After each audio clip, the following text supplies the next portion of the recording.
Hello, good morning and welcome cricket lovers and welcome back to Budapest, welcome to Hungary, welcome to a huge day on the European Cricket Network. It is going to be International Saturday here today. Yes it is, because not only have we got those international matches coming to you from Malta, where we have the Valletta Cup in action, we have the T20 Eyes coming to you from the Netherlands, and here from this GB Oval we have 5 international matches coming to you for the start of the European Cricket International series here. Hungary are the host nations. They take on Sweden, and also we have the likes of Portugal in action as well. It's going to be an absolute blast. I'm Rico Full. You're watching the European Cricket International series here in Hungary, and the action starts right here, right now.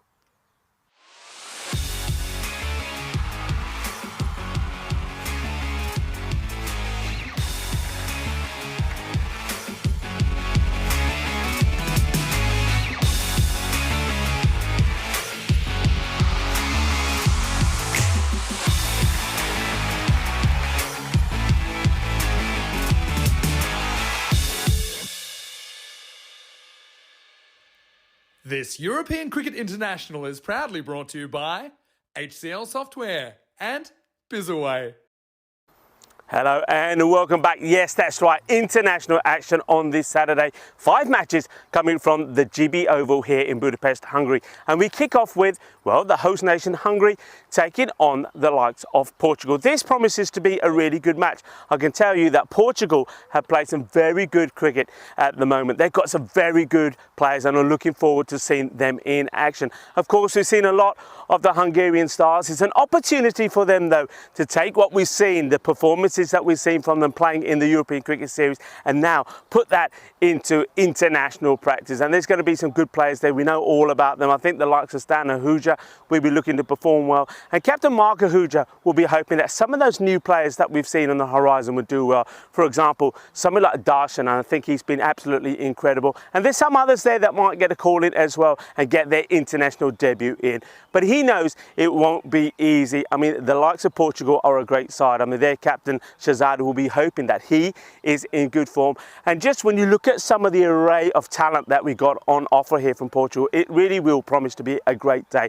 The likes of Kuldeep Golaya, a very aggressive batter at the top of the order and a very good wicket keeper as well. You've got Sean Gomes in the side as well. And with the bowling, you've got Junaid Khan. This guy always impresses. He always takes wickets. And watch out for Francois Stoneman as well. I just get the feeling that the pace bowlers of Portugal would definitely be able to get some good rhythm and bounce from this pitch and make it quite uncomfortable, not just for Hungary but also for Sweden, who we'll see later. It's going to be an absolute cracker. It's also going to be a scorcher. Temperatures once again will be around about 30 degrees. The 2 captains are ready for the coin toss. Let's join them in the middle along with the tournament referee Tyrone Peters, and right after that back into our cube for the start of the first match.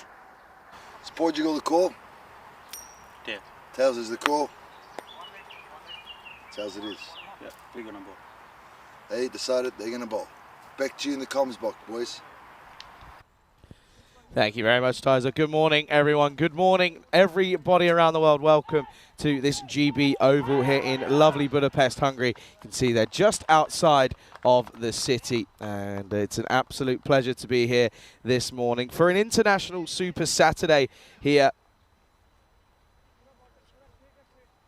And let's have a look at the fantasy dashboard. Let's have a look at the lineups then, and you can see some big names in both sides. There's some names that Rico already picked up there, the likes of Junaid Khan, Siraj Nippo, and Najam Shazad as well. Sean Gomes as well, alongside Suman Gimidi as well. There are some big names in that Portugal squad. For Hungary, Vinoth Ravindran and Ashwin Darapareddy. Darapareddy, of course, the MVP of the European Cricket Series tournament.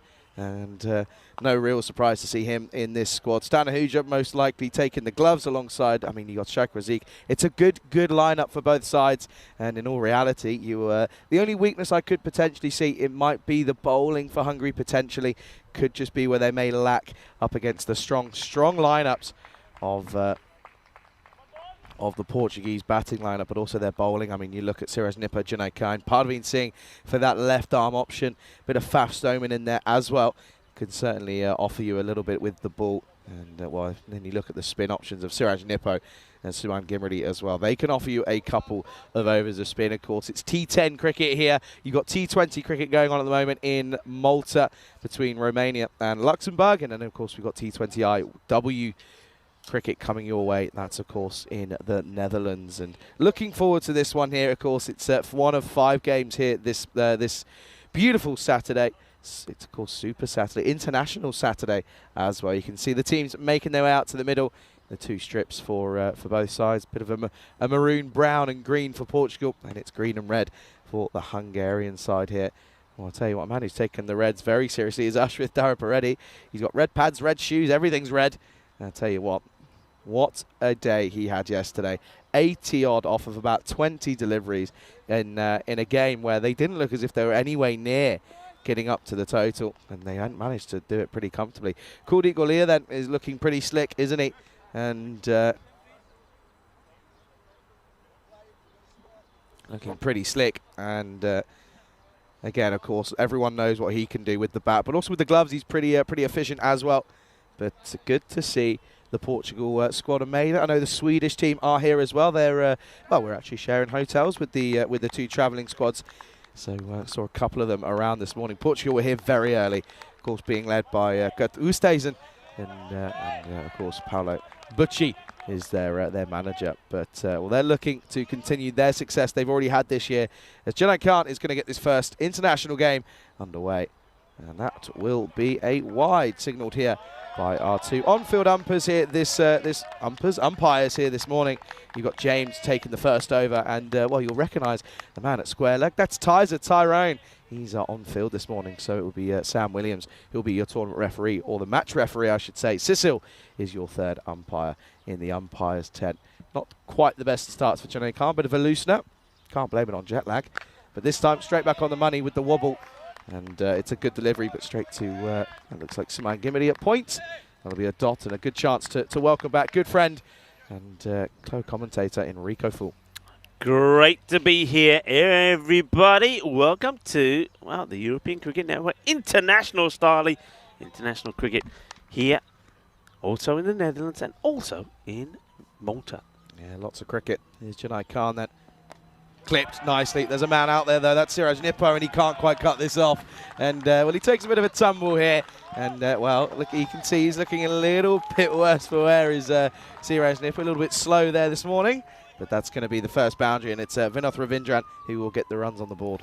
Nippo is a character. I love watching this guy. He will always create a highlight reel or 2. Great effort from him. His shades go flying, but he can't catch up with the ball. Lovely shot from Vinoth Ravindran, who's been in good form, of course, and for the United Shalad captain. And, of course, he played a big part in that amazing bronze final yesterday. It was quite incredible. He put a 111 partnership with the man who's out there at the moment, Dharapareddy. What a day it was as well. What a day. What a win. And, of course, congratulations, of course, to the Budapest Blinders, who went on and won the final over Cobra CC. But, yeah, we had a superb day. A good chance for me to say good morning to a lot of people on the chat. Dave is there. Hello, Dave. And, well, even Charlie Huntley's on the chat. No but way. No, I wanted to say hello to a good friend of mine, Stephen Waddle, and also to Miguel Stoneman as well, who both men from Portugal, from Coimbra, are wishing their team well. Team Portugal. And, yeah, I wish all the teams well. I do believe that, Charlie, we're going to see some humdingers of matches here. Yeah, I reckon so. If yesterday was anything to go by. Up in the air then. Chance. Siraj Nippo underneath it. Can he redeem himself here? No, and he's copped one as well. He's instantly reacted as well. He's definitely taken one on the cheek here. This could be nasty. Yeah, well, I said he's always in the action. He's always a highlight reel. Well, let's hope this is not too nasty, because that will be a disastrous start. Well, he's up, which is the key thing. But how much of this does he wear? Yeah, a fair bit. That is right on the side of the face, and that is sort of between the nose and the eye. And I reckon he's going to have to come off here for a while. Definitely. He can't stay on. Not easy. Once again, it's that false shot from Vinoth Ravindran. He doesn't like the short ball. He's been out to this sort of shot a number of times. Goes a long way up in the air. The sun is always going to be an issue. Tries to get under it. Doesn't get into a good position. And that ball goes and hits the side of his face. That's going to be nasty. He's going to need some ice on that straight away. And I think the 12th man surely has to come on here. I'm just trying to see. I think he's actually. I think he is, as Shaider Rahman is the 12th man here. I think he's going to come on as a substitute fielder. Well, he's either coming on or he's just going over to check him because He can't stay on. That's whacked him right on the side of the face. yeah, I mean, you've got to take a moment. I know he's hardy, strong, but you know, you just need to take. Even if you take, you know, an over or 2 overs off, just sit down, get a bit of cold compress on there. Look, yeah, he is now off. Yeah, that makes sense. Good thing is he's walking. He looks fine. There doesn't seem to be any issues in terms of cuts. But yeah, that's taken a thump. But I think more importantly, I think Nipu will be disappointed he doesn't take the catch. But Vinoth Ravindran gets a chance, gets a life, and now the chance to see Ashwit Daraparedi face his first ball. Yeah, big time. Lefty, he's crucial for the Hungarian side here. Just fends this back, and what we will see from Daraparedi, he'll take a couple of deliveries just to get his eye in. And well, a bit of news on him as well, which I found out yesterday. This is his last week here in Hungary. He's relocating up to good old nice warm Scotland. Yeah. So I tell you what, any Scottish viewers, I can't tell exactly where. All I know that it is Scotland. If you've got a club and you're looking to snatch up a decent left-handed bat and a bit of a decent off-spinner, well, you've got a potential option there. That's too short, but he misses out to Daraparedi early on in his innings here. Yeah, misses out. I mean, these guys, I mean, the likes of Daraparedi and Vinoth, they've had a massive 2 weeks already. And one thing I will say, I know that the likes of some teams, let's talk about the Royal Tigers, for example, and maybe even the Budapest Blinders. I mean, some of their players that are playing in the national side, there were times when players were rested. But these two, Vinoth Ravindran and Daraparedi, played every single match. So, I mean, that takes some doing. So they've got to be a little bit of tiredness there too, especially a day like yesterday. It was a big day, a very heavy finals day. Of course, United Shalad Budapest losing in their semi-final, but then playing in the bronze final. And what a match that was. Over 307 runs scored in the match, 153 to 154. Daraparedi hitting 31 off the last over for victory and doing it with the ball to go as well. That's the end of the over. And pretty tidy from Janae, but he'll be disappointed that he doesn't pick up a wicket. We were talking about some of the players I mentioned out there. Well, these are the squads. And, of course, people like Sheikh Raseek, really looking forward to see how he performs. Yadvinder Singh will be looking to get his opportunity as well. And the likes of Sachin Chauhan as well, and even Sanjay Kumar. So a big opportunity. I did have the chance this morning also to talk to the captain, Mark Huja, and also the vice-captain of Portugal, Sean Gomes. And it was interesting to hear their thoughts because both teams have got a mixture of experienced players and some new ones as well. So look out for those interviews on the old social media. Yeah, absolutely. Sign Arman as well for Sweden. He's looking like a big unit, and he can certainly hit a ball. And I tell you what, by the way, something I've noticed. Have you seen this, Rico? We got ball collectors. Their position is almost every sort of 30, 50, 40 meters. Shot. Lovely pickup just over the top. I don't know if he's going to have enough on it. It will plug. Faf Stoneman does an excellent bit of work. Faf is a superb fielder, and yeah, that'll just be one. But good start this for the skipper in Najam Shahzad. Yeah, we've got ball boys and we've got ball girls as well. Yeah, great bit of work. This guy, keep an eye on him. This guy can catch a ball, and we've seen some great catching in Hungary. The likes of course, Usama Mohammed yesterday. Abbas Ghani took an absolute, well, one of the catches of the season so far, right in front of us, Ali Nawaz. But Francis Stoneman, great fielder, he really is. Yeah, Anthony Chambers as well. He took an absolute blinder in Gibraltar in a T20I series. And one thing you're going to have to see is that the old Portugal Duracell bunny in Suman Gimmery, he's going to be all over the place. But yeah, Chambers took a screamer in Gibraltar quite a while ago now. Seems like a while ago in those T20Is up against Gibraltar at Europa Point Stadium. So yeah, there's listen, Portugal, well-oiled machine. Of course, had a good year last year in the T20I in the qualifiers. Up in the air, chance again. No communication. Oh, and it does get taken. That's actually a really good catch as the 12th man was coming in from. Whose course is on for Nippo, who was coming in, but it's actually an excellent catch in the end by square leg. Yeah, he catches this really well. The two get into each other's way, but once again, and this is Ravindran is going to have to go and do a bit of homework here, isn't he? It's that short ball. How many times have we seen him getting out to this. He was out to this cheaply in their semi-final as well. That's a really good catch. No communication there between the two fielders. But fortunately, the 12th man, Roman, doesn't knock it out of the hand of the fielder, who ends up taking a good catch. So Vinoth will go, and a very good catch in the end, taken there by Ashwin Rupu. Yeah, Ashwin Rupu there gets a good one. And first wicket down then, score is 9 for 1 here in the second. And, well, I was looking and we were sort of having a look to see who this third, they've got a good few candidates coming in at 3. They've gone for Stan Ahuja. Yeah, Stan, who early on in the series here, the European Cricket Series that is, played some really good shots. He's and I think, okay, they've got a number of options they can go for. Darshan is up there as well. You could go with him. Even somebody like a man who really impressed us. And you've got Safi as well, batting really well. Sheikh Rasik, the captain of Cobra CC. But they've gone with Stan, maybe a bit more stability. And it is the captain of Portugal, Najam Shazad, that gets a breakthrough. Also a man that represents Marlow Cricket Club, and well, we know that Marlow Cricket, this will be a wide, Marlow Cricket Club normally win everything and anything out there in Portugal, and of course they were the winners in that European Cricket Series earlier in the year. And this is one thing that you'll get to see from Najam Shazad, is that when he walks back, he likes a little bit of tongue action. Okay, right. I'm going to leave that with you now. Everybody's going to be watching now, so keep an eye on him. Whenever we can get the camera on him when he walks back, and every so often there's a little bit of tongue action from Shazad. It's just his thing. That's what he does. There he is there. At the moment, nothing. He's puffing at the moment, huffing and puffing. It's a bit hot. Oh, there he goes. I told you. I told you. There we go. There's the tongue action. Do you know what? He's going to look back on this and he's going to come out tomorrow and he's going to be thinking, Rico, I now don't feel as if I can do anything because I'm under the eagle eye. Oh, that's got through everything. What a delivery that is. Yeah, good ball from Najam Shazad. It's a big, strong player. Now, what are these? Does he roll these back into the stumps? Because I heard a bit of a appeal here. Let's have a look. So, well, this is catching on now in cricket, isn't it? Oh, dear. Let's watch. He's in there long. No, that's good. He's there long enough. And he even drops his bat down. Even his the bat hasn't even moved anyway.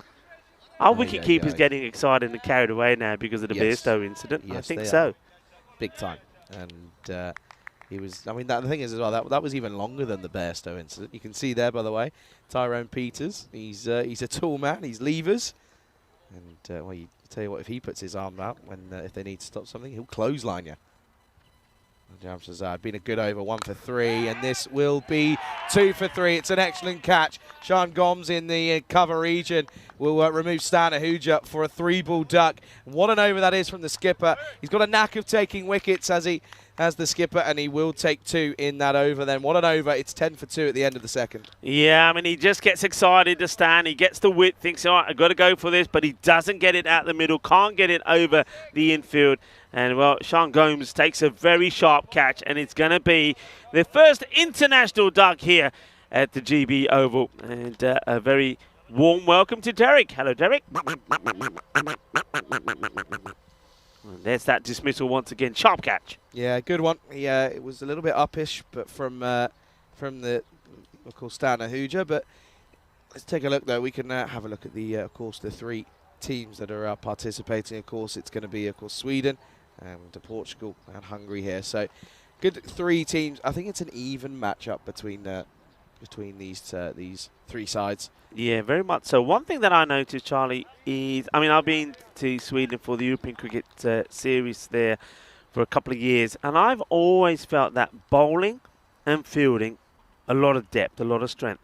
But in all the years that I've been there, so, well, that's turned him inside out. Good delivery, good start from Junaid Khan. But batting's been weak. But this year, from what I saw, I mean, I wasn't there, but this year, the batters turned it on. So there's been a change, a bit of a change in Swedish cricket. And if they're able to get that into their game more consistently, they really are going to be a force to be reckoned with, because batting has been their sort of weakness. A little bit like a lot of people will say that maybe, I mean, I think you touched on it, perhaps the weakness for Hungary could be in their bowling. Well, this one, there's no weakness here from Tara Paredes. This is what he was doing all the way through the European Cricket Series here. He just gets his body in the right place, a little dance, meets it, hits it well, and gets a Maximo. The first Shaka-lugia, boom blasting start from Dara Peretti in this international series. Yeah, 6 runs and 6 of the best as well. And you can see it straight away that the jam, Shazad, the skipper, comes through and says, okay, Junaid, let's have a look at this here. And I think they're going to go up top to him because they've put another field up from the offside onto the onside, and there's a deep square leg. So I reckon they're going upstairs for, or back of a length at least from Dara Peretti. He doesn't. He goes fuller. He's going to drop and run, and that's good cricket. Yeah, good cricket for Dara Peretti. He's a good cricketer. And you were mentioning that he will be moving to Scotland at the end of this international series. I can tell you what, he's going to be flooded with clubs asking him to come join them because he is class. And you know, look out for his name. I said that when I saw him in Austria when he played at the Seabarn Cricket Ground in the ECIs there. And let's just say, when you see a talented player, and you know, you're not often wrong, and he's proved that the way that he's played here. And that innings that he played yesterday in the bronze final, the best final that I've ever seen, I have to say. It was the bronze final. I mean, his knock was just outstanding. Never seen anything like it. When you know, we saw that incredible partnership, 111 it was, but Ashwin Dara Peretti, 81 of just 28 deliveries, and he hit 31 in the last over, winning the match for his side with a ball to go. And it's another wicket. This has been absolutely smashed. Absolutely smashed. Rasik cannot believe this is being caught. This ball is travelling, and the man who's got all the face paint on takes an incredible catch. That is motoring, and Mohammed Adnan just doesn't even flinch. Rasik can't believe it. It's going to be another duck. Yeah, another old Derek. He's busy this morning. Hungary are in some early trouble here. And, well, I was about to turn around and say right here on air that I reckon Rasik should be your number 3, but, well, after that's what you probably wouldn't say. So 17 for 3. What a power play this has been for Portugal. I mean, look at that. I mean, what an angle that is. That's straight to him, and he almost surprised himself. He says, oh, okay, I have taken it. That came pretty quickly, but, yeah, a bit of a shock here early on as Hungary, well, they're struggling. Their top order failing at the moment. 17 for 3. Well, that is just, he can't believe it, Rasik. He's playing international cricket, and he probably thinks he's going to get off the mark with a scintillating 4. But that's the difference, isn't it? That's the difference in standard. I'm not saying that the fielding and the catching in Hungary was all bad, but Rasik, just remember, for example, even yesterday, he gives a chance in those matches that gets put down. It doesn't happen that often here in this level. What a great catch that is. And Hungary, yeah, you've got to say, it's a bit of bother at the moment. 17 for 3. Yeah, big time. So that's Safi who came in, and it's going to be a dot. It's 17 for 3 at the end of 3. Good power play for the Portuguese national side here. Good start for them. Safi, of course, didn't have too much input on the European Cricket Series. He didn't play too much or have too much involvement, but he is someone that we know can hit big shots. He's able to really dominate if he tries to. He looks as if it's going to be first bowling change here, and of course it's so Najam Shazad holding himself back probably for those last potential overs, but you can see there it's going to look as if it's going to be Faf Stoneman, who by the way, one thing I will say, and I saw this in Gibraltar, maybe it could have been the pitch, but to me it looks as if he's put on a yard of pace. Yeah, Francis Stoneman, the first few times that I saw him, he used to have a lot of issues with wide balls, and but he's put that right. When I saw him at the SCG, he certainly had sorted it out. He was bowling well. He was bowling with some pace, and he was back to enjoying his cricket. And of course, he'll be getting good support from his family that are tuning in. We've already seen Miguel Stoneman was saying "Go Portugal," and a few other people in the chat expecting to see a good little performance here from Francois Stoneman. He is an exciting player, and well, good all-rounder. Yeah, big time. Here is Faf Stoneman then. And he's on the money straight away, and Dara Peretti will just push into the onside. Yeah, big shout out to the Stoneman family. Of course, they're a family that's pretty well known on the European Cricket Network. Of course, Migsy, as we've seen him play for Irish and for a number of clubs in Portugal as well. But of course, Bucks, the umpire that Uncle we've seen. Buck, yeah, yeah, Uncle Buck, and then Anna as well. Who Anna? Well, you're off to Portugal for this night series. I have a feeling you could get some South African delights whilst you're over there. As this is pumped, and this will be tough. Yeah, and do you know what? That has absolutely rocketed, and it was an awkward one for Chambers, in all fairness, because it was a bit on the half volley, and it was almost just trying to get anything behind it, but Safi has pumped this down the ground. This was, yeah, I mean, absolutely walloped, and Anthony Chambers trying to get the stop in, but I think by the time he's dived and got anywhere close to that ball has gone past him at the speed of knock. So great shot from Safi. Safi looking to do what he did for the Royal Tigers when they were in all sorts of bother. He came out and he put a good partnership together with the likes of Mark Ahuja. Can he do the same at the international level? Yeah, again, he will look to go big straight, and I think this is where it's got to be. I think you've got to go back of a length to him here, as they do take a quick single, and eventually it's fielded by Mohamed Adnan. Gets a foot on this one. Direct hit here could have been close, but they come through nicely for the one. Yeah, he had to get his skates on there, didn't he, Darren Peretti? So welcome to everyone. Welcome to all of our viewers in the South Indian continent. Namaste, salam alaikum, sat sri akal, eyeball one.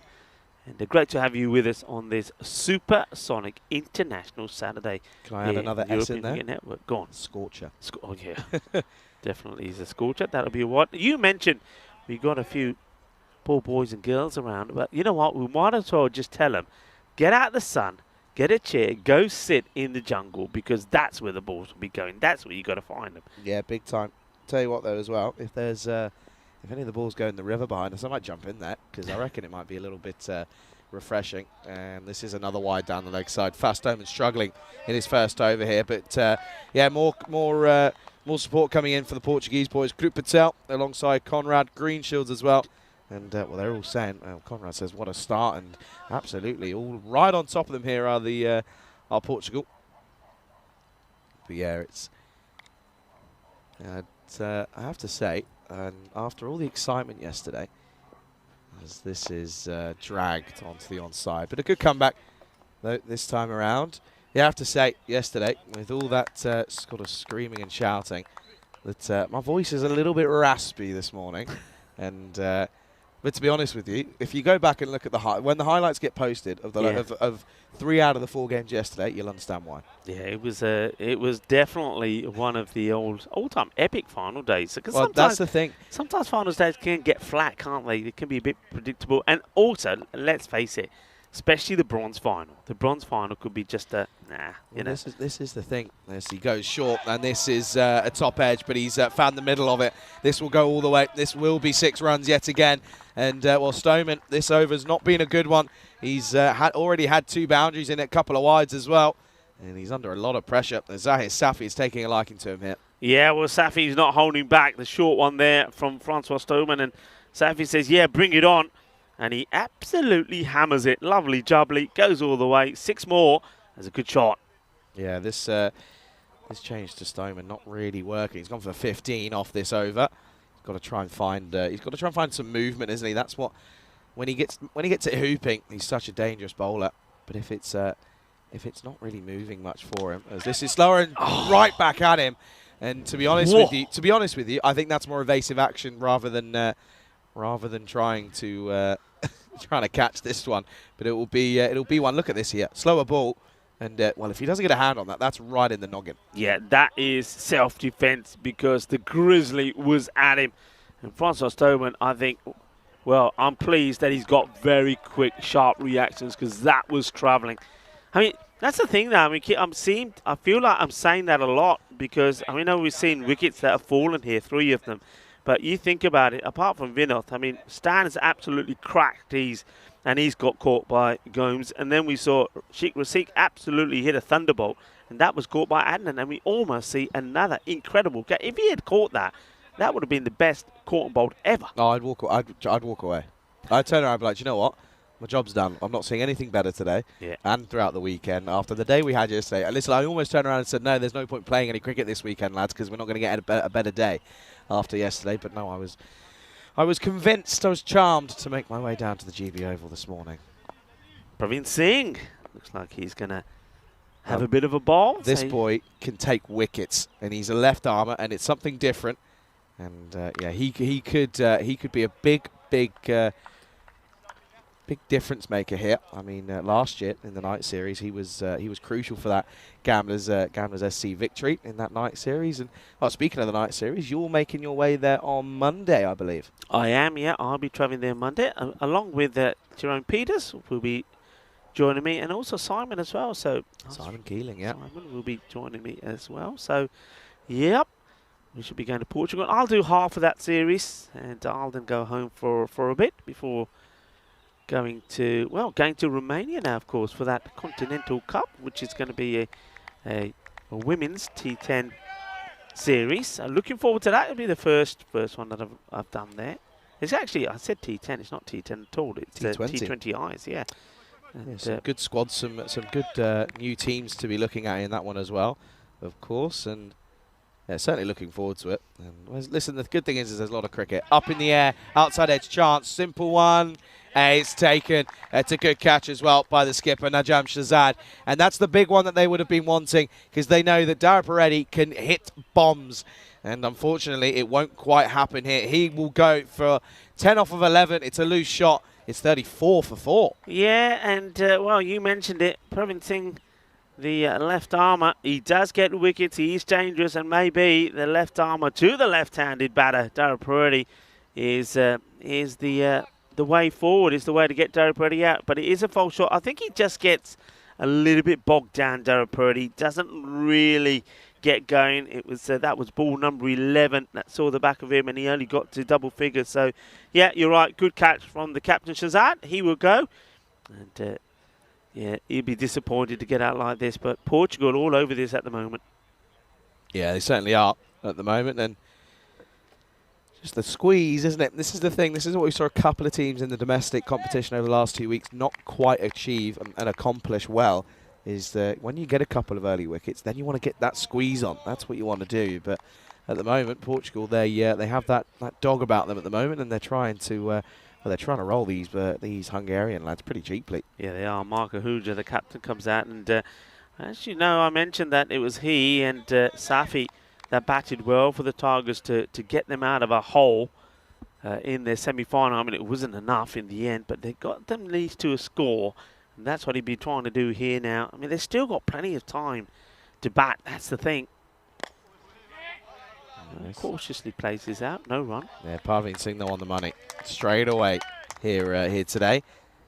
Pretty sure Portugal made their way over from, of course, most of them, I think, flew to Cologne, and then Cologne down to Budapest yesterday from Portugal. So a bit of a long travel day, but they're here, and, well, they're on fire at the moment. This is Gundy.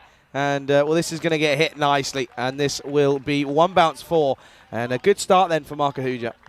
Yeah, not the best of deliveries. A little bit too short. It's down the leg side. You can see the reaction from the bowler. Pravin Singh, he knows is not a good one. And Mark Ahuja says thank you very much, the captain of Hungary, as he gets that one away. And that will... It's always nice for a batter to get the first boundary. Gives them a bit of confidence. So Mark Ahuja, nice shot from him. Yeah, big time. And, well, now... got to try and find a response here. At the moment, this is a good response, but well, I have a feeling already that might be pitching outside leg. I'd like to have another look at this one, but yeah, it's going to be just the leg by. So no bat involved here, but I don't think there's not much lateral movement. Yeah, pitching well outside the leg stump. So that'll be the end of the over. It'll be 39 for 4, and at the halfway stage, it's a big matchup here. Charlie Hunt alongside Rico Full here for this international scorcher of a Super Saturday, and yeah, it's going to be an absolute thriller. Yeah, it's going to be a thriller, and you know what I like? I like these ECIs. I just think you get finals day, and of course yesterday, well, by the time the day was over, we were buzzing. And on my way back, I was thinking, you know what? Tomorrow we do it all again, and we've got international cricket, 5 international matches. So it's really looking forward to it. I think we're going to get a really good series. I just still believe that it's going to be tight. I think we're going to see teams, you know, all teams will get wins, all teams will have losses against them. It'll be tight, it'll be close at the top. Yeah, I think so as well. Looks as if we're going to have the first introduction of spin then. So Nippo, who's got a bit of a battle wound, he's going to come in for his first over. And, well, again, I said that Parveen Singh has a knack of taking wickets. Boy, oh boy, does Nippo have the exact same. Yeah, he's a character. And the very first time I saw him play in that night series, well, there you go. He's like you said, he's got a bit of bandage on. but that won't deter him. Just a battle wound, little show off to everyone when he makes his way home. And nice full delivery. This is what we will see from Nippo. He's not scared to chuck it up in the block hole. And he will almost sort of turn around and just go, okay then, gents, if you think you can go ahead and get this away, good luck, see what you can do. If you miss, well, I've got your number. That's Nippo's game, realistically. He loves to put it full. Oh, little edge, and what a take that is from Kuldeep Gulia. And the finger of death is arisen from Tyrone Peters. And, look at this as well, with the skills to match from Tizer. And, that will be the wicket. And, I was saying that he likes to go full. He surprises us with a bit of a shorter delivery. And Safi, he gets this one all wrong. Doesn't really get the foot movement right. Balance is off. And Gulia gets his first involvement. What a wicket to get. It's 40 for 5. Yeah, that is a really sharp bit of work from the man behind the stamps, Kuldeep Gulia, somebody else that I saw for the first time in my first night series in Coimbra. I believe that he was the MVP because he was just sensational behind the stumps, and he batted well as well. But watch this, by the way. Look, get Tizer in the old South African football team. They need him badly to the SA side. And Tizer, well, he knows. He can hear me out there, and he's thinking, yeah, get me in that team badly. I'm there. I reckon he's changing the condition of the ball there. And, Mr. Horns himself, Tyrone Peters, it's good to see him out there. Tyrone Peters has had a few highlights, hasn't he? We've seen him going into the jungle to try and find balls. We've seen him take a one-handed catch as well when the ball was coming into his officials area, and now he's out there doing the work. This is up in the air. He's going to get it just in the gap, I think. Once again, a splendid effort from Chambers, but he can't stop it. There's going to be 4 more. Yeah, again, and this one, he covered a lot of ground, as that's Abhadesh Prashar who's come out here. And, he starts with a boundary and didn't quite time it, but you can see Chambers was, again, just trying to get something behind it. And he's, that's 2 for 2 for him now, and he just can't get that last yard in. Yeah, Abhadesh Prashar, 42 of 14 in that bronze final, helping the Royal Tigers 153. And he smashed the ball well, but they still ended up on the losing side, which stunned everybody. But anyway, they still got batting here. But Nipu, when I first saw him, every so often he had a few issues with the over pitching, a few full tosses, but it looks like he's been working on that. And just look where he bowls from as well. If you keep an eye on his bowling, he varies where he's bowling from the crease. So that one there, he bowled from way back in the crease. He's a clever little cunning bowler. End of the over. It'll be 46 for 5 at the end of 6, and at the moment struggling as if they might not. They're looking as if they may struggle to get up to a score of even in the 80s here. But that's a pretty abysmal scorecard for Hungary here. And the thing is as well, and this is the debate that we have quite a lot. We had it in Romania, we had it in Bulgaria. Is it fatigue? What, as the host nation, you've got your team that your side's, a mixture of players that have been playing cricket pretty much non-stop for the last 2 weeks for 12 days straight. And yes, you're playing in your home conditions. Yes, you're playing in some different areas, but you've got to. It's a battle of fatigue and finding form as well. But listen, only time will tell. By the way, Faf Stoneman in front of me. He's changed his shoes. He's changed his shoes, and he nods. He says, I didn't think you'd recognise that one, Clip. Mate, I'm on it this morning. Trust me. Pravin Singh going to continue. Yeah, interesting point you make. It's a tough debate, though, isn't it? Well, this is over cover. Good shot. This will be 4. And even though he has changed his shoes, he's not going to be quick enough to cut this one off. Mark Ahuja strong through the covers. And, that's Exhibit A right there. Yeah, well, the 50 comes up. Yeah, I mean, interesting debate, as you say. Is it good? Is it not bad if you play a lot of cricket? I think it's good. If you're a cricketer and you're playing a lot of cricket and then you're going to put on the international jersey, well, to put it on and know you played a lot of cricket behind you, it's going to be good. Yeah, you're going to be a little tired, of course you are, but just look at what Romania did, Romania had no issues. They played those internationals. They won every single game that was before we came here. So I think it's all about the mindset as well, and of course it's all about the fitness of the players as well. If you keep yourself in good condition, good fitness, then I don't think you're going to have too many issues. Sweden just turned up, by the way. They're going to get an eagle eye on what they've got to come. As this one is into the pads, and they end up probably going at the wrong end, as Ahuja was pretty slow to get going as Prashar called him through, but that'll be one leg by to the total. But yeah, it's an interesting debate, isn't it? It's one of those that I think for the next year or so, as we keep on doing these events and keep on doing these internationals at the end of it, it's a debate that will always arise. Yeah, it will come up all the time. But I think if you're a batter, and this is one thing I've said a lot of times, if you're a batter, you're normally used to playing, you know, you have one knock at the weekend and then it might be several weekends before you play again. To all of a sudden be able to go out there and just play and play and play, it gets you in form. And we've seen that. We've seen that in all the European cricket series that I've been to. So you'd expect Hungary to be in good shape with the bat, but at the moment it's not happening. But you still got two batters out there that can still, if they click, they can still get you to that 100 score. Marga Huja, the captain, looking to turn it on, and Amitabh Prashar is key as well. And the one thing they've got to do, as well as playing the big shots, is keep the rotation here. Use that left and right combination to their advantage. Yeah, absolutely. As well, you can see here, the keeper is standing up here. Well, the pressure is already on, and will it be a catch? No, it's just over Junaid Khan. Can he get something behind it? Yes. Does well, flicks it back into the field of play. They'll come back for the second. And that pressure, though, of having the keeper up to Yasima, it adds so much mental pressure because you're sort of now thinking, okay, now I've got to be careful here. Yeah. Got to be so careful of that back foot. And when you're playing against some decent... Listen, Parveen Singh's not slow, by the way. Parveen Singh is not slow. And don't forget, they've already seen the quick hands of Kuldeep Gulaya when he got the stumping of Zahir Safi. So, you know he's good. Fast home and then called into action and almost has a bit of a nightmare, but well, he recovers with the arm. They won't take a single, so they won't take a double. That'll be a single to end the over. It's 55 for 5. 5's all round after 7. And of course, this is what's coming up today. 9 matches of cricket here on the network, and 3 coming up, of course, in Malta in that Valletta Cup 2023 edition. Getting ahead of myself. Romania taking on Luxembourg at the moment. And, well, I can tell you at the moment that it's 106 for 4 in the 16th over for Romania. So they had an excellent start, but they've struggled in that middle overs up against Luxembourg. Switzerland take on Malta in the last game of the day out there in Malta. It's France versus Luxembourg. Netherlands versus Scotland is the last game of the T20I Women's Tri-Series, of course. And yeah, that's, well, listen, if the Netherlands win that one, then it's they're going to be all tied on points. That's going to be a wide by Fast Omen. Yeah, just once again, I've seen him have these sort of issues before. You noticed that he has had a change of footwear, but so far, perhaps not helping him out. He's probably just finding that he's just sliding slightly as he's coming in. And he comes again. Let's see if he can get this one right.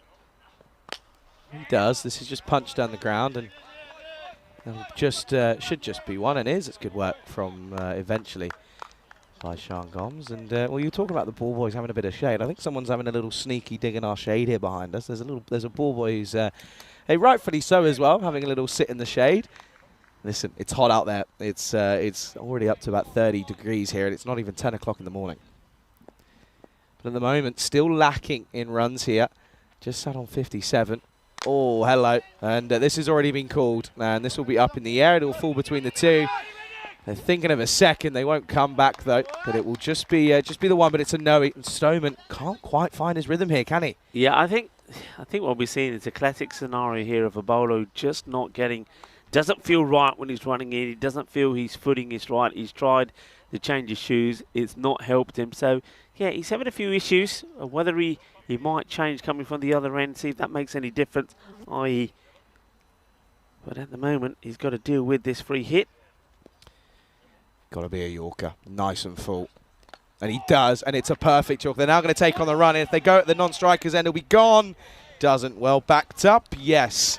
And, well, now they're thinking of a second. But that's where it needs to be. If you can bowl 6 of those, you're going to be one of the better bowlers in the continent. Yeah, that's well bowled. But Prashar at the moment, for me, Amitabh Prashar, he is running wild.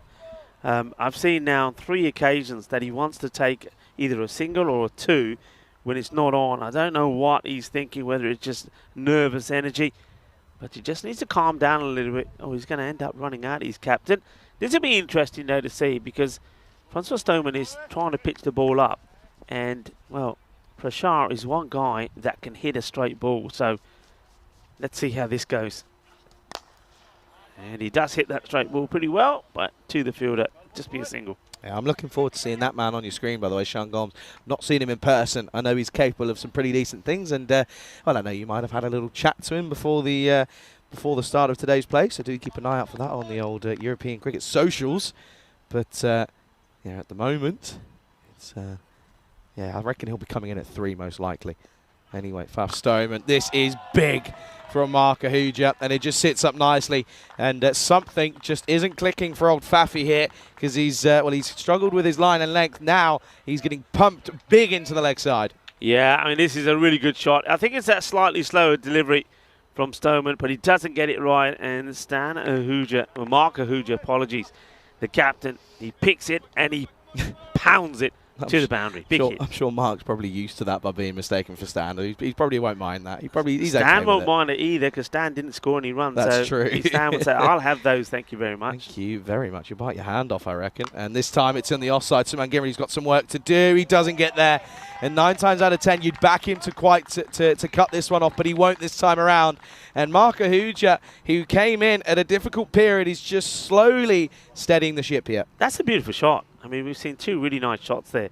First one was the old swivel, the old, oh, going to the boundary. Now this one comes down the ground, gives himself some space, and plays a delightful cut shot. And the timing on this was perfect as well. So really nice shot. And, well, yeah, that's the issues I think that Faf is having. As he runs in, he's just losing his footing. He's gone for 31 with the ball to go in his spell. 70 on the board. Good morning to everybody on the chat. It's great to have you with us on this International Saturday. Works it away. Well, will be the end of the over. And that one takes the score to 72. So they're trying to get to the 100 here. Got 12 balls to try and do it in. It is the 15th of July, and on this day, back in 2006, Twitter was officially launched, and within the following decade, it had more than 300 billion users. Also, it's a good one I remember, back in 1988, the thriller Die Hard was first released in the US theatres, launching a hugely popular series and helping establish Bruce Willis as an action star. Yeah, the Die Hard movies, certainly go-to movies when you're struggling what to watch, like a bit of Bruce Willis. Never seen it. Never seen any of them? No. Got to watch them. Never seen it. Well, listen, I've got a bit. I know you got a holiday coming up. I've got a holiday, but I've got a lot of travel coming up on Monday as well. Get them down. I'm telling you, take it from me. You'll thank me for it. Die Hard, watch them. They're brilliant. And watch them in order as well. Oh, this is a nice shot down the ground. I think he might have just hit this straight to the fielder. No, he hasn't, but it's an excellent bit of work from Sean Gomes. And well, I thought it was straight to him, but it turns out he actually had quite a lot of work to do, and he did it pretty successfully. Good stop there. Saves a certain boundary, as at the moment they should get up to the 80 here, but potentially a 90. But if they get a couple away, 100 is certainly on. Nipu, that's that quicker one that did the damage earlier. That's been played beautifully. Starting to turn it on. Mark Ahuja, have to say, we've seen him play all the shots now. This is another good one. Takes on Nipu, not afraid to come down. He knows that the keeper is breathing down his throat, but plays another delightful shot. This is turning out to be a real captain's innings at the moment here for Mark. Yeah, absolutely. And leading from the front, saying, it's all right, boys, I'll get us out of this little hole here. Comes down again, and well, this will just be dragged onto the onside. No, I've never seen Die Hard.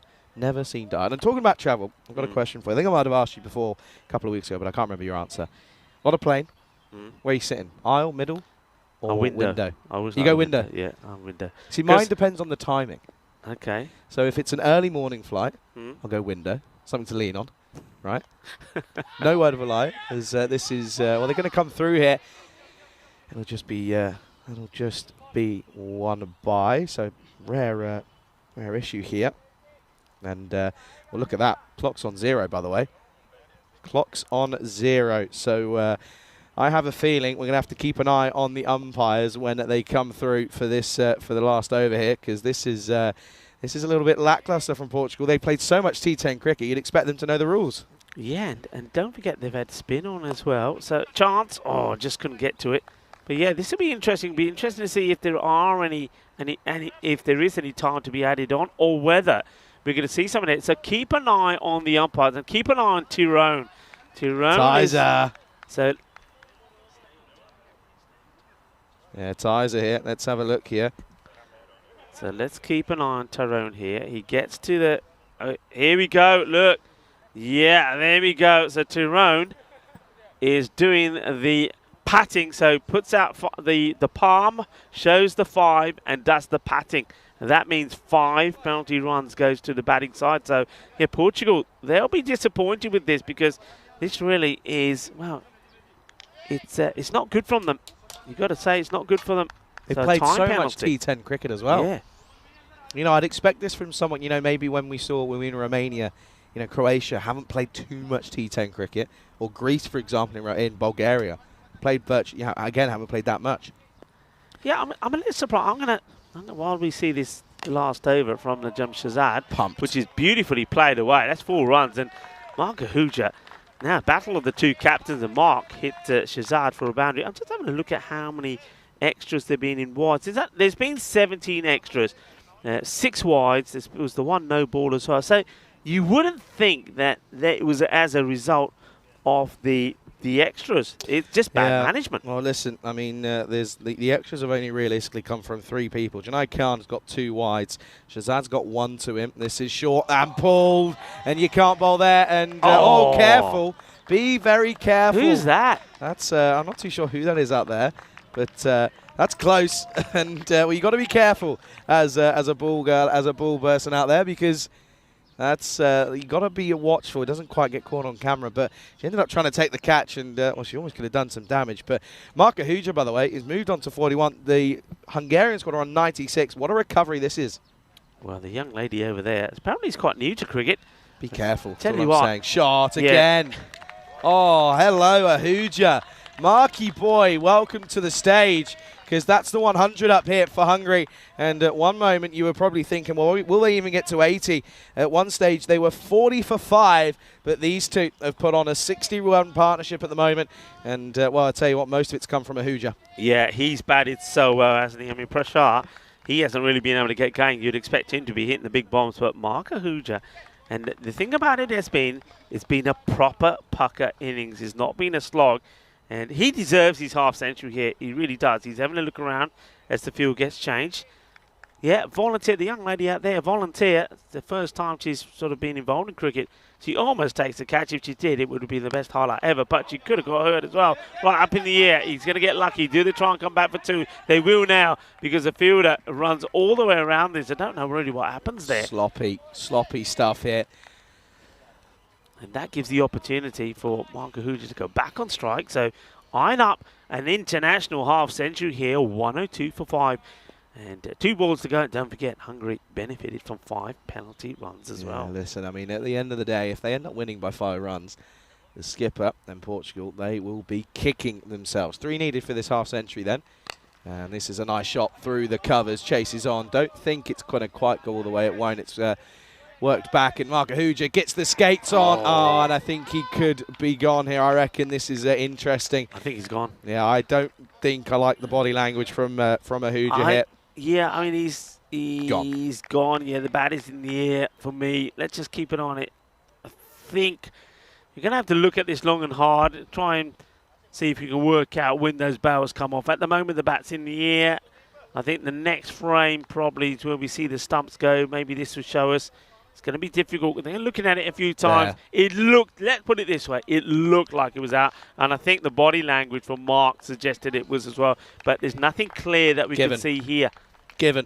It's been given, and I think that was due to the fact that the on-field advice from Tyrone Pete from, that would have been, who was that would have been? That would have been James out there. He turned around and said, I think this is gone. So Ahuja will go, but it's an end to an excellent, have to say, an excellent innings from the skipper. He goes for 48 off 24, 6 4s, 2 6s, striking at exactly 200. What an innings. He's got his side back into a position. Yeah, I just want to see why he doesn't get there. That's why he's ball watching. A naughty man. And why does he do that? You just turn and go. He turns, he's ball watching, doesn't get the acceleration in, and when he does, doesn't get it. Because for me, that was an easy 2. He'll be disappointed. I mean, it's been a great knock. He's got his team out of a hole for sure. But he'll be disappointed that he doesn't get back. And of course, would have been facing this last ball and looking to get the half century for him. This is played down the ground. Gotta They probably turn and will go. come for 2. Great running from Prashar, but Oh. not for the non-striker. What a throw this is. Talk about intelligent cricket from Praveen Singh. This is a great throw. A lot of fielders would have been throwing this to the bowlers, and Prashar was already there. What a throw this is. What an arm. Accuracy, power, and strength. And the thing is as well, he knows that to be able to get this in the right areas, he's got to turn around and use the pitch. That's exactly what he does. So they'll finish on 104 for 7. Then after at one point being 40 for 5, they've recovered nicely. It was a big partnership worth 60 odd. And let's have a look at these highlights though. And again, do you know what I could see? I could see this batting lineup being pretty fluid and pretty changeable throughout this tournament. I could see a couple of different openers, a couple of different people coming in at 3, and I think that could come back to bite them. Yeah, I think you're absolutely right. Well, Nipu, I said he's always going to be in the action. He was, and not the kind of action that he would have liked to have been in when he got clocked by the ball going for a catch. Najam Shazad, well, he's always in the action. The man who's always rolling his tongue. And, well, there were some really good catches there, and that's what put Hungary in a spot of bother. They hit the ball pretty cleanly, in fairness. Stana Huja played a good shot before he went, and Rasik, well, he couldn't believe it because he blasted this, but straight to the hands of the fielder. A very good catch from Adnan. And then that was Dara Peretti. He was gone as well. And then you thought, well, where are the runs going to come from? And that was a great catch behind the stumps from the wicketkeeper Kuldeep Goliath to get rid of Safi. But then we saw the fight back. We saw a captain's knock from Mark Ahuja, played some really nice shots. And he did play to all parts of the ground. It's just such a shame that he wasn't able to bring up his half century. And this was the run out there. Yeah, he'll look back at that and say, what am I thinking? Why am I not running hard? Why don't I get there? And if he did get there, I think he would have probably have got his half century or so. But it was a great knock from him. And interesting little knock there from Abhitash Prashar. I mean, normally you'd expect him to hit a few big shots. Only the one boundary to him. He faced 7 balls for 9, so not really at his best. Nowhere near the sort of hitting power that we've normally expect to see from him in this sort of format. Looking at that scorecard, as Charlie said, it wasn't a good start, was it? It was all about the catching of Portugal early on. You saw the likes of Dara Peretti get to double figures and Zahir Safi, but they couldn't really push on. Mark Ahuja take about great knock from him.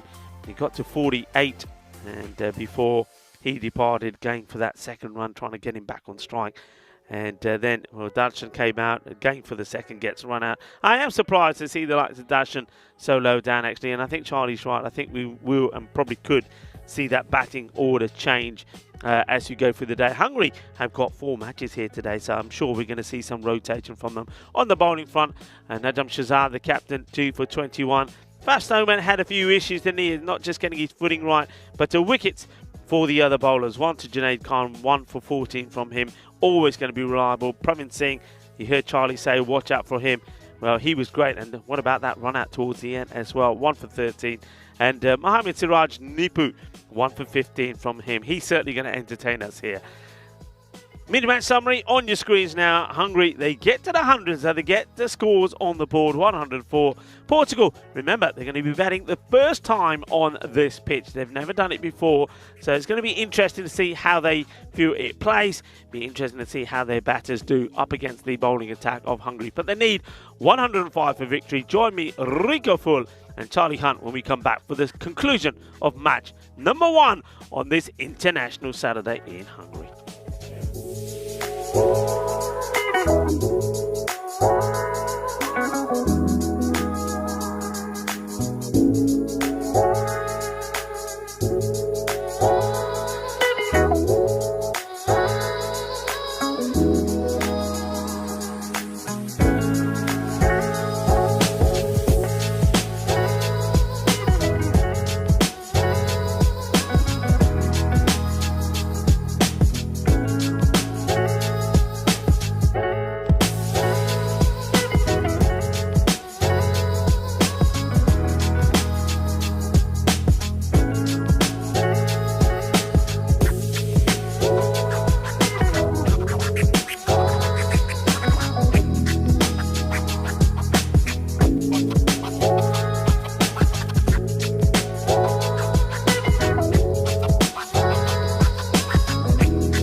This European Cricket International is proudly brought to you by HCL Software and Bizaway. Hello cricket lovers and welcome, yes, European International Cricket here in Hungary, in Budapest at the GB Oval Cricket Ground, and it's match number 1 of the series where the hosts, Hungary, have had a bat and put 104 on the board thanks to a very good captain's innings from Marco Huja, scoring 48 and getting his team out of a hole really. So Portugal, they'd expect to go and knock these runs off, but it's not going to be easy. Remember, they're a team that don't know how the pitch will play when they're batting on it, so they're going to take a bit of time to get used to it. But we do know that they've got some very good and aggressive players in their own right. Kuldeep Gulaya will be the opener, and alongside him at the non-strikers end will be Mohamed Adnan. A very warm welcome to everybody around the globe that is tuning in, and of course remember, plenty of cricket on this international Saturday. We have international T20I, some men's cricket happening in Malta as we speak, the Valletta Cup, as with Vinny Sandhuis, and Romania finished on 162 for 7. So they got pegged back a little bit by Luxembourg. Captain Vasu Sani made a 46 of 39, and earlier Taranjit Singh made 39 of 28. While Taran was out there, they were going great guns, but just slowed down a little bit towards the end. So Luxembourg fighting back there. And of course in the Netherlands, the all-important match coming up later where Thailand women take on the Netherlands. And of course we'll keep you posted on those developments. Back to the action here as Habitash Prashar comes in and he's going to get a wicket. And oh yeah, he's absolutely pumped. Kuldeep Gulaya is going to go, and he would go for a 2-ball duck. So the same way it wasn't the best of starts from Hungary is not the best for Portugal. This is not really a good shot. He just hits it straight to the man, and the catch is taken, an easy catch taken as well. Doesn't get under it, doesn't go for timing, went for power, and he gets out. So not a good start for Kuldeep Gulaya. He would go for a 2nd-ball duck. Good morning, Derek. So nicely taken. Well, wicket goes down and hits it straight to Muiz Ul Hassan. Well, that's his first real impact in the match. He didn't get a chance or an opportunity to have a bat. He's an aggressive hitter off the ball, but for now, they're happy to have him taking the catches because he gets the dangerous Kuldeep out early. So we're going to see the likes of Suman Gimari now come out to join Mohamed Adnan, who's yet to face a ball at the non-strikers end. So Habitash Prashar, who I did mention yesterday, was starting to go better with his bowling. He was trying to pitch the ball up a little bit more rather than bowling too short. And that's that line I'm thinking about. But what a good shot this is. And from that shot, what you can tell is a number of things. Number 1, that Gimari is in good form. It's a really nice shot from him. And number 2, the outfield has definitely had a cut early this morning because that ball went across it quicker than we've seen in the last couple of days. That's a lovely shot. Good way to get off the mark from Suman. So Prashar, will he go full again or will he try the shorter delivery? Someone Gimir gets off the mark with a lovely push through the covers. And it is that shorter delivery. So it goes for it. Got the field set as well. Nice field set. You can see that a lot of fielders are in tight on the offside to the right-hander. Third man is back. You've got a backward point and a point cover. And the man is up in mid-off as well. Just the 3 men on the leg side. You've got the 5-man 45 on the boundary, square leg and a mid-wicket. So the 2 men on the boundary are behind the keeper, 3rd man and fine leg. Oh, that's a really quick delivery. Gets beaten with pace. This is fast. This is quick. And this is Habitash Prashar at his best. What a lovely delivery that is. Gets through Suman. And Gimiri just watches this one go by. Yeah, that's beating him for pace. But just trying to take on the field. So in a way, this is not a bad little field set from Mark Ahuja. He's basically telling the bowlers to bowl that line outside the off, and he's challenging the batters to try and go over on the leg side. Well, it certainly worked with Kuldeep. And this is well played, plenty of power in the shot, and this is timed beautifully. He gets it over the fielders, as you have a chance to look at some of the Swedish boys and in their kit, having a bit of a net and a warm-up. And, well, it's a bit of grizzly action for them as well. Welcome, boys. And looking forward to seeing them in action. Of course, that's the next match coming up where Hungary will stay on the field of play. So no rest for them until match number 3. They'll be taking on Sweden as we welcome back into our very warm and sticky cube to Charlie Hunt. Yeah, good morning, Rika. Good morning, everybody. 8 for 1 after 1. Good start for both sides, really. Gimmerty looks pretty good early on. By the way, Mohamed Adnan opening up here, and he was a bit of a surprise addition for me. I wasn't quite expecting to see him. He is a good bat, but I wasn't quite sure if we were going to see him here this weekend. But he is in the squad, in the lineup. Took a good catch in that first innings, so he's already had a good start to his day. But if he gets going, he can go big. I mean, this if he gets going, this total is nothing, in all fairness. Opportunity to see Sheikh Rasiq now with the ball. He would have been disappointed that he didn't get off the mark with the bat. He played a thunderous shot, but straight to Adnan. So there's a chance for him to get his revenge, and he could if the fielder can get there. This is a difficult one, and it's a great catch. That is world class. There is no other way to describe that. That is world class from Abhitish Prashar. What a catch this is. This is sensational. It is also a golden duck for Mohamed Adnan. And, well, Sheikh Rasiq, who was caught by him, gets his revenge as he gets his wicket. What a start it is, though, for Rasiq. Rasiq is a lovely guy, the captain of Cobra CC, and he starts international duty with a wicket thanks to a brilliant catch, and that's a golden derrick.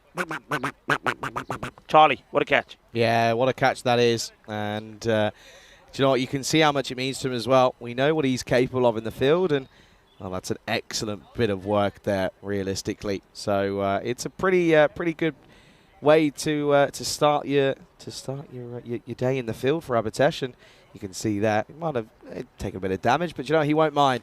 And well, in comes at Sean Gomes then here in at number 4. I was expecting him at number 3, but I think the early loss moved Suman up to that third batting position. But yeah, I mean, this is the big partnership for Portugal. Yeah, this is a big one. 2 batters that we've seen play well. When we've seen them, they've scored runs. But now they've got to put a bit of a partnership together here now, because Portugal, the same way that Hungary were early on, are in a bit of a pickle. 8 for 2. What a start though for Rasiq. He's a man who always plays with a smile on his face, and I can tell you what, he's smiling pretty happily at the moment. Okay, left-hander. Gomes now on strike. Yeah, this is a little outside tickle, but straight to second slip, and yeah, good bit of fielding. Vice-captain, Sean Gomes. I did have a chance to have a chat with him before the start of the day. It was a lovely little chat. He was talking about the cricket that Portugal have played so far and some of their performances, and hoping that that the mix, the blend of some of the experienced players and some new players in the side would see them have a productive series here and a successful one. This is down on the leg side. It's a bit of a wide from Rasiq. And I think he just signals to the umpire that he wants to come around the wicket now to the left-hander. Good take behind the stumps there from Stan Ahuja. It's warm. It is so warm. This is rather incredible. It's certainly ramping up the heat out there. Here comes Rasiq again. Up in the air, chance. This could be another cheap one. Oh, he's put it down. What's happened here? This should have been a pretty simple catch. Just seems as if there's no communication, and, well, Abhitish Prashar has to go at it last second.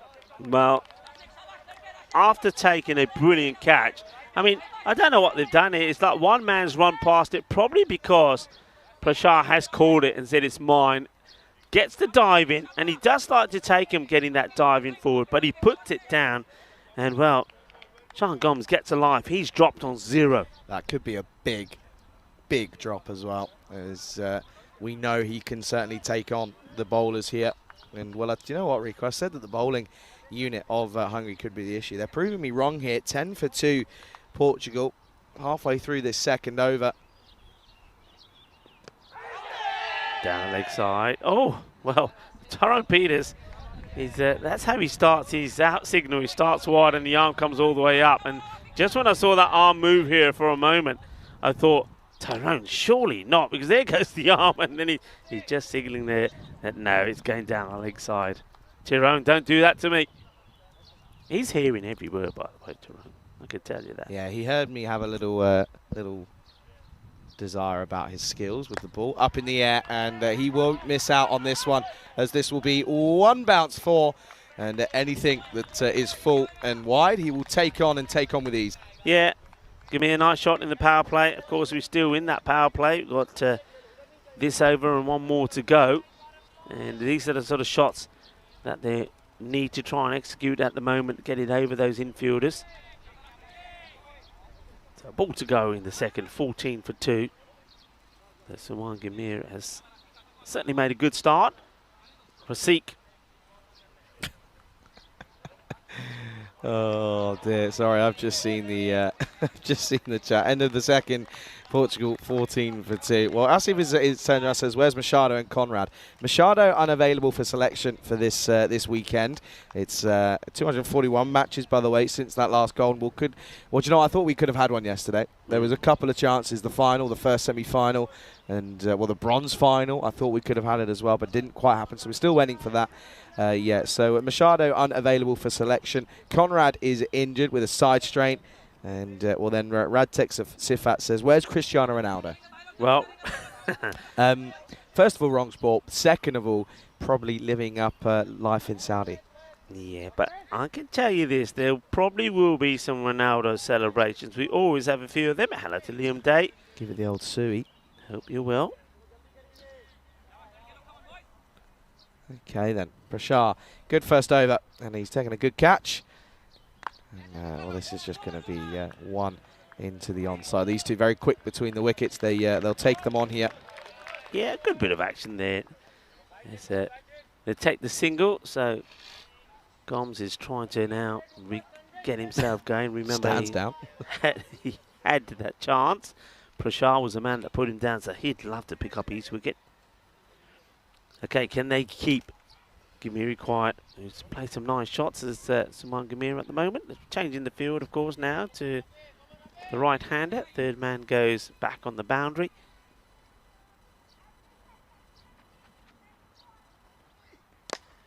Goes up, and I think this will go all the way. Bolle,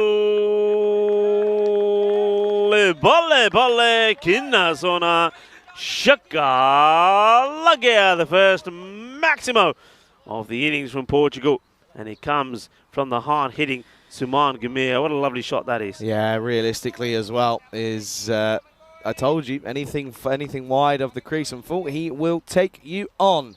And well, he's taken it on successfully. He's 18 off 8 at the moment. And Prashar, what's the comeback going to be? He's got to find something. Oh, he doesn't. Gundy, it's down the leg side, and Gimli was just trying to catch up with this one. It was a quicker ball from Prashar, but wasn't able to. Yeah, he wastes it really, doesn't he? Down the leg side, he can't bowl another one of those. When he does get it right, and he gets it right at the batter, it's a dangerous delivery. But I'm surprised also he executes it, because I'm looking at his field, and he's got nobody on the 45. So if you're going to bowl that, you've got to have the field to it. Otherwise, the batter will, even if you miscues it, there's nobody there to take the chance. Yeah, absolutely. And you've got to bowl to your field here. And he doesn't, because it's short, and Suman will just pick this up nicely. And, well, that's why we've got our ball people out there, because, well, we might lose in that long grass. What a shot that is. It's the second beautiful cricket shot of the over. This time, just pulls and pulls nicely. Plays it with so much time, and that's what I noticed there. He sees it early, he gets into position early, doesn't try and hit it too hard, uses the pace of Prashar, gets the middle of the bat and gets the boundary. It's the second 6. Got to try and find something here as Prashar. Where's he going to go? Up in the air and just through the cover region, and this is going to run away, and it'll be 4. So that's an excellent bit of another bit of batting, and well, no one was really sure whether or not that went. I can tell you it certainly did, and a good shot this one. Yeah, I mean, shots to catch it from Prashar, but there's enough of it to get it over the fielder. Once again, a nice one to play in the power play. So a few boundaries that Prashar is going for here. Only went up for 8 of the first over, and of course, he did pick up the big wicket of Kuldeep Goliath, but now he's having a few issues here. Yeah, Suman's got his number, isn't he? 28 off 10 now for him. And he's hitting boundaries for fun. He's all of a sudden made this power play pretty decent for Portugal, and this time clipped nicely into the onside, and well, Sheikh Rasit will do the fielding for 1. So the over looks like it could go magical. There's still a ball to go. Prashar, of course, was the man who put down Sean Gomes, so now it gets an opportunity to have 1 ball at him. He'd love to pick up his wicket after putting the catch down when Sean was on 0.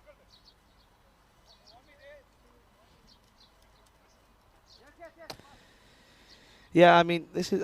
I was speaking to Tizer, and one thing you got to remember, Tizer, of course, has quite a lot of ties. Excuse the pun, wasn't intended.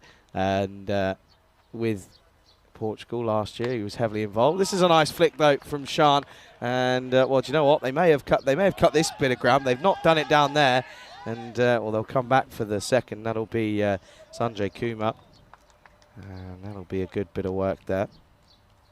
But yeah, and that's the end of the over, by the way. End of the power play. It's 35 for the loss of 2, and at the moment, well ahead of the rate. Good over. Goes magical, 21 off it. But yeah, Sean Gomes is also, of course, an exceptional batter, I have to say. But I think he's admitted it as well, that T10 isn't quite his favourite or favoured format. Likes the T20 and the longer format stuff. But yeah, he knows that T10 is probably something that he needs to have a little bit of work on, and I think going from the off is something that he wants to try and become a part of his arsenal as well. Yeah, I think you're right. A few people and on the chat liking what Portugal are doing at the moment, and Asif Malik saying destructive batting, and Nabin Gautam saying Saman Gumiri, you beauty. Well, he is playing some lovely shots at the moment, and well, Samrajit Singh is in the chat saying good luck Portugal team. There's a lot of support here for Portugal. Come on, where's the Hungarian support? Come on, you Hungarians. Let's have you in the chat as well. So host nation. Get on there and yeah, give some support to you boys as well. As it's going to be Mohamed Saklain then. So a bit of a different role for him. We've seen him opening for the Tigers. This time around though, he's going to be taking this 4th over. Suman 29 off 11. And oh, hello. I think he's going to be okay. But they just want to check this one just in case. Close. What an arm that was, though. Yeah, Rasit in the action. I think, first impressions, the bat just gets down in time. Let's watch it again. Is it past the line? Ooh, hello. Is it past the line? I think maybe. Ooh. Close. Close. I mean, the thing is, it's one of those where you're going to have to look at it. Is it past the line or not? I think the umpire, you're going to have to go with the umpire's call. And, of course, I think got Tyrone out there. Tyrone's positioning was pretty good. Look where he is. He's looking at it. So not out the decision. I think that's a fair call, but a great bit of fielding from Rasit. Yeah, super fielding. As they just want to get their field right. But, yeah, just keeping an eye on it.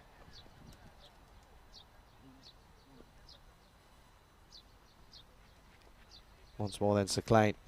Short and through the offside. Chase. Oh, I tell you what, I think he's got a boot on this one.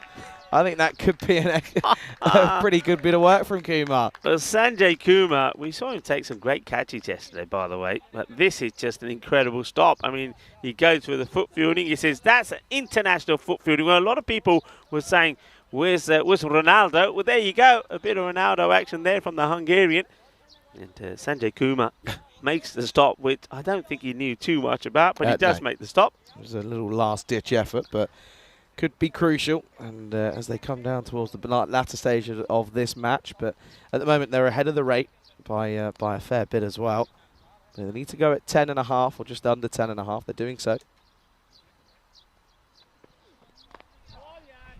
This one is, well, he's played it so late. It bounces over the keeper, but again, for just one. Sean Gomes just giving Gumity the strike here. That's all he's got to do. Yeah, he's decided after giving that chance that, you know what, the way this rate is, as we have a look at the Swedish side there. Hello to Team Sweden, just doing, at the moment, just some light stretches and exercises. Looking forward to seeing them in action next. Yeah, I think here Gomes has just decided, you know what, with the way things have happened, I'm just going to stay here, keep providing support to Gumir and not have to do anything major unless need be. This is, yeah, just sort of dragged again. And I see saying, Suman, come on, Nepali. But yeah, cool. Of course, Suman originally is from Nepal, but of course qualifies for Portugal. And, few people. Yeah, sorry, Charlie. I was just going to say, a few people are now starting to come in the chat and give support to Hungary as well. Akhtar is, as well as Schwab, saying Hungary win. Well, okay, maybe, maybe not. Shirar has just deleted his comment, by the way. He changed his mind pretty quickly. Of a lie, he literally just did. Chance gone. Great catch. Sharp catch, and that is important. And who is it? Well, I'll tell you who it is. It's the captain, Marco Huja. And, well, Sean Gomes, he will depart. He did have a life earlier. Remember, he was dropped by Prashar on 0. And the first one since then that he tries to hit in anger, he hits it to Marco Huja. Isn't he pumped? That means a lot to him. And it's a big wicket to get. It's another breakthrough. Yeah, Gundy from Sir Clain. But, yeah, it's going to have to be a long walk back. It's a slow one as well. He's not happy. He knows he's missed out on a full banger. And it will be a humdinger. And it's 38 for 3. Yeah, it sort of works out for them because they get this wicket. I mean, it's a Gundy ball. You're absolutely right, Charlie. That should have been smashed to the boundary. But, well, Gomes, he just wasn't on, was he, in this one? But, yeah, I mean, for me, I'm feeling it's a lucky break because I certainly would have deployed spin in this over. I would have gone for Dara Peretti, who's been in good form. They've gone for Paces Acclaim, which is very similar to what we've seen already from Prashar and Rasik. So I just thought maybe a change-up would have been a good idea here for Hungary. Now maybe Dara Peretti is going to be bowling the next over. We'll have to wait and see. But I think you just got to try your different options and different variations while you still got runs on the board to play with. Well, that wicket brings out the captain, Najam Shazad. Yeah, Najam Shazad, who, of course, we know plays a lot of cricket for Marlow. And, well, in reality, he could be opening the batting because if he goes big all the time. This will just be one, though. And, oh, dear, that's poor. Oh, no, yes, no, maybe. It was a poor bit of fielding from the offside fielder. I think that's Abhitesh Prashar, but he gets backed up. Yeah, you mentioned to me that the likes of somebody like Kuldeep Gulaya looks like he's trimmed down a bit.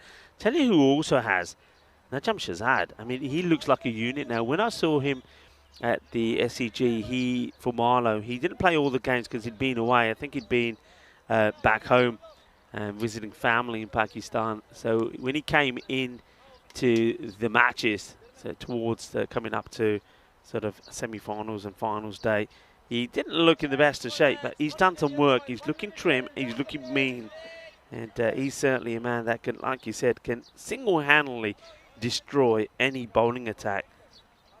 He's out there now with Gumir, who has made a good start himself, and they will now go to spin. So here he is, Ashraf Darapareddy, the MVP of the series that we just saw completed here, and he was in brilliant form. Scored an incredible over 400 runs and took 14 wickets as well. Pretty decent, pretty handy, and he was crucial in, of course, UCB getting into that third position. Yeah, at the moment, they're pretty tight, these two teams. 39 plays 34, both for 3 wickets down at this stage. So, yeah, they're pretty much as they lie, but it was, of course, that skipper for Marco Huja for Hungary who got his side out of a bit of a tricky situation. Can Najam Shazad do the same? He's got to find someone that backs up Suman Gimri, of course, who's 31 off 14, batting very well. And then he's going to take on the spin, and he's got all of this. This will be a Maximo time. And, well, he gets his account open nicely, gets that front leg out of the way. Darapareddy, he's been taken to the cleaners early on here. Yeah, when he backs himself, the captain, doesn't he? Goes down on one knee, hits it big. You can see there, The keeper, for a moment, thought maybe things could equal eye up, but no, is not to be. Gets over the fielder, 6 runs, and the captain opens his boundary account. And again, goes for it and over. And this one, it's even better. It's flatter, it's harder, but he still gets enough elevation on it. And this will be back-to-back Maximos here. Yeah, this one he hits harder and flatter, but it sails over the boundary. Puts everything, well, all of that strong physique that I was talking about, it all goes into this. He gets all of the power, all of the weight distribution into the shot. 6 more runs, the back-to-back sixes. Dara Peretti, not the best of starts from him at the moment, but never write him off. He'll be looking to come back into play here. Goes Fuller, and well, this is going to be another volley. Well, Dara Peretti, he knows all about hitting sixes. He hit 5 of them in the last over yesterday in the bronze final to get his team a victory. Well, now he's getting a little bit of payback time. Yeah, isn't he just as well? And he's probably thinking, oh, okay, I know how this feels. I know what it feels to be a batter doing this, but now as a bowler, it's not great. It doesn't feel fantastic at the moment. But Shazad, he's moved on to 19 off just 5 here. And yeah, as you mentioned, Dara Peretti under a bit of pressure. He's gone dot for the first, and then boom, boom, boom. 3 sixes on the trot. Well, the umpires have been busy today, haven't they? There's a little bit of footwork there from James as well, stopping the ball. And Dara Peretti, as we so often see, he's got his shades on. By the way, Rico, they've had a big chunk of time already here of Hungary in this innings. Oh, he's gone again. Hasn't quite got it, though. Went straight to the fielder. And, well, how's this happened here? Watch this.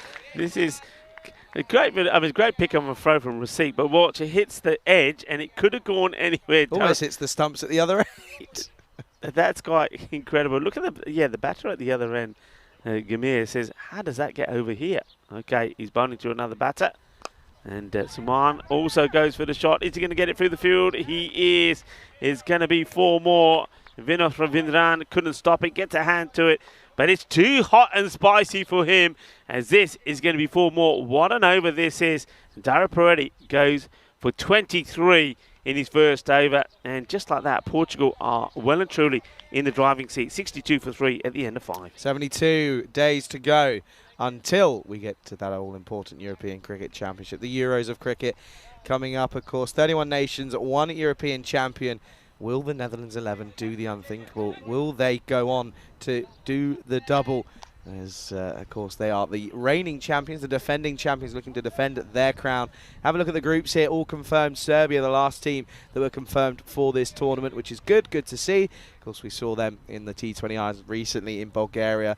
So we'll get to see, of course, the main man in Adrian Dunbar. As there are some big teams participating in that tournament, of course. That's down in Khartoum, and if you're in the Khartoum Malaga region at that time of year, listen, it's free entry. Come on down, yeah, come on down. Join us there. Join the team, join the crew, and join the fun, and get into the fan zone as well. Of course. Listen, I was there. Yeah, I was in the fan zone. Oh, it's a good place to be.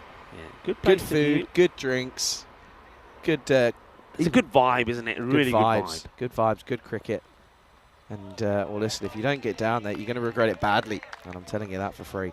Yeah, if you love your cricket and you like your European cricket and if you like what we do, well, the big show really is the one down at Cardamania. So come down and watch the cricket, get involved, get in the fan zone, have a few drinks, of course. You've got Victoria Cerveza, one of our drinks partners there. You also have Purple Pepper doing some great food. The party atmosphere. It's a fiesta of cricket. Short.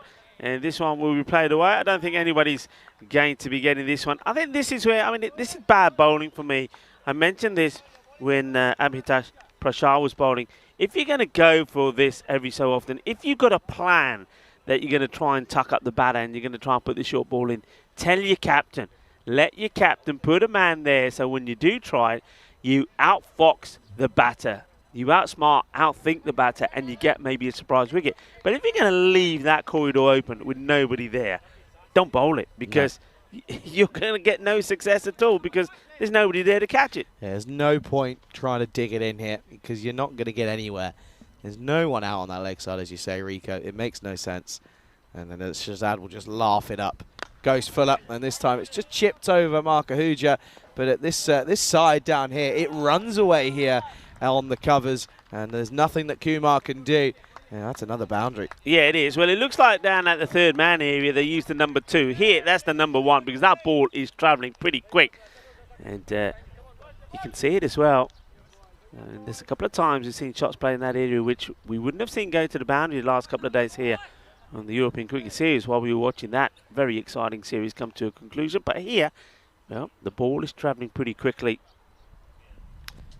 35 needed off 26. It's due to this innings from Shazad that they're looking pretty comfortable, and this is again pumped, but not quite to the fullest of extents, and will just be again just be 1. But yeah, Shazad at the moment is keeping them going, isn't he? He's got them into an area where it's now just 8 needed and over, and at that rate, you probably would back Portugal here. Yeah, you would. You'd have to. I mean, in fairness, if they wanted to, they could do this in just 1 over. 34 needed. I don't think they will, though. I'd love to see it. One day I'm going to see it. I thought we could have had it yesterday. If it wasn't for the time penalties, I reckon we could have had it yesterday. No word of a lie. Down the leg side. That's going to be Gundy and wide. Yeah, I'm with you. I think yesterday we would have definitely have seen those 6-6s. Don't forget there was a wide ball bowled in there as well. So I think memory serves me right. It went 6-6, wide, 6-6-6. It was just an amazing finish to the bronze final. That was it was 36, and of course, like you touched on, 5 penalty runs were added because of a slow time rate from the Royal Tigers. But what a match. One of the best matches that I have seen. Wider again. So dot ball to end it. It goes for 10. It's at the end of the 6th over. Score is 72 for 3. Rohit in the chat says, what's the dates for the ECL 2024? I don't think they're confirmed yet, are they? I'm not too sure.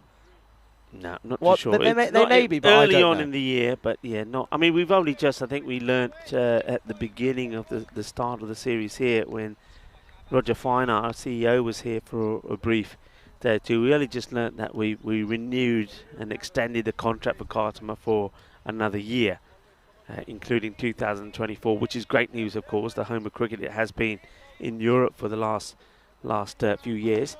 So now that's been confirmed, I think keep a lookout for those dates, but it will be early on in the year. And top of my head, I'm guessing probably will be once again around about February time at some point. A lot of cricket, and you can see how much cricket we've got getting in here at the moment this year. It's a bumper year. More events like that Continental T20 women's series coming up in Romania coming up all the time. So I think 2024 will be even bigger. And talking about big, this is high up in the air, but Dara Paredes under it. And takes a very good catch. This ball is moving around a lot. I don't know why. You can't put it down to win because there isn't any. But it looks like it's going towards the boundary. And then if you follow Dara Paredes, the ball keeps, well, it's like sucked in. It's sucked into the middle. So it's going. He's got it, and finally hangs on to it. And it's a nice catch, nicely taken. And well, what a start this is for Muiz Hassan. So just like Rasiq, he bowls his first ball in international cricket and he gets a wicket. Yeah, it's a big one to get, as it will be 72 for 4, and Najam goes. Maybe there is a late possible twist in this tale, as Asfal Rupu will be the next batter to come out. You look at what's left to come, though, for Portugal. Faf Stoneman and Anthony Chambers, of course, in the domestic game in Portugal, are very, very successful.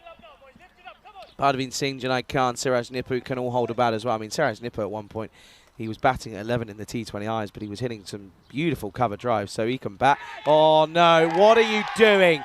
That is awful. I'm sorry, there's no sugarcoating this one. Rupu first up, trying to scoop through fine leg, and he's got it completely, utterly wrong. And it's going to be a first ball quacker, not in the right position, heads in the wrong place, and he goes. It's a simple catch. Well, this is what not to do when the world is watching and you take centre stage. He gets himself a golden duck. So first of all, he's going to get...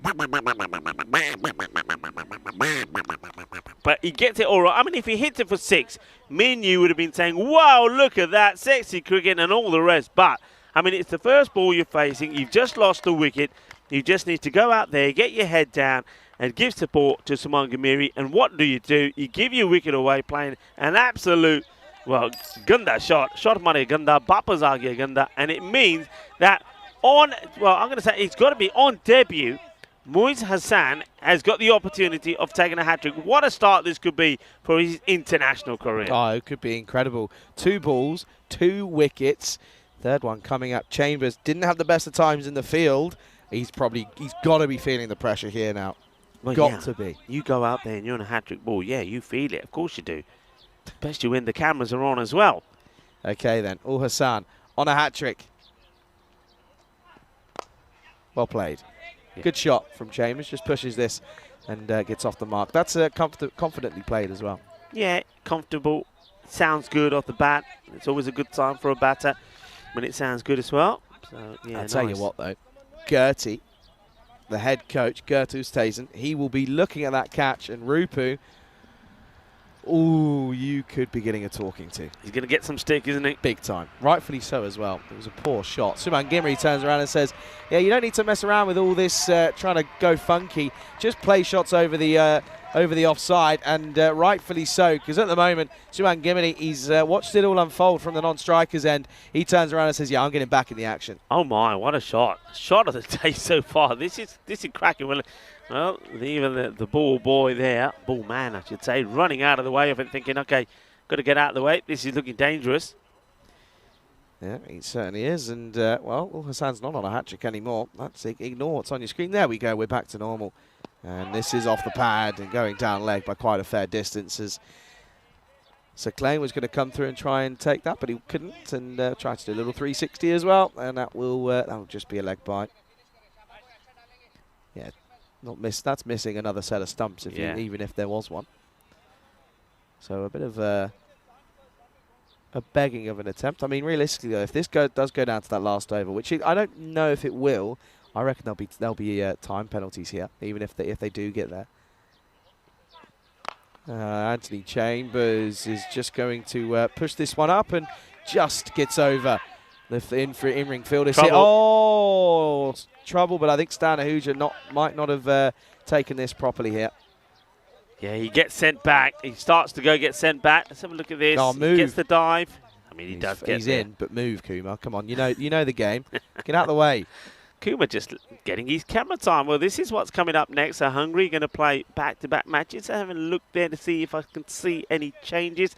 I don't really. And Sweden, their captain, Shazeb Chowdhury, he'll be hoping that someone like Sher Ali, who's that's a surprise. Sher Ali behind the stumps. I thought they'll be using him to have a bowl because he's a bit of a bowler, so gets a lot of swing. So, but look, good players in there. Khalid Zahid, Zabi Zahid in the side Saeed as Ahmed. well. Yeah. Saeed Ahmed with the bat. Trust Saeed me, Ahmed. one to watch. Spin back into the attack, and this is just again chipped over the top, and that'll just be a single. Gets Gimmerty back on strike. He's in the 40s now.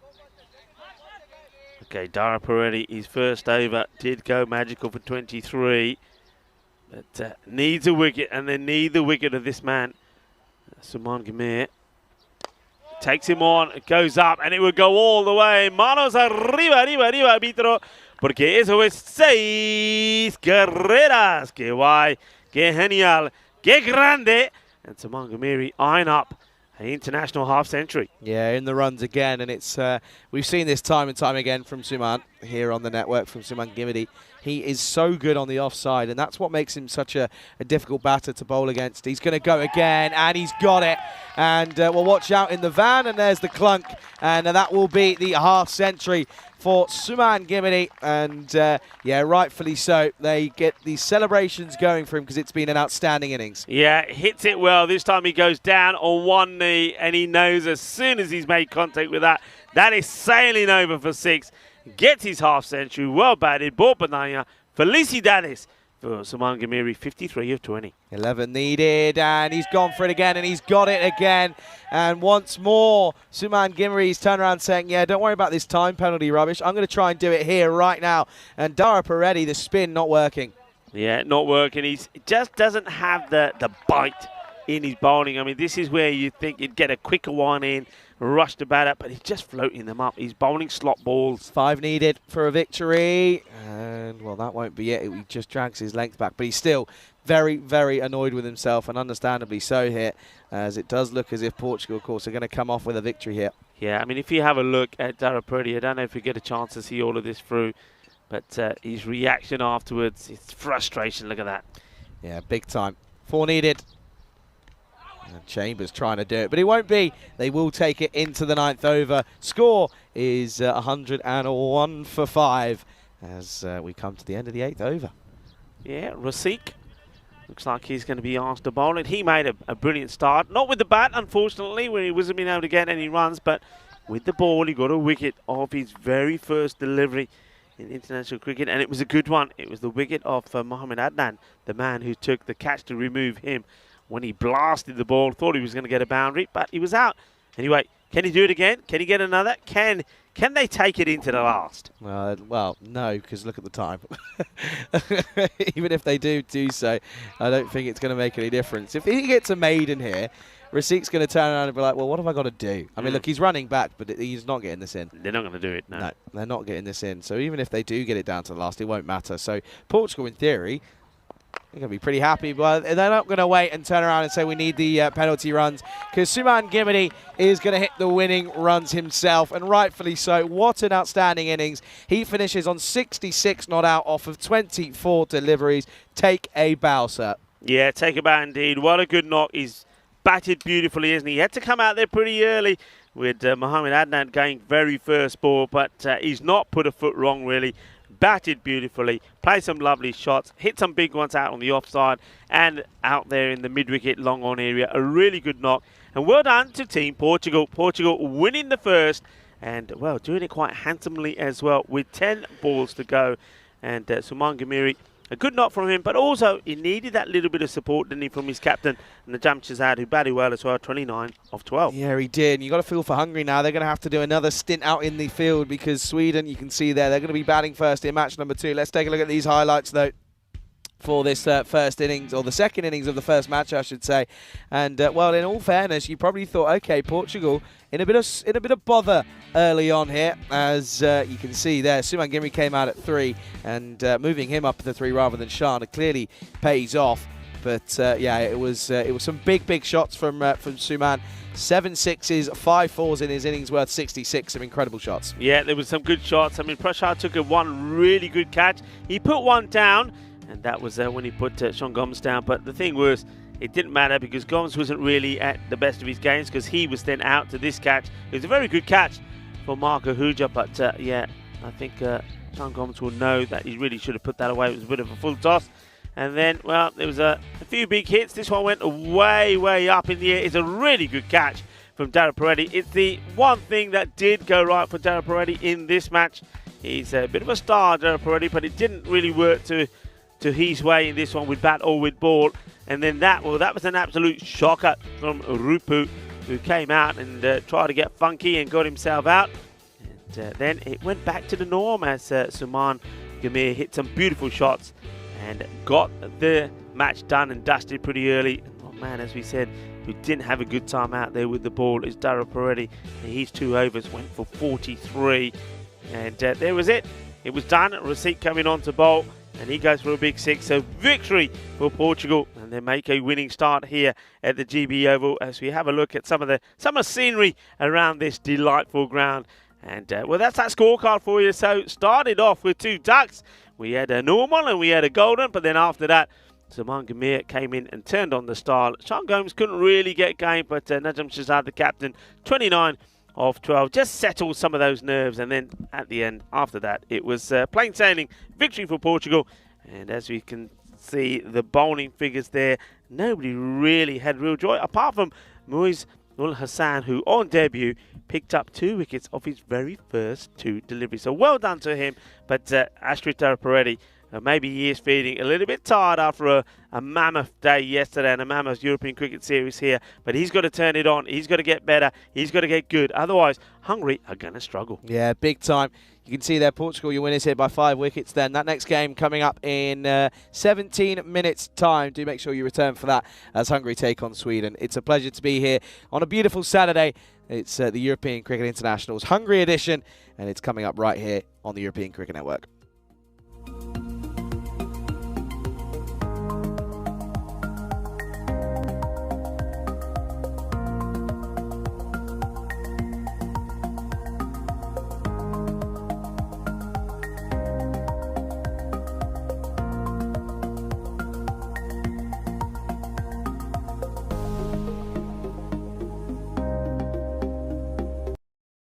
Hello viewers and welcome back to the Euros of Cricket here at the Cardiff Oval. We spent plenty of time talking to some of the players and we've seen some great action out there in the middle. We've also seen some great officiating as well, and I want to take the opportunity to speak to one of our umpires.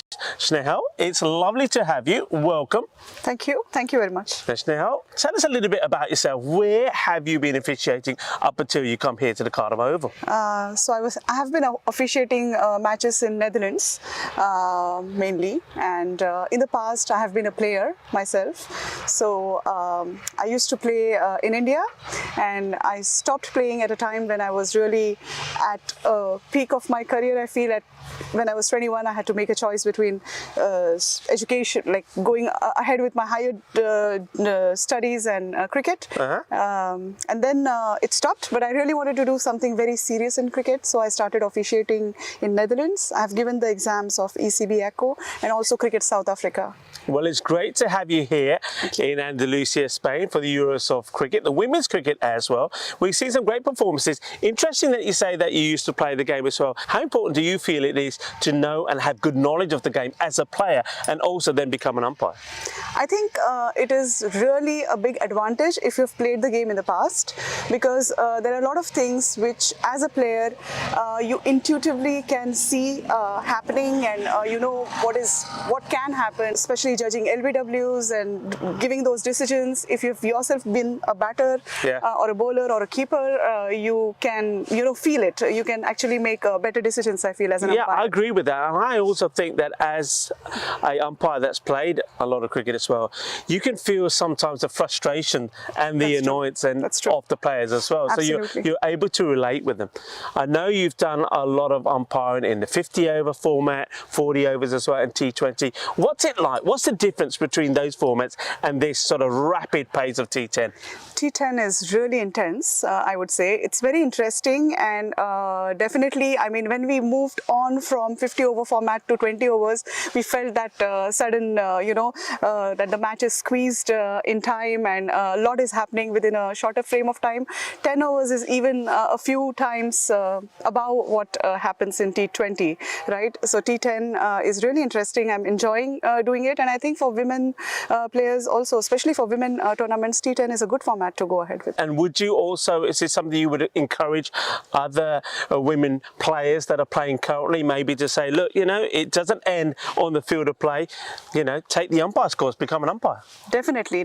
I think there is a huge scope for women to take up umpiring, and I'm really happy when I took the decision. I got good guidance from some mentors that I have in Netherlands. One of them is Rob Kemming, who has been part of ECN. It's really nice that there are people who guide us, and women umpires are really needed in the cricket world, and I think more and more women should explore this side of cricket also. It's a good thing to do for. Well, there you go. So those budding players that are coming to the end of maybe your playing career, sign up. We need some more umpires as well. It's been absolutely delightful talking to you. It's been great watching you out in the middle, and you've had a fantastic day. Very quickly though, we've had 2 days in. What are your highlights of this European Cricket Championship so far for the women's? The batting that the Dutch team did today, Iris Willing scoring 100 runs was amazing. It was really nice to see her bat and hit those big shots. I would say for me that was a highlight. Again, she did a 50 in the previous day. It was a nice batting to watch and to be part of the game also as an umpire. Well, it's quite amazing. It was great to see you out in the middle, and of course it was great to see that first ever 100 on the European Cricket Network in the Euros of the women's cricket. And stay tuned, because plenty more highlights coming up, and of course we'll be talking to a few other players and maybe some more officials as well.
This European Cricket International is proudly brought to you by HCL Software and Bizaway. Good morning, everyone. Welcome back to this Scorcher Super Saturday here in Budapest, Hungary for the second match of this European Cricket International Series. It's the host nation, Hungary. They take on Sweden here, and I'm looking forward to seeing the Swedes. Of course, we were there earlier on in the year. We know what they're all about. They've got some big names in there. Ahmed is the one that stands out for me with his big hitting down the ground. We could be losing a few Grizzlies here. We know that we've lost a few in that forest and the river behind us, but only time will tell as to whether or not that pays off, of course. And well, you look at Hungary, they stumbled in that first innings for them, didn't they, in that first game? They're at 1.40 for 5, but the skipper, Marko Huja, I mean, what an innings that was to get his side back into a decent total. Of course, without them, then it could have been a pretty embarrassing start to their little series here. Of course, 9 games of cricket here this weekend, 9 games on the network here today in total, and well, this is just one of them, of course. Match number 2, it's going to get right underway here. Let's go to tournament referee Tyrone Peters, who's with the 2 captains for the coin toss. Sweden to call. Tails. Tails is the call. It's tail. We'll bat first. You're going to have a bet. Back to you boys in the comms box.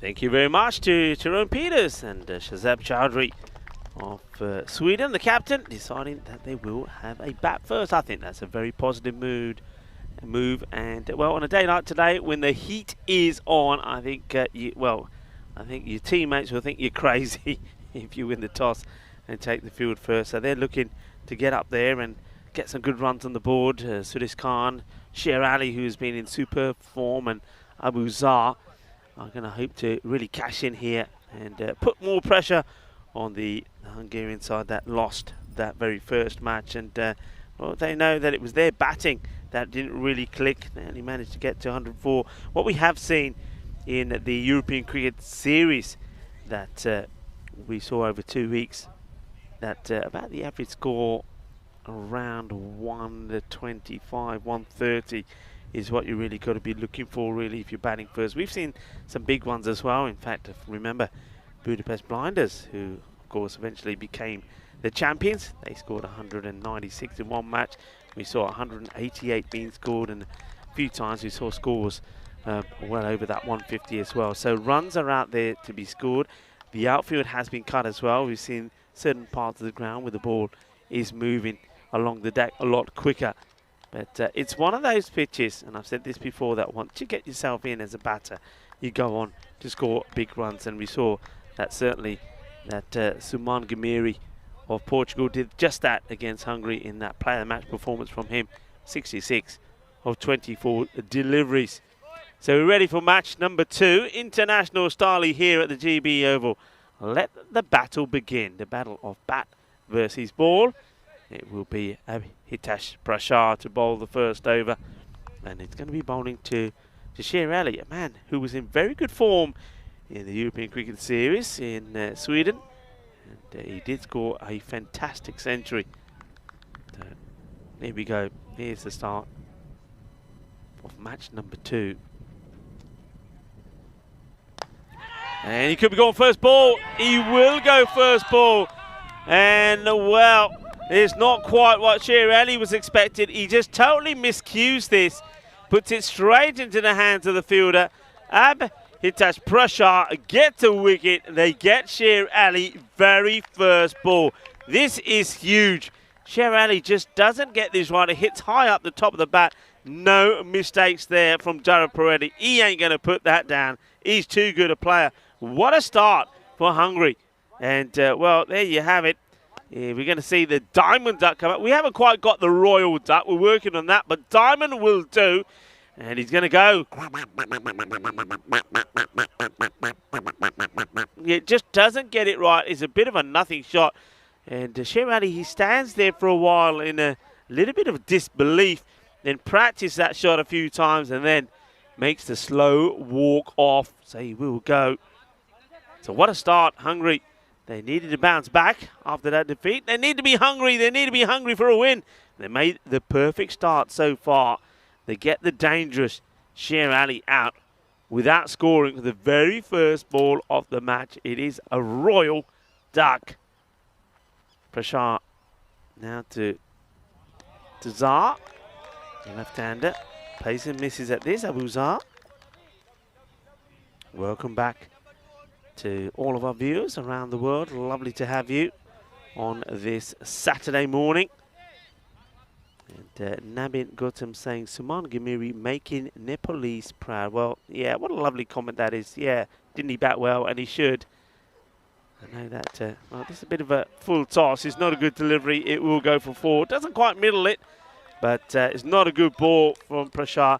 I still believe that for a talented player, and he is, Prashar, that he's still, every over, he lets himself down with at least 1 or 2 bad deliveries, and that's one thing he's got to iron out of his game, especially when you're playing at this level. He's got to be consistent and got to get that ball in the right areas consistently. You can't be bowling beamers. Can't be bowling full tosses at this level. That's better. Better areas.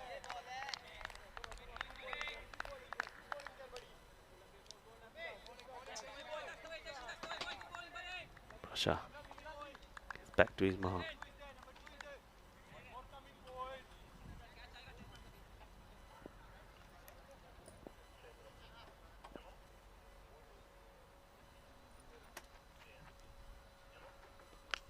Edge, and well, he swings hard and he gets lucky. Hay poquito de suerte ahí por el batedor, porque es 4 carreras otra vez. Ahora tienes 2, and this one worse, just a bit of luck. It was wide, swings hard, gets the edge, and even though there is a wide third man in place, can't get there. Now they've got to try and find this ball as it goes into the overgrown grass there at the far end, and they're looking for it but can't find it. Well, we're going to have to send one of the ball boys over there maybe to have a look at it. And, well, maybe he's found it. I was going to ask Andis to show it one more time, and we could have told him where to go, but it doesn't matter. They have found it. So the ball does come back. So Prashar will consider himself to be just a little bit unlucky there. As once again, we're joined by some lovely dragonflies in the cube, and they're not afraid of us at all. They're just all over us. And yesterday they had a field day. I think they liked the peacock shirts we were wearing. They were all over us. Yeah, nice to have them. Very friendly as well. Got some nice photos of them. I think Deanna Oro's put one up the other day, and nice photo of some of the wildlife that we have around us. And of course, yesterday was Be Kind and Be Nice to Bugs Day as well. So we were very good. We didn't hurt any of the bugs around us. And remember, you can get in touch with us at any time. And we always appreciate your comments and your support for the European Cricket Network. And myself Rico full, and Charlie, and a good time to welcome Charlie back into the cube. Hello, Charlie.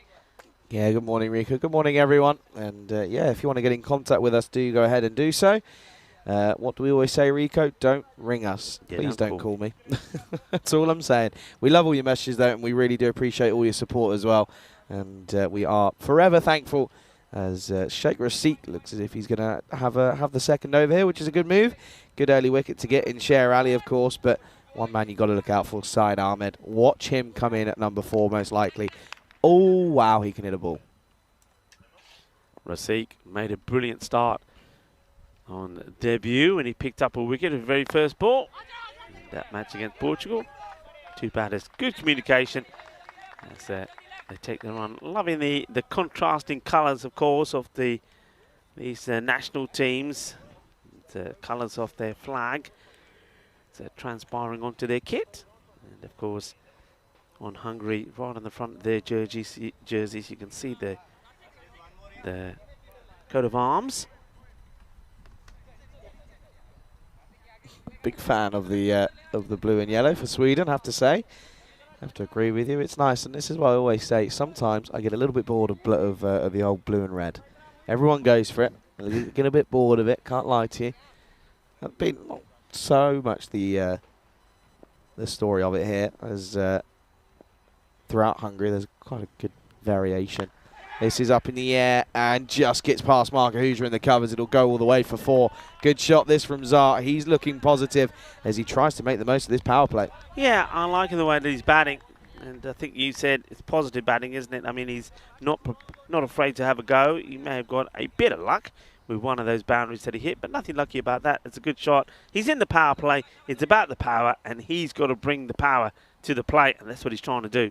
Yeah, certainly. And that's a Gandhi ball from Rasik. And this is played beautifully. Lovely timing. Gets the swivel in. And it's nice to see. It's a bit of fielding practice there for one of our crew of ball retrievers. Nicely done by the young lady there. Look, lovely technique. Busy day for her already this morning. Yeah. Quite a few come her way. Nice to see. They're all wearing their caps, and hope they've all got plenty of water to be sipping and drinking on this very hot day. Sizzler out there at the moment. Swing and miss. Well, swing and a miscue, I should say. We'll Yeah, get a single. it's a warm one. Really is. These dragonflies, they're on one today, aren't they? Yeah, they're loving it. They're just thinking, well, it's international action here at the GB Oval, so they're coming in strong and fast to enjoy the action. And probably, you know what else? They're coming in from the sun themselves. At least we've got a bit of shade here as Rasik comes in again, and again he strays onto the pads, and this is a delightful hit. This will go all the way. Horns from Tyrone Peters. Well, when he puts them up in the air, they go a long way up. And yeah, Tyrone, he likes to give the old horn signal. And that one's a lovely pickup, clean, sweet, out of the middle. There you go, horns, yeah, baby, that's horns. What's the response then from Rasik? It's well bowled, and it will be a dot to finish. A good comeback, but the over goes for a fair few. It's 16 off it.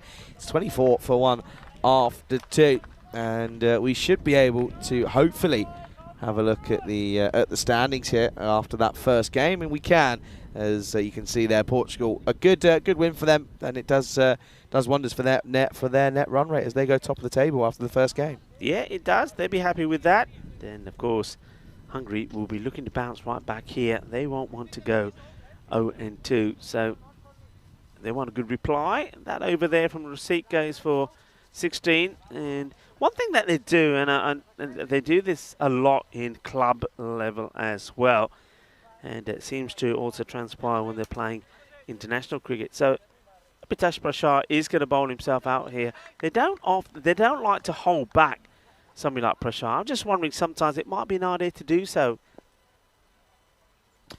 Yeah, I know what you mean. I know what he's saying. Zar 17 off 8. This is down the leg side. Duncan will call it for a while. Yeah, Duncan alongside Tyrone Peters here for this second game of the day. And well, the man in front of us, I'm not going to say it too loudly, but Peretti, not quite the best of starts to his morning. Of course, had a great day yesterday. Straight back down to earth here this morning, though. Yeah, he just you know, maybe, yeah, possibly a little tired, but didn't perform to his best. He knows it. We saw the frustration from him when he was bowling.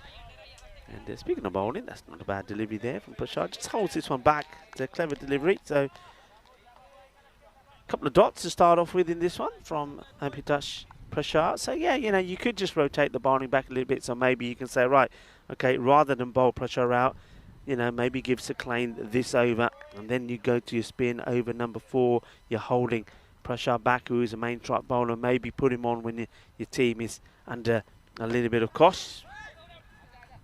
But they're quite happy to bowl him out, and I just think when you've got bowlers that are very similar, in some, you know, you can always hold back a bowler. So it'd be great, you know, if you can go back to something like Prashad in, say, the 7th over when you really need a wicket, you need something to happen, because the likes of Sweden are getting away a bit. You can always fall back on him, but use him early. You're not able to do that. It'd be interesting to see whether Raseek will come back on the bowl the 4th. I don't think so. He was a little bit expensive. Went for 16. Wow, look at this one that's just landed on, by the way. That's a colourful one. Outside air. No, it wasn't. Thought I heard something. Wow, okay. My ears are playing tricks on me, and it's the exact same thing again. I've jumped the gun. It's the dragonfly going bzzz. I thought I heard something there. Maybe, do you know, it might have been you picking up your pen, to be fair. You were writing something down as it went past. It might have been you. I'm going to blame you for that one. All right, I'll take fine. it. I'll take it. I thought he got him there, but then no one else went up. So I was like, oh, okay. Mind you, you're a wicket keeper. You're always thinking of hearing true. things. That is true. I always think it's out. You've got to. You don't ask, you don't get, Rico. Take that into life as well. Trust me. Here is Amitesh Prashad then.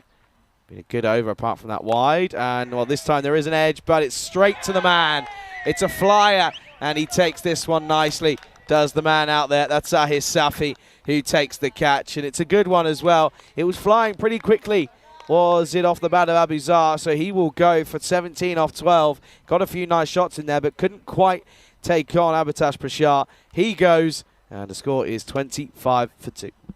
Well, he takes the catch, and then, well, it looks like he might have done himself a bit of damage there. You know, he takes the catch, and now he's got a few people around him as they're having a look at his fingers. Maybe a bit of the free spray may go out there, a bit of the old magic spray, but he holds on to the catch. Prashad gets the wicket off Abu Zar. Zar, well, I think he played his part. He knows what he's got to do in the power play. He was having a go. Got away with one of these earlier, but that's a nice catch. That's nicely taken. And, yeah, then he's having a look at his fingers there. Seems to be okay now. He's still examining one of those. There he is there. He's holding that finger pretty tight, so... But he holds on to the catch. That's the most important thing. And the field placing, well, got to hand it to Stan Ahuja. He stuck with it. He knew that Zar would be going for that shot. Hit the man up there and took the catch. Is one thing that they haven't always done is have that third man back. It's had a good bit of field position. 25 for 2. A couple of balls still to go in the power play. Here is Saeed Ahmed then.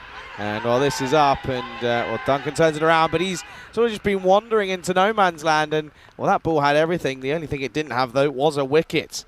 Yeah, well, where is Ahmed going here? I mean, he's not watching his... I mean, I think maybe he feels it. Maybe he thinks, all right, I'm a goner here. He's running nowhere.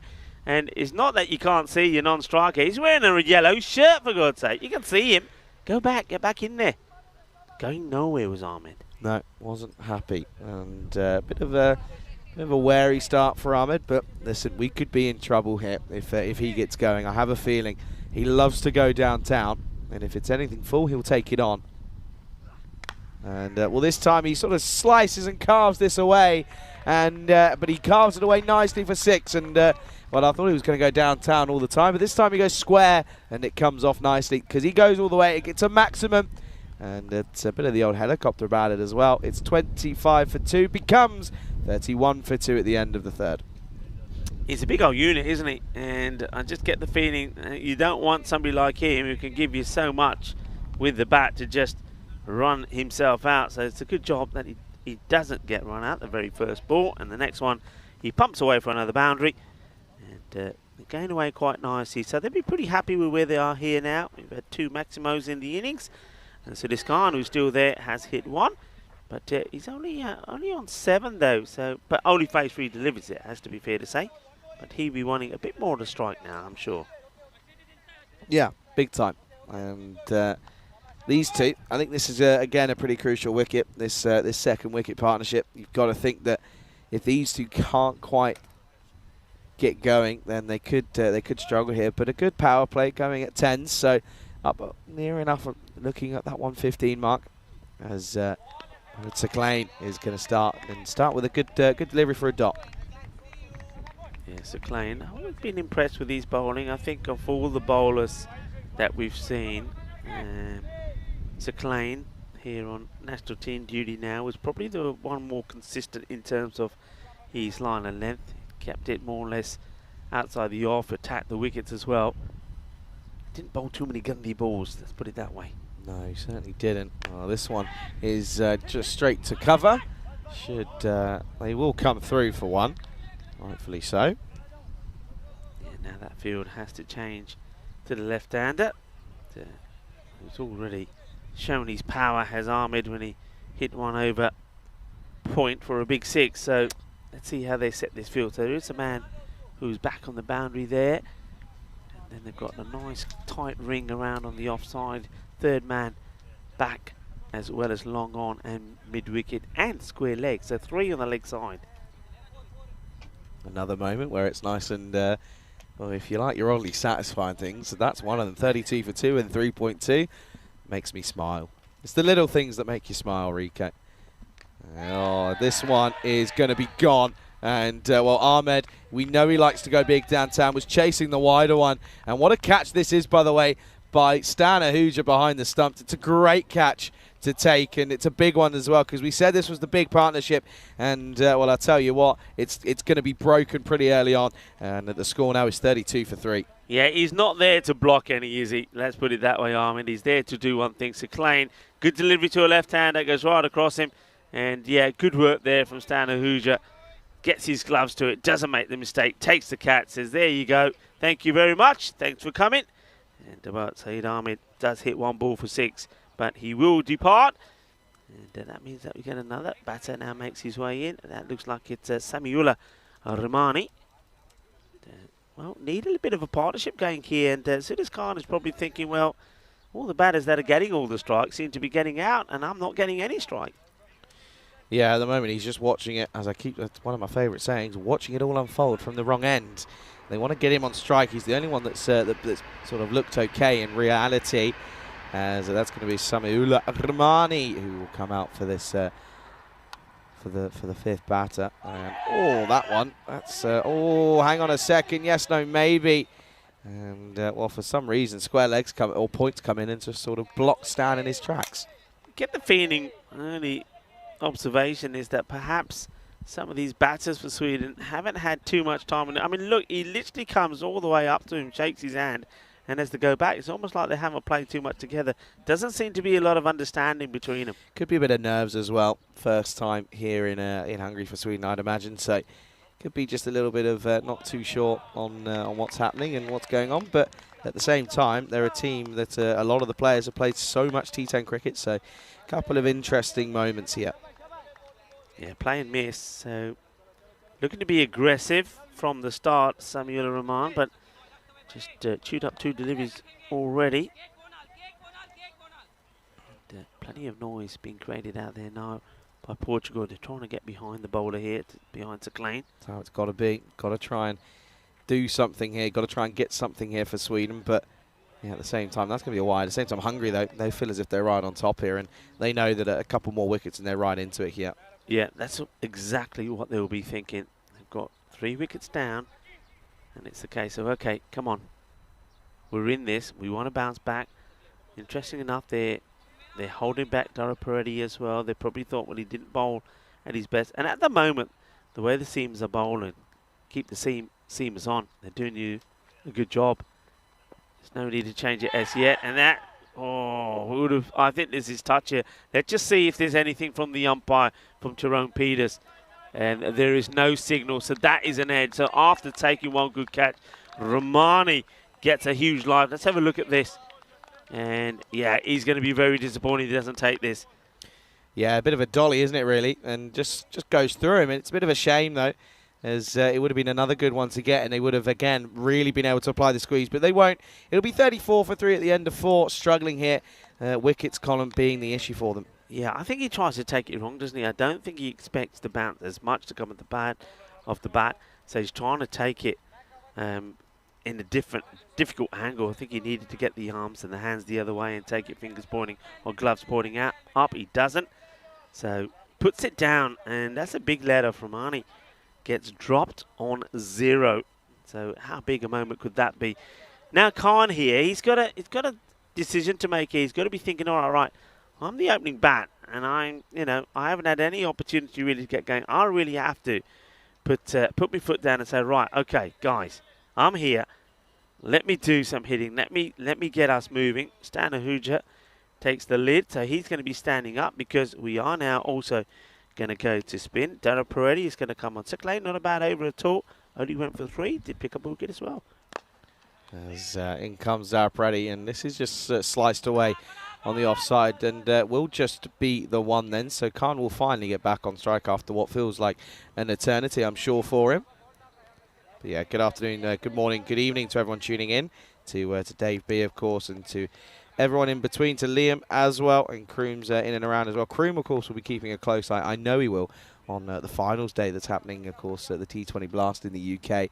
Essex are playing up, and that's happening in about 25 minutes. This is huge. That's gone massive from Khan, and this is why we've been saying you've got to get him on strike. He's been at the wrong end for too long because he can hit shots like this. Yeah, absolutely, and he needs to take a bit of ownership as well. So now he's got to say, right, you know what? I want the strike. I'm going to dictate the strike because this is what I can do. I can get the acceleration that we need. And Dara Peretti, well, he's a unusual day. Continues with the ball. This one gets played away, but no run. That's a good comeback from him. He teases the batter out of his crease. And Suresh Khan gets a bit of batter onto it, but not able to turn it into any runs. Yeah, Dara Peretti is under pressure here with the ball. Needs to be at his best. Let's see if he can get a breakthrough here. Well, that's the cricket delivery. This is what we didn't see from him in the last match. He was very much predictable. He was very much slot bowling, but this is better. That was the quicker one. So he's had to think about it, hasn't he? And he's starting to get those variations in place. Yeah, that's where it's got to be. Well, this one now is dragged as Khan goes down the ground, and well fielded by... that's the Vinod Ravindran out there. And yeah, they just take the 1. Yeah, take the 1. Let's have a quick look at what we're seeing happening in Malta and Luxembourg. 114 for 3, trying to get to 162. Well, this is a lovely shot. He goes down on one knee and absolutely blasts this down the ground. What a lovely shot this is. Oh, this is beautiful. Just watch this.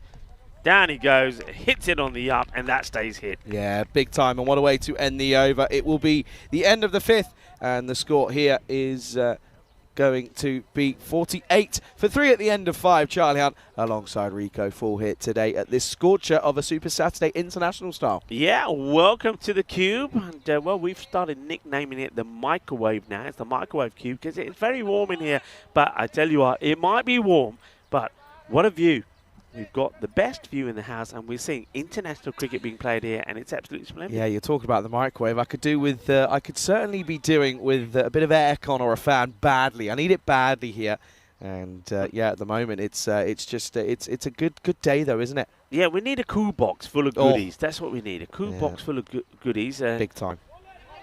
In there, we'll throw a few towels in there, so we'll be taking the cold towels out to put on our heads. Seclane back into the attack. They did this last time and it worked pretty well. The combination of Seclane and Dara Peretti. Dara Peretti, that time round, it's a little bit better from him, so he is starting to find his way, but still went for 14 in that one. Seclane. It's a good introduction from him as well. He's bowled well. He's bowling at pace. Once again, it's been pretty consistent. The radar's been good. This time just a little bit too wide and signalled by Tyrone Peters. Yeah, just gets that one a little bit wrong, does Seclane. You can just see there. But yeah, at the moment, 50 for 3. It's a pretty good comeback from Sweden. They've lost a couple of early wickets, but they've been able to really just nail them down, especially after that last over that went for 14 off Dara Peretti, who's he's not having a great day of it, is he? He can't seem to find the rhythm with the ball, and he struggled with the bat as well. Went for less than a run of ball. And, well, this one is big down the ground. Has he got enough on it? I think he has. Yes, he does.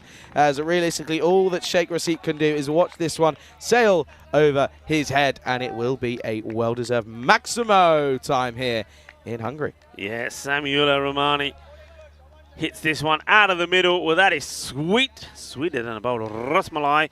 What isn't sweet is what Stana Huja is feeling behind the stumps, because, of course, he had the opportunity to remove him before he even scored a run, so that's going to hurt a little bit as Romani moves to 14.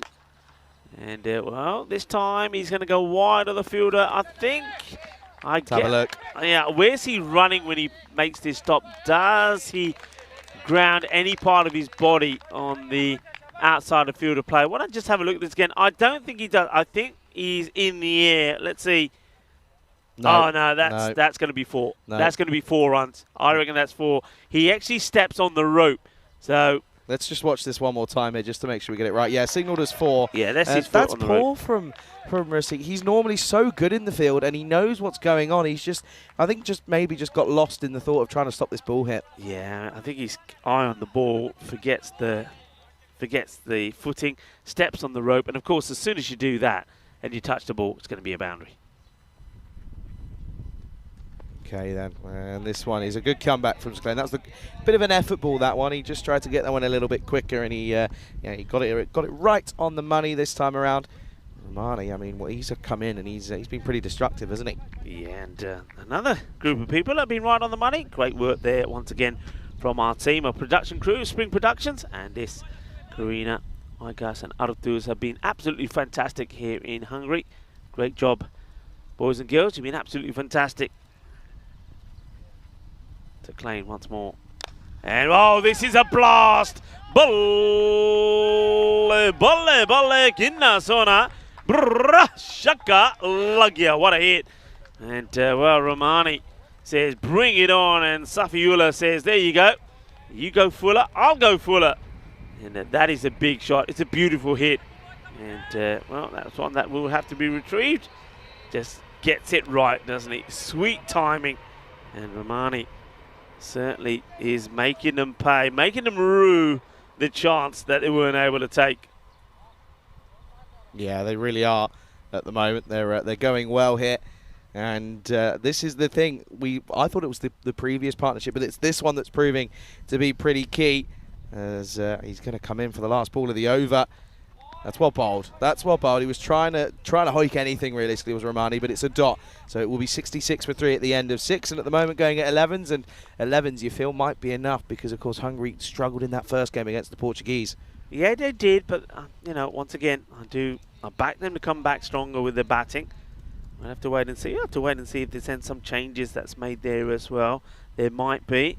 It's that scorecard so far, but you can see this partnership starting to build. So this Khan still not had too much of the strike, to be fair. And Samuel Romani has played some really nice shots on his way to 24 of 10. And big moment here now as the man who started off with 2 wickets and 2 balls in the last match. It's going to be Muez Al Hassan to come on to bowl. Hassan, little short steps as he approaches the delivery stride. So he starts off running in, and then his little pitter-patter little steps, and then he gets into that delivery stride. So he's one of those bowlers where you watch him and you think, does he really need such a long run up? But of course, as we know, with a lot of bowlers, it's all about just getting that rhythm before they deliver. So once again, there's those little steps. And that's well bowled. He pitches the ball up. Gets played into the onside. They'll just take the single. Yeah, that's a nice shot. In all fairness, he's good looking shot for just 1, though, I have to say. But yeah, at the moment, I mean, you look at this this match at the moment, and you look at where it's poised. You'd still say it's pretty even. I think those early wickets were pretty key for Hungary in order to try and stop anything going super large. Well, I tell you what's gone super. That is a beautiful shot yet again from Romani. And the thing that's impressing me here about this bloke is the fact that, you know what, he's not just hoiking and slogging everything on the onside. He just waits for it nicely and plays it on its merit and gets it on the offside. Yeah, that one there was Sudas Khan, but you're right, Romani's played some nice shots, and Sudas Khan is saying, hey, what about me? I can play these shots as well. And he does. So these two, they're sort of matching each other now for similar looking shots. And Romani played one similar. And now Sudas Khan does the same. And he just wants to get into this match, doesn't he? They're trying to keep him out of it or keep him off the strike. He's trying to, but at the moment, now Khan is going big here. And this time he picks it up, and this will just sail over the head of the on-watching Darshan there. And it's another Maximo. It says carreras más. Yeah, I mean, this is, watch the batter here, watch the movement, goes back, gets himself in a beautiful position, and just that little movement prompts the bowler to try and get a Yorker in, doesn't get it right, and then Khan is on it straight away, turns it into a full toss, gets the timing in, gets the shot in, gets the Maximo, 6 more runs, takes the score into 80 here. So they're really getting the acceleration in now, these two. Yeah, we know, and this is something that you mentioned, as this has gone up high again, and he's interested, is he? No, it'll be another, and this over's already gone for a Maximo, and this time it's going to go again. It will go magical, as it's raining sixes here, and it's all because of one man, that's Khan. Yeah, well, Hassan, he thought, well, he had a dream start to international cricket when he took a wicket, or 2 wickets of his first 2 balls. Well, not in this match. This time he's gone magical with a ball to go. And it's been taken to the cleaners, really, hasn't he, by Khan and Romani. Khan looking to add more misery to the bowler, and he probably will, because this will go all the way as well. Manos arriba, arriba, arriba, arbitro, porque eso es 6 más, and Ajana bowler nu change shitter pere, as there's another Maximo. Raining runs, raining 6s at the moment here at the GB Oval, as Sweden reach 92 for 3 at the end of 7. Yeah, I mean, that's incredible, isn't it? 4 6s in a row, and look, there's a couple more interesting bit of events there you can see right at the bottom. We know, of course, you can see there Dresden coming up in after that ECN Continental Cup T20I Women's Series, and yeah, Dresden, well, I think it's you and me out there in Dresden, isn't it? I'm looking forward to that one. But look at the bottom there. We've got 2 T20I series. As you can see, Netherlands taking on Ireland in a T20 Women's Series there. On that starts on the 14th, and then we're back there again. They take on Jersey. So plenty of women's cricket. And listen, if you're in the area, if you're in Holland, get involved, get down, come and have a watch, as I reckon Corey will be there for quite a few of those. Yeah, I think so. Corey in his hometown, I think he'll be enjoying those as well. Corey, of course, doing a great job at the moment with the series there. Of course, that comes to an end today. And what a match they've got there with the Netherlands taking on Thailand. That could be, well, that will be a decider, won't it? And in Malta, Luxembourg, they're pushing, aren't they? 146 for 3. And talking about pushing, well, this is just aggressive hitting. Is this another one that's just been launched? Got all of it. Yeah, well, Tyrone now signals the 6. I was wondering what was going on with Tyrone for a moment. I thought he was going to forget, but of course he's just saying to the 12th man, okay, while they're finding this ball, come on, get on here, bring the water on. Let's not waste any time. But what a hit that is. But yeah, interesting match. Romania 162 for 7. They finished at 20. Luxembourg at the moment well in this, 146 for 3. And they're in the 17th over. So they need 17 runs off 22 deliveries. Yeah, big time here. And you can see this partnership now 66. Well, add 6 more, 72 now off 24, because it will bring up the 100 for Sweden. And although they lost early wickets, it's this key partnership. It's worth 72, and they are just hitting anything that comes their way here. Yeah, Sanjay Kumar. Just to think back to the day that he had yesterday. Just remember when he was bowling, these last 2 overs both went for 20 runs. That was in finals day yesterday. And, well, he's getting a bit of tap here as well. So he's probably thinking, what's going on? What have I done to deserve this? Well, sneaks that one through, though, so that's better. Yeah, you gets that one right. And that will be a sigh of relief, I would imagine, after being pummeled a few times. But look at these two, 40 off 15 and 37 off 15. I mean, that's remarkable hitting from anyone. And we saw some credible stuff yesterday. We're seeing it again here. Oh, pick up nicely. What a shot that is from Romani. And, well, you can see there the Swedes. Well, I think they've just put the flag up in reality as they want a bit of shade. But it could just be from protection as it's raining sixes here. Well, Romani, what a hit. I mean, once again, though, we've said this before and we'll say it again. You get it at this level, you get a chance, you got to take it. Stan Ahuja behind the stumps will be feeling every one of these as they go over the boundary, and that's another one. Shaba, Kidna Sona, Shaka, Lagya, Balle, Tyrone Peters. Put them up in the air like you just don't care because that was horns. It's another one. What an over. And Sanjay Kumar, well, he's gone for a hat-trick of magical overs now. He went for 220s the last time we saw him, and now at international level, he says, well, I can do it international style as well. He goes for 24. Oh, dear. One needed for his half-century for Romani. As you can see at the moment, it's a pretty sensational bit of batting this. And look at this run rate already now creeping up to 14.5, nearly at 15s. And well, if they do that, they're going to get up to a very, very good total here. And what would certainly be an above par total as they're going to go to spin then. Okay, so Dara Peretti, they're held him back. He's going to bowl the ninth. We say it all happens in the ninth, don't we? 116 on the board. And you just get the feeling that they ain't done yet. Well, this one is a difficult one for Stan Ahuja to deal with. But I get the feeling if he's able to take this cleanly, could have been an opportunity. I think it definitely was, yeah. But look at the bounce. Look how high it is. He had a lot to do there, the keeper. Okay, then. This one is pumped.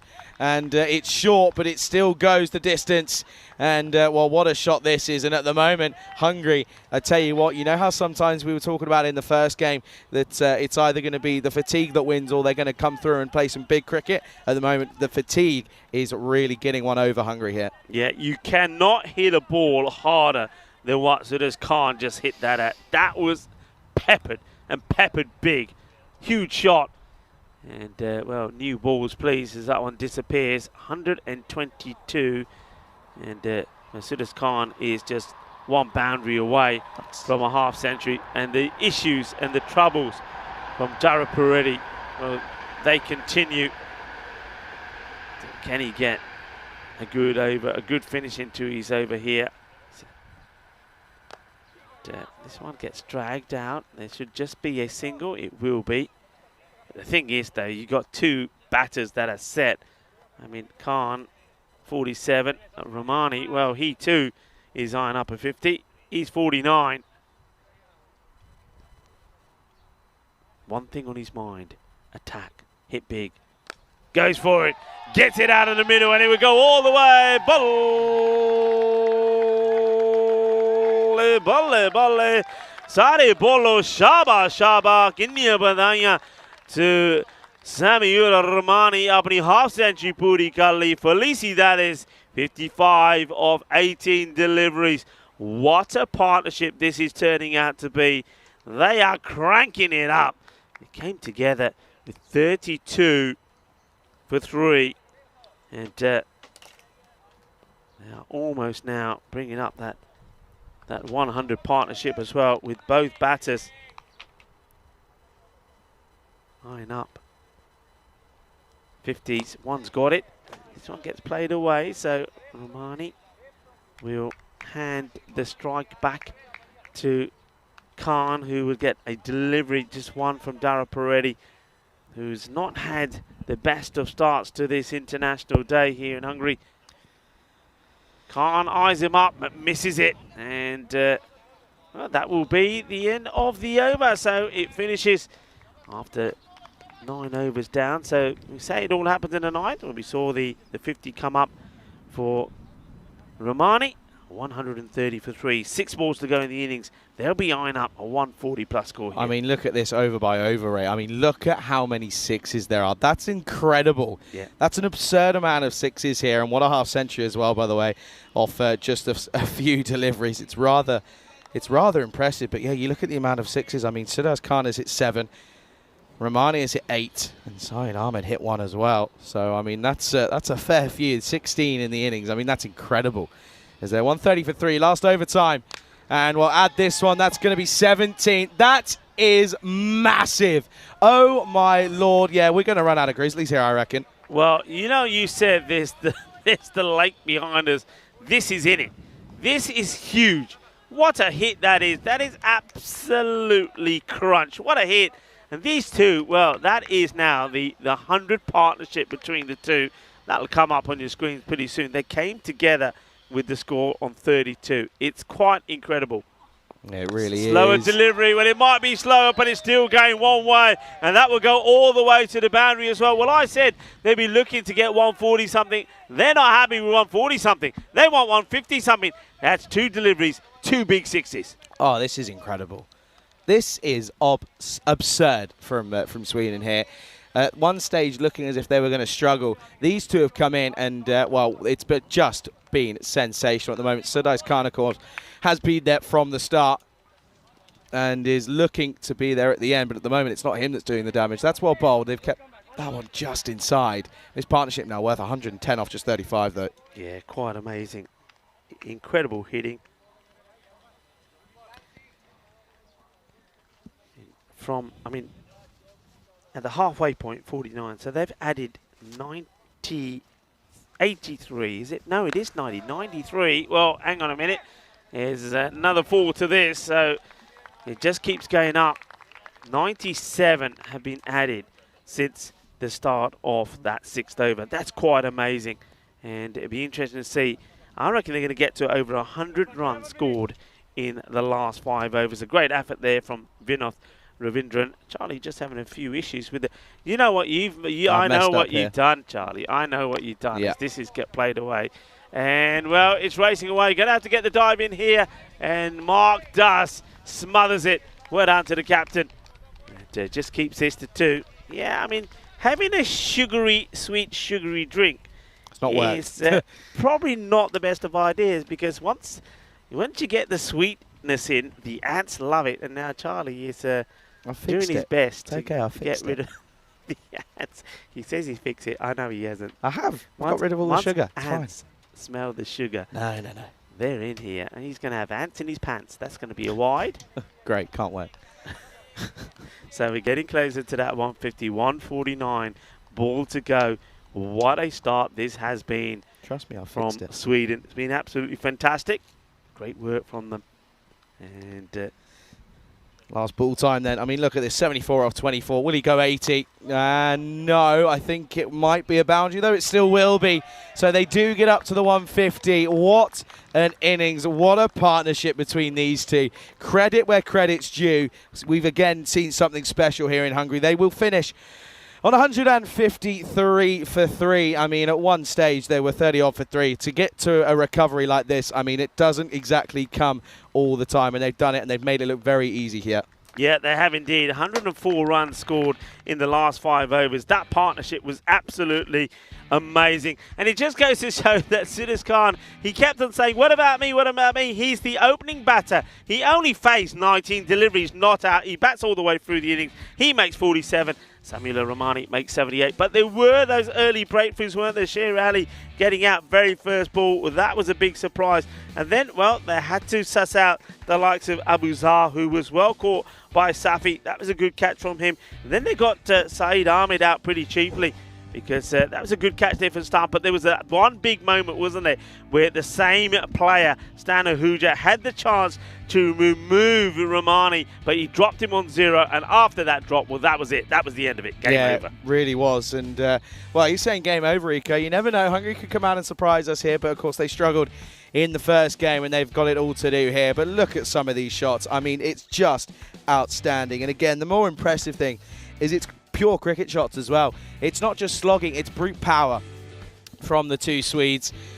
And at the moment, it's all about the Sweden 2 batters, isn't it? Because they've just pummeled some incredible runs, in all fairness, haven't they? They've done an incredible job to get themselves up to an outstanding total of 153 for 3 off of their 10 overs. And it doesn't get any better than that.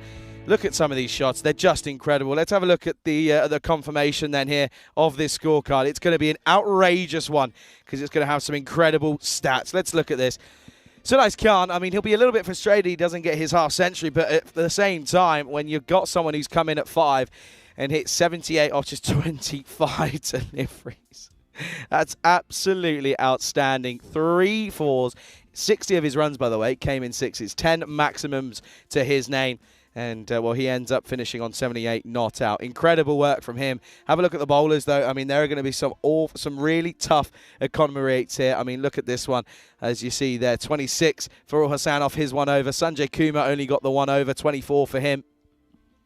Rashid went for 39 off his 2 overs, also went wicketless, which doesn't help. Prashad was the only one who bowled well, as he went for 2 for 15.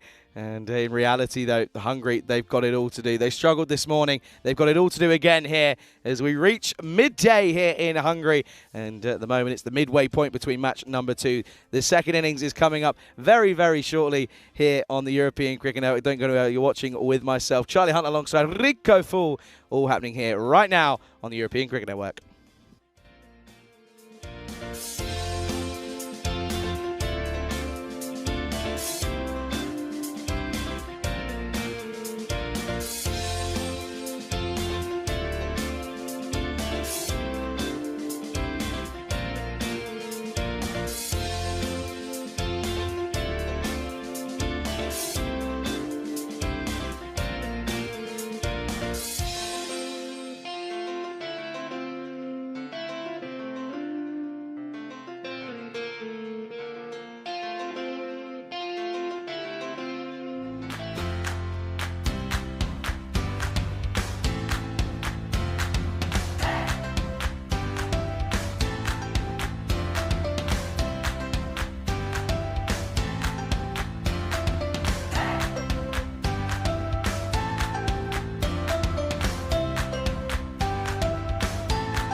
This European Cricket International is proudly brought to you by HCL Software and Bizaway.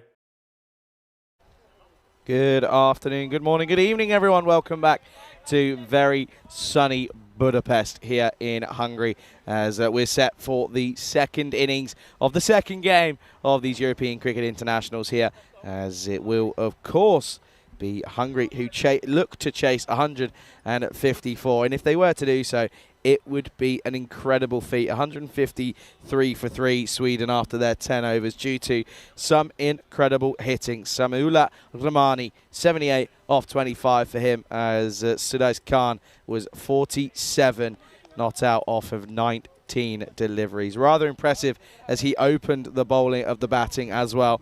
And yeah, you can see that realistically, this is all going to be an interesting one for Hungary. It's a tough one as well, as you do know that they, of course, lost in this first game here against Portugal. So they've got it all to do here, as otherwise they could look to go 0-2 in this very early on in this tournament. And, well, early losses and consecutive losses are not what you need. Sweden, though, as well, they're going to be right on top here, aren't they, after getting to a mammoth total of 150. Could they be the ones that go ahead and prove and provide the most problems for the other two sides in Portugal and Hungary? Only time will tell, though. 154 needed off 60 deliveries is the equation. Ravindran, he's on strike first as Balak starts, and this is pulled again into the onside then for Ravindran, and this will run away towards the boundary. What a start, as we know he's not too comfortable with anything back of a length as he tries to play onto the onside, but he got this one away nicely first up, swivels on it nicely, gives it the old MJ, and that's going to be a boundary to get us underway here. Good looking shot, 4 runs. Good morning to everyone in the chat. To Kroom says great recovery there. Right, all have a great day, and we'll catch you soon. See you in a bit, Kroom. And to Dave B and to everyone in between, pleasure to have you alongside myself and Rico here on the European Cricket Network. And, well, what a first start that is, and a man who certainly enjoyed that is Rico Fool, who joins me back in the commentary box. Rico, this could be an interesting chase, as, oh dear, he's been completely bamboozled here, and, well, this is being given as, has this been given as runs here? I think he might have got a tickle on this. Yeah, it was a spicy chance. Sher Ali not able to get hands to it, but yeah, this is definitely bad onto this, and they've done their homework, because once again they're going upstairs to Vinoth Ravindran, and that's where he's got out a few times, isn't it? This short delivery. The bowler thinks it's a chance. He thinks that it should be taken, and Nasir Baluch is not going to be too happy that Sher Ali couldn't get to that. But yeah, it's going to be an interesting fight, isn't it? Because I think one thing that we need to see from the two openers here is a little bit more like we did when they were playing for United Shalanda of Budapest. A good partnership, a good response. We know they're both capable. Shrith Peretti has looked a little bit lethargic today, it has to be said, maybe as a result of 2 weeks of a lot of cricket. And he, like I said before, both of these two played every single match that United Shalanda played, so they didn't really have the opportunity to rotate. This could be a minimo. It will be a minimo. That helps. And not a good delivery, and the keeper, Sher Ali, not able to get to it. No, that's tough. I mean, that's really far down the leg side. Just doesn't quite start moving early enough, doesn't read it quickly, as you can normally see that from the angle where it's going. But in Nasir Baluch at the moment, he's not being able to find the right area here, is the opening bowler here for Sweden. He was down to come in next for Sweden with the bat, but wasn't needed. And at the moment, though, he's trying to do a job with the ball, but it's not quite coming off here. That he's got to try and get it outside that off stump. He doesn't again. This time it's once more down the leg side, but good take for Sher Ali. Yeah, I mean, he's looking to get that leg stump Yorker in, isn't he? But he's just getting a bit of movement away, and needs to be trying to go across the right hander a little bit more. And to get that angle, get that left arm advantage into play, he's not quite doing it at the moment. No, it's not the rhythm, is it? He's again, the angle could possibly change in reality. I think that might help him, because he's getting that movement, isn't he?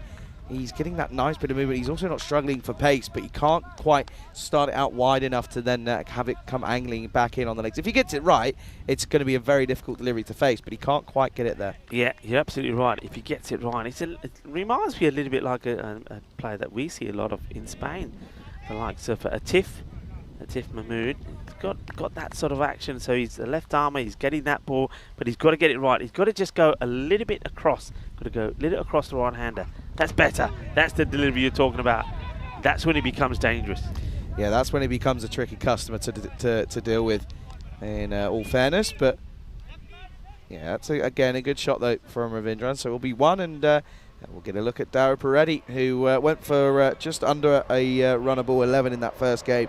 Again, he's not had a great day as he got pummeled with the ball in both games, and he's didn't get any runs in the last game as well. So chance for him to well, I tell you what, if he goes like he did yesterday, they could get this total pretty easily. Here is it then up against Balic then, and this is driven nicely, but will just be a dot. Good delivery this time, and well, Balic is probably thinking, thank the Lord I'm facing up against the lefty. Yeah, he walks back to his mark. Spring in the step, have to say. Sweden, they look fresh, they look alert, they look up for this. It's Baluch once again, and gone. And it's a disappointment for Ashwin Daraparetti. It's just not been his day at all at the moment. He doesn't get this right, doesn't get it out the middle of the bat, and he finds the safe hands of Sahid. And it's going to be a wicket to Baluch, and it's going to be Ashwin Daraparetti who would go for a 2-ball duck. Not a good weekend for him at the moment, is it? Well, do you reckon he might have used up all of his luck yesterday? Because, well, this one was hit firmly, but you can see just curving away. A bit of a fade if you're a golfer. And, well, this one, of course, gets plucked out of the air. And it's going to be the end of the first over. 16 for 1. One of the openers back in the shed. 242 matches now since that last golden ball, Rico. You were there. It was chuck tie for MU Sofia. And we haven't had one yet. No, we haven't. And we've been close so many times as well. But it's just not happening. Maybe we can have one international style. Well, that would be nice. But with Daraparetti gone, it's going to be very difficult, I think, for Hungary to try and stay in this. The new batter that's come out, and it will be Stan Ahuja, who himself didn't really get going in the last match, so he got a duck in the last. Be hoping to have a better knock here and get a good partnership going with Vinoth. Yeah, absolutely. And one man I'm looking forward to, by the way, is Zakir Takawi, as he'll come in with a bit of spin. He provides a good spin option. I first saw him back in Krefeld last year at a T20 international series against Austria and Germany, and he was the pick of the bowlers for Sweden, so he'll be looking to try and do it once again here in the shortened T10 format, as this is going to be Zahid who comes on for the second over, and it's too short, and he gets pumped by someone who we don't normally associate with this pull shot, but he's playing it nicely here as Vinoth Ravindran. Yeah, he plays that beautifully, and I think the advantage of this shot is that the height of the ball is not so high. It's not tucking him up under the armpit where he gets normal trouble. This is more about just over waist. It's in a nice area. It's a nice shot. Nice, aggressive, positive shot. This time clipped off the legs, but Abuzar at square leg gets something behind it. And this is the reality. It's just sometimes you just got to get something behind. Doesn't matter how, but as long as you stop it, you're a pretty good man in your team if you do so. Just wants to make a change in the field here. That does Zahid. So moving players around, and yeah, it gets one to go across onto the leg side. So wants to tighten up that area sort of between mid wicket and square. Chance, and this one also will, I'm sure, be given runs. Yeah, it will. So this time it gets over Sher Ali. So it's another boundary. So you can, both batters, Vinoth and now Stan Ahuja, gets off the mark with one that comes off the gloves, so 4 runs. Yeah, it still goes a long way, so that just tells you the pace that Zahid's bowling. It wasn't quite just out of the reach, wasn't it, of Sher Ali? As he's a good keeper, though, isn't he? I know he's good with the gloves. That was just outside of his reach, and a bit of luck for Stan Ahuja, who he struggled in the last game. Well, this one is up in the air, though, and just over mid-wicket. And, well, it's going to go a fair distance. Look at this go. He didn't time it.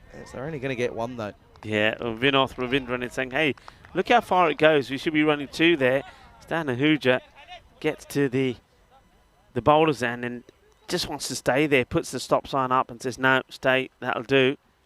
And he's having a little chat with Tyrone Peters about the bat. And Tyrone says, okay, we'll have a look at it when you're going to the striker's end.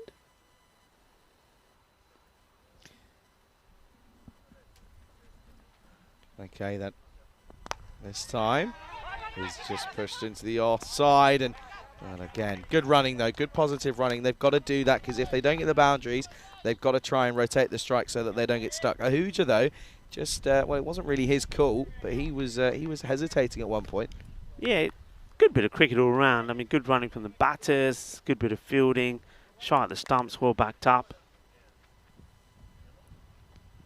Oh, what a nut. What an absolute ripper that is. And what a way to end your over. It's an incredible delivery. It's just outside off. And Stan Ahuja has no idea. End of the second. Hungary 27 for 1.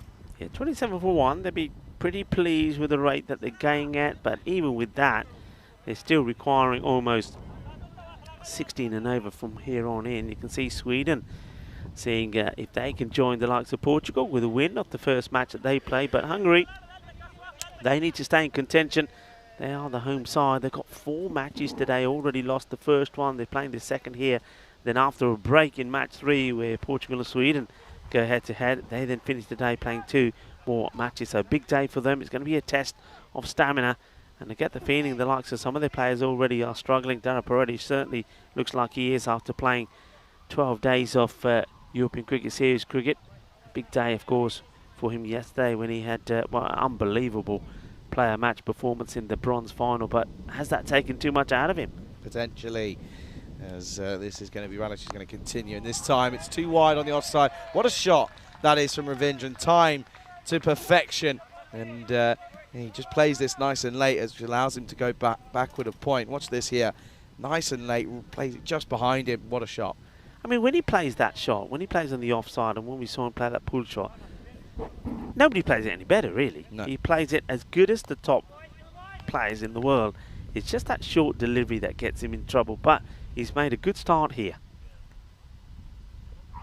That's wide. Oh, no, it's not. Kept it in. Sorry, my apologies. I thought that was going to be a wide, but it's not. As Duncan says, no, Charlie, no, it's not. It's actually, well, oh, bounces on it. For me, yeah, I mean, I can see what the umpire's thinking. He's thinking that the ball is catching the line once it goes past the initial point, but yeah, that's a tight call. Could have gone either way. Yeah, I've seen them given. Anyway, here he comes one more time then. Oh, what a shot that is. That's a quicker delivery. He really he bent his back on that one. But it's only going to be one, though. It's really slow down there, isn't it? Yeah, it is. He doesn't get reward for the shot. He plays it nicely. You think that's going to go to the boundary, but it just dies before the rope, and the batters no chance of making 2 there either. Do me a favour here, Rico. Just I've got a comparison for ballots, right? Stark, Mitchell Stark, right? Mitchell Stark, watch him. All right, this reminds me of Mitchell. He comes and sort of gathers in and right in the shoulder, and it's the quicker Yorker. Real resemblance of Mitchell Stark for me. Yeah, the approach, the delivery is slightly different, isn't it? The ball he's releasing, the way he's releasing. But yeah, I see where you're coming from. Good delivery, though. I mean, that's a perfect Yorker right on the base of the stumps. Just a little bit wide of them, though.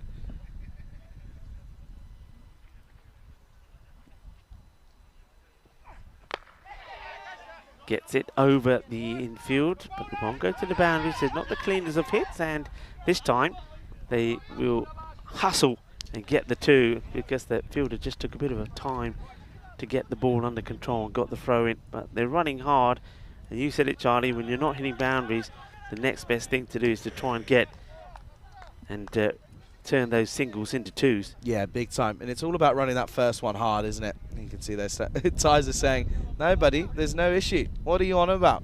And well, Stan Ahuja saying, Tizer, I need a new bat badly.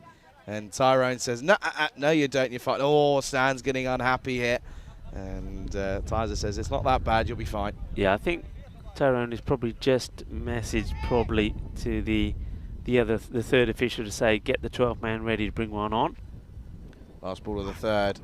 Shot. What a beautiful shot that is. And it's going to go towards the boundary. And what a way to turn around and say, okay, don't worry, I'll just keep using this bat then. And he turns around and, well, he doesn't go for brute force because he thinks he might break it. But that's come off right off the area that he was moaning about. But it doesn't matter. It's a beautiful shot. It's 4 runs. Yeah, and that is a little bit of sun, sea, sand, and sexy cricket. What a lovely shot that is. There's a little bit of showtime here at the GB Oval. That's a nice shot. He does change the bat, though, in the end. So Tyrone Peters did radio that through. So Stan gets the change of the bat. And, yeah, I see Tyrone is saying, yeah, we'll do it at the end of the over because we don't want to waste any time. And the 2 right as well. Don't forget, I mean, in that first match, both teams were really having issues with the time. So they need to improve in that area. And Sweden, let's see how they fare in the field. Ravindran has made 20 now. Stan Ahuja has gone to double figures with that lovely shot. It's a great shot, a shot of a man who's obviously in some good form. It's the end of the power play as well. 38 for 1. And that rate just hovering around about that sort of 15 to 16 mark. And depending on how the over goes, it goes up and down, but they won't want it to get any higher. This time pushed, and they won't take one as that was that's Prashant Jukla. Couldn't quite take that one cleanly, but they doesn't bother them too much at the moment. They're Hungary ahead of where Sweden were, but it's not. It now isn't the issue. It's those middle overs, or the back end of this innings. Realistically, is where Sweden went ballistic, didn't they, with that innings of 78 off not very many deliveries. Shot! What a shot that is. Flicked off the legs from Ravindran. And when he's playing these type of shots, that's when you know he's in, and that's when you know that he's looking to go big here for his side. Yeah, nobody better. As I said before, nobody better. Just has the time, has the technique and the placement. That's 4 runs. Beautifully played. 4 more. And, well, now, of course, outside of the power play. So you can see that the captain is looking around at the field and seeing how he can plug some of these gaps. Wow, what a hit. And that is probably the best shot that we've seen in the day. He is so quick onto this. I mean, Zahid is not slow, but this is a pull shot to perfection. Absolute class. Top draw. I mean, he just uses the pace, doesn't he? That's why that's gone all the way into the shrubbery there in the forest. Well, Shub's over there, and well, luckily for him, he doesn't have to do the ball retrieving. They have found it, and good. That's always a positive. But wow, Sheikh. Well, there's a Sheikh Rashid in the chat. Whether it's, I don't obviously clearly isn't because he's here. So no impersonating, please. But he turns around as 6 is needed. Trust me, they hit it. What a shot that was. Well, Zahid, what's the reply going to be? That's not a good delivery, and this one, and even though there is a fielder up there, can't do anything about that. He is timing the ball so well here, Vinod Ravindran, and what a shot. Is not a good delivery. It's ill-directed on the legs, but still, you still got to put it away. You still got to clear the fielders, and he does it, and he does it by a big margin as well. Delightful shot. Oh, man, absolutely incredible from Ravindran, and he completely pummeled it, didn't he? And again, it's just the pickup. It's such a good pickup. He's 2 straight here. Is Zahid. This time it's more outside the off stump. That's well bowled. Could come back. Yeah, it's well bowled. It's also smart cricket from Vinod. He knows after hitting those boundaries, he doesn't need to go crazy. The 50 has come up. The rate, as I said before, it keeps going between that 15 and 16. But a couple of more overs, good overs like this, they'll bring it down to more realistic level, and he hits this one away, but not going to get the boundary this time. There's the 2 men are positioned sort of the backward square and squares for those shots. In fact, they've got 4 men on that leg side boundary. End of the over is a good productive one. And, 55 for 1. And that last over from Khalid Zahid, not really what he wanted after bowling a pretty nice tight second over. So scoring at a good rate and staying in this contest are Hungary at the moment. Only just though, isn't it? They're relying pretty heavily on one batter. No one else really having the opportunity to get going though.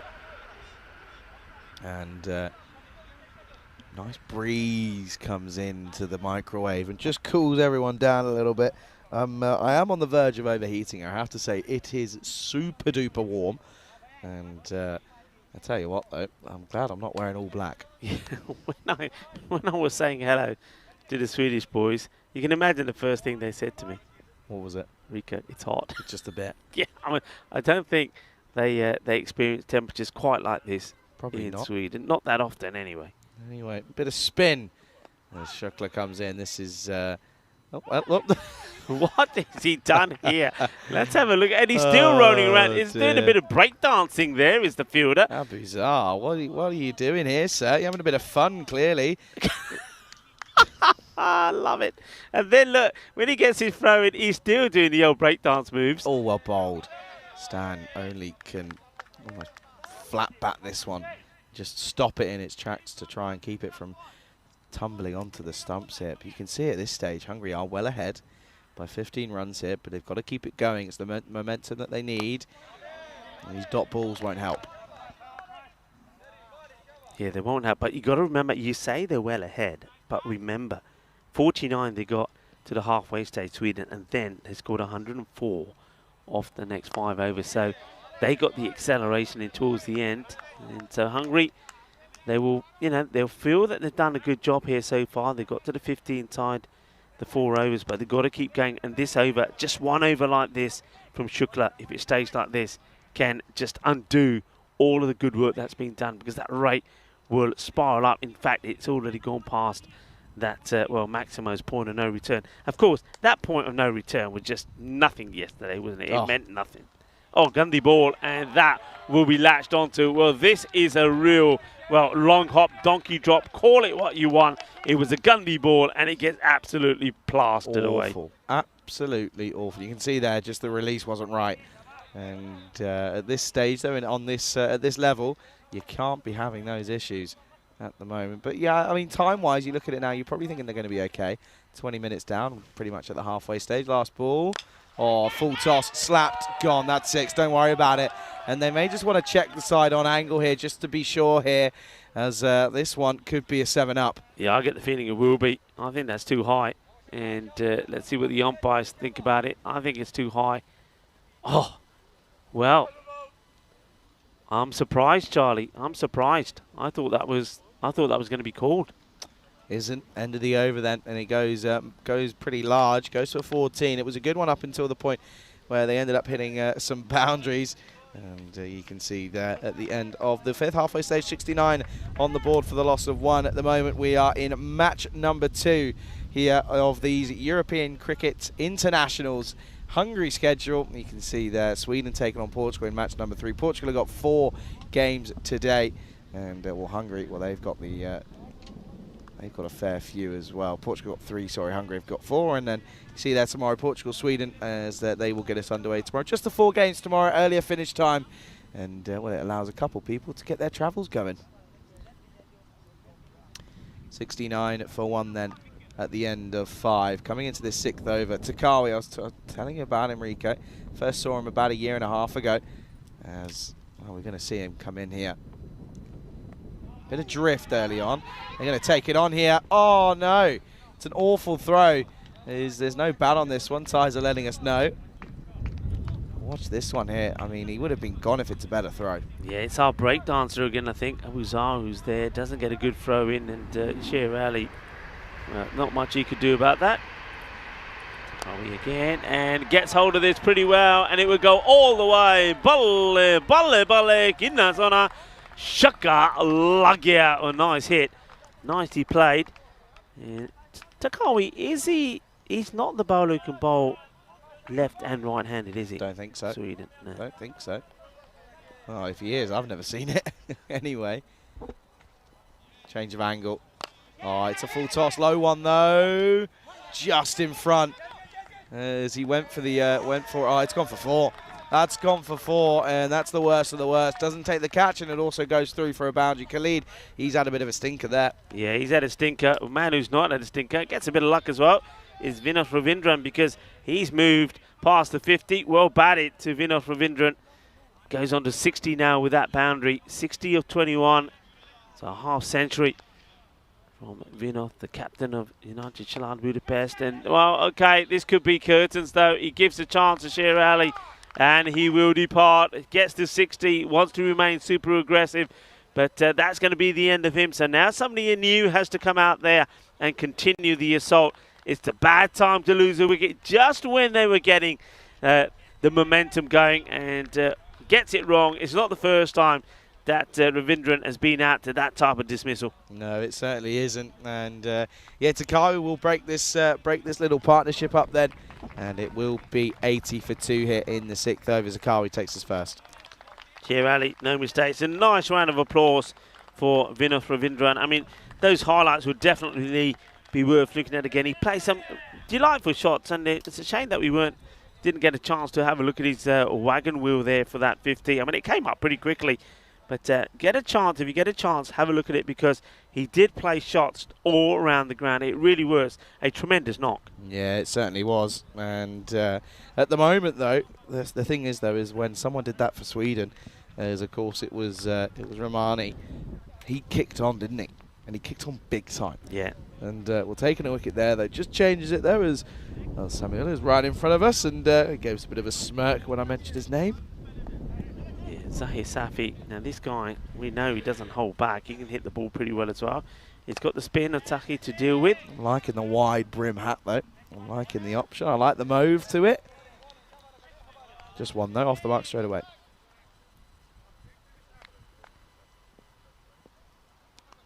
He gets the breakthrough, wants another. Now, well, Stan Ahuja has to be the aggressor. And, well, he looks like he could go in the very same fashion. And, yeah, he will. That is a really good catch from Sher Ali, because once this is hit, Sher Ali, he doesn't panic. He doesn't rush. If you watch this again, he takes his time to find the ball first, because he's got the lid on. Look, he takes his time, finds it, and once he gets eyes on it, he says, all right, boys, it is mine now. Leave it. Incoming. Takes the catch, and, well, he takes it quite comfortably in the end. So 2 wickets in the over from Zaka Takawi. And just like that, you feel that Hungary, with Stan now also departing, 2 new batters out there. They've got to start from scratch, but you've got 2 good batters out there, 2 aggressive batters, Zahir Safi and Sheikh Rasik, who, of course, did get a duck in the last match. But we know he's better than that. He can certainly turn on the style. Yeah, he certainly can, and what an over it is. Goes 6 and a 4, and then gets 2 wickets in there as well. End of the 6th, as Takawi picks up 2. It's 8. The Hungarians here are 81 for 3, and they are going to continue with spin. It's going to be Prashant Shukla. Struggled a little bit, but he gets it right. I can imagine he's going to be a difficult customer. And first up, Safi again just drags into the onside, and spin it to win it here. Clearly, the idea from Sweden. Yeah, I'm liking that. It will also help with the time as well. We saw that the likes of Portugal, and also you have to say Hungary, were having time issues. Well, having that extra spinner will make all the difference. And Shukla and Takawi have bowled pretty well so far. Shukla now to continue. Bowling to Rasik, who goes big down the ground, and he scores his first runs playing international cricket, and he will do it with a big 6. And well, this is more like it. This is the Rasik that we know. Lovely shot. Goes down on one knee. Gets the boundary. Oh, that will do him the world of good. And all of a sudden, the nerves will start to go, and the confidence should start to flow. Yeah, big time. And now it's an over bowled delivery from Shukla, and Rasik times it nicely, but there's a fielder out there who's, of course, boundary riding. At the moment, though, you can see they are behind that rate. That range sat exactly at 18 at the moment. Oh, he's got him. He's got him. And you look, this is what tells you it's a poor ball. It's a Gundy ball. It's short, and it clatters into the stumps as Safi was trying to go big, but he just played all around it. Watch this here. It's a terrible delivery. Should have gone for a long, long 6. But he misses out, and it hits the stumps. He'll go. It's 4 down now, 89 for 4. Yeah, look at the reaction from the bowler, Shukla. He's thinking, I can't believe it. He said, ball sigi gandhi pa pata nahi eri wicket kidda falli. Well, he has. He's taken a wicket. One man is going to feel filthy about that is going to be Safi. He just tries to become over-aggressive, plays right over it. The ball hits the stumps, And, well, there you go. Sometimes those Gundy balls can also get you a wicket. And Hungary go from a position where, well, they look like they were taking the battle to Sweden. It's almost like they put their hands up and say, okay, time to go. And look at Rasik also at the other end. Just, well, he's hitting his helmet with his hand saying, oh, I can't believe you missed that. I can't believe it. Well, he did. It's done. It's dusted. New batter comes in. He goes up in the air. He could go first ball. Oh, it's an opportunity. The fielder doesn't get hands onto it. And Abhitash Prashar, well, this is the helicopter backfiring. Doesn't get it right. Fielder comes in. Not able to take the catch. And maybe just not carrying to him. But that, I think, is an opportunity for Zahid. Slices up in the air. This one surely will be taken. Yeah, it will. And that is the end of Rasik. So no pace on it. And spin to win is what you were saying, Charlie. It certainly looks that way. Shukla picks up another wicket at the end of his over. He'll take 2 for 23. And that will be the end of Rasik. It's again not the best of deliveries. It's a shorter one, but doesn't quite time it, does he? And this one will, of course, be the end of him in the air. I mean, at the moment, they've lost 4 wickets in the last 2 overs. And it's going to be 90 for 5 at the end of 7. Sweden take on Portugal in match number 3. That's coming up in around about, what's that going to be, 35 minutes time. You can see that France, you can see there though that realistically it's going to be an interesting match up there as Sweden look as if they're going to get a victory here, and it's going to be, well, someone's O's, Rico, if Sweden do win this one, someone's O's is going to have to go. You know you like that one. I know you do. Somebody has got to go. Yeah, I do like it. You mentioned that in Romania, and I said, I like that, Charlie. Like it. I've just had a panic. Well, what's happened? I thought my laptop was overheating or something, but no, it's just the application I'm using. That's fine. Honestly, touch that. Go on, give that a touch. See how hot that is. Yeah, that's burning. That's not good. Burning. What's yours like? Mine's all right because the well, our little friends are keeping it. Look, you got a our little friend friends are keeping it cool. They are. Oh, that's a well bowled delivery from Zahid, and right on the full Yorker length. Got it right, nice and wide as well, but not too wide. He's got it again. This one likes you.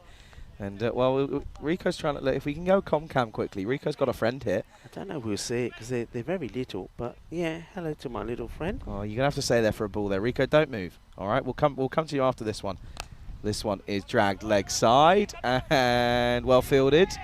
Will just be one. Come on then, let's have a look. See if, oh, don't move, Rico. There you go. Look, see, there's your friend. There you go. That's my little friend there. Don't move. No, he's all right. He likes me. There he goes. He doesn't mind you. He goes, no. He's over to you now. Yeah.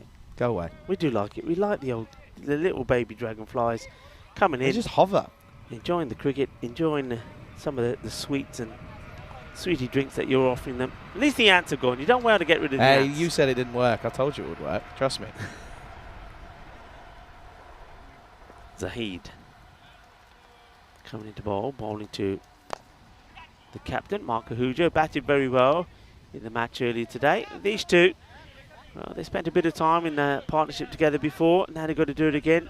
Abhitash Prashar never really got going. He was there. I think he made 9 of 7 deliveries or so at the end of the innings, but can he get some of these big shots going as well? If he can, well, I've said this before, nobody hits it cleaner.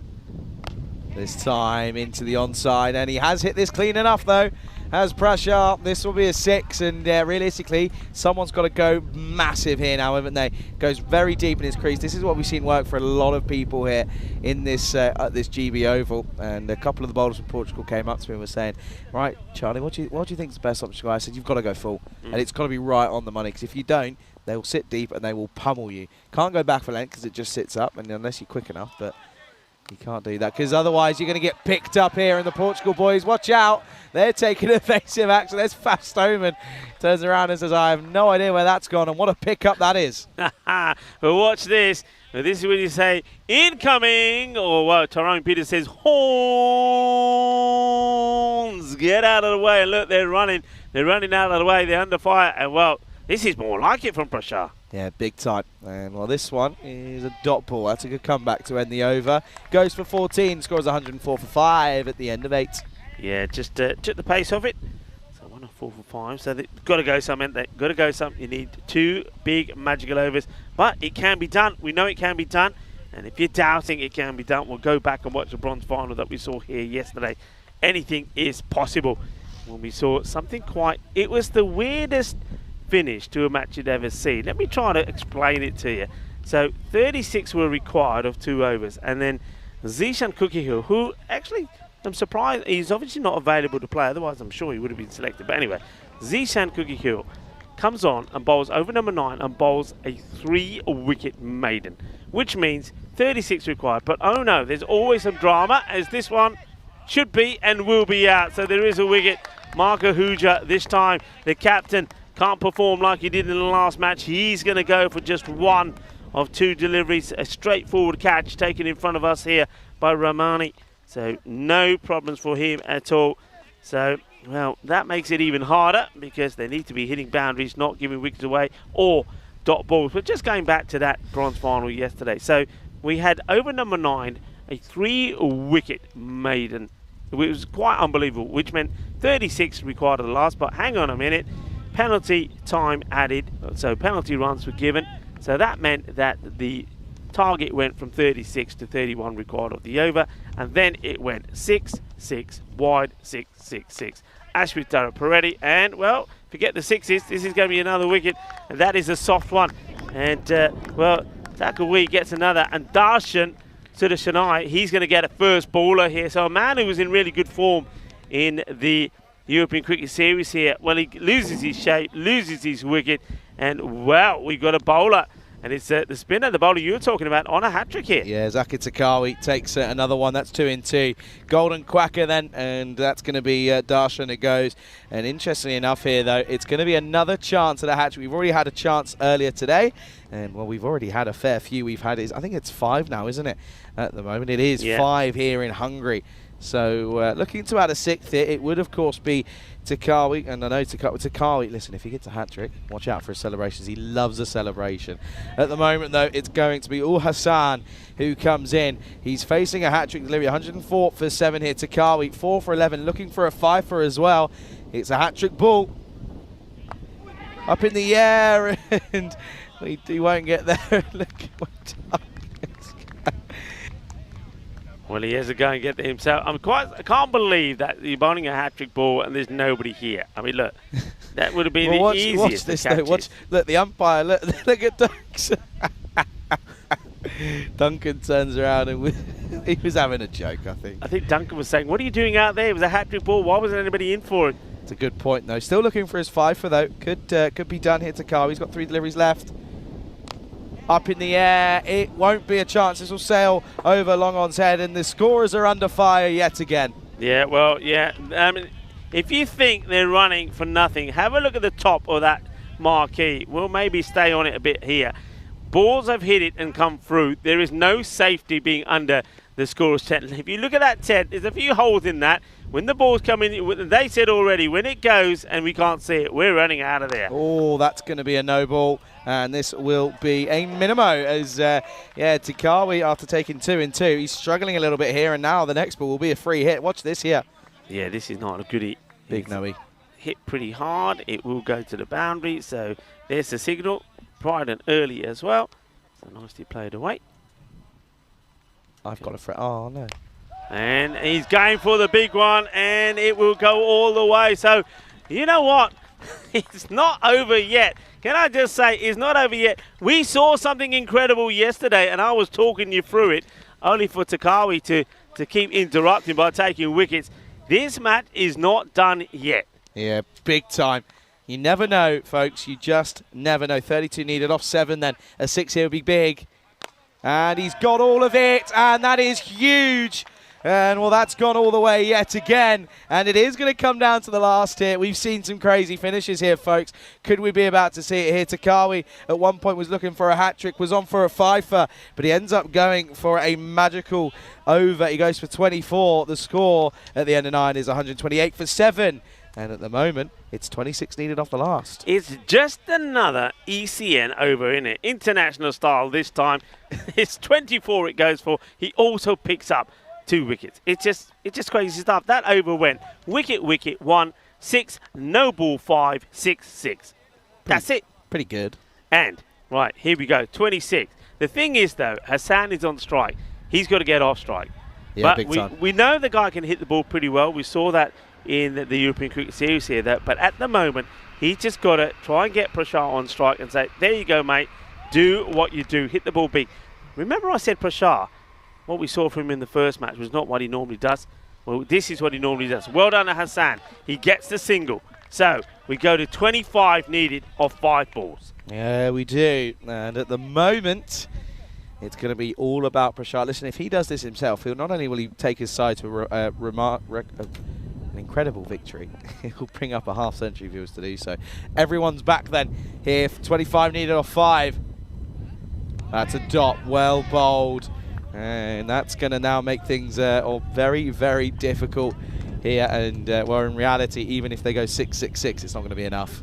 Yeah, I mean, it was there, wasn't it? But he goes for power rather than time. And it's a good delivery also from Zahid, because he will know from the shots that Prashar's played, all of them are down the ground, so he won't be pitching up.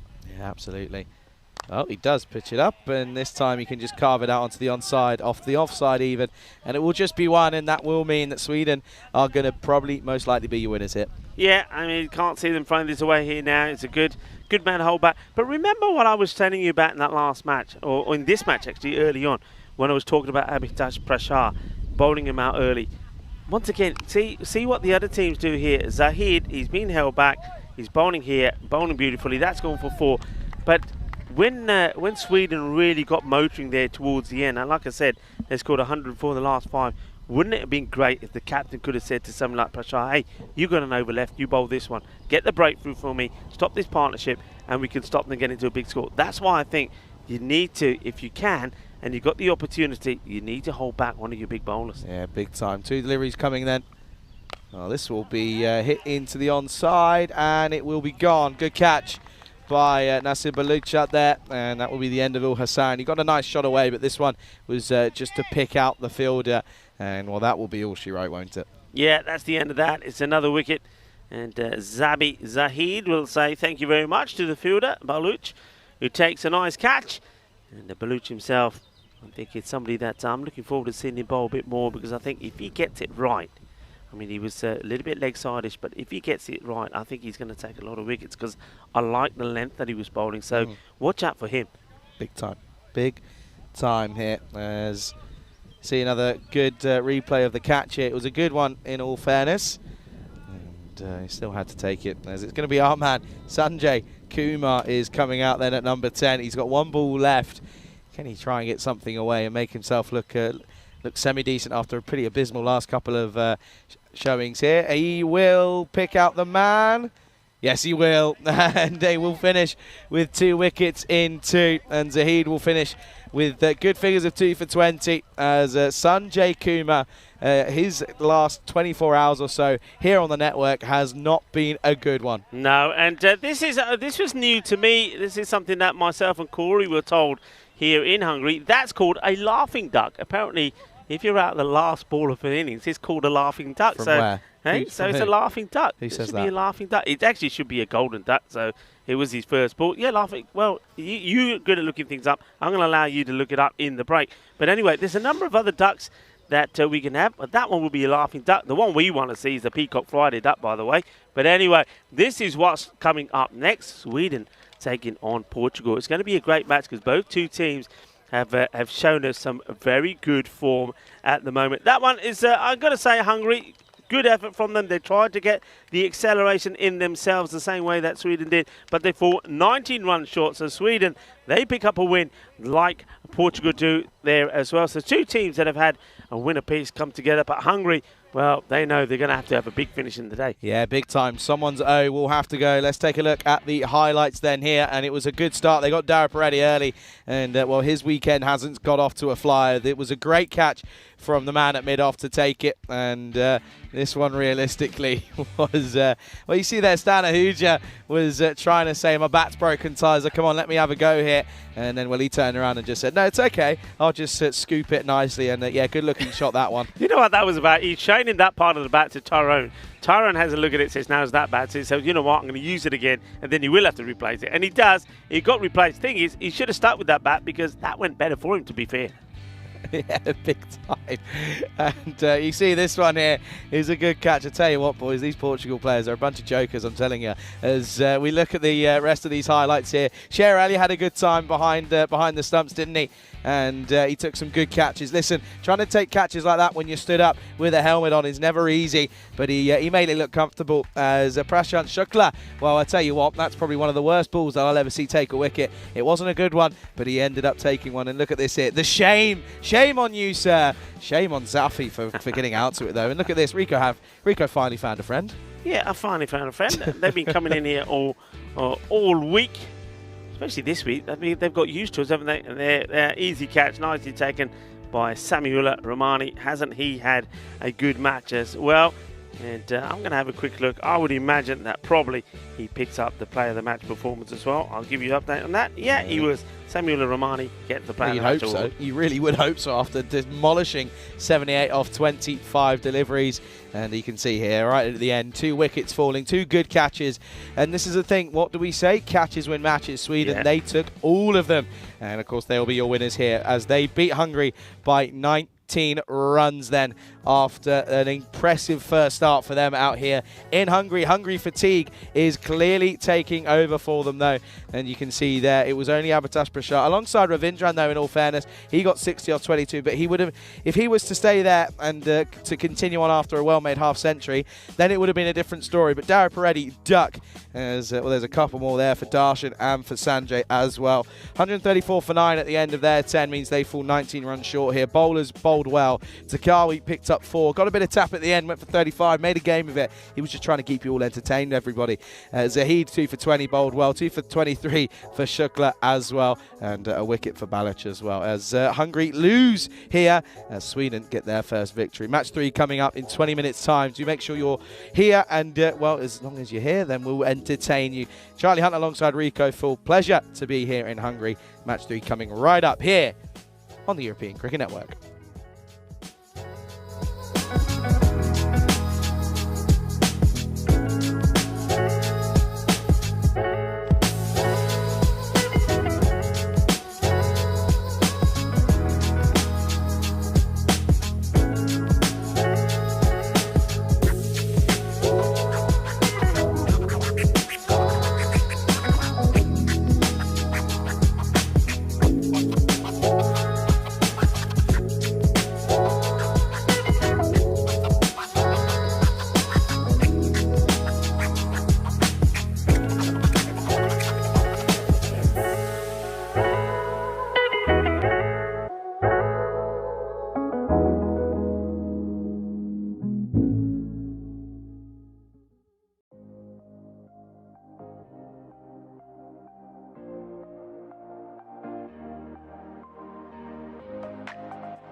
This European Cricket International is proudly brought to you by HCL Software and Bizaway.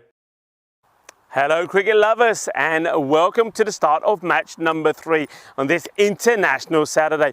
Looking forward to this one. It's time for the host team Hungary to have a break. They've got a big day ahead of them, haven't they? They've already had 2 matches and then they've got 2 more to play straight after this one. So while they have a break, we're going to get a chance to see Sweden again taking on Portugal. Portugal looked good this morning. Their captain was in very good form, Najam Shazad, with bat and with ball. And I think with the bat, the likes of Suman Gamiri, wasn't he sensational? A great half century for him. So Portugal, they're up and about, and I think we're going to see better from the likes of Francois Stoneman in this one as well, and maybe someone like Kuldeep Gulaya is going to get some good runs as well. What about Sweden? They surprised us as well. Made a slow start, didn't they, with the batting? So even though the likes of Sher Ali wasn't able to perform, he of course was out first ball. But watch out for him. He's going to bounce back big in this one. But I think Khan was sensational. Batted all the way through the innings. Doesn't get to a half century. Only faces 19 balls, but gets to 47. But what about that knock from Rahimi? He was absolutely fantastic.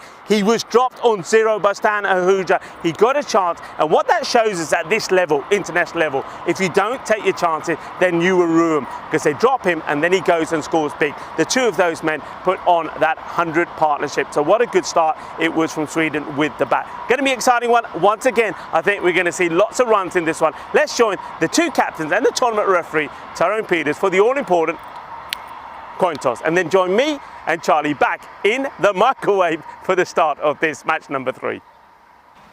Portugal the call. Dead. That's a hit. Whoa, whoa. They're going to bat. Back to you, Rico. Well, it's not Rico, it's Charlie, but thank you anyway, Tyser, and a very good morning, good afternoon to everyone tuning in all around the world. Pleasure to be here for this 3rd instalment of this European Cricket International Series here in Hungary, and Sweden taking on Portugal. Well, the updated standings will now say Sweden 1-0, Portugal 1-0. Someone's O has got to go, as you can see then Nazar Mohammed has come in to replace the skipper in Chowdhury. So it will be Samuel Rahmani who will be the captain here, and in reality it's going to be an exciting game.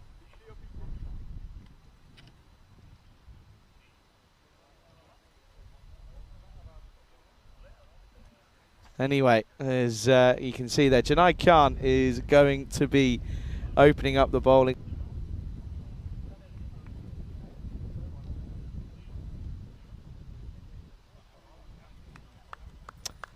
Anyway, listen, I'm trying to do my commentary and I've got someone in my ear telling me I'm telling things wrong and I'm doing a bad job. Oh dear. Anyway, Sweden opening the batting here with what's going to be Sher Ali, of course. And you can see him there. He's there. He's making his way. He's ready. And, well, Junaid Khan, he's ready. Umpires, of course, are ready. The umpires are making their way out there. They're ready. Here is Junaid Khan. Oh, what a delivery first up to... oh, wow. What a delivery Junaid Khan has to face there. And he proper digs this one out. Look at this. Right under his nose. It's right on his toes. Does well to get it out, but they'll get a run. It's going to be a single to start. A good afternoon to everyone tuning in around the world, whether it be on fan code out in the subcontinent in India, or whether it be on the ECN European Cricket Network YouTube channel. And a good afternoon to all of you, and thanks for joining us here on this 3rd game of the day here. Of course, it's the 3rd of 9 matches on the network, 3rd of 5 out here in Hungary. Oh dear. Siraj Nippo has run forward, run back with it. Nippo, come on, buddy. Where's the ball? There it is. He's found it. Watch this here. Watch this, Warwick. He turns around and misses the ball. Then goes for it. Then misses it this time around. Then kicks it. Then realises he's run past it. Oh, Siraj Nippo, morning, sir. Welcome back to the game. As again, Junaid Khan's going to try and get these in-swinging Yorkers. This one, it sort of just comes away a little bit as Ali is trying to pump this over the covers, but doesn't quite come off. Yeah, good afternoon to Steve, who comes back. Miguel Stoneman comes back as well in the chat. To Nick, to Liam, to everyone as well. And listen, I know a lot of people are multi-screening and looking at a lot of different streams. Malta, of course, going on at the moment. And Well, of course, Luxembourg beat Romania by 7 wickets. It was due to some great batting from Cope, who was 49 off of just 26, hit 8 fours, which was rather sensational. And well, Vij, the skipper, was 39 off 29 as well, and Barker 33 off 18, which meant that Luxembourg, of course, got a victory in that game against Romania. Romania not having the best of times this time around, but Malta. Now they're playing Switzerland in the ninth match out there in the Valletta Cup. Malta are 71 for 2. As it was Switzerland who put them in and well, this one is clearly going to have taken the pad, because otherwise it would have been a wide down the leg side. Let's look at this one here. Yeah, you can see just flicks the pad. It was a good take though from Galia, but yeah, that'll be just a dot ball.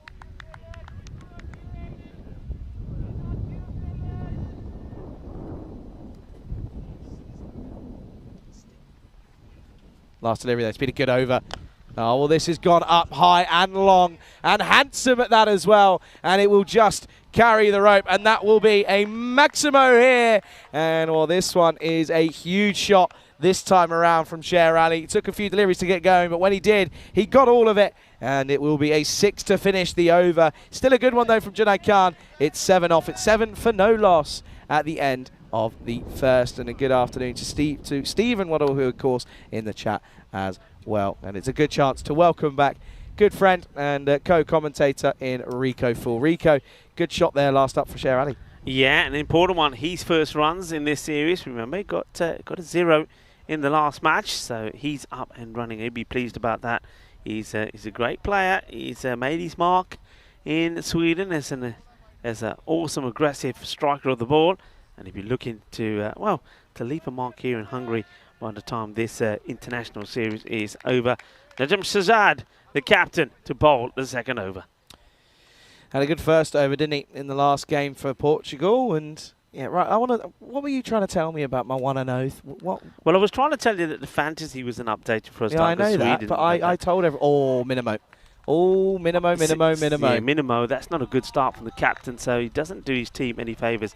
Yeah, well, that saying of yours about the O's, and I thought you were saying that but one of the teams is also on an O and had to go. I didn't realise you were talking about the O referring to O as in haven't lost a match so far. That's what I was trying to say. You with me now? You know that's. I told you this one, and you even turned around and messed it up here. So interesting. I didn't mess it up. You did. You couldn't cope with me. You couldn't cope with me talking behind your headset. You absolutely cooked it. It's fine though, as this one is back, and that will be a dot. Dot ball. And Shazad gets it where he needs to be. Would have been disappointed as the captain. He gets that wrong.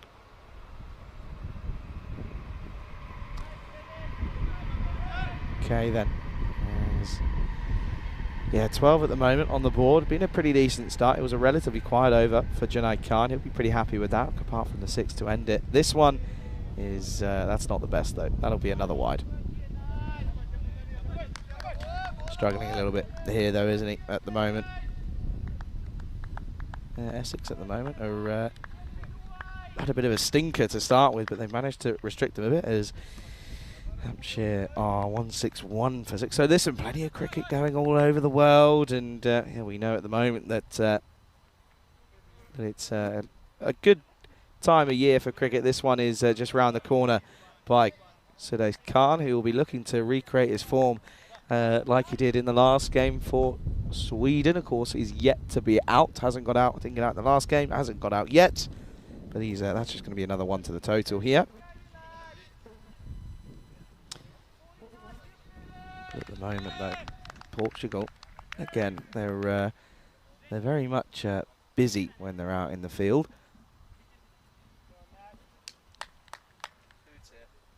There's a bit of a pause. I'm not too sure as to what it is, but Najam Shazad comes back then. And this is wide, but straight to point. And Suman Gimini, he's having an absolute cracker of a day. And Sher Ali can't believe what he's just done. He's just lofted this straight to the man at backward point, and it's a easy, simple catch. Thank you very much. Off you go. 14 for 1. First wicket down here for Sweden. Yeah, I don't know about easy, simple, Charlie. I mean, he's hit this pretty well, but yeah, Suman Gamiri, I mean, he makes it look easy. It's almost like it sticks in his right hand and he says, oh, I've caught this, and then he drops it into his hands. But yeah, that's disappointment. Sher Ali will have to depart again. He can't believe his luck. He thought he was in there for sure, but once again, this is the difference though, isn't it, Charlie? This is what we often talk about. I mean, quite often or not, we'll see a shot like that go for a boundary, go for 4 when we're seeing the domestic cricket being played. But at the international level, just remember, you've got the best, in the squad of 16, you've got the best 16 from Portugal out there. So you've got guys that are going to take blinder of catches, and that's exactly what happens there. So batters are not going to get too many chances, and that's why we often say if you give a batter a chance, they're going to go and punish it. That's the way it goes, and we saw that in the last match, didn't we, when we saw Hungary playing and Stan Ahuja put a catch down, and then the man goes all the way and scores 66 runs against player of the match performance. Got to take the chances when they're there. Good catches will be taken. That was a good catch. Yeah, it was, as this is Abu Zar, who comes in at number 3, and shorter delivery from Shazad. It will just be a dot ball, but yeah, early on here, it's that one's yeah, he tries to get it away, but just couldn't quite do so. Yeah, a lot of people in the chat joining in. Hello, folks. Hope you're having a wonderful weekend. We're having an international weekend. Steve McVeigh having conversations with Nick Devonshire. Hello, Nick and Steve. Hope you're all well. Shot over the top. No. Oh, Faf Stoneman's put it down, and he's palmed it on. And Stoneman, he's not having a great day at the moment. No, now the throws over the top of the keeper. Stoneman, he struggled with the ball, and well, now he's put a catch down. Yeah, and well, that's sort of links back to what we were talking about. If you do give a chance, then, well, at this level, the batters can go on and punish you. With Zar gets dropped on 0. He's now on 2, courtesy of that drop catch. Let's see where he can go on from here. Okay, then. So, last ball of this second over. It's been a bit of a long one. It's had a couple of wides in there, and this is pumped, and that'll be 1 bounce for. Great way to end the over. So that catch that goes down ends up being pretty costly already, because he's pumped a beautiful boundary. As that will be that'll be 4 runs, and a good way to end the over. 20 up. It's 20 for 1. Yeah, a really nice positive shot. And, well, they'll look back at that opportunity not being taken. And, well, Najam Shazad, the captain, would have hoped that it would have been 2 for 9, as opposed to, it's going to be 1 for 13 that he'll go for. Looks like Junaid Khan will finish his spell. He's another one that they don't normally tend to hold back. They've got a plan in mind. And Junaid normally bowls himself out. Junaid, great all-round cricketer. If he gets the opportunity, if need be, he can go out there and crunch the ball pretty well as well. Well, that's a nice-looking shot. Plays it with a lot of time. There's a fielder out there, does the old sweeping. That's a long way to come. Goes all the way from long on, goes across, makes a stop. And the batters, they just take the 1 there. Just 1 taken. Zar will go back on strike. Not great running, which was interesting considering on the drop they came back for the second, which was arguably probably a harder run, but no, it's interesting running at the moment. But at the same time, you've got to think that this could be interesting between all of these here. That's a left-hander. There is 1 man back. We're still in the power play, of course. Oh, he loses track of this, should be gone, and he will be gone. Well, Junaid gets one through to Zar. Well, it's a sigh of relief, first of all, from Francois Stoneman, because, well, Abu Zar won't go on and punish them after being dropped on 0. He'll go for 6, but he just totally loses this. This is a strange one. Just watch this. He just loses sight of it. Look, turns his head away. I don't know what he's seeing here. So he gets done by Junaid. Junaid gets the wicket, and the wicket-keeper makes no mistakes at all. Kuluk Kulaya gets another. Yeah, and I think it just got big on him, really, Rico. And, yeah, he's going to have to go. And, yeah, the 2 batters that have come and gone have had a bit of a tricky time of it already this time around. So it will be 21 for 2 as, yeah, he just loses sight of it. It gets big on him, and he just takes his eye off the ball, doesn't he? And it just pops up, and it's a pretty simple catch for the keeper to come around and get. And, yeah, Galia has another involvement in a wicket here, and, well, that's another caught for him. Had one in the last game, a good one off the bowling of the spinner of Siraj Nippo, and he takes another one. Well, the interior designers in the old cube or microwave this morning. Yeah, we're having a makeover here. We've got to do this on a regular basis. Oh, We're used to breeze. it now. Oh, that's a good We have to breeze. close one end and open the other. That's the way we've got to do it. That's going to be a wide from Junaid, bowling to the left-hander. Doesn't get it right. Yeah, it's a bit of an art form. So we start in the morning with one side covered up, one open.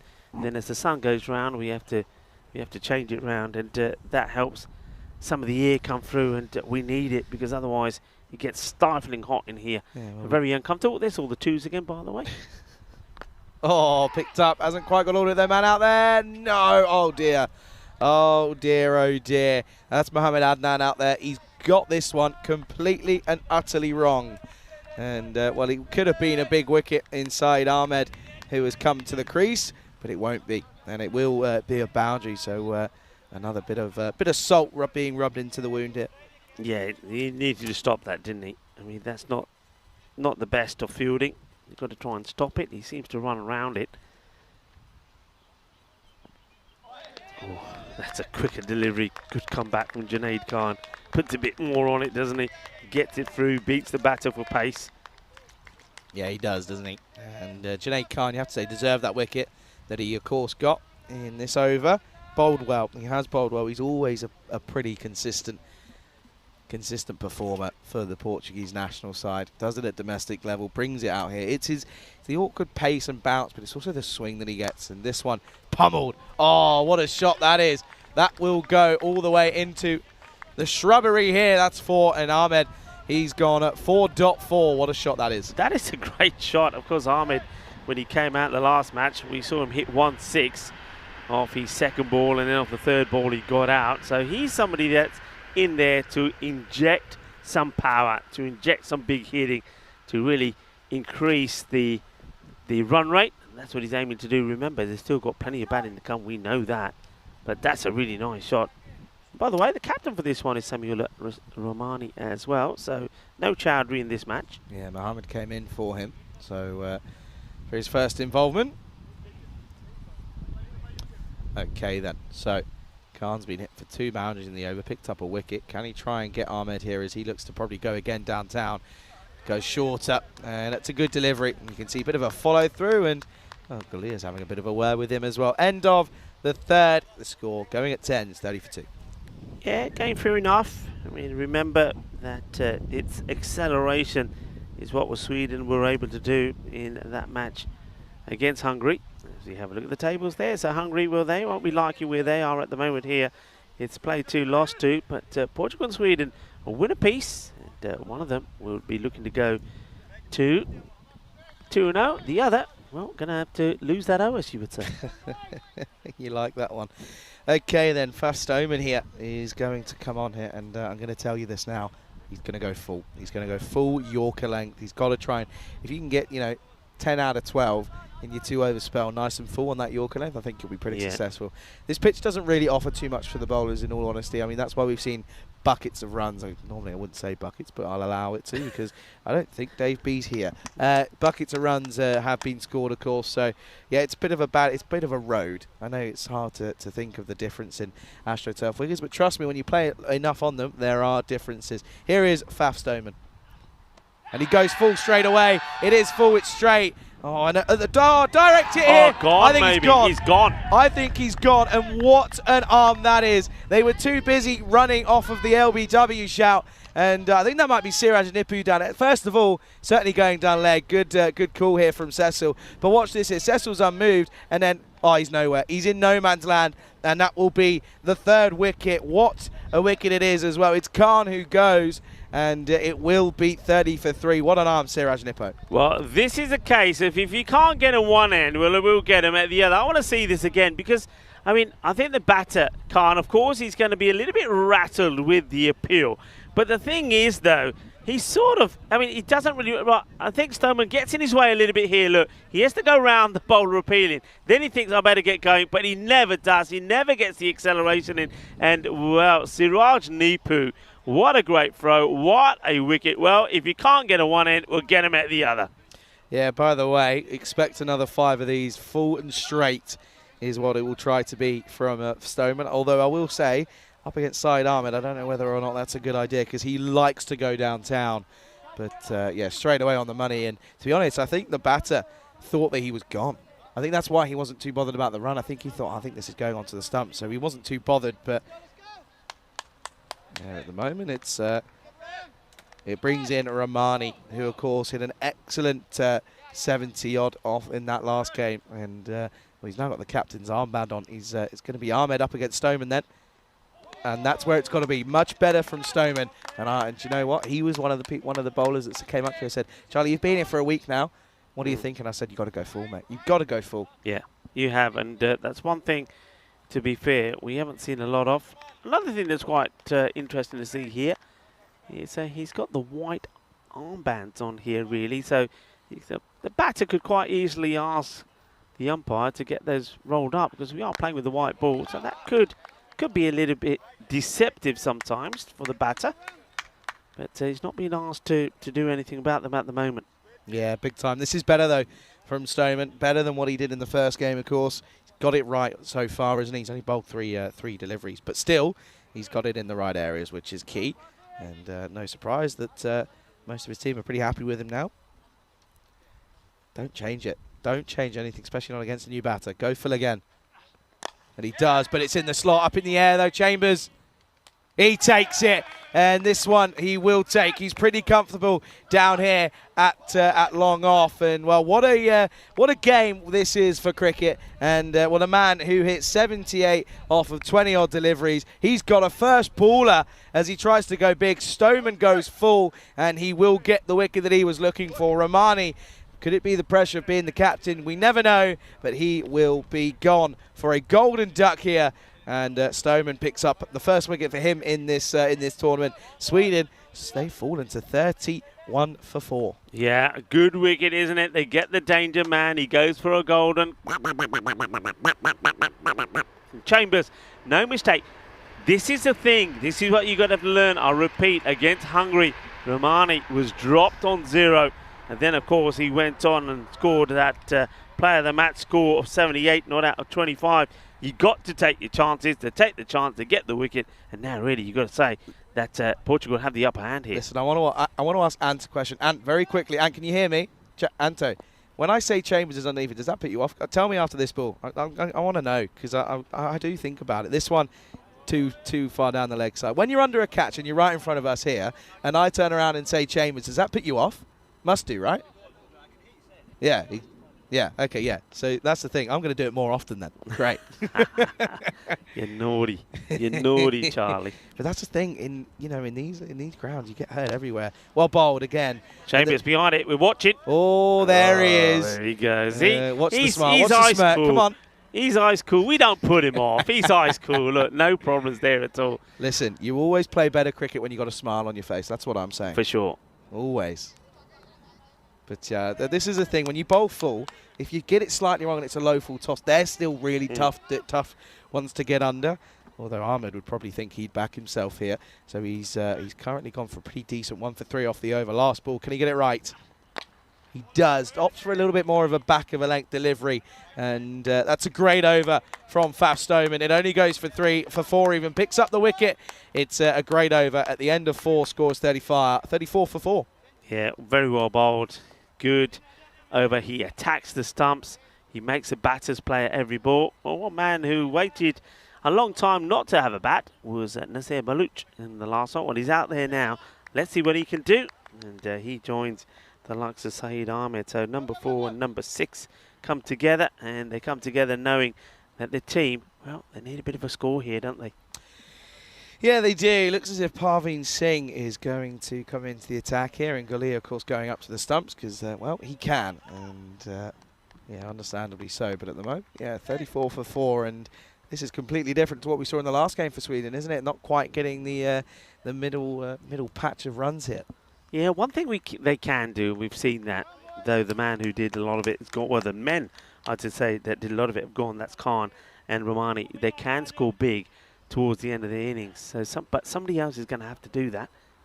And, well, you've said it. While Ahmed's out there, you've mentioned, what a big hitter of the ball he is. While he's out there, if he gets in, it can change pretty quickly. Kalia's playing mind games with him. He's already talking to him. He's in his ear. He's even recognising him as well. Okay, then here's Parveen Singh. Oh, big. Has he got all of it? No. And Parveen Singh comes in. I called him the wicket taker last time around. I'll say it again as he gets the big one of Ahmed. He goes for just 10. And Sweden crumbling here, 34 for 5. Yeah, and it's good bowling, isn't it? Once again, a little bit to same as Francis Stoneman did. He's not putting it up there for the drive. He's not giving the half volley. It's slightly short of a length. The batter can't get the power in the shot. And the captain, Najam Shazid, comes in and he just takes the catch, makes it look easy. Another one bites the dust. And that is now 5 down. And they now are in a spot of bother. Yeah, now they really are. As the sort of recognised batters are all gone, realistically, relying on this middle to lower order now. And, well, if the tail wags, they'll be okay. But otherwise, it could be this could be a really, really interesting total here. Khalid Zahid is the new man that comes in. We've seen that he can do a fair bit with the ball. What can he do with the bat? Parveen Singh then. Oh, wow. Oh, my word. That's huge. What a pickup and what a first delivery that is for Zahid. Well, we wanted to see what he could do with the bat. He says, hey, Rico and Charlie, this is what I can do. What a shot that is. Yasses. That is huge. That is humongous. Good luck finding that to the ball, boys and girls, around the ground. Well, Parveen Singh won't want to look at that one because that's gone badly for him there. Yeah, well, cool. A few more words with the batter, trying to put him off.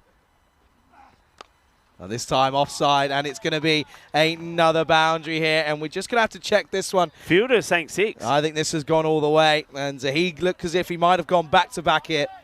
Fielder signals 6. I mean, it's full, isn't it? He goes for the Yorker, gets it wrong, hits it on the up, and let's have a look. Gone. Sixer. That's a sixer. That's a big one. That's 6 carreras más then. And Sweden, well, this is a tiny bit of a fight back here, but it's they need the consistency. They've got to keep it going here. Yeah, that's 6. Thank you very much. And Zahid's 12 off 2. Oh, make it 18 off 3 because he's picked this one up nicely. And Singh does not know where to bowl to Khalid Zahid, who's come in at number 7, and he's gone boom, boom, boom, baby. And he's gone 3 Maximos. European Cricket Network, this is what we bring you, international level this time. And, well, only on the European Cricket Network do you see things like this. First ball, wicket, and then new batter comes in, number 7, 6, 6, 6, and slower delivery. And well disguised. Guides is in the gap on the offside, in between the man at point, and cover gets a single. And what an over this has been. And this is a typical, we like to say, a typical over on the European Cricket Network.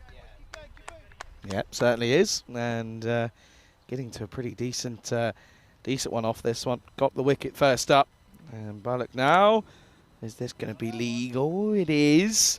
And it will be a dot to end then. And 53 for 5 on the board at the halfway stage. Welcome to the microwave here in Hungary, Budapest. Rico for alongside me, Charlie Hunt. And yeah, what a great little tester this is for both sides here. It is. Both teams have won their matches early on, so one of them will go to the top of those standings and be unbeaten. The other one, well, the heat is going to be on.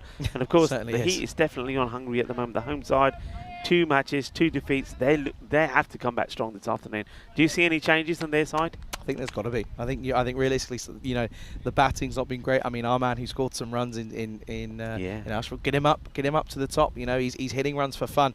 As spin is into the attack, and well, that's straight to cover, and a direct hit would have been gone. But well, now they're going to think of buzzers, and they won't. Yeah.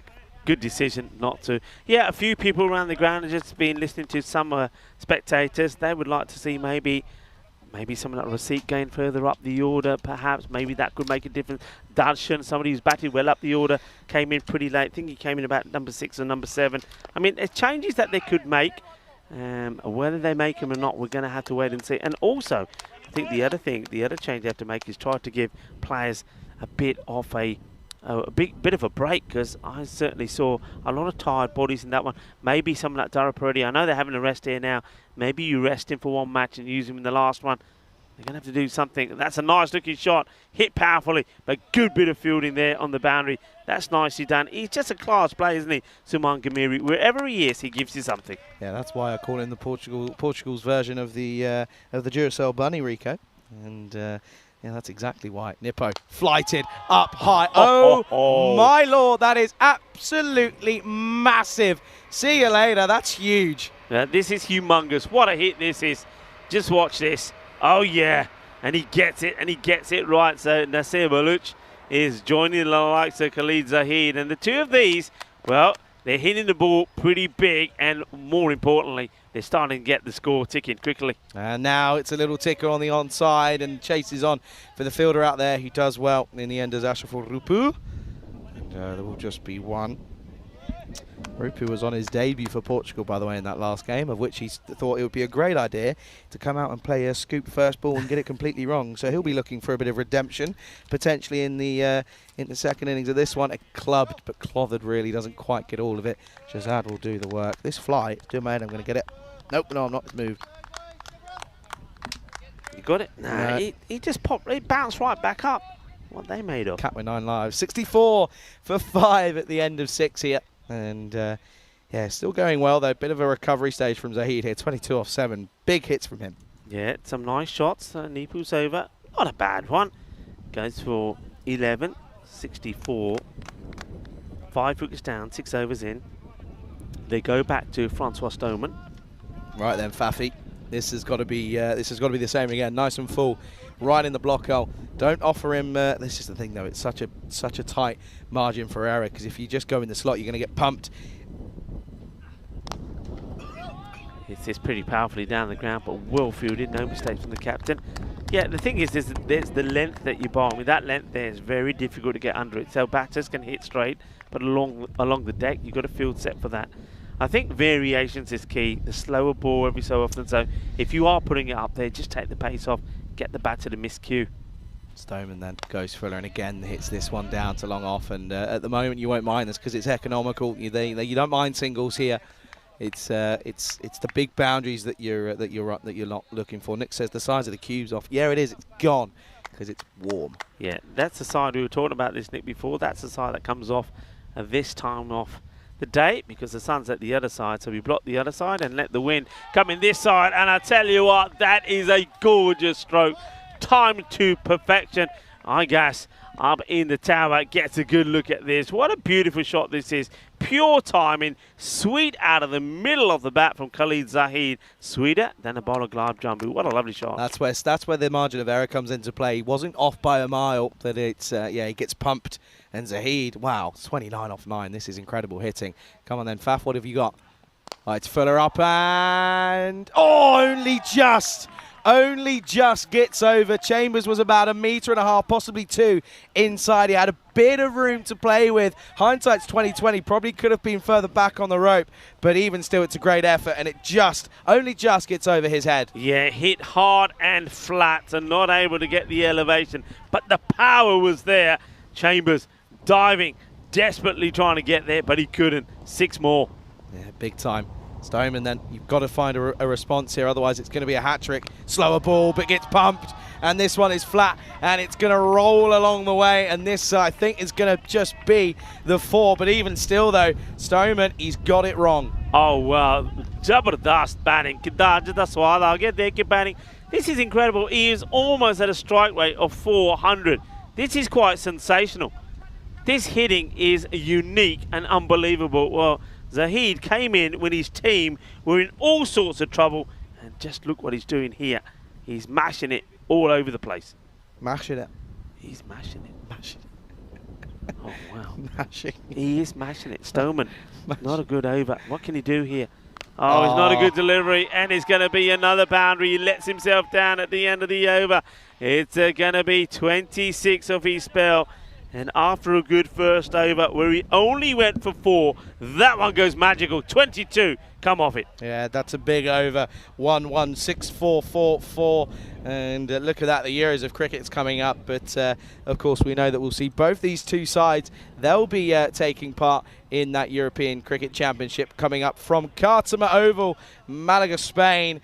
And yeah, I'm looking forward to watching that one from afar. There you can see Portugal in Group F, Sweden, of course, in Group C. Sweden have got the likes of Denmark, Italy, Serbia and Estonia. As we come back, Nippo has been dispatched, as at this time it's Baluch who turns around and says, yeah, I like what I'm seeing here. I want to get involved. We'll have a few more of those, please, mate.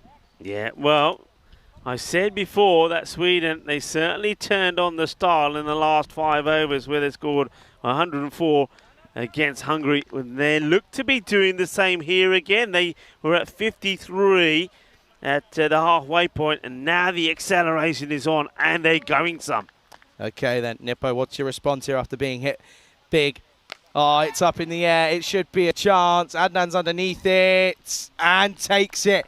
Only just, though. He didn't look too comfortable. You can see there he's saying, the sun was in my eyes there, so I had to wait for it nicely. But he does eventually take it, and it will be the end of Nasser, who has a little bit of fun. He goes, score on the board now, 92 for 6. Yeah, he'd be disappointed with this, the batter, Will Baluch, because it's a full toss, really. And rather than hitting it straight, I think he's played it far too early, and he ends up hitting the ball at a complete wrong angle. It just goes up in the air. Adnan, well, he struggles with the sun, but he holds on to the catch. They break that partnership. It was important, but Nasser Baluch, well, we've seen what he can do. He started off with a big 6, and he scores 16 of 18 deliveries, and he gets his team to, well, it looks like it could be a promising score once more. Yeah, looking at about 125 here, potentially, if they stick around. If realistically, if Khalid Zahid sticks around. Zabi Zahid has come out to join him in the middle, and 92 for 6 on the board. Portugal, of course, had a couple of issues with the bat. This is up in the air through cover, and it's going to go all the way. As you can see, Chambers was giving chase, but just couldn't quite win that one. And once again, though, as Zabi Zahid comes out, and you know when I said they need the tail to wag? Boy, oh boy, is that tail wagging. You know what? I'm looking at these hitters coming out here for the second time in this match, and I'm thinking, maybe they need to think seriously about changing his batting order around. Okay, he's hanging, a fielder coming in and takes a very good catch. That's a lovely catch taken. And I think, yeah, that is Gomes that comes in. Brilliantly done. He had a lot of ground to make up, didn't he, Charlie? But he gets there and he holds on to it. And Nipu gets another wicket. That's his second. Yeah, good one to get as well. And you can see here, it's a great catch. He did make up a lot of ground, Rico. You are right. And Nippo finally, he'll get the last laugh. It goes 6 wicket, 4 wicket. And, well, in comes the man. He took a 4-foot, was on the verge of a hat-trick. It's Takawi who's going to come out here. And Takawi can hold a bat. In T20, it takes a bit of time to get going, but he can certainly hit a few flourishes of the bat if he tries to, of course. It's the left-arm spinner up against the left-arm spinner. And it's going to be the battle of the lefties. Yeah, Takawi, the thing that he knows is that he doesn't want to chew up deliveries. We're going to be also see how Nipu gets it right straight away. But of course, you've got to be thinking here in Sweden. You've got to be thinking here that the way that Khalid Zahid is hitting the ball, you've got to be thinking about getting him as much strike as possible. Big time. And this is just pushed, and rightfully so. Oh, what a pickup! Wow. Oh, that would have been so good. Sensational bit of fielding. This is brilliant from Sean Gomes. What a pickup, what a throw. That would have been one of the best. Would have been gone by a mile. Sean Gomes, one of the best fielders on the circuit. Putting it out there. Look at that. Makes so much ground in quick time, and then has the ability to do that. Is rather incredible. Built like a fridge as well, by the way. Well, he's in the business again. Will he cut this one off? Yes, he does. Once again, excellent bit of work from him. Setting the standards out in the field at the moment, and it will be a single to end that over. And it's an interesting one. There's 2 boundaries, 2 wickets full, though. It's 98 for 7 here in this at the end of the 8th over. Yeah, they want the 120, but they do also know that while you got the likes of Zahid out there, if he goes boom plastic, then they can surpass that easy. I wanted to have a look at Nipu closer when we find him. I mean, I know he had a white plaster on. Now, do you think that they said you can't have a white plaster and they changed it to a different colour? Because he's definitely got something on the side of the face where the ball hit him. There's definitely something. Okay, Najam Shazad to bowl over number 9. In comes the skipper then, went for 13 off his first. Well, now it's 19 because this is pumped onto the onside. And what a way to bring up your half century off just 14 deliveries. It's an incredible bit of hitting by Khalid Zahid, and he's got his team out of a horrible, horrible situation. And you can see their applause now starts to go round. 6 sixes, 2 fours, incredible. 14 deliveries, the 50 comes up. Khalid Zahid, well, remember what I said, they're looking for 120, but if this guy sticks around, it's going to be more. Slower delivery, gets away with it. Najam Shahzad, well, he's got a smile on his face because he knows he gets away with it. Well, yeah, there's Nipu over there. Yeah, you're right, though. He has got, I think you're right. I think he's been told that he's got to have a black one rather than a white one. Genuinely, I think you're right. I mean, I can see it, but I mean, I guess it's because it's coming from that same sort of area and situation, so I kind of understand it. Oh, this time carves away. Bit of a slice more than anything, but it's going to be 1 bounce 4 here as it clatters into the rope. And Zahid brings up his 50, but then continues on here, and he's going to get another one for his troubles here. More runs for him. More runs for Sweden, though, more importantly. Yeah, and he's going great guns at the moment. He's going to be throwing his bat at absolutely everything.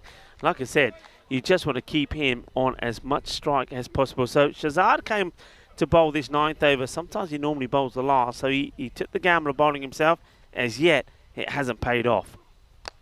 Gets it right this time, and it's dug out nicely by Zahid. They're going to come back and go, it's an awful throw.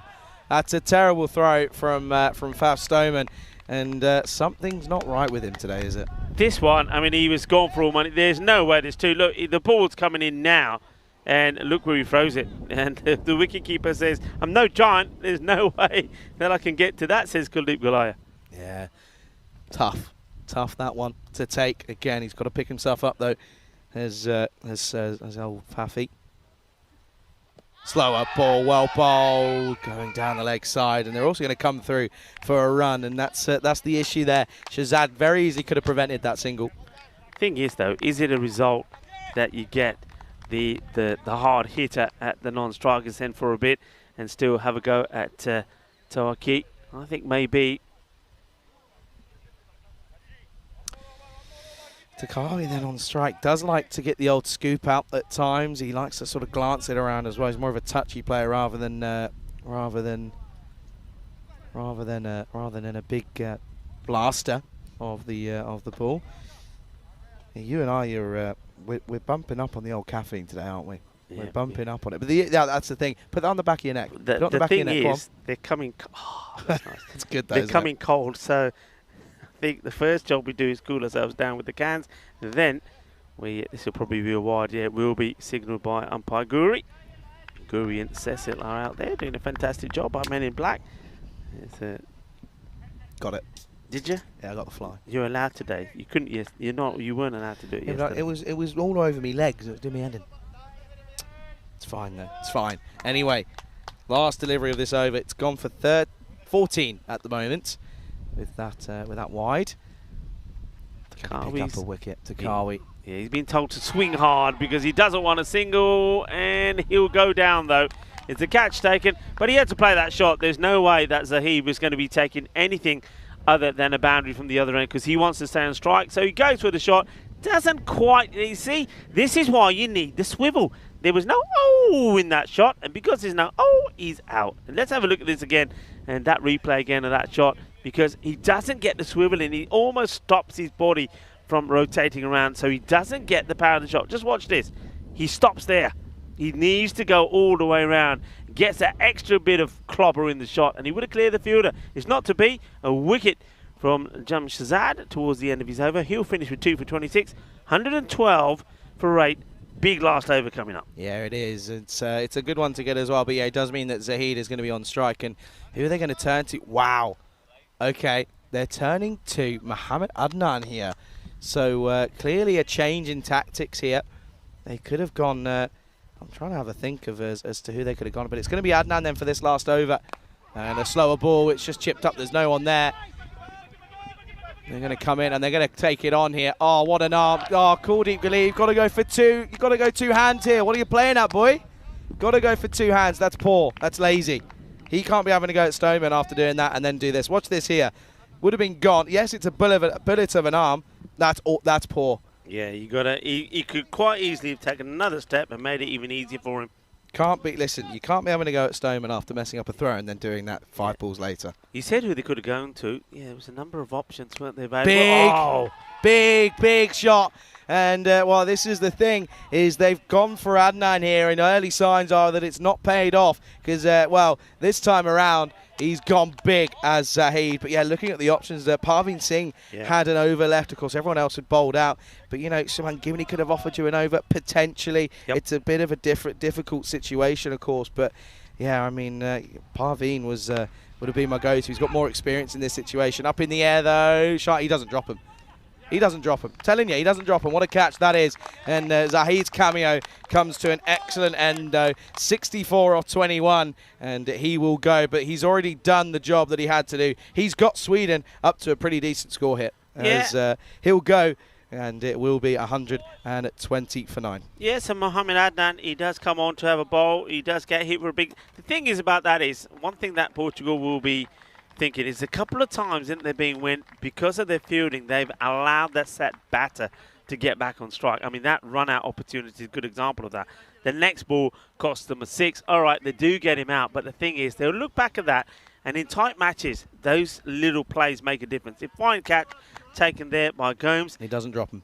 New batter in, but, you know, I still get the feeling there's 3 balls to go here. They're not going to be pushing these around. They're going for big shots. Yeah, well, it's the last wicket as well. So 120 for 9 then with 3 deliveries. Here's Shukla. And, well, this will be up in the air. Is it going to fall safely?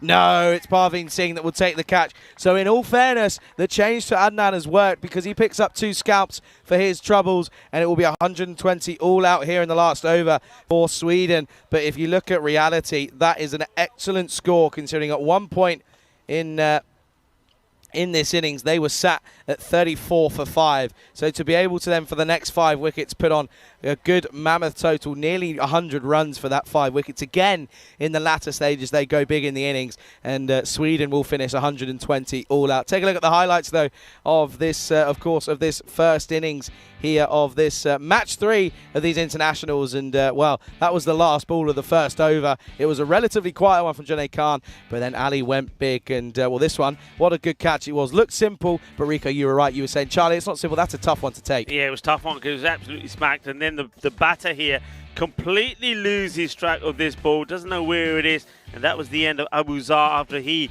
was given a life a bit later, and that could have been sensational, and it was sensational. The LBW didn't stand, so they said, you know what, we'll go at the other end, and they do. Well done to Nipu. And Nipu, he's been knocked down today, he's been hit by the ball, he's been in some grisly action himself, but it doesn't stop him pulling off another highlight for himself. Here's a straightforward catch from the captain, Najam Shazad, and then we saw the Swedish side come up with their attack. And it was Khalid Zahid who hit the ball beautifully. 64 of 21 he scored. And there was a good partnership between him and Nasir Baluch, who himself played some really nice shots as well. And you got to say, though, that sometimes the bowling wasn't right. It was a little bit down the leg side. Francis Stoneman wasted a few down the leg side to him as well. Something had to give. Well, there it was. And it was Mohamed Adnan who came on to bowl the last over and ended up doing what he had to. He picked up 2 wickets, and that would have been all out for Sweden as well. Sweden would be disappointed because they left 2 balls out there. That's something that they got to learn. I mean, those 2 balls, depending on who's facing, could be as many as 12 runs. But it was an opportunity for them to push on past the 120. But they do get to that 120, 53 off the first 5 overs and 67 off the second. Have a look at that scorecard. Once again, it's somebody in the middle order that has to perform for them, and it was Khalid Zahid, 64 of 21, a great knock from him, and a good partnership between him and Nasir Baluch as well. The bowling figures, well, I think we're going to see a real mixture here. You're going to see the likes of, well, right at the end there, Mohamed Adnan, he picked up 2 wickets just for 8 runs. There was 2 wickets also for the captain, Najam Shazad, 2 for 26. He'd be pretty happy with his spell. Junaid Khan always delivers, doesn't he? 1 for 17. But Francis Stoneman just losing his way a little bit, didn't he? He bowled his 2 overs. Went for 26. His first over was brilliant, but the second one went magical, went for 22. He knows that he needs to tighten up a bit. And Praveen Singh, they could have quite easily gone back to him, but they felt that the 19 off that 1 over that he bowled was a little bit too many and didn't want to expose him again. It ended up being a good call, ended up being a good shout from the captain, Najam Shahzad, who went to Adnan, and Adnan did deliver. Match number 3 here then, evenly poised, I think. I think they get to sort of a par score here to do Sweden. So Portugal, they need a good start, but they'll back themselves if they can get a partnership game to go all the way and knock these runs off. Going to be an exciting one though, because both these two teams have already shown a fair bit of class out there in the middle. So good finish coming up. Join me, Rico Full and Charlie Hunt, when we return in 10 minutes time.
This European Cricket International is proudly brought to you by HCL Software and Bizaway. Hello cricket lovers and welcome back. The umpires, Umpire Guri and Cecil, have made their way out into the middle, followed by the players from Sweden. Sweden, well, they've got some defending to do here. They did get to a reasonable score in the end, 120, but they were all out with 2 balls to go. That's something that the coaches won't like. You always want to bat your whole innings and they'll believe that they've left some runs out there. But still, thanks to a good knock from Khalid Zahid, 64 of 21 coming in at number 7. He does sort of give his team at least something to bowl at. And talking of bowling at, he's going to be doing the bowling as well. Here he comes.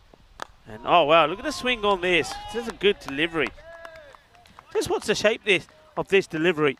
Really gets this to start on around middle and then start to swing away. That's a really good ball. It's a good start from the man who did all the work with the bat. So Khalid Zahid. This one though has been clipped away. That's a nice shot. So it is Mohamed Adnan who gets off the mark. They want a good start and that's a nice looking shot. He just clips this off his pads and he'll get 4 runs. Beautifully played. Welcome to a very warm Budapest. We've certainly been treated to some wonderful weather. It's always great to be at a series where weather doesn't really play a part. We had one morning where we had a fair bit of rain, but once again we didn't lose any overs in the match. We had a slightly delayed start and you can just see it looks like there's something which is causing a bit of a problem for the batter. It looks like that something behind the bowler's arm is maybe the sun is something is reflecting into the eyes of the batter. So Umpire Guri is now having a chat to see exactly what that is that could be causing the problem.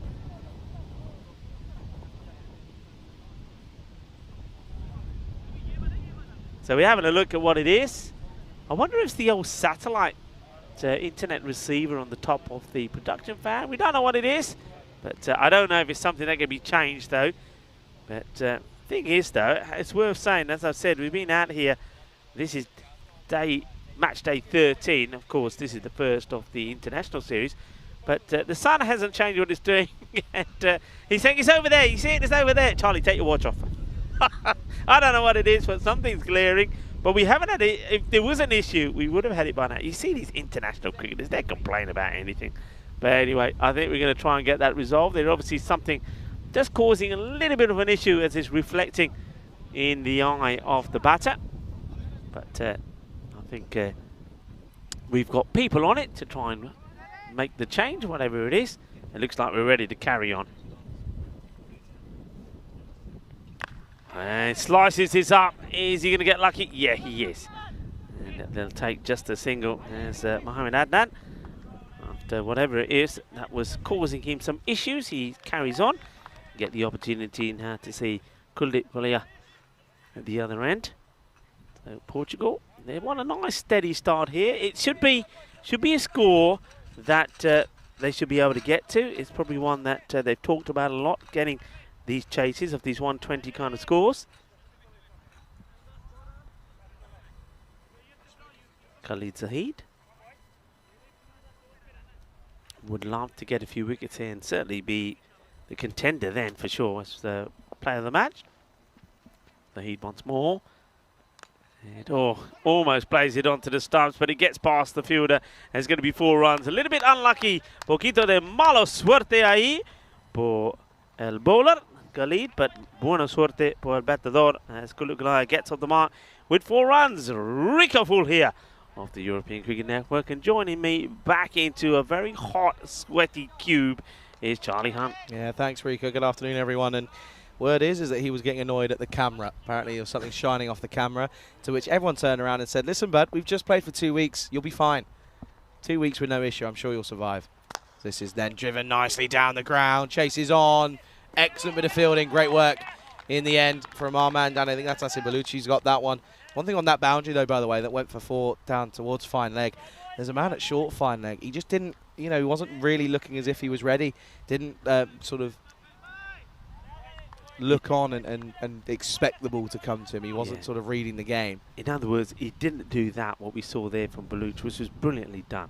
anticipation, commitment, making the stop. Well bowled into the pads of Adnan, and that'll be the end of the over. First over down, 10 for no loss after 1.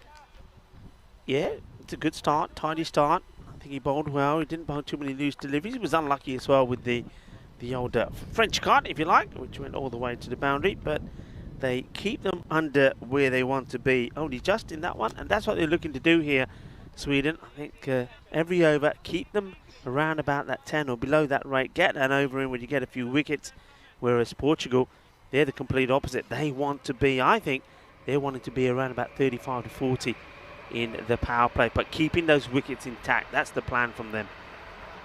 Yeah, big time. And you can see there, Bellucci did the work this time, is now going to go ahead and come on to bowl this next over. And at the moment, yeah, Portugal 10 for no loss after the first over. Pretty good start, couple of boundaries in there and 2 singles as well. Yeah, hello to Liam Day, and he was saying that both Adnan and Rupu are good additions to the Portuguese side. Yeah, Rupu hasn't really quite made his mark yet. He was out to a very unconventional type of shot, so he'll be looking to get that out of his head. And well, a lot of people are liking, of course, Suman Ghamiri, the Nepalese player, and he's already made a good mark. And Liam Day also saying that someone like Kuldeep doesn't usually miss out twice, and that's a very good point. Kuldeep Gulaya, also a very good, talented batter. And if he gets going, he can hit the ball as hard as anyone that I know. At the moment here, he's just not getting himself in the right position, and that's an error from Sher Ali. He'll be disappointed about that. Right then, I mean, yeah, let's watch this one here. I mean, bit of a mishap here. You can see there, and now they will come through, of course. Rico want to find something out. Food's arrived. It's arrived. Go on. Arrived. I was going to say, how do you want to work this out? Do you want to rock paper scissors it, or are you just going to? I reckon you go. I know you've been waiting for the. Hang on a second. You go well, because you can then test it out and let me know what's good. Well, I'll tell you what, this is good. It goes all the way, and oh yeah, manos arriba from the arbitro. That is 6 runs, and well, Charlie's going. He's not hanging around. He's going to investigate and tell us what we got for lunch today. It's a little bit late in coming today, I have to say, so I reckon Charlie's probably a little bit peckish, I must admit. I wouldn't mind a little feast here at all. I think we're just overdosed on coffees at the moment, and iced coffees, it has to be said, because we need cooling down. I think everybody does, and you can see that every time there's an opportunity, players, fielders and batters alike will take on some form of liquid. It has to be done. It's stiflingly hot. Nice shot. He's going to get it through the gap. This is a beautiful shot. There is an effort from the fielder there, Khalid Zahid, who, well, he's gone down and hasn't come up. And I'm a little bit concerned here. He's holding his muscle. Now he's doing a little bit of stretching. If you watch this again, he looks like he's going down, but he doesn't go down comfortably. In other words, there's parts of his body that are saying, I'm not made to do this, or I haven't done this in a while. He gets up and he's okay. They want to make sure he's okay. He's already shown he's a key player for them with bat and with ball. Lovely shot, 4 runs, and now the field changes. And Adnan just starting to open up. That was a delightful shot, proper cricket shot as well. Hits this one nicely as well. Fielder's got to get down, he can't. I have to say that's, you know, when you look at the two teams like for like, one thing I will say early on, as we see Karina there, one of the production crew walking in the background, she smelt the lunch. Anyway, one thing I like to say is that, well, with the likes of Sweden, they're not as agile in the field. We've seen that a couple of times. There's maybe 2 shots there, perhaps. The one that went past the likes of Khalid, and that one that goes past the fielder there. I think Portugal probably would have stopped those. Slow, he's got him. Done him with a slower delivery. And Baluch, Nasir Baluch, that's a really, really good ball. He takes the pace right off. It gets a little bit of in-swing. The batter probably gets a little bit of an inside edge on this as well and knocks it onto his stumps. Yeah, he does. But that's clever bowling. And Mohamed Adnan, yeah, he will know when he looks at it again, and the coaches will be having a word with him as well. He needs to be looking to play this one straight. Gets it wrong. It gets done by the slower delivery. A clever ball from Nasir Baluch. Gets the wicket. Well bowled. And just like that, Portugal lose their first. And it was the end of the over as well. So 25 for 1. Clever bowling there from Baluch. And I say this all the time, that in this format, the same as T20, it's the bowlers that have got the variations that will have the success. You've got to have those variations. Get the variations in, you get the wickets, and that's what that wicket was all about. And I tell you what, the whiff of Charlie's lunch smells delicious, and it looks pretty good as well with Charlie. He's got a, well, it's opening a little foil package here. Let's have a look what he's got in here. Oh, now we're talking. Looks like it's a plain paratha as well, or is it a tandoori roti? Could be a tandoori roti, a bit of rice, and well, it smells like he's got like a chicken masala. So chicken masala, that's all you need in a nice hot day. Just a bit more firepower, and if it's hot, Charlie will soon tell us, as this one gets blasted away, smashed away. Manos arriba, arriba, arriba from the arbitro. Well, there's a little bit of masala out there in the middle as well. This is a nice shot. Hits it clean through the line.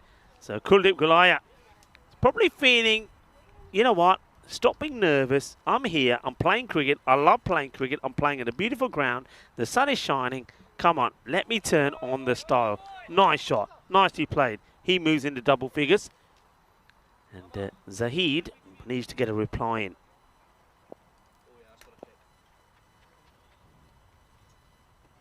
It's going to be... Oh, it's okay. We'll see this again, no doubt. There's no protest at all from the batter. And, yeah, that's really good bowling. You know, one thing we always say, get the Yorker in, get the Yorker in. Well, that is as good. And I think in the limited overs matches, if you're a bowler and you can bowl those, bowl me 5 of those, I'm happy. I'll take those. Because very difficult to play, and that's when the batters then have to start getting a little bit adventurous with the shots that they play. But very difficult, of course, to play a ball that's in that area to the boundary. Well, there's no steam coming out of Charlie's ears at the moment, though. There's a lot of sweat pouring off his forehead. The towel is doing its job. Yeah, that's one thing that we've learned from the very first day being here. Don't leave the hotel without at least a couple of towels, because we've needed them. In comes Zahid. It's a nicely bowled. He's quicker than you think, actually, Zahid. He's probably a little bit similar to the pace of Junaid Khan. So he will rush you. And he's got pretty good accuracy and probably got a good radar at the moment as well. He's getting the ball in the right areas. Hasn't really bowled a shocking delivery as yet. Hello to Bhujendra Yadav. I hope you're well. Steve McVeigh is also in the chat. Well bowled, but this is a lovely shot, and if Charlie wasn't tucking into his curry, he would have had this, you know what. But Charlie, well, curry in a hurry as he lets this one go by. But what a lovely shot that is, and love the way that Kuldeep Gulaya holds the pose there. And he says, oh, kitte apni ladki jehdiyan photo khicni, meri ek photo bhi khich de. Smile please, click, click, click. Well, that's a nice one for the camera. A really nice shot, and he holds the pose as well. Lovely shot. And Charlie gives me the thumbs up, and well, he'll give this the thumbs up as well, will he? Well, he will now as a fielder. Well, I'd like to see exactly where he is here. I don't think he's got too much room behind him. I think he's more or less on the boundary. This is coming down, but he just pars it over the rope. Yeah, he's right on it. So, yeah, no complaints from me, and you can actually see that in the process of trying to take the catch, he's already going over the rope. So another fine shot. Zahid's spell comes to an end. 2 overs bowled by him, 28 runs. And Portugal, they're where they want to be. I said they want to be around about 35 to 40 at the end of the power play. And in fact, they're on 43. Lost the 1 wicket, but Kuldeep Gulaya has changed his approach and is batting beautifully. And Suman Gamiri at the moment has only faced just the 1 ball, and we'll be looking to keep him company out there in the middle. Nice steps, nice good little steps going in the right direction in the power play for Portugal as well. Some of the days worth mentioning today, and it's a good one for the French. I know we have some French viewers in the chat as well. On this day back in 2018, France defeated Croatia to win their 2nd FIFA World Cup. So this one Gets tickled to the man on the 45. He's a little bit slow to react again on this one. And yeah, he's kicking the ground and all sorts. But he's just not walking in. Charlie made reference to that earlier when one got past him. He needs to be a little bit more alert. He needs to be walking in. And France's first goal was an on-goal by the Croatian team, which was the first time this had happened in a World Cup final. Hit hard, and this is going all the way. Balle, balle, balle. Ginna Sona Shaka Lagya. This is right out of the middle. Well, lovely shot. And getting hot and spicy out there. Maybe as hot and as spicy as Charlie's curry is. He takes another guzzle of water. Charlie, on the scale of 1 to 10 in heat, what is it? Let's see how many fingers Charlie gets. 6. Well, 6 is pretty high for Charlie. Charlie's going to struggle here. Going for another. Does he get enough of this? Only just. Well, once again, it's a matter of millimeters as Shukla comes into bowl. He's going to go for 2 6s. This one, look, no pace on it, but he's in the arc, isn't it? The fielder's on the line. He just, look, can't get there. Give him a step ladder and maybe. Hey, there's one thing I haven't yet seen on a cricket field. What do you reckon? I'll ask Charlie to come in on this as well at some point, but he's listening, so he knows what I'm talking about. So we know you got the third man up there. You got long on and square leg. There's a lot of that's 2 that have just gone over that fielder. This is hit through the gap, but there is a man on the boundary. So good lines here created by the fielding side. What do you reckon when you know about it that does that? Have the third man, have the what I'm talking about, the man at cow there. Have him there, have the long on next to him, and next time he hits the ball, jump on his shoulders, like you're giving somebody a piggyback ride, jump on his shoulders and take the catch. I want to see that. That's legal. That's perfectly legal. Nothing says you can't do it, because he's only cleared the fielder there by just a matter of inches. So I think 2 fielders together in that spot. So you got the man out there at mid-wicket, you got long on next to him, and when the ball's hit in the air, jump on top of the shoulders of the other man and take a catch. I want to see that. I want to see that. So if teams are listening, get that deployed, because if you want to go viral, that'll be it. It's got to happen, hasn't it? Anyway, it is the end of the over. 4 overs have been completed. 57 for 1. Yeah, I want to see something like that. It'd be original, it'd be creative, and it will be sensational to see as well.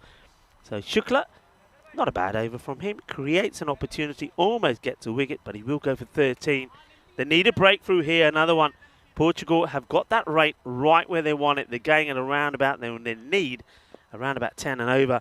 Sweden want to try and push that to around about the 12 or 14. High up in the air, it's going, and it's gone. Once again, well, this time maybe the man on the shoulders is probably not going to get there. I don't want to say we're going to start like circus cricket and have another man on top of another man. But anyway, you see what I'm talking about. This one, where does this land? No, look, just there. Maybe if he's got somebody standing on his shoulders or sat on his shoulders, would you take that catch? Could have taken the other 2, though. Anyway, it's not the case at the moment, and Kuldeep Gulaya is having a field day out there at the moment. Took a while to get going, didn't he? But I said at the time, he's got to believe in himself, got to play some shots, and he is. And now he's in his zone. 41 of 13. This is high up in the air and out the reach of the fielder. He's trying to catch up with it, and now he's not even going to, he's not going to get to stop this at all. And I go back to what I said before. I just get the feeling here that Portugal, that though that maybe the batting and the bowling will be even Stevens, but Portugal for me are a little bit more dynamic in the field, and that's where these little battles could be won. That's another one that potentially, perhaps, could have been stopped. Takawi. Shorter. And chance, and this time it's grabbed. And it's a little bit of an ice cream cone maybe from the tall man, where they seem to get Samiula Rimani right in the right spots, doesn't he? Wherever you need the height, he's there. It will be the wicket that they're looking for. They'll get Kuldeep Gulaya, and Kuldeep gets to 45 of just 14 deliveries, and then he will fall to that wicket. So the spin does it again, and Zaka Takawi gets the breakthrough. And well, do you have to ask the question just how much this this little partnership, this dual partnership of spin, how important it will be in this series, because we've seen once again that they combine together, they create chances and also take wickets. You see that Samiula, he's actually on tiptoes when he takes that catch. And there's not too many players that would have taken that because he's a tall man. But he gets the breakthrough. He gets the wicket of Goliath. Goes for 45 of 15. And the man who was out before him was Mohammed Adnan. He went for 19 of 8 deliveries. So you've got literally 2 new batters out there because Saman Ghamiri has only faced 4 balls for 1. And he's now joined out there by the captain, Najam Shazad. And Shazad, I can assure you, he's not going to be out there trying to push balls around for singles. It's not his style. And that's not what he's out there to do. So he has a look around, checks the field. Takawi is ready to come at him. 3 balls to go in the over. 1 for 10 so far. 67 for 2. Despite that wicket falling of Goliath, you would say that Portugal on top here. Floats it up, and oh well, that is big. That's going into the river. And adios pelota, esa pelota no va, esa pelota va por la playa. Adios, it's gone. It's a full toss. And Najam Shazad doesn't have to move. It's right in the slot. It's not a good delivery. Manos arriba from the arbitro. And, well, that has disappeared. And now some thinking to be done. As Najam Shazad goes bang, boom blastic off that very first delivery. And welcome again to everybody that's joining us in the chat. Great to hear so many people that are tuning in. And I know you've got a lot of cricket that's happening at the moment. And we can tell you about what's happening in the Valletta Cup. Malta finished, I think, a below par 156 for 9. Jaspal Singh, 58 of 37. And Zishan Khan, 40 from 29, helping them to get to that score. Shazad, swing and a miss at this one. That's pushed in a little bit wider. So Switzerland will back themselves to get there. Of course, our very man from the office, Ashwin, also part of that Switzerland team. Let's hope he's having a good time out there. This one gets played away in the gap. Has he got enough to go to the boundary? I think it does. So once again, with the lawn being cut, it will go to the boundary. Nicely played. Nice shot. Yeah, the wicket front there, we saw that Fletcher took 4 for 24, and we saw wickets also 3 for there from another one of the Swiss bowlers. This is the upcoming events. A lot of changes to this, happening quick and fast. I mean, I know that straight after this, we've got, well, I'll be going to Portugal to start the night series, which starts on Tuesday.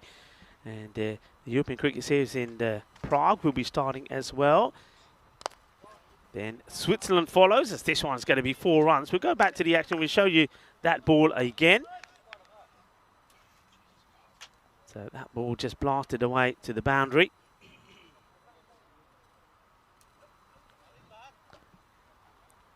So, yeah, we'll go back to this. So the last ball was hit for 4. Nice shot played there by Nazir. So, yeah, we got Switzerland then coming up as well. We got the Continental Cup. That's going to be in Romania. So more, I mean, talk about, you guys were wanting, guys and girls were wanting women's cricket. Well, you got loads of it now. We've got more coming up from Romania and in the Netherlands. This is up in the air as well. It's going to be, well, 4 and 6. This goes all the way as well. And Romani coming on to bowl.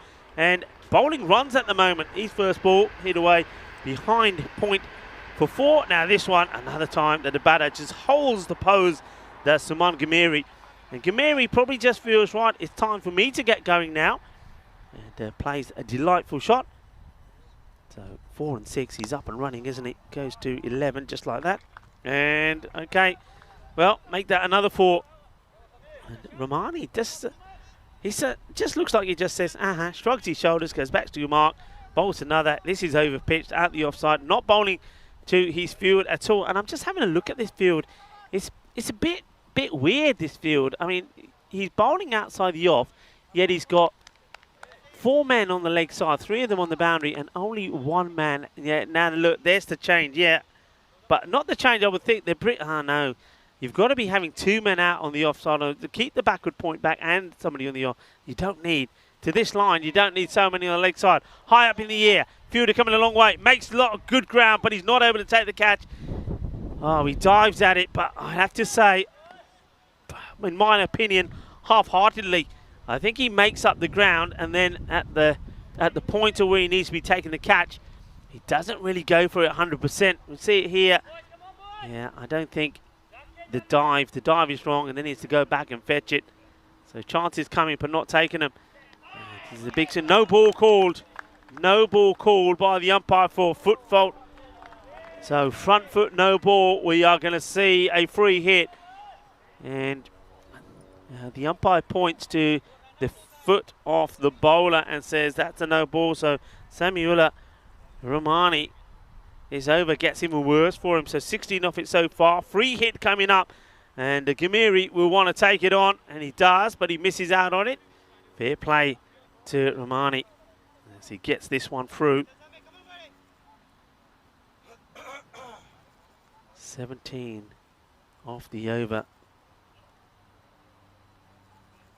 Suman Gamiri hits this pretty well. Fielder's out there. Will try and stop it. He can't. And it's a bit like a tennis shot being played, but you miss out on it and the ball gets past him. It's an ace.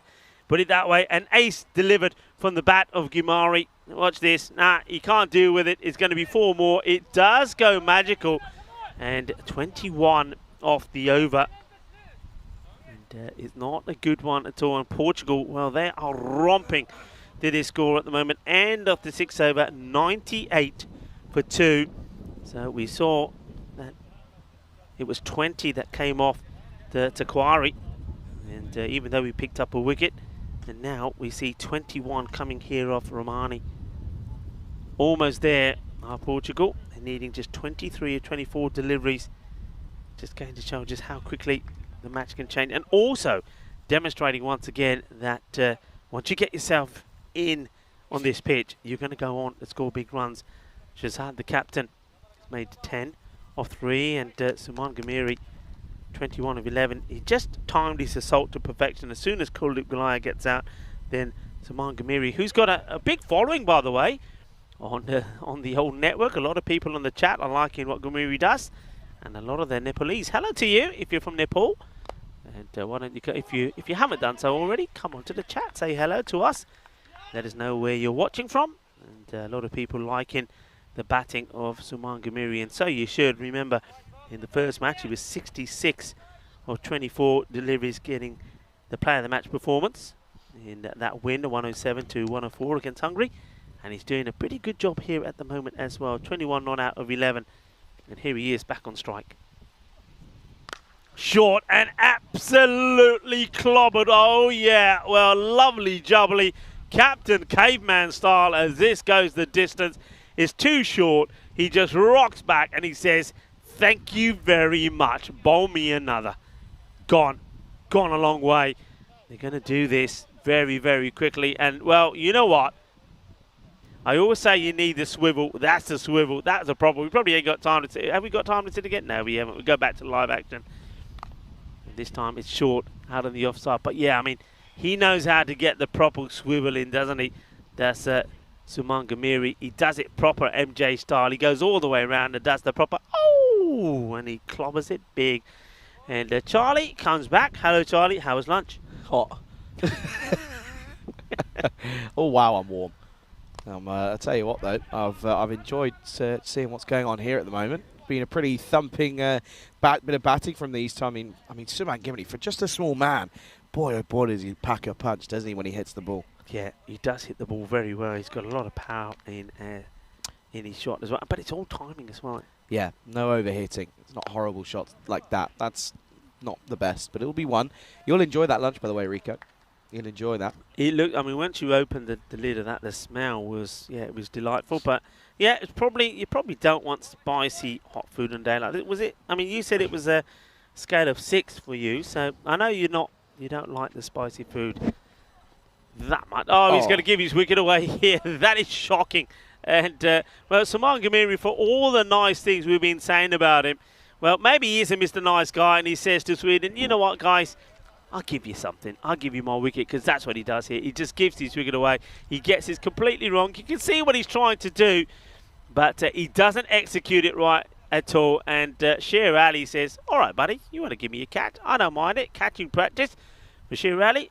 And that wicket goes. How important will it be? Well, maybe not so important, as Gamiri will go for 28 off ball number 14. And this is what we got coming up next. Match number 4, Hungary taking on Portugal. Yeah, skipper Marco Huja will be looking to try and get a good go at this one. You can look, though, a couple of changes for the Portuguese side, as Amir Ikram will come into the lineup alongside Shadar Rahman. So couple of changes there, and I don't mind that. Listen, in these tournaments, it's all about getting a bit of cohesion going and getting these sides on the right track. But Hungary at the moment still looking.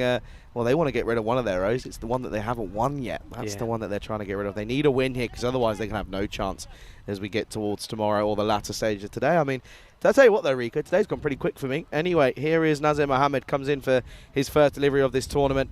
Oh, he's got pumped. That is absolutely massive.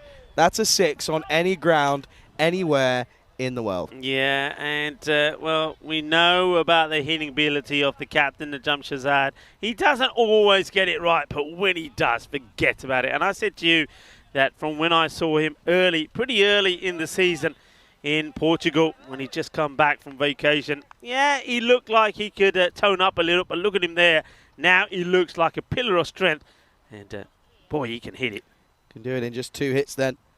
Oh, that's not going to help. That'll be a wide. Mohammed, I like his run-up, but it's the execution's just not quite there for him. But at the moment, it's not the best. But good to see a lot of support once again in the chat with the likes of Conrad and everyone else in between. But good afternoon to everyone, which I think is Giddish, but I could be wrong. Steve as well, Silkesh as well, and Chris Smith as well. Good to see everybody here, as this is high and large. Has it got enough legs? It certainly has not. Oh, well, this is exceptional. This is a team catch, and talk about stronger together. Well, they might be going down in the match, but that is a stronger together catch. What a catch this is. This is sensational. Nasser Buluch gets a catch. Well, he needed the hug probably from the fielder next to him to keep him in the field of play. Look at this. Oh, yeah, that is a beauty.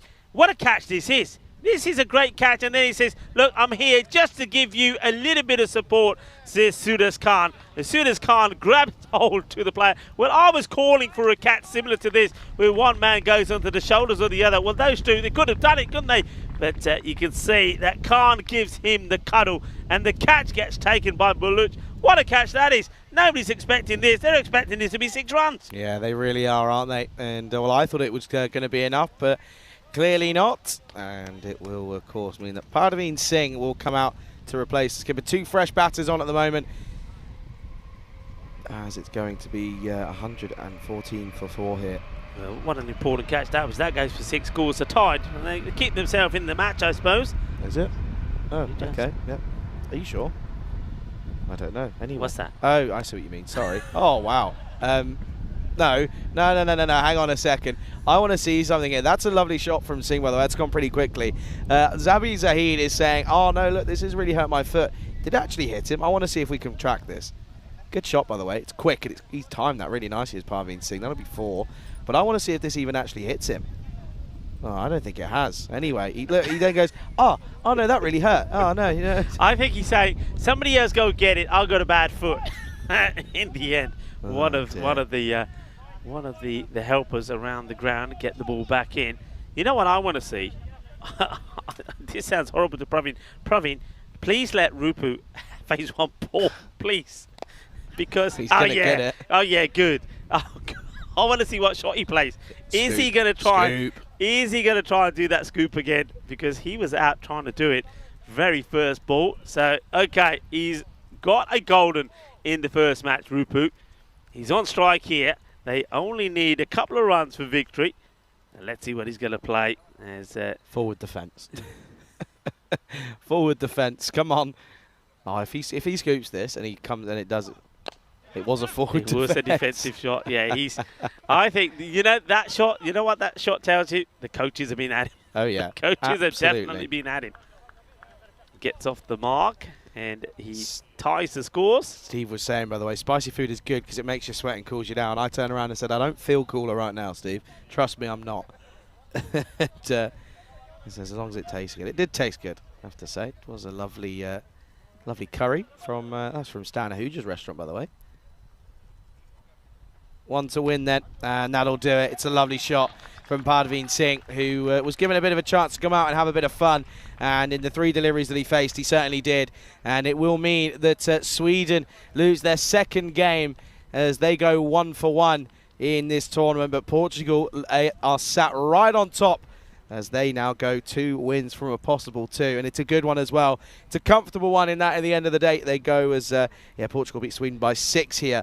And that's of course going to be the end of match 3. And yeah, it's ended up being a pretty comfortable one for Portugal. This is what's coming up though. In match 4, Hungary taking on Portugal in what of course will be Hungary looking for a victory here as Portugal go 2-0. Yeah, that's a lovely shot, isn't it, from Praveen Singh? I mean, you mentioned him about his bowling abilities, but I tell you what, I want to see a bit more of him with the bat. That was a beautiful shot. It's a victory for Portugal. They're looking strong, aren't they? But I say this again, I think the difference for me between them and Sweden, I think they're just looking more polished, a little bit sharper in the field, maybe a little bit more athletic, maybe got a bit more fitness about them, and that certainly showed for me. Sweden, they've got power, and I think when they get going and when things go their way, they can be totally destructive. But this time around, I think it was the polished performance from the Portuguese that get them 2 wins out of 2. So well played by them. Remember, the next match that we've got coming up will be match number 4 in this European Cricket International Series here in Hungary. Hungary are back in action for the next 2 matches. First of all, though, they take on Portugal, who are on song at the moment. Yeah, they are, aren't they? They've come here and they mean business. Their big players are performing, and that's what you expect to see. Look at this catch, though. Hit the old hand on the hip and says, "Oh, if this goes, I'm off." And well, they do take the catch, and it's a good one to get at that as well. And you can see here they were quite content, and rightfully so, as this one ends up being, of course, it was a nice-looking shot, though, by Parveen Singh, and handshakes all round as Portugal, they go clear at the top of the table after 3 matches here. And let's have a look at the scorecard then, and you can see that it was once again Suman Gimini who went pretty well for his side. He's already got a few runs to his name this morning. Add those to the collection, but Galia went pretty nicely as well at 45 off just 15. Good strike rate of 300 for him. And Shazad went 18 off 8 as well, with a couple of 6s and a 4 as well. Parveen Singh hit some nice shots to win the game here as they finished the game right up to the back end of the 8th over. Have a look at the bowlers though for Sweden. They shared it around, didn't they? The only bowler to bowl out was Zahid. He went for 28, but Ramani went for 21. Takawi went for 20, and Mohammed went for 17 off his single over. So, of course, it will be a 6-wicket victory in match 3 then. Match 4 coming up in half an hour's time. Make sure you do get involved and you stick around. And when you do make your way back, make sure you get involved in the live chat. Charlie Hunt here alongside Rico Fool then, as you're watching this European Cricket International Series here in Budapest, Hungary at the GB Oval. And, well, it's coming up very shortly. All happening right here on the European Cricket Network.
This European Cricket International is proudly brought to you by HCL Software and Bizaway.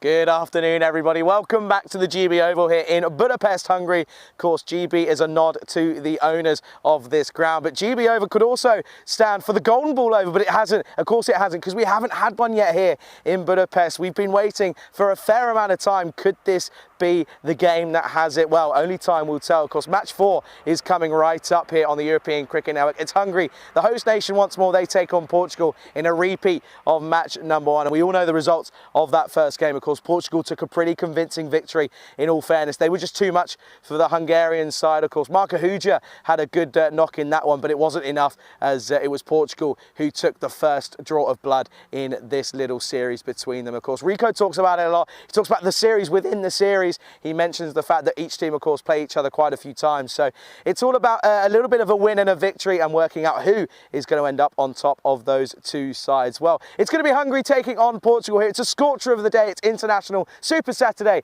Tyrone Peters, he's out in the middle. He's going to do the coin toss with the two captains, and let's get right over to him right now. Portugal the call. Head. Here's the call. It's tail. Real ball. They are going to bowl, fellas. Back to you, Charlie. Yeah. Thank you very much, Tyser. And Tyser clearly knew something we didn't, because Rico, he's off having a bit of spot of lunch, and rightfully so. Good afternoon, everyone, then. Welcome, yes, of course, to this GB Oval here for the 4th game of the day. The penultimate game of the day. It's Portugal taking on Hungary. Hungary electing to bowl first here. So we're going to look at, of course, Saklainul Hassan, Sanjay Kumar potentially as well. And you can see there's a couple of changes there. No Chambers in for the Portugal side, and there's one other as well. Ikram and Rahman have come in for the side here this time. And of course, we're looking forward to seeing the batting once more of this Portuguese side, because they've been put into bat. Interesting choice here from Hungary. I'm not too sure if it's the right one. I think realistically, you give these guys a full 10 overs, they could certainly be hitting you for a fair few. Of course, Hungary know that they got the game, they let it go from them in the first meeting this morning, as realistically they were they had them under a bit of a squeeze at one time or another, but they let it go, and they weren't able to take a victory there. But Portugal now 2-0.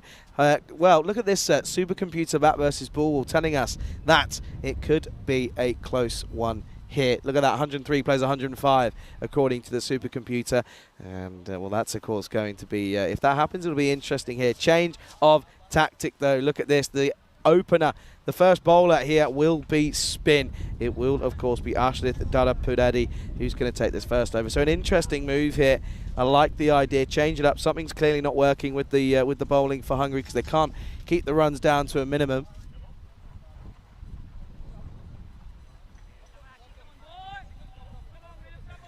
And there is the main man. He's got the shades on, and at the moment it's yeah, of course, not been the best of days for of course Tara Paredes. I mean, in reality, the poor soldiers had a bit of a nightmare. You can see there's Stana Huja with the gloves on. Of course, his brother is the captain here, as we're waiting for that clock to tick over the quarter-past mark, and of course it certainly has. And match number 4 getting right underway with spin.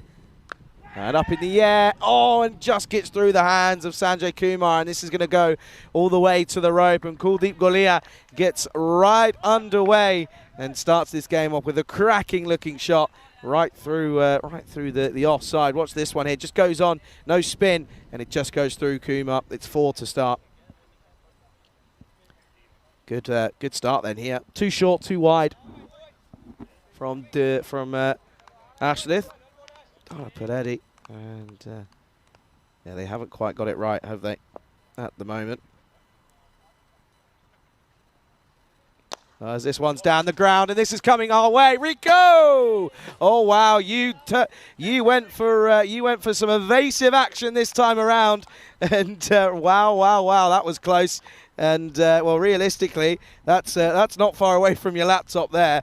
I mean, you've got very lucky there, sir, because that one was coming right your way. Kuldeep Golia turned around and said, Rico, I hope you're paying attention. Look at this one here. That was all yours. It was nowhere near me. But you turned around and you left that one go. Look at this here. Look lets it go right at the last second, as this one will now go towards the boundary. It's all happening thick and fast action here in Budapest, Hungary. And well, this is what happened in that last ball after we got attacked here in the box. And you can see this one here just dragged onto the onside, and that will of course be another boundary. So 4-6 for the start here. What a start this has been for Kuldeep Golia, as I think now Rico's going to take a second to assess the damage on his folder. I think a couple of the pins have come out, but he'll survive though. What a start this is though. I want to take a chance to say a very good warm welcome to the Andy Bond, who's joined the Silver Spanner. This is big up in the air again, hasn't quite got all of it though. Taken. So it'll be 4-6-4 and out for Kuldeep Golia, who goes 14 off 4. And well, it's Dada Padetti who has the last laugh, and he can of course look back at this and go, yeah, don't worry, I don't mind. And watch this one here. Good looking shot, and good catch as well by Sheikh Rasik.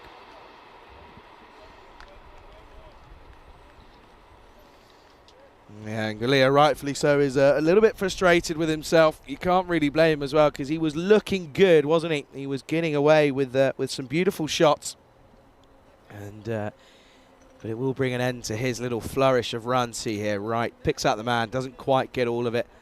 And of course that will be the end of him. Score 14-1. Suman Gimidi is the player to come out then here at number 3. He's had a good time of it today, both with in the field, but also as a batter. And he really does hold the key here, in fairness. And well, him alongside the likes of Gomes and alongside Najam Shahzad as well have got to make sure that they don't lose any wickets unnecessarily here at the moment. But here is Suman Gimidi then coming in at number 3. And he's going to go, oh, almost, so nearly. And now a chance at a run out. And well, Suman Gimidi almost went for a golden here, as this one, I mean, look at this. It was an outstretched hand from Safi. And you can see here, anyone else potentially that could have stuck, but it doesn't. And that will, of course, now be, that'll be a 1 to Gimri. So he is dropped on naught by Safi. So once more though, this has been an interesting over. It's had everything. Dada Peretti probably should have had 2, and it would have been 2 big scalps as well.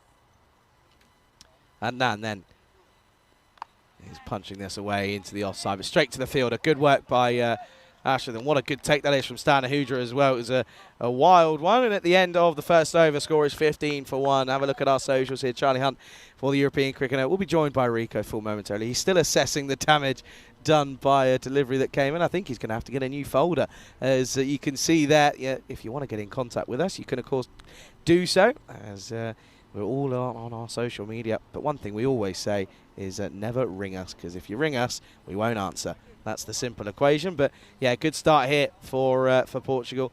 15-1. It was a big over, 4-6-4. Wicket 1 dot. So it had a little bit of everything. And well, whilst the cricket and it's been raining 6s, the temperature has got higher again. And maybe it's due to the curry that's still going through the system, but at the moment it's a warm one, as Sakane is going to take this second over, and it's a good chance. He's ready now. Is Rico for Rico? Talk us through what you just did. Well, I've filled out the insurance report. Well, it could have been worse. It could have been the laptop that got struck again, but it was the binder. So the ring binder is, well, let's just say that all my paperwork ain't going anywhere, because it's been wedged in now. It's almost like it's been nailed together. So the ring binder's taken a knock. That's an easy fix. Yeah, it's a little bit lucky though. I mean, you've got your laptops there, and then Diana's just to the left of us. It went right in the middle. And I saw it coming, and I thought it's one of those which, if I get anywhere near it, is going to just wedge me fingers in between the table and the ball. So drop catch. So drop catch. I'm putting that one in there. I was behind you when it was coming. If I was stood here, I probably would have taken it about there. Yeah, because you moved. You moved out of the way of it. You were I there. I was over here. No, you weren't. Look, you were there. No, you weren't. Video evidence tells us that you were right in there. But I made the right assessment. I'm thinking, okay, fingers busted or not. No, no, the pad run it is back. there. Leave it to the pad. Run that one back when we get a chance, because trust me when I say that you were in the right position and then you pulled out of it. Not catching that one. That's dangerous. No. I'm wedging me fingers on the But you table. said that you were behind me already. You weren't. Trust me, you weren't. I see you were jumping up to try and catch. You're the one keeps going on about, I need a catch, Charlie. Where were you? Because it wasn't on my side. Watch this. Look, look, look. You were there, and then you went out of the way. Look. Yeah, I assessed it. I'm thinking, No. is it catchable? Is hitting the table? Leave it be. Don't break your fingers. No, that's a goner. So, right decision made, because I'm looking at my clipboard here. If he had my hands onto that, that could be me fingers. Look at that. Look. Nah, you're fine. You see? So, good choice made. And equipment is okay. Don't panic, Roger. I'm not sending you another bill. Another one? Wide. That's wide, and yeah, that's being called by James, of course, who's he's joined out there by Duncan. Of course, the Men in Black are led wonderfully by Tyrone Peters, of course, tournament ref, and well, he had a bit of a stint in the old black jersey earlier. But at the moment, though, it's been a pretty quiet one at this point. Okay. Once more then, Saclane, can he get it right? He can. This is just guided down to third man, and Safi almost has a bit of a nightmare, but he does well in the end and keeps it to just one. Tell you what though, Rico, Essex fans all around the world are having a bit of a bite in their nails at the moment. What's happened here? What's happening? Hampshire were 170 for 7 after their 20 overs. Essex started, and well, eventually there was a bit of rain, so they lost. I think they lost 8 overs off their 20. So Essex now need 18 to win off 1.4. Come on, the Essex Eagles. Come on, the boys. Saclane then. Shorter and outside edge, gone. That's going to go for a Maximo here. So Mohamed Adnan helps this on its way, really. He was trying to play this shot, but he just couldn't quite get in the right area. It does come off the edge, but even still, though, it's going to go for a maximum, and this is a good start here for Mohamed Adnan. Yeah, I mean, Adnan, I think he assesses it well. I think he plays it well, in the end. I think he knows it's short. I think he backs himself to get enough under it to beat the player out there. And of course, that's Safi, and Safi, well, quite dejectedly goes after the ball to pick it up from the other side of the fence. So Adnan, he gets the Maximo. Good hit from him. And, well, him and Kamiri looking to get things going again for Portugal. And this is up-ish, and he smothers it in the end. Well, that's why you have to have a good lunch, because you need whatever you can get behind it to take the catch. And that's exactly what Sanjay Kumar does. We know he's a good catcher. He took really good catches yesterday on finals day here in the European Cricket Series. Now this one, I think he loses it for a bit, but you know what? He's got plenty of body behind it to give this a cuddle. Well, he cuddles the Grizzly and ends up holding on to the catch. Yeah, and then we'll go 6 and out then. And it's going to be the second wicket to fall here. And it's Portugal 24 for 2. Yeah, so 6 and out basically. So that's the end of Adnan. He'll go for ball number 3. Nicely gathered, nicely cuddled by Kumar. Holds on to the catch. Saclane, nice for him. I'm happy he's picking up a wicket or 2, because I think he's bowled well and he deserves his opportunity here. And that's just bowling in the right areas, just outside the off-stump corridor. And Sanjay Kumar, well, it takes a bit of a wobble, but he holds on to it. He says, Aja meri pyari, mani dono chadana. And he doesn't. Grizzly it may be, but it's staying in my hands. And that means that, well, now we get the chance to see the Gomes, who comes out there, and he knows that he wants a good innings here, and he probably needs to be thinking about batting all the way through the innings here if he can. Yeah, big time. He's got to play the anchor role here. He's still got a good chunk of cricket left to be played out here in this first innings, so you've got to try and get something out here, isn't he? He struggled in the first couple of games for Portugal, but in the field he's been electric, isn't he? And he needs to try and bring that sort of form out here now. Yeah, well, he's I think he's got used to the pitch, got used to the surface. We saw him, like you said, he was superb in the field. Now he needs to bring that into his batting as well. Hello to everybody. Dave was saying hi to us again, and was also saying hi to Chris Smith. Hello to you all. Hope you enjoyed what has been a super day here. A super Saturday on the European Cricket Network. Some cricket also happening in Malta. Give you scores of that in a second. This one's in the gap. I don't think it's got the legs to go to the boundary. The chase is on. It won't. The batters will have to run hard to earn the 2, and they will. Yeah, that's match happening in Malta. Malta got 156 for 9. It didn't seem like it was enough, and it doesn't look like that way. Switzerland 93 for 2 at the moment, needing 64 in 59 balls, so at about just under 7 and over. And what about in the Netherlands? What's happening there? Try and give you some of the scores happening in the Netherlands. Of course, we've got the T20 International Women's Cricket happening there. The last match is taking place there. Scotland women taking on the Netherlands. This one will bounce just before the fielder. It will be a single. And the Scottish women are batting, and we're 79 all out. So, Yikes. ouch. Yikes indeed. So interesting scores coming up there though. But at the moment, this is going to be the end of the second over. 27 for 2 on the board for Portugal. Let's have a look at the updated standings there. You see Portugal are top, and well, they're clear at the top, aren't they, at the moment, by a solid 2 points due to that victory. And oh, go on the Essex. Sorry, excuse me. I'm trying to keep my cool, but Essex, they needed 13 off the last. They've just hit a 6. Go on the boys. I'm trying to keep my eye on like 4 different games of cricket at the moment. It's quite hard. There's a lot of cricket happening at the moment. The other day, of course, we were watching, well, myself and Corey, we were keeping an eye on the cricket here, and also the test match was an exciting finish as well. Oh, the Ashes, of course. Of course it was. So, okay, we're going to go back to Ashwin Daraparetti. See if he can get another. He'd love to. He'd love to change the way his day has gone so far. And, well, this is just... sometimes it's not your day, as this one will go for 4. It's once again a perfect lob over the wicket keeper, and the ball just trickles away to the boundary. And look at Daraparetti, he's thinking, what have I done to deserve this? Not full enough to be on the sweep there for Sean Gomes, and yeah, he's not quite not in the right position. Yeah, you can see, look, he plays it almost at his chest. Oh, Essex did it but they hit a 6. Go on, the boys, get in there. Play that. Hey, I wonder if we can have a look at.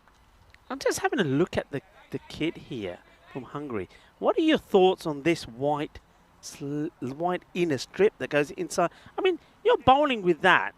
I mean, that's a bit naughty with a white ball, isn't it? I've not thought about that. That's very true, actually. Yeah, I wonder if we can. I mean, I don't know if we can see anything on camera for when the bowler's coming in, but having that white under your arm. I mean, I only just picked up of it from the. I mean, look at that. That's got to be off-putting. Surely that's got to be off-putting.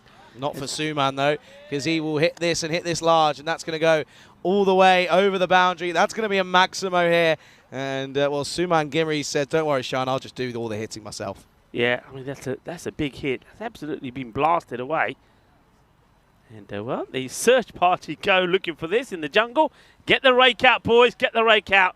And Tyrone Peters, though, he just gets in there, and he plucks these balls from nowhere. He's got an eye for these balls at the moment. So that's a big hit. Nicely blasted away. Yeah, big time at the moment. And what's Enrique's having a conversation with him here. Enrique's gone away. He's left me all of me ones here. Oh, this big over the offside shot of the day. No question about it. That is so good. And that is incredible from Suman Gimri. Watch this here. And look at that, opens up the offside. That doesn't get much better than that. That is absolutely incredible.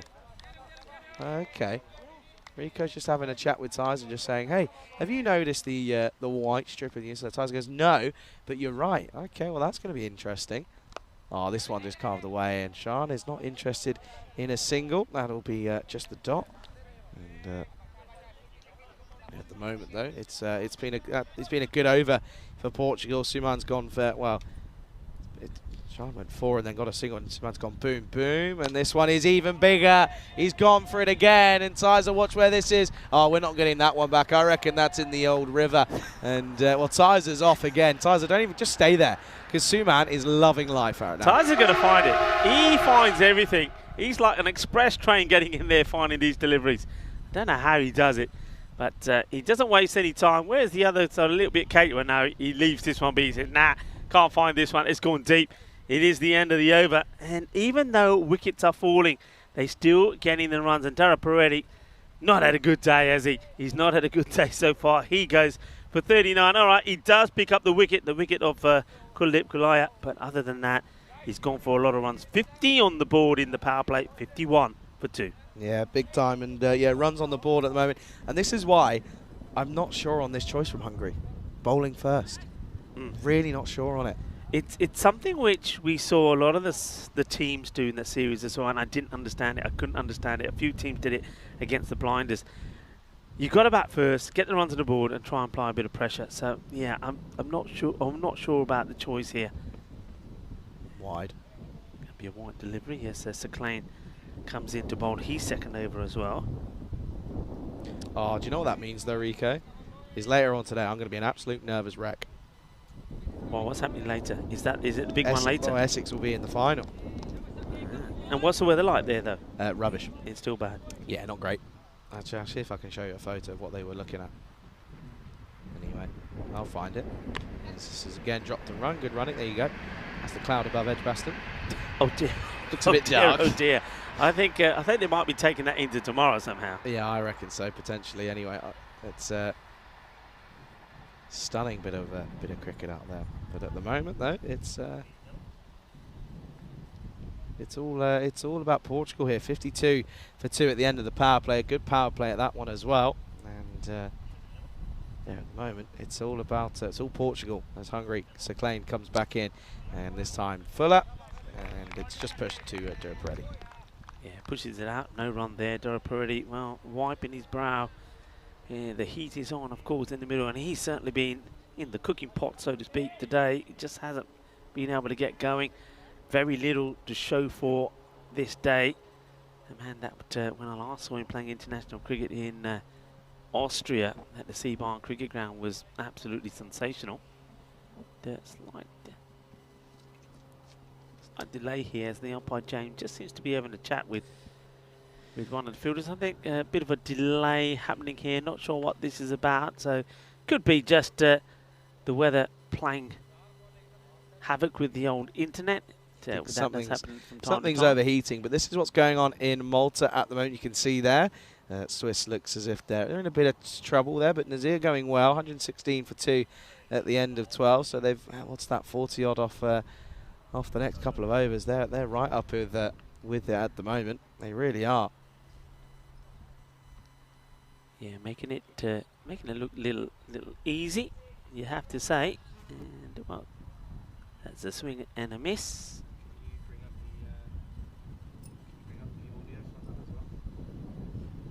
So yeah, that's it. Switzerland, of course, are taking on Malta there, and so I think we may be coming back here. I'm just having a look at that. I wonder what's the CHE then? Not too sure. I mean, it's Switzerland. Why is that down as CHE? Can somebody explain that to me? I don't understand why that is there.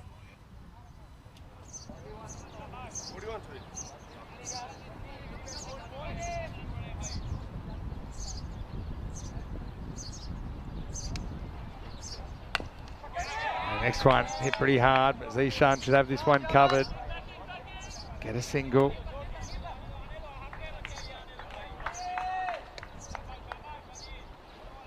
Yeah, but just looking like a long way back, isn't it, at the moment?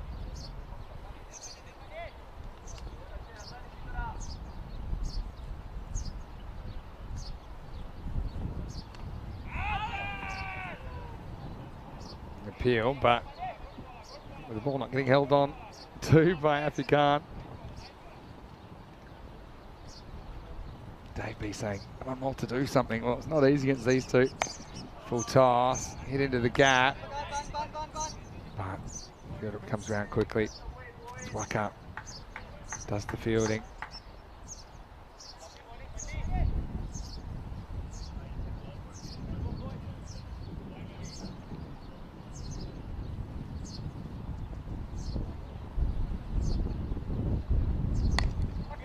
Wow, this is launched high in the air. Waka goes right back, but well, it's the blue shirts that are the only ones that are going to be able to catch this one. It goes all the way.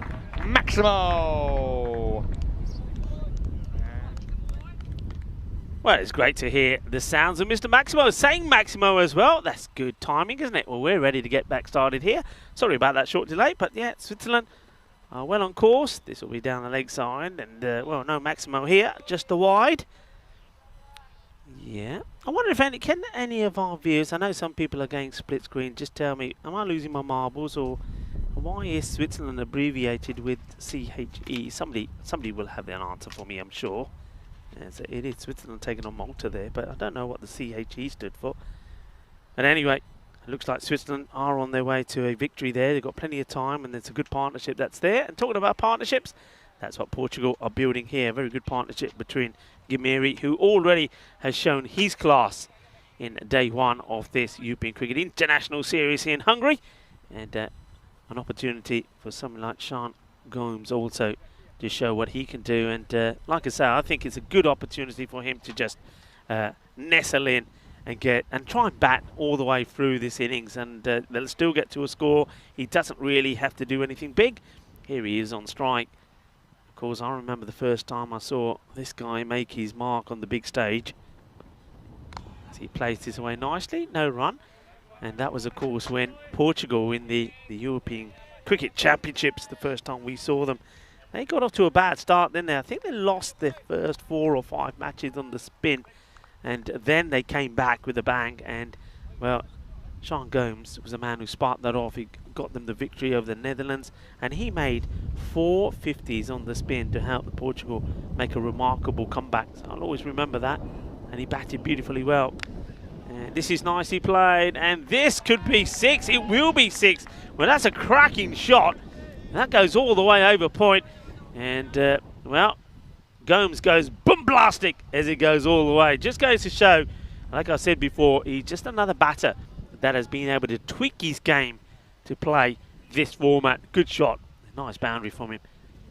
As we look around the ground, and more spectators coming to join and watch the cricket. I can see that Chris Dowell has brought some friends and family to come and have a look. Nice that he's been able to join us as well. Man who played some good cricket for Tuna Bugdani. Oh, that's a lovely shot, but a fielder there watches the bounce nicely, gets the throw in. Good bit of fielding, good bit of cricket, as that's the end of Sir Clane's spell. And once again, respectable, I have to say. He picks up 1 for 24, but Portugal going away very nicely here at the moment. That score now at the end of 4 overs, 61 for 2. So 10 come off that over from Sir Clane.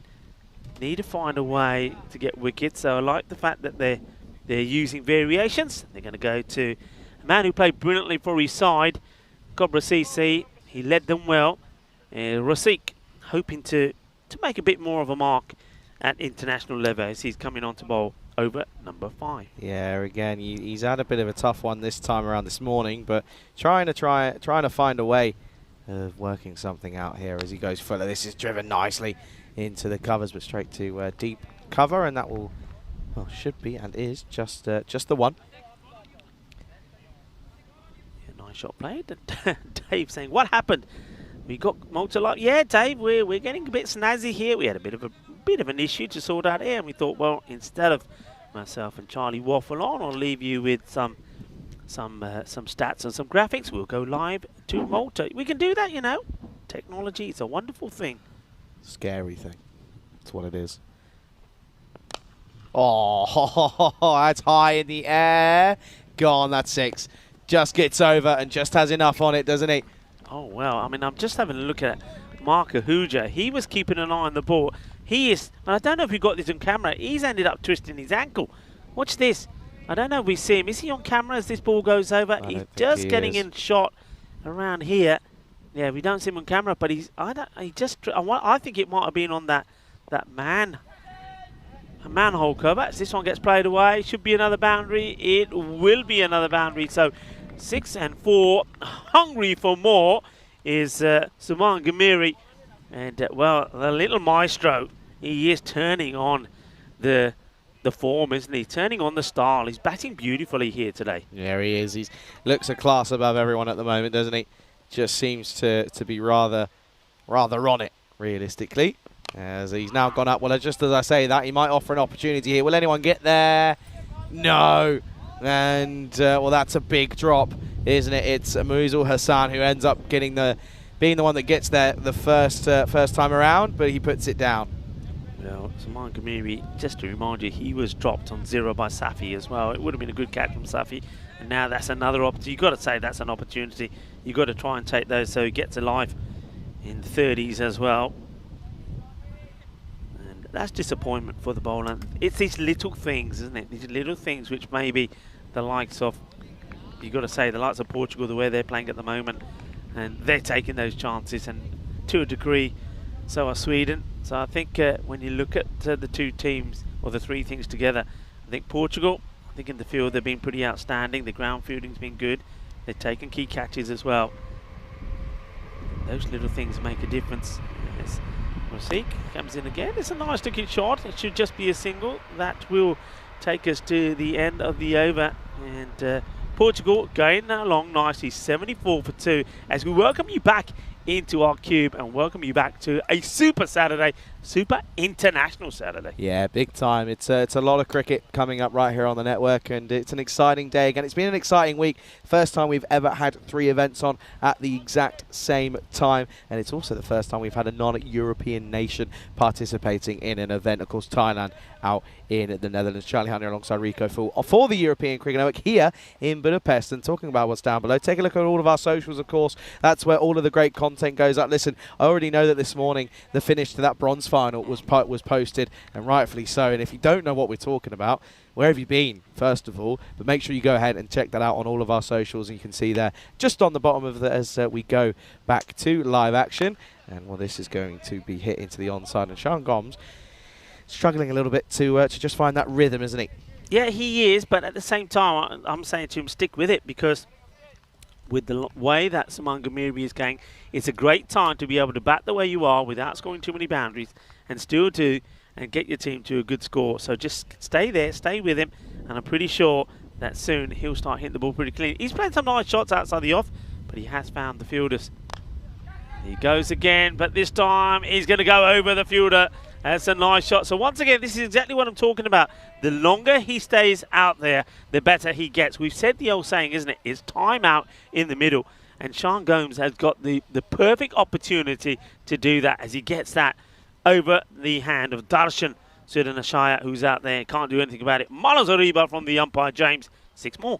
Yeah, well, listen, it's all about timing, and as we say as well, the longer you're out there, the easier it gets. It's a simple equation in cricket. We all know that, and yeah, it's happening here clearly. 24 of 13 now for Sean, and well, this time it's massive, and it will go all the way here. Lovely shot again from Gomes, and he loves it when it's in that area. He will get down on one knee and say thank you very much. Well, pace back on, and well, Sean Gomes is liking it. So the few changes, credit to Hungary for trying these changes. Dara Paredes opening the bowling with Taclean.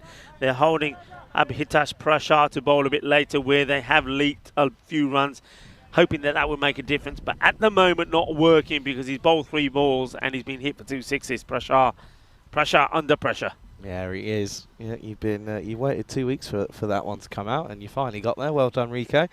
Here is Prashar once more. Then he is under pressure, but the pressure maketh the man, and Prashar gets the last laugh, and Gomes goes for 30 off of 15, going at 200, but once again going for a strike across the line that realistically sometimes it's not the ideal option, and this is exactly why, because he's going to go clean bowled here, and the score rifles up to 86 for 3. Well, he was under pressure, but he knocks him over with a boogie, oogie, oogie, grizzly fireball, and then he's showing the batter which way to go. Careful, we'll get done for copyright if you because you know you're so like the original.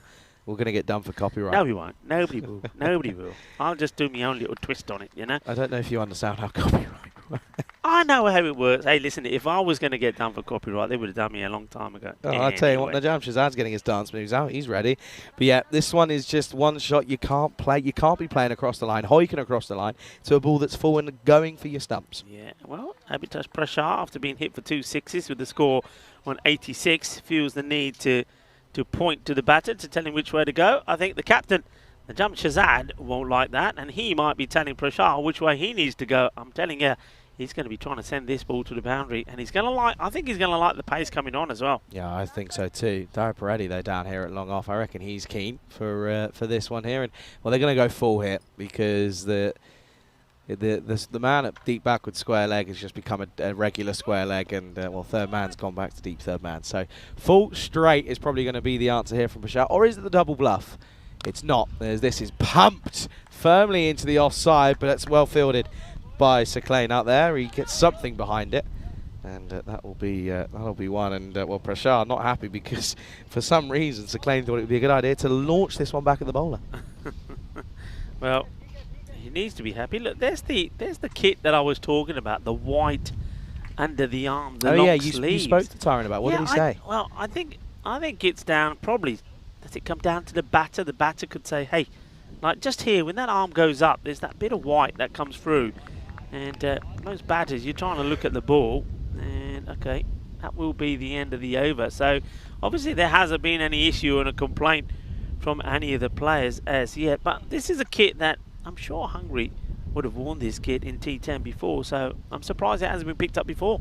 At the end of 6, it's 87 for 3, and well, these two put on a good amount of runs, didn't they? So, Suman Gimini alongside Najam Shahzad. But yeah, Gimini just does seem to be in that mood where he just, every time he comes in, he's going big. Would you open with him? That's my question. Would you just go, yeah, do you know what?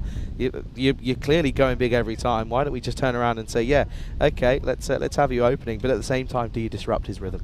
Yeah, disrupt his rhythm, and also at the same time, don't forget Portugal are winning, so they're probably thinking, why do we want to change? True. What's something that's working for him? Okay, Rasik coming on to bowl, and that's not a bad line, but oh, well, this is a laser beam, and this is a bit of an umpire killer.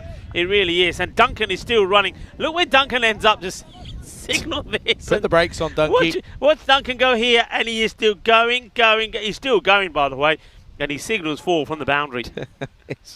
he's got a few there, and oh, what a hit! What a hit indeed. Shahzad means business. Slower and gone for it, man out there though. Oh, what a catch that is! Mark Ahuja limping on one ankle has taken an absolute screamer. What a grab that is! Shahzad goes 4 and out, and he tries to go for one too many, but it's Rasik who gets the last laugh. Yeah, good catch from Mark Ahuja. I mentioned earlier that we did see him go twist his knee a little bit, gets into position, probably doesn't really get where we wanted to be because of that injury, but takes a very good catch. So nicely done. Well done to Rasik as well. I suppose out of all the players that are making an international debut here, I think Sheikh Rasik has probably had the better ones, but he'll be hoping, and this is the thing, he's in your side, all right, you know about his bowling, but he's primarily there because of his batting. So they really need him to click. Is this the match where he's going to do it in? Good catch once again from Mark Ahuja. And a good wicket to get because it is the big wicket of Najam Shahzad, the captain of Portugal. Yeah, it's a good one to get as well because he is someone that can just take you to the cleaners at the moment. And unfortunately it won't happen, but it gives a chance to a man who's coming in for the first time here today. And for his side, of course, played in all games now for Portugal. It's Rupu. He's off the mark with a single. Yeah, Rupu. And Rupu. He needs to make a score here because he's had a mixed bag at the moment. And they got out in a, well, very strange fashion way. So, Rasik. Slower delivery. It goes after it. It's high. It goes all the way, I think. Yeah, manos arriba from Duncan. As he puts them up in the air like he just don't care. It's going to be 6 carreras más. And it swings hard. It hits it hard. That's the little man, Saman Gamiri. And this will go all the way. 6 more to him. He's been an absolute delight to watch here today. Remember, he was the player of the match with 66 of 24 in the first match. He was in the runs again in the second where he scored 28 of 14. And now here in the third match, he once again is on his way, 38 of 14. He just scores at such a good rate as well. This time, oh, straight to the fielder.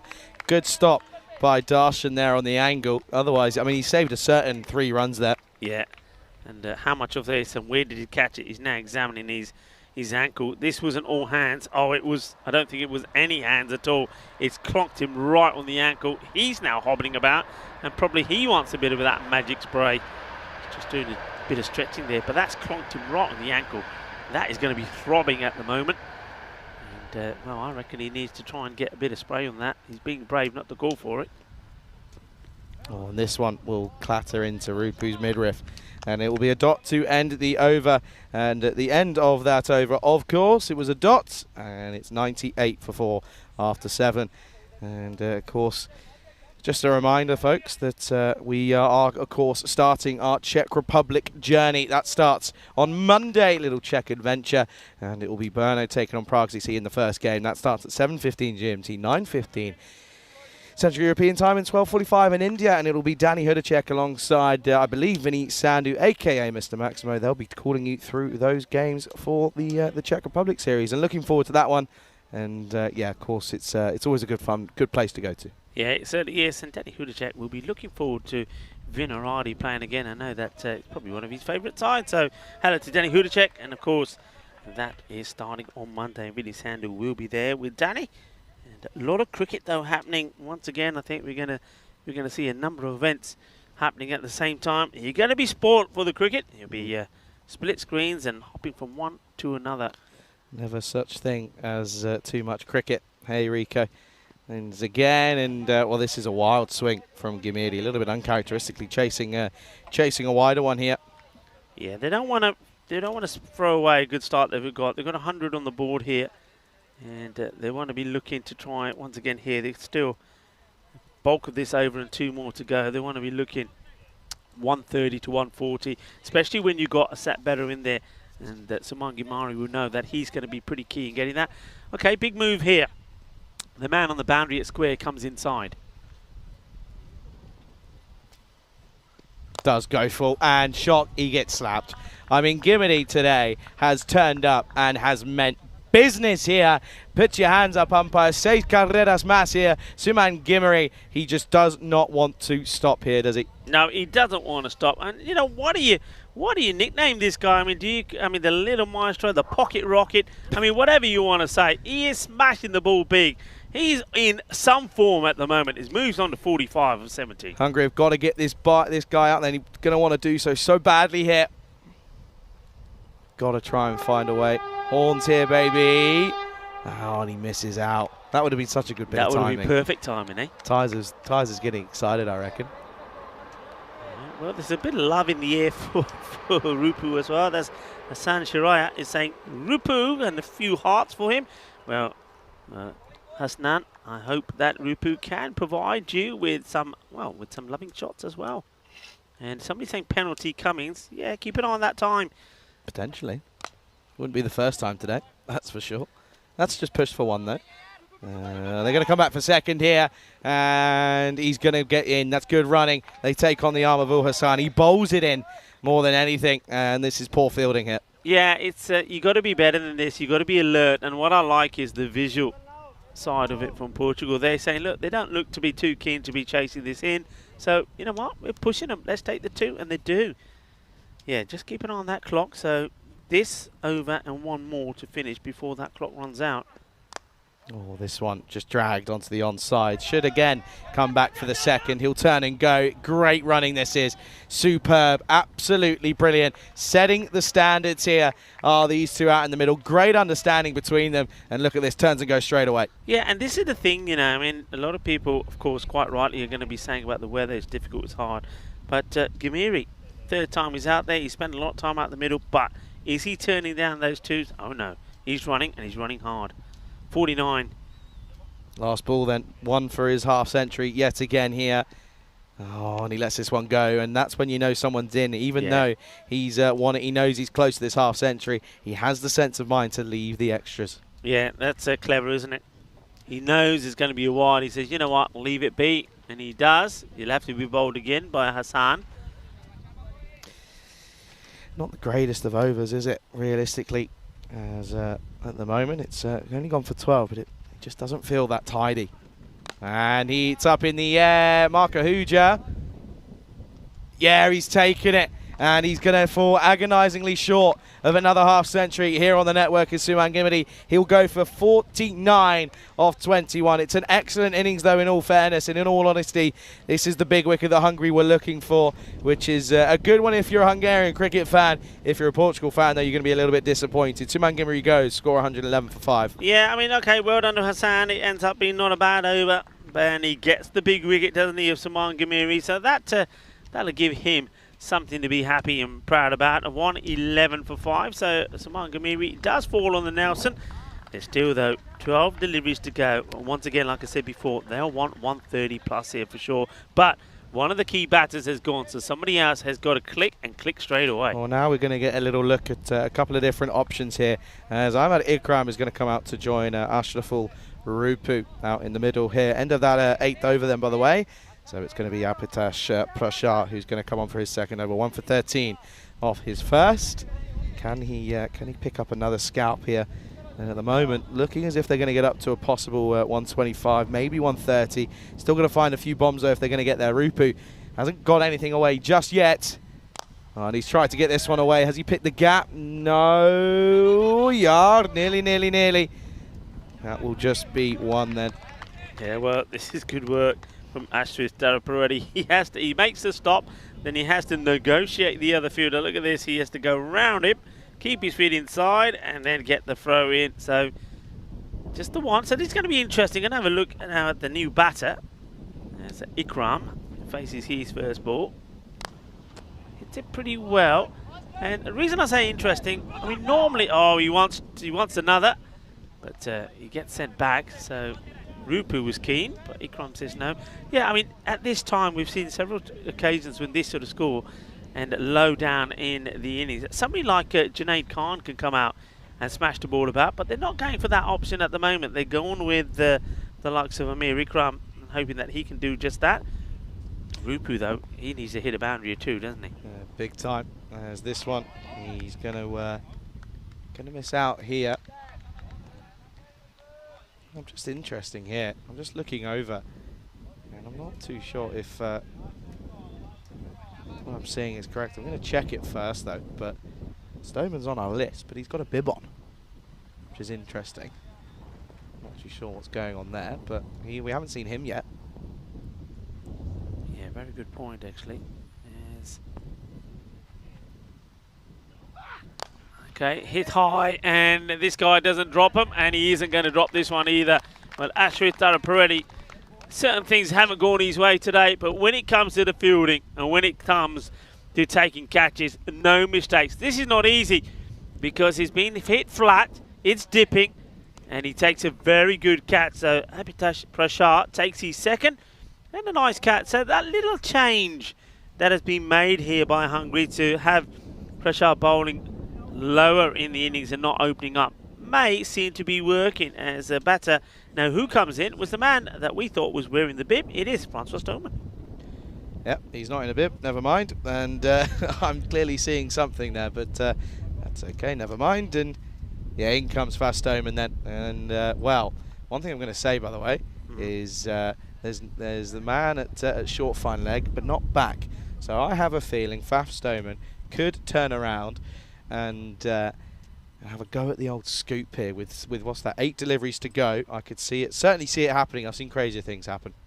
He loves it. He loves the scoop. Played it well in Gibraltar a while ago. Does he take it on here? He's got a couple of deliveries to play with here.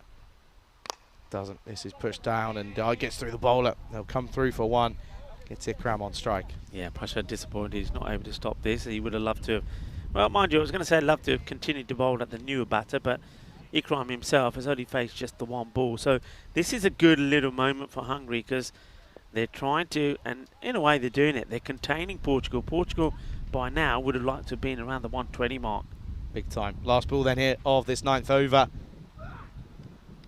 What a ball. Well bowled, well executed. That'll be a dot to finish then. So Stoneman will be on strike. End of the 9th here. And it's going to come down to this last. It's going to be 114 for 6. Yeah, what a great over that is. So remember what I was saying about just holding back an over or two of some of your top bowlers like Prashar? Well, they've done that here. Prashar's bowled the 9th. It's only gone for 3. So little things making little changes. Seems to be working. 114 for 6. 9 completed. What a good delivery that was to finish off with that over. Just going for 3. Yeah, good over as well, as you mentioned, Rico. And yeah, this last over then. So, I mean, 6 in the over gets them up to, of course, up to that 120. But I'm telling you, at least once in this next over, Faf's bringing out the old scoop. Trust me. Okay. If he doesn't, I'm gonna have words, because he does it every single time. Anyway, here we go then. Last overtime.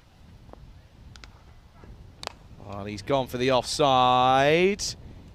Yeah, great catch. Well, he won't be able to play the scoop shot because he's not going to survive any longer. He goes for just 1, and this is an excellent bit of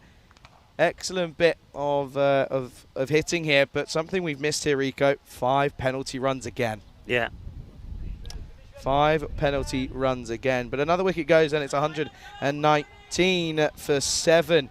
But yeah, I mean, this is poor from, you know, they realistically, it's such an easy way that they can not have to worry about it, but it's happened again here. Yeah, and this is with making those changes as well. So this is hurting them because, like I said, that they would have wanted to be at the 120 mark going into the last over. They weren't, but though here come those 5 penalty runs. They had, what did they have? 4 minutes to get an over, and I think they had 9 balls to get in. They didn't do it, and you should be able to do it. But again, why didn't they do it? Because they weren't prepared to make the change. They went with Prashar. Prashar's got a long run. He takes a long time to bowl the over. Smart cricket would have been what? I can tell you what smart cricket would have been. The captain would say, right, we got 2.5 minutes to bowl this over. You know what we're going to do?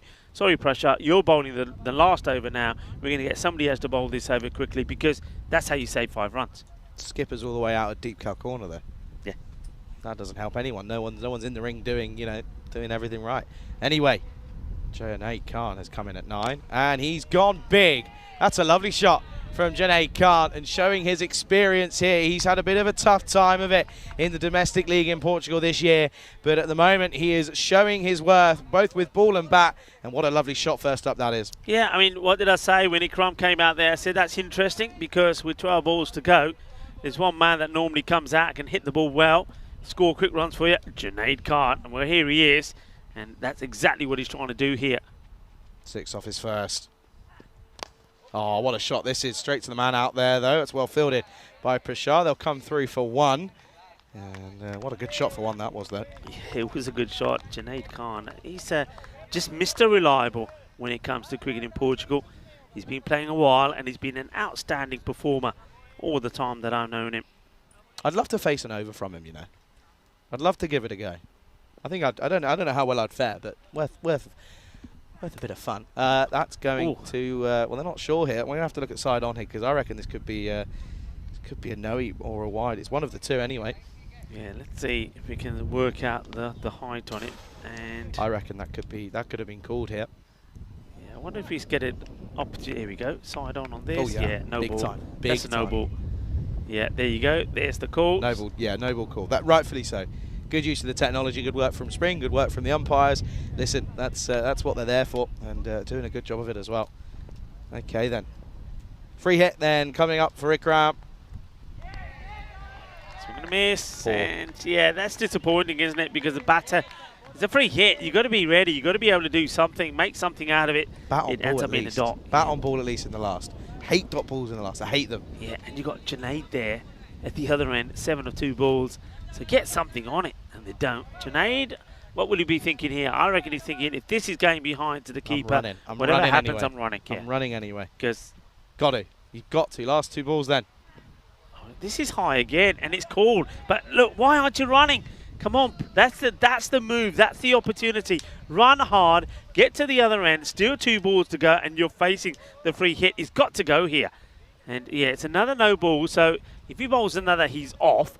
But yeah, they needed a run there, and I think this is all Junaid. Look, Junaid just doesn't. He starts and then stops, and then when the other batter reacts, he stops. They get it completely wrong. Okay, free hit. Can Ikram make it count this time? No. And this might be a wide, you know. And you want to have a look here. They want to check. He's not sure, and he says, "Hang on, what's he saying?" He's saying everything. Yeah, he's saying, "I don't understand any of that." Let's watch it again. He does come down. I think he's probably okay. It's one for the over, so he's probably okay because I don't think it clearly goes over his head. So no, it's fine. It's fine. It's fair enough. Anyway, another dot though. Last ball then. Last ball of the innings, and it's going to be up in the air. Chance. Oh, what a great catch! That's outstanding. What a way to finish off the innings. It's ebbed and flowed for both sides, but the final call here is that it's going to be an excellent grab by that man there, Sheikh Rasiq. Take a bow. Yeah, Rasiq, he's done it all the way through the last 10 to 12 days, hasn't he, Rasiq? He's been outstanding. He's led the Cobblers to the final of the European Cricket Series here where they fell short to the Budapest Blinders. He's been in sensational form. That's what he's been doing, but also he's been scoring loads of runs. I just hope he gets the opportunity this time. Make a few changes, Hungary. Have him up the order. Maybe him and Darshan, 2 men up the order, and see if they can give you a good start. A good catch right there at the end means that 130 will be the score that will be required. Let's take a look at these highlights. Then you saw there, Rico was under fire early on in the game. He was trying to sort himself out after a bite to eat. And he's taken a couple of catches here today as Sheikh Rasiq. That was one of them. And then that meant Mohamed Adnan could have a good go of it here. And then this one was a pretty simple one. It was almost dropped, but eventually Sanjay Kumar took the catch. And much to the almost surprise, really, from his side, but we know he doesn't drop many. Suman Gimmery, once again, he is just a man on a mission at the moment, coming in at 3, once again, getting 6s galore, 36 in Maximos here, 6 6s for him. He was joined by Sean Gomes, who finally, after 2 attempts here today, on the 3rd time of trying, he was able to get a few runs. 30 off 15. He was gone, though, trying to hoik across the onside by Apitesh Prashar. That brought the skipper Shahzad out. He went wide after a good catch by Mark Ahuja, who was hobbling on one leg, by the way. And then Rupu came out to join Suman Gimmery as he just watched Gimmery bring on the onslaught here. And this one was trying to bring up his half century, but he was caught just short, and he finishes on 49. Yeah, another good catch there by Mark Ahuja. The only downside, I think you have to say, for Portugal there, it was probably Ikram. Ikram just wasted up too many deliveries. I think in the end he was 7 balls for 1, so that's disappointment, especially when you had someone like Junaid at the other end who quite easily could have hit a few more boundaries. So they'd be disappointed with that, but still, they set 130 for the likes of Hungary to get. Yeah, big time. And at one point you were thinking, will they even get to 115 here? But they end up doing so. And then, of course, you've got to remember that there were a fair few penalty runs in there, 5 penalty runs, a couple of extras as well. Have a look at the lineups, or not the lineups, scorecard for Portugal. And once again, the top 2, the openers, should there be a change there? Not working for them. Gulia 14, Adnan 6. Gumidi went in the runs again, coming in at 3, 49 off 21. Sean Gomes was 30 off 15, and then everyone else sort of came in and went pretty much straight away, which meant that they ended up falling to 129 for 8. Look at the bowlers, though, for Hungary. Once again, 4 wides up against Saklayne, so not the best from him. And Ul Hassan, he got 3 wickets off for 22 off his 2. He's the pick of the bowlers, and they've got it all to do here. Don't go anywhere then. The second innings is coming up in 10 minutes' time as Portugal look to make it 3-0 here in beautiful, scorching, boiling Budapest, Hungary.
This European Cricket International is proudly brought to you by HCL Software and Bizaway. Hello cricket lovers and welcome back. And Hungary searching for their first point in this series. The host nation have played 2 and lost 2, and they've got to get a good innings together here to get to the 130 that they need for victory. So far today we saw them struggle. They got to 104 against Portugal. Portugal won that though, getting to the target with 10 balls to go. And then when they were chasing a high 154 for victory against Sweden, they got to a respectable 134 for 9. So we have shown that they're getting better with the bat, and if they bat the way they did against Sweden, you back them to get there, but they need a good, solid start. It'd be also interesting to see if they make any changes to the batting lineup as well. And I'm pleased to see they have, at the non-strikers end, I see Darshan Sudashane who's out there. That's a good move for me. Darshan was opening the batting for his club and he was scoring good runs. So I like that move. Darshan up to the top of the order. And it'd be interesting to see who they go with as the striker. Do they make a change there as well, or do they stick with the likes of Vinod? I think Vinod has to be your opener. I don't think you change that, and it looks like it is. Yeah, there he is. So they're going with Vinod and Darshan. I don't mind that. So Dharapuredi can come down 1 down, or you go with somebody like Rasik, who could come in at number 3. You've got batting options there, but you need him to come out there when they've got balls to play with. That one's a good start. It's just outside the off. Going to get a dot ball in there. Junaid Khan, and never easy to get him away. It's a good start from Junaid. Welcome to people tuning in from around the globe. A lot of cricket for you to watch. Of course, we saw that Switzerland, they did get to victory over Malta, 157 to 156. They got there chasing 157 with, well, plenty of balls to go. This is up, and it's high. It's coming our way. It's going to bounce over the fielder, who then, well, he manages to pick it up on the bounce as he turns around. That's nicely done by Mohammed Adnan.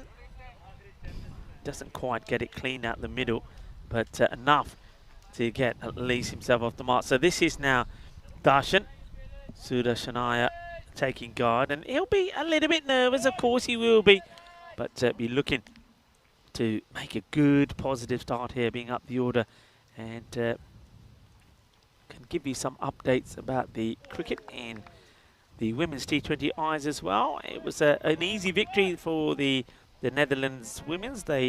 Scotland got to 79 and Netherlands getting the other way around, actually, I should say. They're on their way to that victory. They need 12 for 35, so they're almost there. I'm calling it a bit early already, but they should get there quite easily, shouldn't they? Chasing 79's put on the board, 80 required, and they're just 12 runs short. This is played away, and it will be a single. So that should be a comfortable victory there for the Netherlands, going back to winning ways. And that'll leave the table up there looking very interesting indeed. In fact, what that probably means is that all the teams will be probably on the same number of points. And just double checking that, yeah, it will. If Netherlands win that, they'll be on 4 points. So will the Scottish women and also Thailand. So net run rate will be deciding things over there. So probably a good reason why the Netherlands are looking to finish that one quite quickly. Turning our attentions back to here, and well, Charlie is ready to throw in the towel. A towel that has come in very handy. It's a good idea to bring these towels in, isn't it, Charlie? Oh, it's a warm one. So much so I've had to put another slather of sun cream on my face because I can feel myself getting red. I can't once again. That's down the leg side. Good take from Golia. That will be 8 wide. Yeah, interesting stuff out there for the Dutchies out there, getting most likely getting a victory there. Changes things up in net run rate. Who is the superior net run rate? Is it Scotland, I assume? I didn't get a chance to look at it that quickly. I'll tell you what, I'm going to tell you now. I'm going to go back to it. That's that tab. That's that. There you go. There we go. There it is there. So Thailand. Yeah, Thailand got the shot. best. But this match here, I mean, if Netherlands win, quite healthily, they'll certainly boost there. So they can, I don't think they go top. They certainly will go, I think they go second. Yeah, by the way, you've just missed Ravindra and hit a beautiful shot onto the leg side, by the way. And yeah, good shot that one as well. Good way to get yourself in. And you can see there just above a runner at 2 runs a ball here. Just under 13 required. It's exactly 13 required off the start. But this has been a good start here. They've had a couple of singles, couple of wides. Junaid Khan struggling here to get his rhythm. Can he find a way? He can't, because he's going to get pushed into bowling on the offside, and that will be a wide yet again. So Junaid Khan hasn't, again, I mentioned it, I was speaking to the coaches and a couple of the Portuguese boys. Junaid Khan has struggled a little bit in the domestic league this season, but the thing is, he's got a bunch of experience behind him. He's such a good player. He's and he proved it. He's taken wickets already today. Oh, timing to perfection, as that one has just been chipped and checked by Ravindran back down the ground. He had to just hold himself back a little bit, because otherwise he looked as if he was a bit early on it, but just checking it means he times it, and times it nicely. What a shot, 6 runs. Beautifully played. He's in form, isn't he? He scored a very fine 60 of 22 in the match against Sweden, and he's the one that kept him in that contest. And can he keep performing? Oh, now this one is going to be all the way yet again. This will be 4 runs, and this is a lovely shot yet again from Ravindran, who's looking like he's in fine form. Struggled at the latter stages of the European Cricket Series, but at the international stage, he is finding his form once more. And that will be the end of the first over. Scores 21. He goes magical, 21 for no loss. Yeah, now that's exactly what you need, and you just got to keep going from there. And don't change what you're doing. Don't try and change anything. Keep the pressure on. Keep playing your shots. And well, Vinoth giving them the perfect start, but of course Darshan gets his opportunities right. If this guy gets going, we saw him opening and scoring really good runs for his side, and he'll be hoping that he can keep doing the same as well. And if he gets them off to a good start, anything is possible here. Anything is possible. The Royal Tigers player, Darshan Sudarshanai. He's only faced the 2 deliveries now, as that one's just pushed back, as well, they've gone for Rahman at the top here, so no Najam Shazad. So changing things up a little bit here, Portugal, and well, they feel as if they're in a position to do so clearly. As yeah, that's Shayadur Rahman who is taking this second over here. Now, this is one, I've actually thought about this a while, by the way, as Rico's chugging down water like it's going out of fashion. Of course, normally when you're bowling from 2 over from both ends, right? I'll tell you after this one. Bit of lefty. And this is an outside edge man out there, though. And he doesn't get there. And I think that's going to have gone all the way. They're just going to check this, as Ikram can't quite tell us where that ends up there. But again, too early on this one is Darshan. And you can see here. Oh, I'll tell you what. That's a little bit closer than I first thought. Let's have a look here. What does that say? That's 6. I think that's just gone all the way. Yeah, it has. Manos arriba, arbitro. That's going to go all the way, and that's 6 runs. Yeah, what I was asking, do you say, Rico, that your second bowler, although it's not from the other end, do you still say he's an opener? Yeah. Okay. Yeah, he's still an opener, because you have your opening bowlers, don't you? So the first 2 bowlers, yeah, your opening bowlers. Okay, that's fine by me then. Yeah, nice. Gets a little bit lucky there, does Darshan. Gets away with one. Keeper's come up now. He's not slow as Rahman.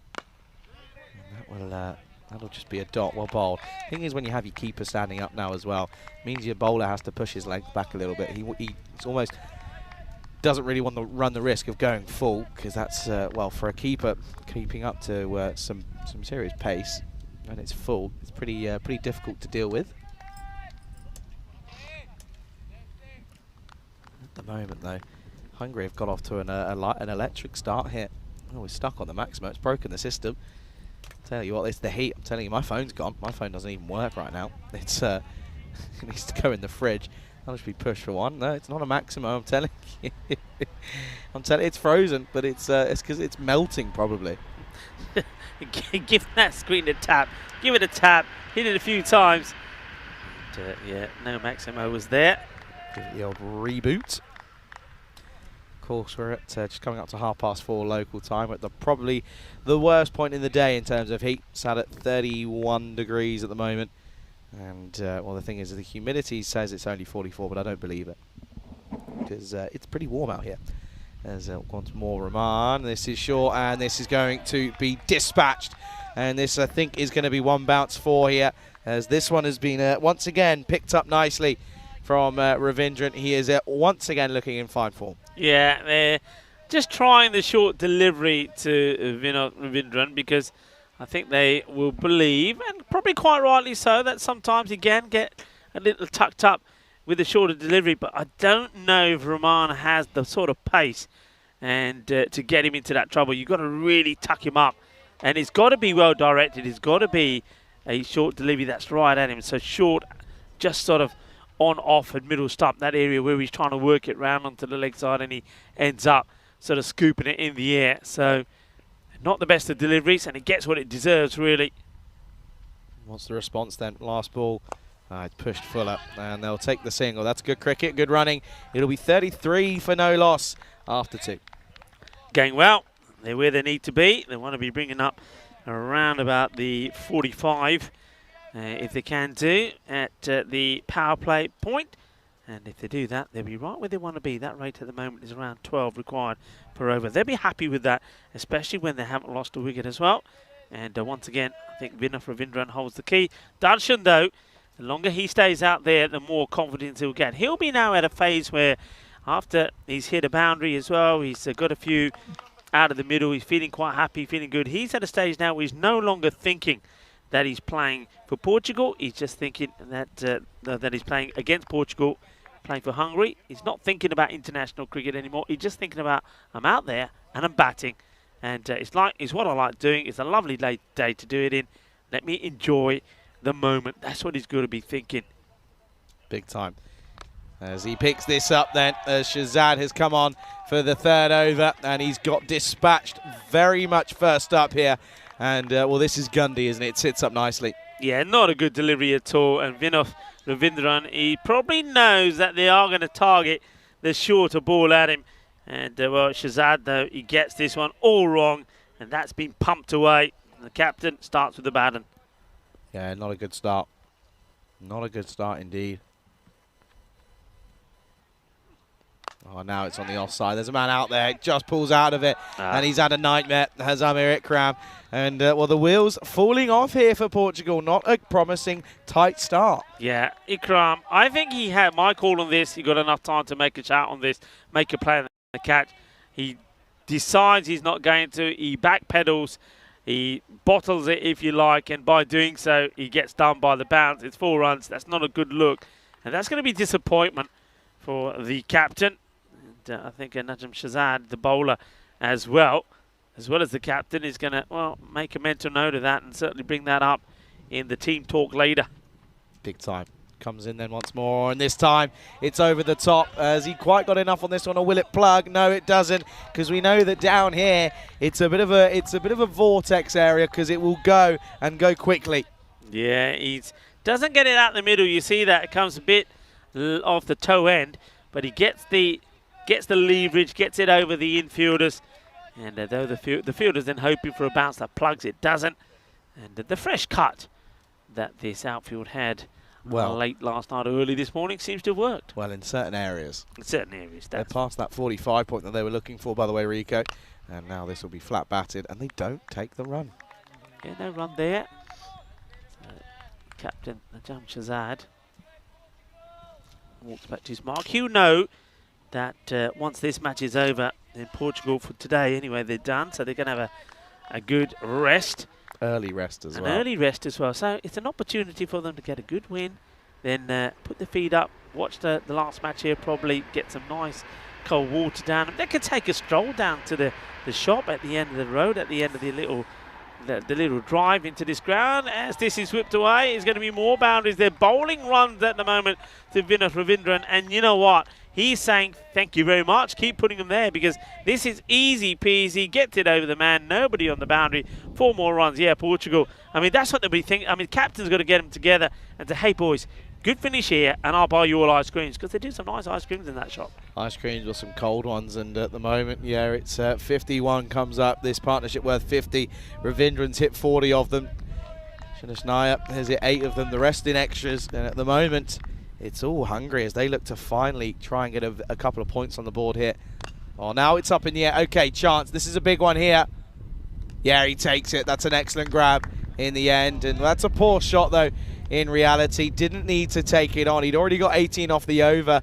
And Ravindran will go for 40. He gets in, he gets out. And it's going to be, of course, 51 for 1 at the end of the third. And that's a power play done as well. Yeah, that is really disappointing. I don't like to see that. I mean, of course, he's not playing a shot to get out. But you've got 18 of Najam Shahzad. You've taken the rate down from 12 to 11.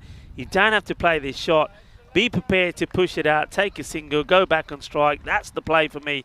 Don't give your wicket away. It was a risky shot to play. It doesn't pay off. And, well, he gets a good start, doesn't he, Vinod Ravindran, but he'll go for 40. Unlucky ball number 13 gets him out.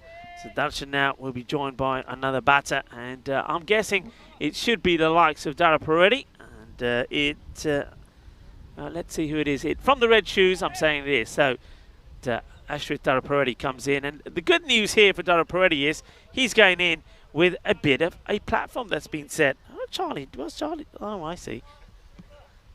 See, Charlie was disappearing for a moment, but I see what he's up to. He dropped the ball that he's been playing about with.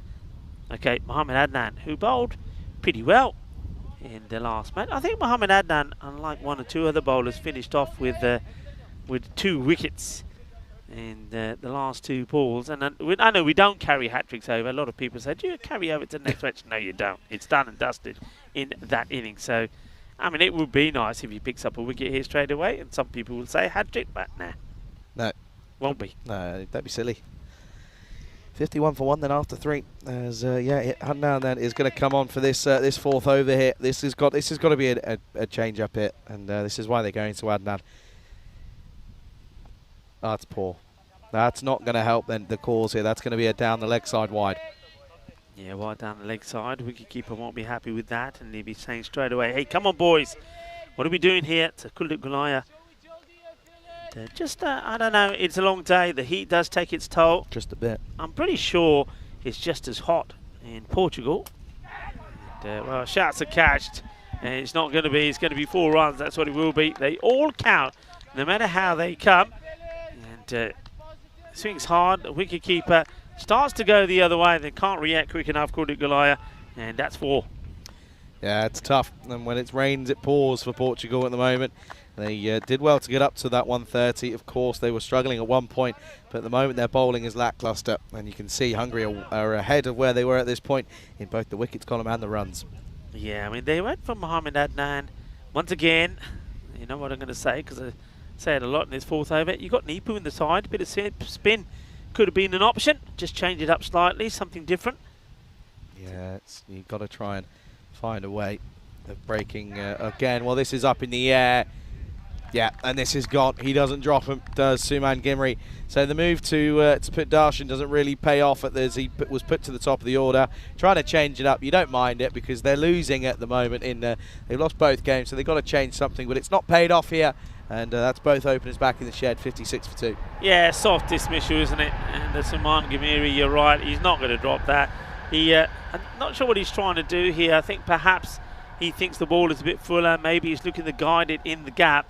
But I think he would have been far better off giving it the full swing of the bat, and he may have got it over Gimiri. So another wicket goes. Yeah, you watch there. I think that's exactly what he's trying to do. He's trying to guide it in the gap between Gimiri, who's at point, and the 3rd man. But he just scoops it straight up in the air. So Darshan going up the order doesn't quite work for him. I suppose he will say he does get a 51 partnership with the likes of Vinoth, but he doesn't play a big part in that himself. He scores 12. Yeah, he goes. So you've got 2 fresh batters here, and these 2, they would have opened the batting before, both of them in domestic games. They've got to treat it as if they're opening it now. 74 needed off of 40. You've got to go at 11s here, which is so doable in the T10 format. So just treat this as if you're opening the batting here, really. Yeah, I would do. I mean, you're going with Safi. I wouldn't mind even see something like Sheikh Rasik coming out. I like Safi here. I like Safi. I actually like the move, if I'm being honest with you. Oh dear, he both kicked it again. He's just all limbs, isn't he? Look at him. Got an arm on him, though. When I said this before, the first time we saw Nipu, that's when he made the misfield, and then straight after that, he was back in the action with the ball, clonked him on the face. He always has a highlight. There's his shades, by the way, that come off. And Nipu, he always entertains us, no matter where he's playing. Yeah, big time. And, well, at the moment here, it's, yeah, as I was saying, I don't mind the fact that Safi is coming out at 4 here. Stanahuja has had a bad day. Simple as. So he had a bad day. Let's have something different. You've got to change things when it's not working. Oh, well bowled and Darpa ready. First delivery, that's a pretty tough one to get first up. Yeah, it's a nice one, but he knows he's got to bounce back. He knows people have been watching. He knows people have been talking. He knows that the name Darpa will be on the tip of everybody's tongues today after what happened yesterday. Thing is, though, he hasn't up until yet been able to perform. Will this be the time for him? It'd be a good time to do so. This is pushed offside straight to Goms, and that'll just be a dot. But this is again being a pretty tidy over up till now. The one boundary picked up the wickets, and then the single. Just pushing the pressure on here, Hungary. Yeah, and you got to say that pressure was all started by that rash shot from Vinov. As good a player he is, and well, this is up in the air. This is catchable. Najam Shazad gets under it and makes no mistakes. And Dara Peretti will go for another duck. It's been a nightmare of a day for him. Nothing's gone his way. He made 10 in 1 innings, but we know he made 0 of 2 balls the first time we saw him. So 2 ducks out of 3 innings for Dara Peretti. And this will be a 3-ball duck. He can't believe it. Just, you know, it's one of those. He's wondering what's going on here today. It's almost like somebody's got one of those dolls of him and has started putting pins in it. Nothing's happening for him. A little bit of a voodoo spell, perhaps, on Dara Peretti as he goes for a duck. Another failure for Ashraf Dara Peretti. Yeah, it's another one, and this is the reason why we love cricket. 57 for 3 at the end of 4, by the way. Good over that one, just 6 off it, picking up 2 big wickets as well. But this is why we love cricket. Yesterday, that man could not do anything wrong. Picking up wickets, scoring runs, hitting 6s. Today, looks like he's never played a game of cricket before in his life. Yeah, just not happening today. You know, even like that shot before where he plays in the covers yesterday, he goes into the gap, past the fielder, 4 runs. Today, straight to the fielder, nothing. So he thinks, okay, I've got to do more, I've got to hit it harder. It's just not happening. But it does give the opportunity for us to see Raseek. 2 batters here. I mean, you like Safi. And, yeah, Safi's a good batter. He proved his worth yesterday when he got almost got Tigers out of a hole. And Raseek, well, he took his team all the way to the final. These 2 get going, can turn it on. This is a nice shot, just clipped into the onside. Yeah, Raseek just looks as if he might have taken that Cobra loss in that final a little bit personal with his batting. Failed, didn't he, with the bat in that final. But it's not the fact that he failed, Charlie. Remember how he was out? Yeah, true. 4-4-6, hits the ball for 4, wicket. steps on his stumps. I mean, if that never happened, they're winning it. So, yeah, he's going to feel that. But the thing is, he's got to get it out of his system pretty quickly. Good attempt at the run out there. And running into trouble with Safi. I think he would have made it, but it would have been close. Oh, he was gone. Oh, yeah. Gone by a fair distance. At the moment, though, it's all about Hungary. But that last over from Adnan, good move. They probably would have normally gone Faf at 4, but they change it up. So Faf might be getting used as maybe someone in the latter stages of this game. He might not even be used as a bowler, to be honest, but you never know. Oh, this one on the offside. That split the field. That's 4. What a shot. That's more like it. Bring it on, Raseek. This is what he does. And I keep saying that because we know what these batters in Hungary can do, because we've seen, well, before today, we saw 12 days of it. Some great hitting, big 6s, smashing the ball to all parts of the ground. They've just been, well, maybe they've been a little bit shy on international debut, 1 of 2 of them. But they've had some games now. Time to turn it on. It is, isn't it? This is where it counts. As the committee will come round and keeps it to -1. That's brilliant fielding. Really is brilliant fielding. They were certainly looking to try and come back for the second, but they don't. It'll just be 1. And the Nippo over is currently gone for 8. You see that net run rate, or the run rate required, sorry, already just gone above 2.5 and over now.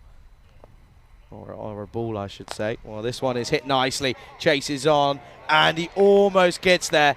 It's a great last-ditch effort from Sean Gomes, but he unfortunately can't quite get enough behind it, and it finishes with a boundary, and well, that boundary could be an interesting one.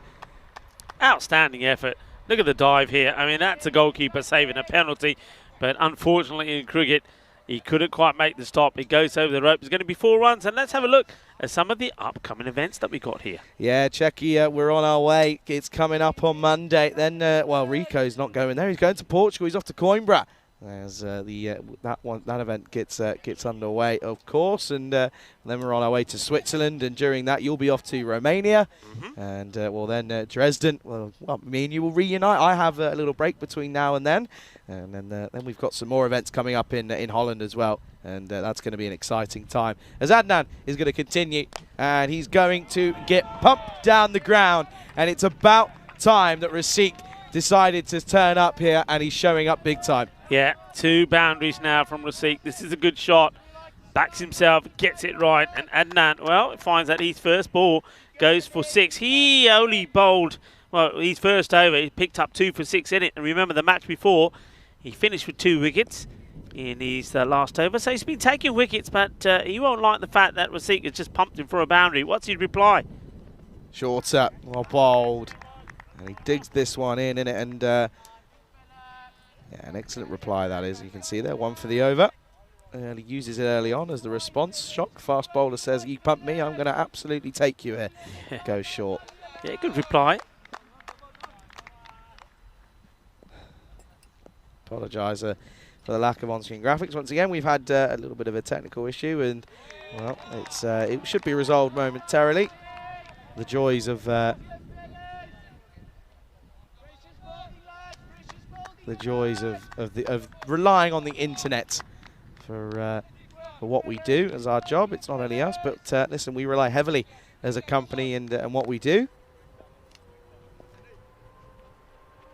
Comes the bowler again, and oh, this one has been mullered, and it's right in the slot. I think it goes for 4. It doesn't go all the way because he's hit this flat and hard. But there you go. There's Rasik.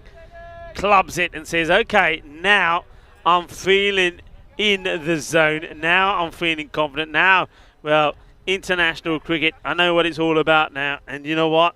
I reckon I'm up for it. A good shot from Rasik. What was that? You know, right, I'm thinking about this now, right? Yeah. You know the Grand Prix in Budapest is this time next week, right? Yes. F1. What was that sound? That wasn't a train. That sounded like an F1 car. Did you? By the way, we're not far away from it. About 10 minutes away from the Hungarian ring, just to let you know. Oh yeah, that's big. That is huge. He's picked that up nicely, and Adnan, he's gone for a few here. Yeah, lovely hit. Oh yeah, this is what I'm talking about. This is what we've been missing. This is what we need to see. This is what Hungary is looking to show us. They're looking to show us what some of their players can do, what some of the newbies can do. Well, that's a fantastic shot. Smashed away. Nicely done. Okay, bring it on. Comes the bowler. And this time, down the leg side, I think it catches a bit of the pad. The umpire shakes his head. Not out. And then, nice take behind the stumps, though. Won't be out. Yeah, he's always impressive. It is Golia, in all fairness. But yeah, doesn't quite take that one right. Or he does, but it's down the leg side anyway. But there is something on it because it's not a wide. End of the 6th, 85 for 3.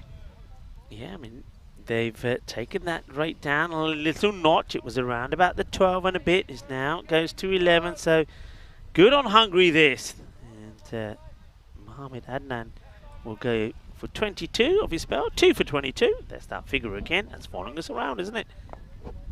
Certainly is at the moment. And yeah, listen, we're running you through what's going on at the moment because we're just having an issue with our on-screen graphics. But yeah, at the moment it's 129 for 8 plays, 85 for 3 at the moment, and that's going to be a dot ball. That's going to be Nippo who continues on. He went for 12 off his first at the moment. He's looking pretty good.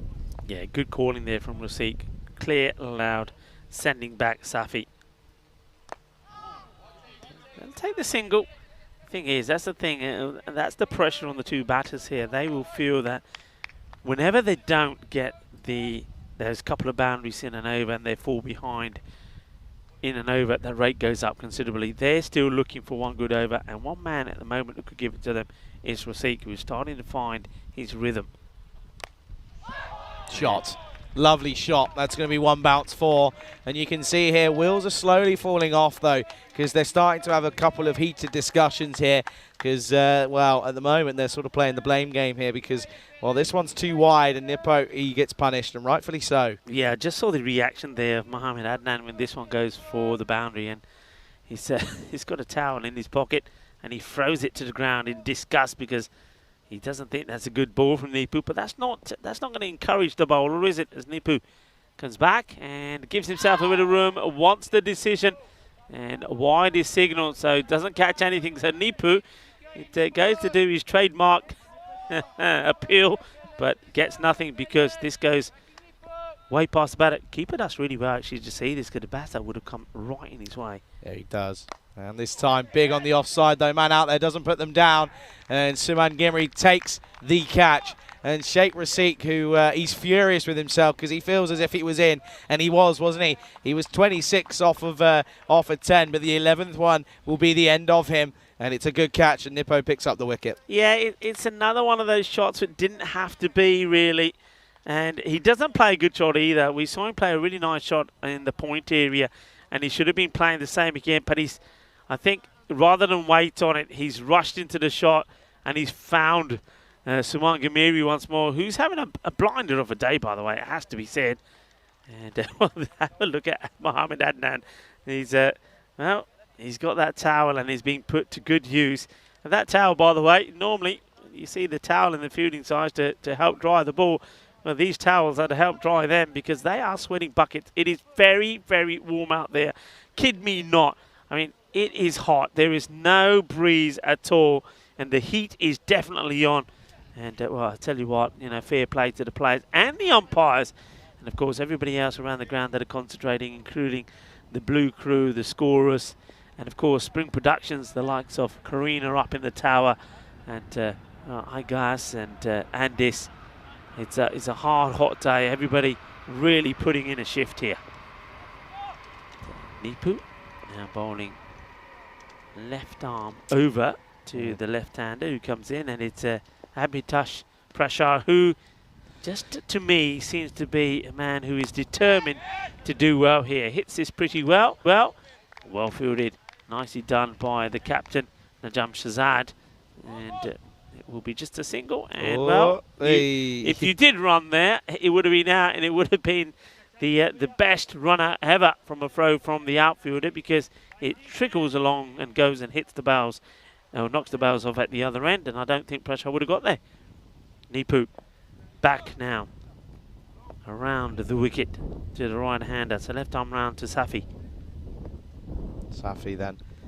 Is he going to like this? He does, because it's a full toss, and he won't miss out on you there. And this has gone big, and this game is well and truly on here as Hungary are looking for their first points in the tournament. These two, they hold the key. Yeah, Nipu once again like he did in his first over, and that will infuriate the coach because he bowls a bad ball the last one of the over and gets hit for a boundary again. That's one thing that he's got to eradicate from his game, and that's not good. He will go for 23 off his 2 overs, one for 25, because that one goes for 4, and the score are Hungary. They're on here, 98 for 4 at the end of 7. Yeah, you can see here, this is the last game that's coming up today. Hungary, well, they may have no win there at the moment, but they could have one here as they're looking to chase this down. They take on Sweden. They're watching on there in the nets. They're getting loose. That's going to be the last game coming up. And there may, I have a feeling, by the way, there may be a slight delay to that one, but only time will, of course, tell. As Faf Stoneman is going to get us underway as we return. As this has gone big, and Stoneman's day goes even worse because he starts here with a maximum against his name. Yeah, well, the batter is going to want pace. I can tell you that.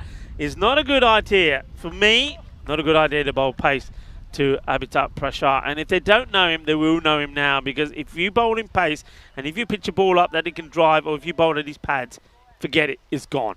Yeah, you got to try and find something else. He's got to go full Yorker length. And he does, and that's such a good comeback. That's the ball. That's such a good comeback from Fafi. He knows what he's got to do. That last one was just a little bit of a loosener, but at the moment, looseners could be costly as it's 26 needed off 16 here. Yeah, that's the ball. That's where he has to be. What 2 runs difference at the moment between these two sides? Could it come down to the last over? Yeah, and once again, let's keep an eye on the time as well, because has been an issue a few times, but no issue with this shot because he's hit 1 for 6, and now he's hit this one for 6, and for hungry for more is Abhitash Prashar. He's a top player. He's a top campaigner. He's hungry for a win here, isn't There's he? a dot ball in between the 6 and 4, Rico, I'm afraid, just to let you know. Don't worry, though. We'll give it to you. It's fine. It's a bit hot. I know. We ignore the dot. It's a bit hot. No, we 6 don't. and 4 scoring shots. Yeah, fine. Come on then, Fafi. You've got to get it full. You've got to get it on his toes because he can't get you away when you're there. Got to find that extra bit of pace as well, isn't he? He's missed out on his length again, and he's getting crunched into the offside once more, and it's not working. It's not worked. The change of him coming into the last couple of overs here is not paying off because Prashar is chewing him up here. Yeah, lovely shot. And hungry. Well, they're hungry for a victory, aren't they? Of course they are. They are the home nation. Had 2 defeats out of 2. And can they now go back to winning ways and make it 2 wins out of 2 after their little break? Well, the break served them well, it would seem. Well, he swings wildly at this one. And this is where you got to play smart cricket. See, I've said this again. He's hit 3 boundaries in the over. There was 2 balls to go before that one. Just get bat on it. Take your single, guide it away, have a breather at the other end and give Safi a ball or 2 and say, okay, I'll carry on the next over. Just be a little bit smart about your play. If you look at the wickets that you've seen lost, Vinoth, the way he got out. Oh, put down. Put down, and well, these are the half chances that you've got to take if you're going to go and win these tight finishes here. It will be an over that goes for 15, and it will mean that at the end here of the 8th over score, 113 before it's 17 needed off the last 2. Yeah, that's the chance, isn't it? Is that the match there as Prashar gets dropped on 15? But again, yeah, I was talking about the way the wickets are going. Vinoth didn't have to play that shot to get himself out. Darshan is the same, didn't have to play it. And Rasik, another one, didn't have to play it. Just play smart cricket. Got to understand the run chase, understand where you are in the game and say, right, I don't have to do that. Just play smart cricket. Seems as if the heat's getting to everyone here. Computers are being shut down left, right and centre. It's okay, though. We don't mind. We understand.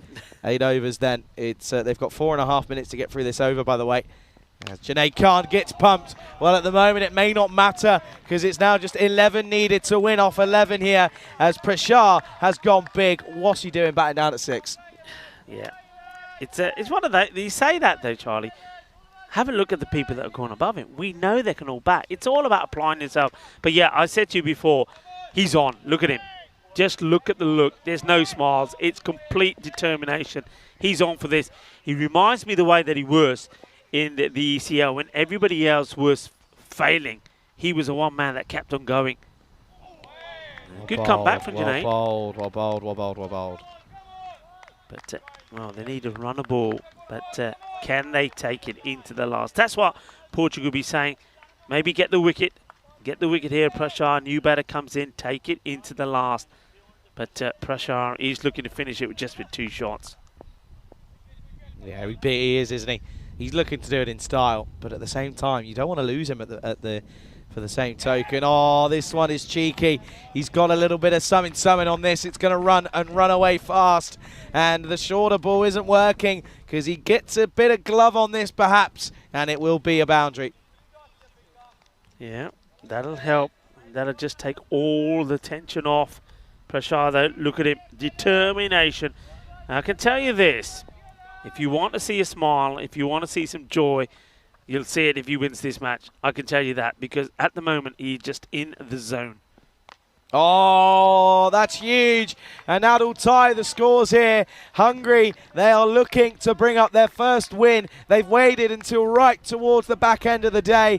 And here in the back end of this game as well, they've left it late, but it looks as if they're going to do it here. Yeah, well, Abhitash Prashar, 37 of 12 in that lost by 19 runs to Sweden in the second match. But this time, He's on 32 of 11, incredible strike rate, and he wants to do the job here, and he's done it. Scores are tied. Any run now would do it. So Hungary, they do bounce back with a victory. Yeah, it's excellent work as well. Prashar, though, once again, mental, isn't it? 32 off 11, and he's batting at 6. He's such a good batter to come in.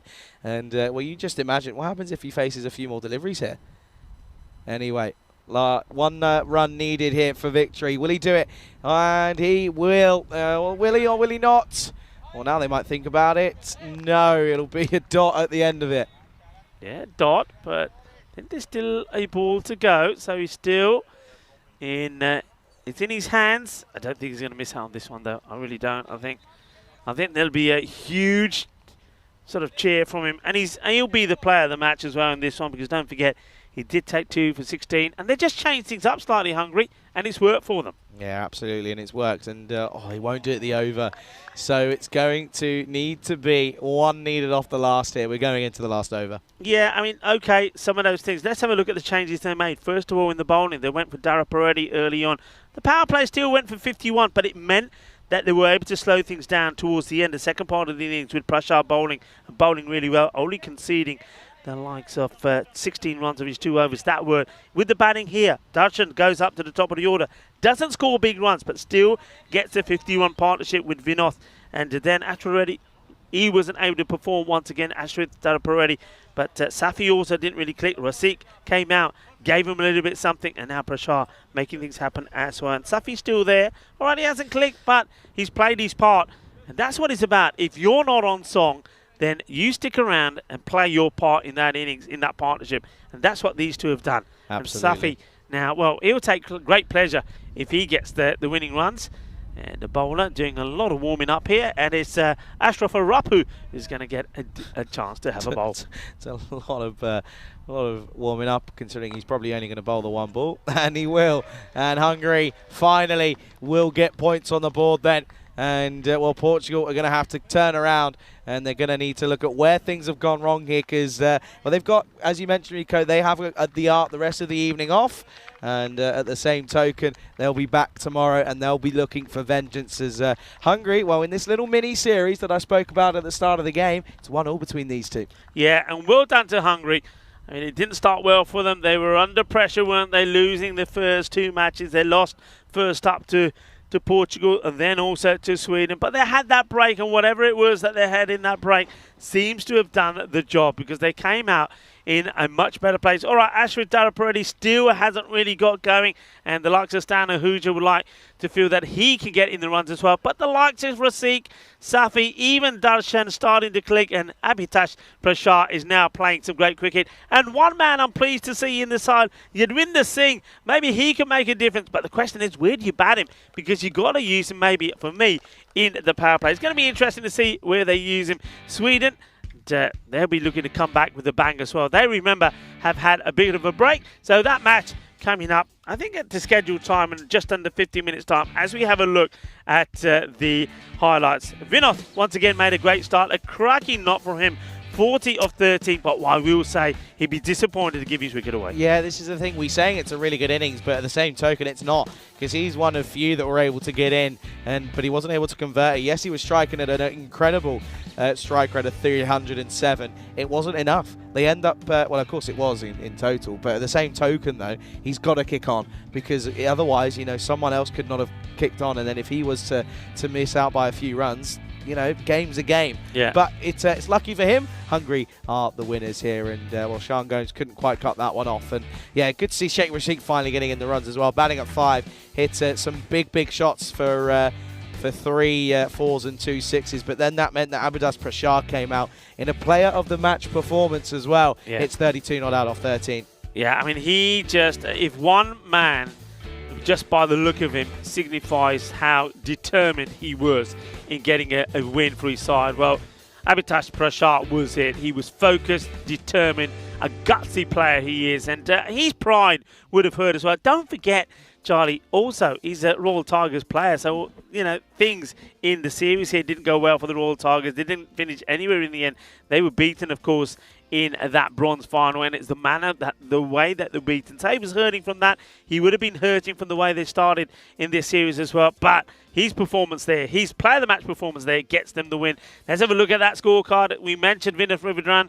40 of 13, but once again, I think he'll be disappointed. Needs to be disappointed the way he and also the likes of Darshan, also the likes of Rasik gave their wickets away. But thankfully, they had pressure there to be there towards the end. Excellent strike rate from him. Gets them the win that they needed. Yeah, absolutely. And you can see there the strike rate was enough for Hungary, as they are your winners here in this fourth match of this mini series, or the international series here, in just very late confirmation. Match 5 will start 5 minutes later at 20 minutes past the local time, wherever you are. So you look there, it's all gone wrong. Faf Stoneman again goes for 15 off his 1 over. And you can see also Junaid Khan, 37 off his 2 without picking up a wicket. Bad, no, not the best of efforts there from Portugal. They've got some thinking to do. We'll be back, though, in 17 minutes' time as the final game of the day, Game 5 of these European Cricket Internationals, will get underway. You're watching that with myself, Charlie Hunt, alongside Rico, for happening all here on the European Cricket Network.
This European Cricket International is proudly brought to you by HCL Software and Bizaway. Hello and welcome to the final match of this International Saturday here in Hungary at the GB Oval. And it is the home nation, Hungary, that will be playing up against Sweden. Hungary will be looking to go back to winning ways. I mean, they've had a hard day here today, one day. They would love to finish on a high. The thing is, though, who can get the performances in for them? Can somebody like Stan Ahuja put a good knock in with the bat? Will they make some changes? Will Darshan or maybe Rasik get their opportunity? Well, we're going to have to wait and see. What we do know is that if they click, they can perform and they can put big scores on the board. With the ball then being pretty good, I think Abhitash Prasad is bowling well, but I think a lot of people are hoping that we see something special from Ashrit Darapareddy in the final match. Sweden, they've been playing well. They've got players that have been performing and scoring runs. Khalid has been very good for them. Khan has scored runs as well. And then Rahimi has been pretty good as well. Can they also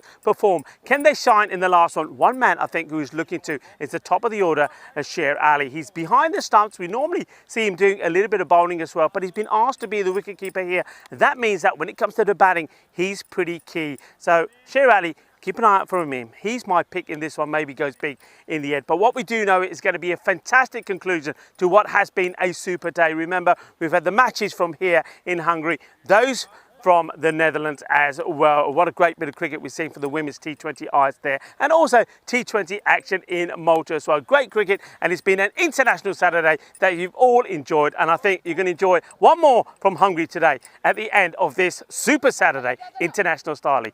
Let's go over to the two captains in the middle for the all-important coin toss, and then right after that, back into the cube for the start of the last match. Match number 5 in this European Cricket International Series between Hungary, Portugal and Sweden.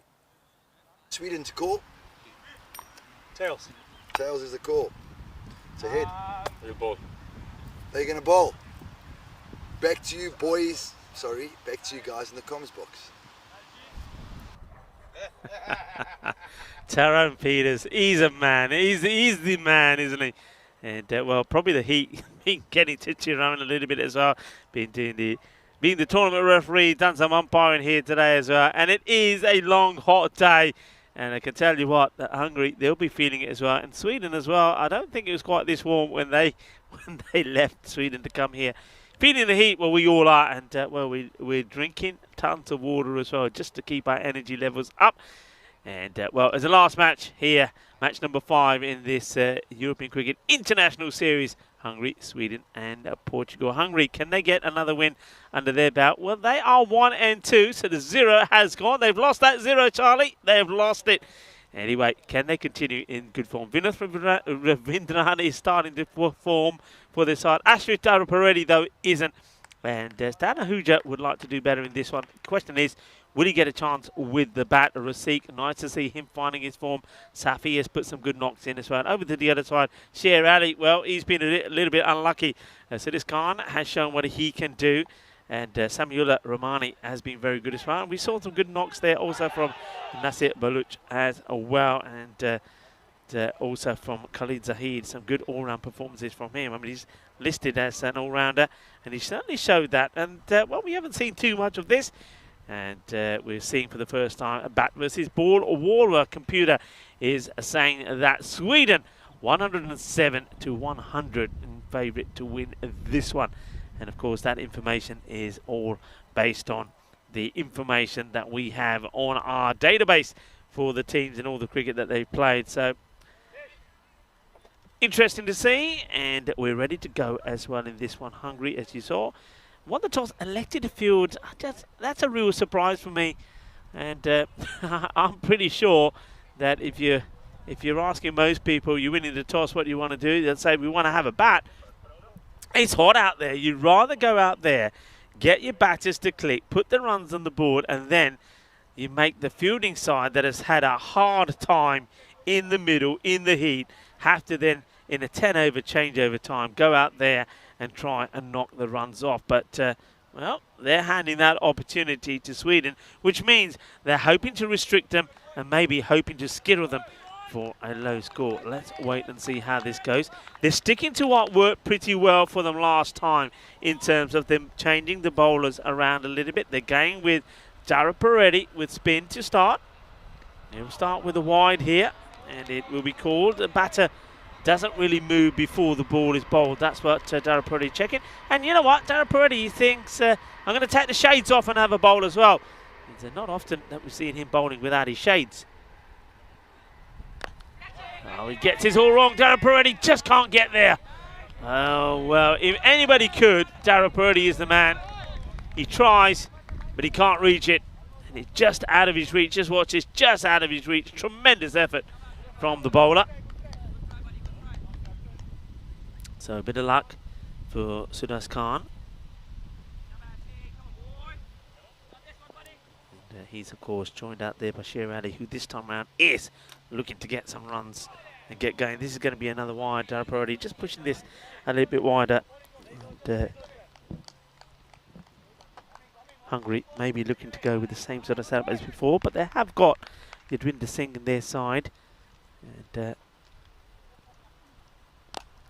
good looking shot, and the fielder comes across, gets a stop, does Prashar, and will keep it to 1. Yadwinder Singh, the representing Juna Baghdadi, of course. He's got 206 runs in the European Cricket Series here, and I liked him. I like what he gave and offered Juna Baghdadi. They score some good runs. Question is, where do you deploy him? I mean, if you have batters like Yadwinder Singh and Darshan in your side and Rasik, these are all guys that have been opening the batting, but you sort of have your openers already. So it's an interesting one. Nice looking shot, very good stop from the fielder. That's been well hit. And good bit of fielding. Doesn't let it get past him. So that's nice. Now that's what you've got to do. You've got to really throw yourself around here. Take one for your team if you like, or get dirty for your team. And the fielder does that. So Jared Peretti keeping it nice and tight here. Just 3 off the 3 balls he's bowled so far. And Sher Ali will take him on, and this is going to go all the way. Balle, Kinazona, Shaka, Lagian, Jared Peretti. It was tidy until then. And now Sher Ali hits the big 6. Question is, though, can he back it up this time? Can he go big? Can he go further? Or will it be another little flurry and out from him? Rico Fool here, and joining me back in the cube is Charlie Hunt. Yeah, thanks, Rico. Good evening, everyone. And Sher Ali this time into the offside, and it's going to be the same result, proving that he's not a one-dimensional cricketer. He can do a lot of damage here, and he hasn't done so yet today, but already this is looking good here. Yeah, a nice shot, and this time a big effort made by Sher Ali to get the ball along the deck. He continues having a little conversation there with the Hungarian wicketkeeper, Stan Ahuja. Stan, probably trying to sell him a suit or something, I reckon. Stan Ahuja, of course, also we know is the tailor of Vinny Sandhu. And of course I'm talking about Mr. Maximo. And that is a Maximo as he goes all the way. And Sher Ali, we know he scored a fantastic century. And back in the series in Sweden, beg your pardon. And he smashes this one away. And then he has to do a bit of a dandy dancing. Yeah, but to make sure he doesn't go into the stumps. This is what's coming up on Monday, though, Rico. It's Prague, and we're getting right underway in the Czech Republic. Brno taking on Prague CC in that first game. Vinaradi as well. They'll be taking part in the latter 2 games of the day. I know Danny Hudacek will be. I'll be very, very interested in that one as well. But of course, that's coming up on Monday. Plenty of cricket coming up over the next few months here. Well, there's already plenty of cricket here on the network currently happening right now. And it's going to be Saklein who's going to take this next over here. He's bowled well. I like the way Saklein is bowled. So let's see if he can continue. Just loses his footing there for a moment and says, sorry, umps. So he'll go back to his mark. Just will Saklein. So Mohamed Saklein, I think it's been a good introduction for him. He's picked up a few wickets. He's bowled with a bit of pace. And you'd like to have one good flurry before the end of the day. Starts with a full toss. It's hit straight down the ground. Nobody back there in the power play. And it'd be 4 runs. Yeah, just doesn't get it right. And it's an easy hit for the likes of Khan, and he finds his first boundary. And 4 runs. And it just gets this wrong, and you can see that Hitash Prashar just having a chat with Sakalain and just saying, hey, don't worry about it, come on. Get the ball to pitch, bang it in. Just bang it in outside the off. Do what you've been doing up until now. Don't change anything. Yeah, absolutely. Just got to keep it in where it needs to be. Can't once more then. He's going to flip this and whip this into the onside. It's a good bit of fielding, but they come through safely for one. Yeah, nicely done. As Dave just keeping us updated to what's happening in Malta, France. 97 for 1 after 11 against Luxembourg. So they made a very good positive start there. Not too bad, is it? Not too bad at all.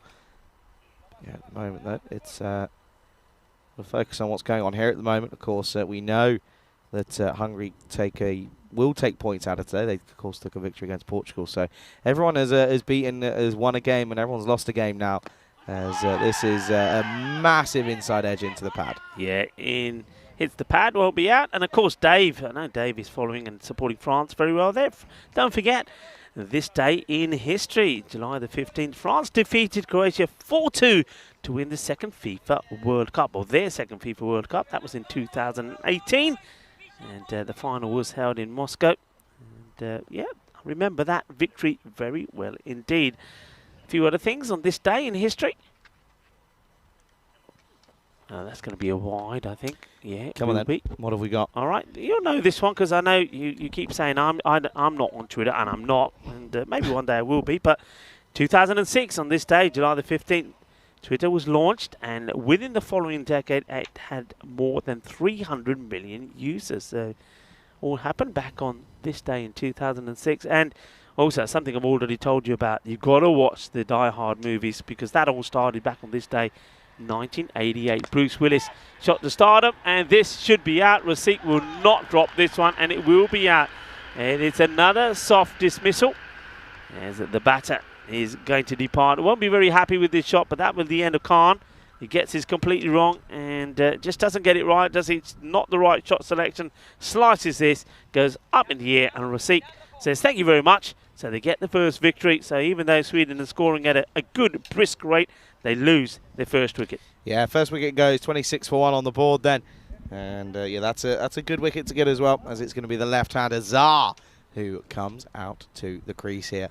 And at the moment already, it's a good start this for Hungary, taking a wicket. Good catch by Sheikh Rasik. He doesn't really put much down, in all honesty. And yeah, there was no real doubt about him behind that one there. And I've got a bit of news for you, by the way, Rico. Last games, we get a little bit free here. You know how I've taught you about this Be Real? Yeah. Do you want to know something that would make you feel probably a lot better about yourself? About myself? Yep. Go on, you're going to tell me that there's a lot of people that don't know about it? Well, there's a certain someone on our crew that doesn't know about it. Okay. Sam Williams. Really? Has no idea. Now, that surprises me because I'd expect Sam to know all about these. Mentioned it to him yesterday, and he turned around and looked at me and said, I don't know what it is, I don't get it, don't even try and talk to me about it. I like it. I like the reply from Sam. Okay, this is coming our way. One bounce at yours, Charlie. Come on now. It's liking me instead. Thank you very much. That'll do nicely. There you go. You want it then. You want it. Come on. Give it to them. Give it to them. Throw it in. They're trying to get on with the game here, Rico. Come on, we're trying to play cricket. The bowler's not even going back to his mark. Look, it was going to Charlie. I like it. Oh, yeah. That's when you needed the Benny Hume. You really thought that was coming to you. It did. And then it went that way. Oh, yeah. I gave it to you. Don't show that again. Relax. It's the last match. Don't show that one again. I was ready as well. Don't show that again, please. Please don't. That's the problem when we lose that slide. You got a choice. You either get on camera and get the breeze, or you cover it up and you get nothing. Yeah, but I almost got. I was there. I was ready. You were ready, and then it somehow went the other way. Yeah, you were ready. Make it make sense. Yeah. Okay. Well, yeah. I don't. Yeah, Sam. Good on you, Sam, because I knew nothing about it. And, that wind's picked up a little bit clearly somewhere. It's not here though. Anyway. It's going to be another wide. It's a long over this from Sakalain, and teams have had issues getting. Isn't it funny? I mean, in the domestic series, I think maybe once or was it twice that we saw in all the matches, the 59 matches, once or twice we saw penalty runs. Yet here on the international scene, where players you think would know better, we've seen it already a number of times. So teams have to do better. Just watching it back, it's quite funny. God. Oh, what a bit delivery that is. 6 and out then for Zar. And, well, he's going to go. He's cleaned up by Seclain. He picks up 2 in his first over. And he picks up 2 big ones as well. End of the over it will be. It'll be 34 for 2. And that is horrible from Zar. Yeah, it is. And you can see that Shirali is saying to him, what are you doing, man? He's hit 1-6. And then he just gets his... He gives his wicket away, and not the first batter too. It was a horrible shot. Shot Maria Ganda. Bapas aa gaya banda dande tod ke pan ke thalle rakh dete, and he's got to go. So Sahid Ahmed will make his way out to join Sher Ali. Can I ask you a question? Tell me. What does Gundy actually translate to? Dirty. Oh. Dirty shot. Okay, dirty shot. Gundy dirty. Okay.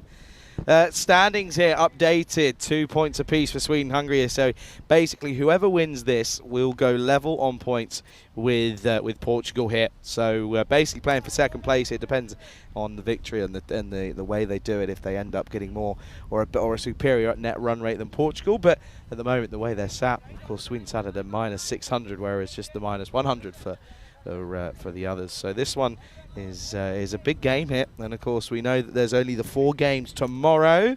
And the good news is you've still got both of us. Rico's not going anywhere. He's not deserting me this time. He's sticking around. He doesn't leave until Monday either. I leave before him, in fact.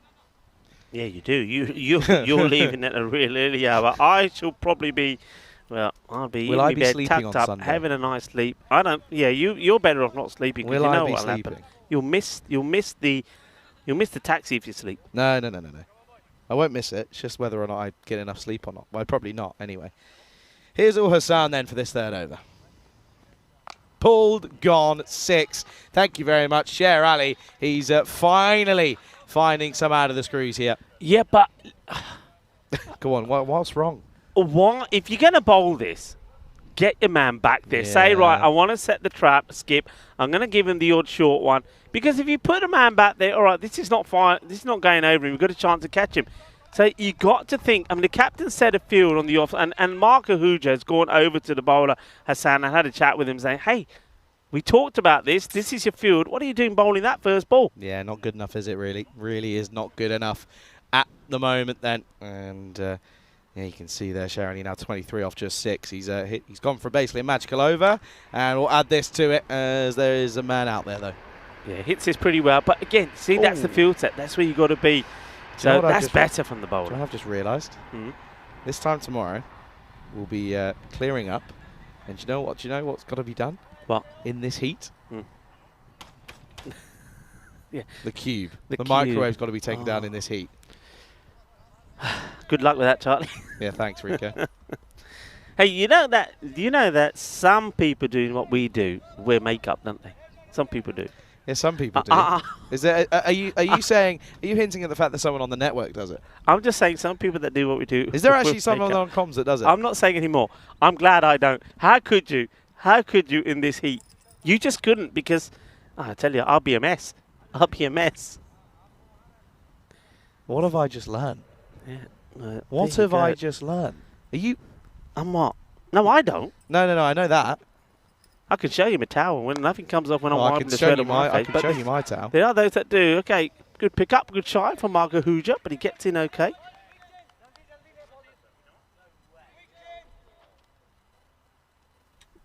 Yeah, a little close call there, but Sher Ali makes his ground. Well, that's not Sher Ali, is it? That's Zara Ahmed.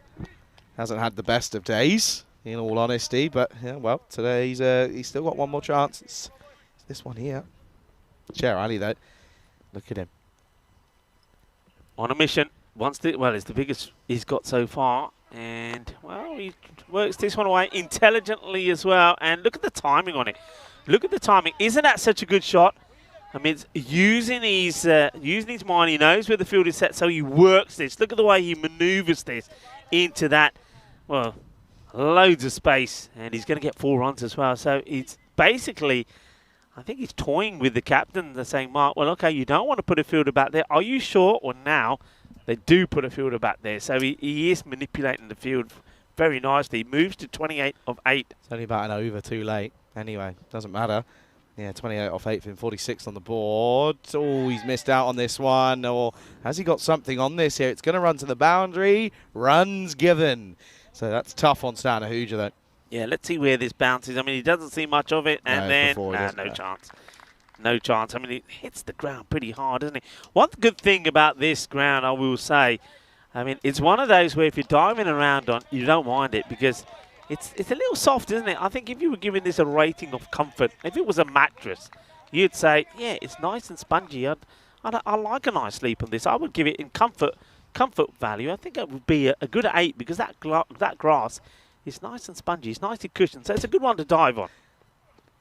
Oh, that's quite large. He's got that. That's huge. That's into the trees. Yeah, do you know what? The man at Square Leg says, I'm not even bothering. Oh, well, how about that? I know we like to clip some big shots and we say, well, what about a HCL moment of the day or the shot of the day? Well, they don't get any better than this. That was just magical. Sheer alley goes boom blasting.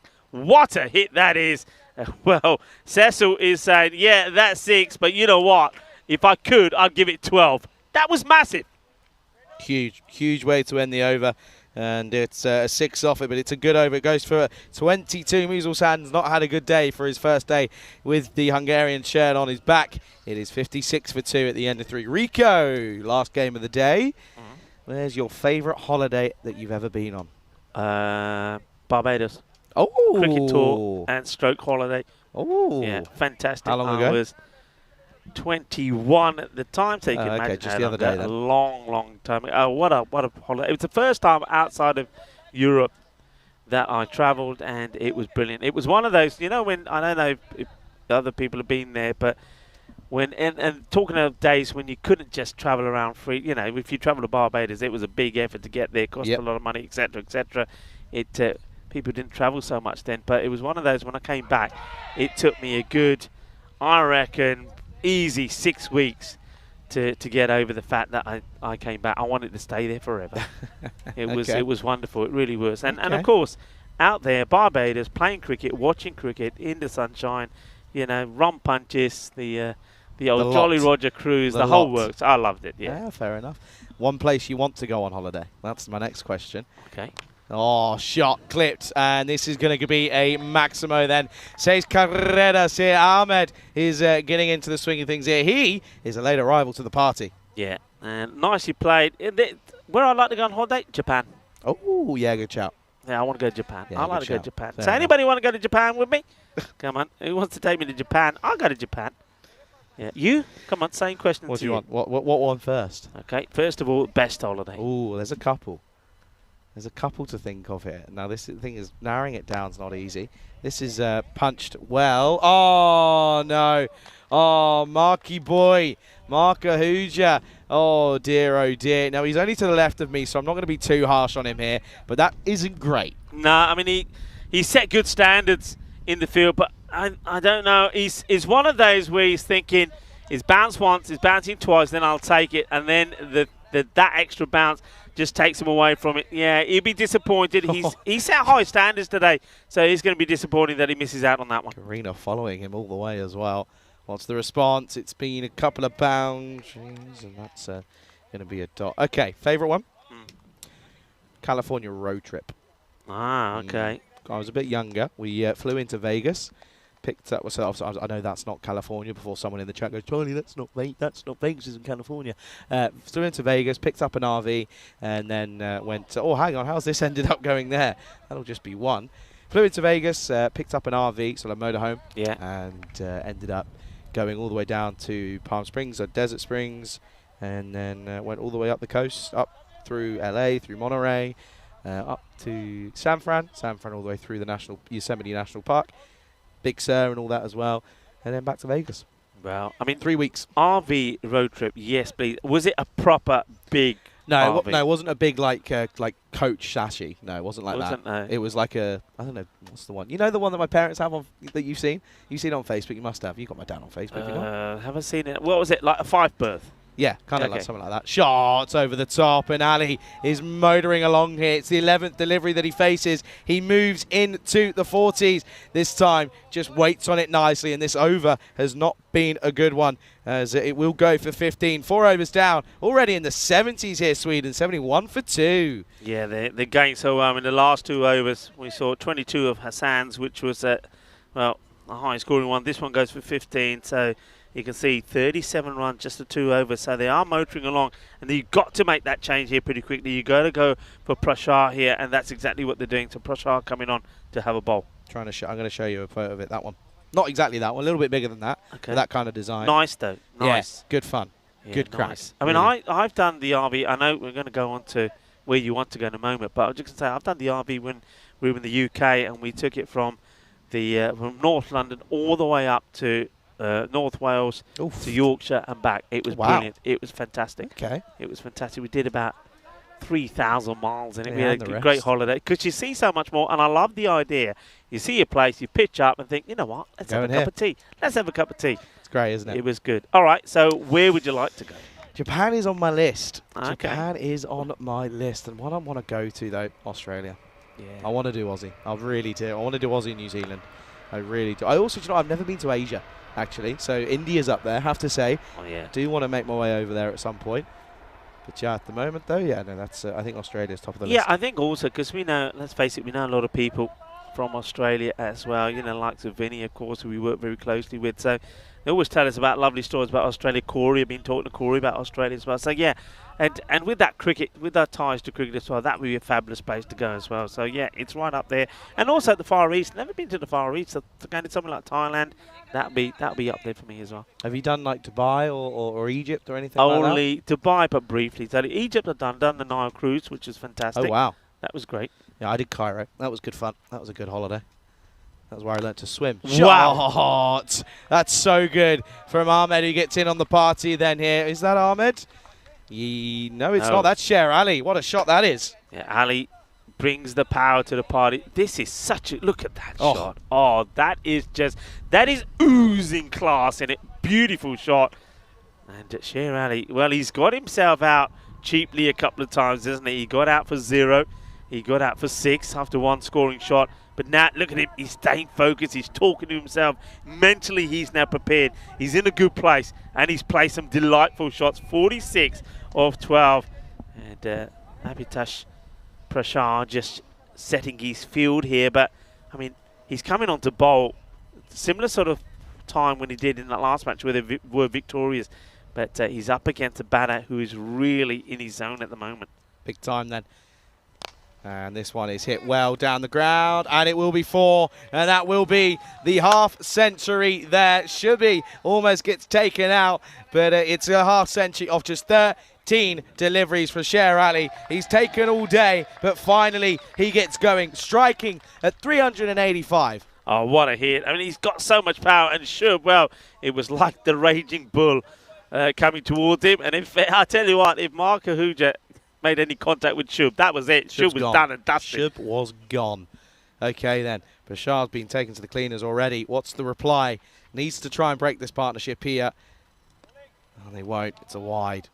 That's poor. Yeah, good call from the umpire. I mean, umpire, the standard of the umpire here, can I just say, I mean, I know I said it in the trophy presentation ceremony last night, but the umpires have been absolutely brilliant. Once again, Sesaguri and Duncan that have been here today, the likes of Tyrone Peters that have been out there in the middle, James, been absolutely brilliant on the ball, and they've been consistent, and they've worked so well as a team.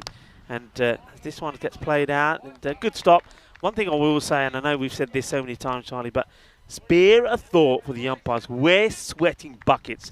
We're a bit fortunate that we've got at least some shade. The umpires out there, like the players, in the heat, in the sun, wearing black, not the ideal colour. I mean, it's got to be as uncomfortable as it can get, yet they've been absolutely fantastic. Yeah, big time. Not really much fun to be had out there, in all honesty, if you're the umpires. And listen, without them, none of this would be possible. Last 2 deliveries. This is well bowled. Nice full Yorker, but no one in close in the ring, so will just be a pretty simple one. Got another question, Rika. Oh, go on then. No, go on. You continue what you were going to do. That's fine. Don't worry. at the end of this. And go on then, what you got to say? I want to say here, look at that. Look at the umpire, Cecil. Yep. What's missing? What's not there? Don't know. What's Something not that says there? Umpire? Listen, I want to put this out there to anybody who's watching. That's Officials, got a umpires. potential. Oh, yard! What a cricket shot that is. Sorry to interrupt you there, Rico, because he's just hit a bomb. Yeah, that's a great shot. And I'm loving this from Sher Ali. He's smashing the ball all over the place. Look, I don't mind it because I can carry on my talk when we come to the comms cam. Because, first of all, let's watch this. Well, that's a massive hit. Score moves to 89. Yeah, what I was going to say there, yeah, that picture there, I mean, Anders was showing us the umpires who've done a brilliant job. They're back, wearing black, not a single word on it. So I put this out to people out that are watching. If you're an entrepreneur, you've got a great business or something, how about partnership with the European Cricket Network crew? Sponsor the umpires. Look at that. Your name will be watched all around the world. So I reckon we could do that. But one thing, got to change the colour. It can't be in black in the heat. What colour would you have? Colour for the umpires? Pink. Yeah, I like pink. All right, there we go. We've decided on the colour. So come on, we want an umpire partner. Just think. I mean, you got the best billboard you could have in the world, couldn't you? Constantly on screen. It's always on screen. Every bowler coming in, there's the back of the umpire. I mean, Guru's there now at the moment. So, well, get your name out there. So come on, let's have some partners. Yeah, we need some let's partners. have We want something. some partners, of course. A big shout out to our partners like HCL Software, of course, Bizaway, the likes of Locker Lifestyles as well, and Grizzly Bear Sports. And, well, talking about Grizzly, more Grizzly action. As now it's time for the left-hander, Saeed Ahmed, to get in the action. He hits a 6. He moves into the 20s of just 9 balls. And Sweden are really going big here. They're looking to, well, right now, if they keep going this way, we could get a huge score. And you know what? I'm going to say it early. I'm going to be a naughty boy. 100 alert. Oh, yeah. Okay. 100 alert. Okie dokie. Got a question, I'm going to though. say it early. I've got a question. You stopped me from asking you. Poor shot. No, not a wide. You're on death row. You've. What have I done? Okay, never mind. I don't know what you've done. Okay. Last meal. What you having? Oh, yeah, nice one. Dear, you nodding your head thinking this is a really good question? Yeah. What's take that. my meal? Do I get? Can I multiple or just? It's got to be one dish. Well, no, not just one dish, but you can have. We'll say we'll give you 3 plates, 3 plates and a drink. Okay. No. Here we go. Oh, starter, main course, dessert, drink. Okay. All right. There we go. So I'm gonna have to go. So I'm gonna go Indian because I love me Indian food.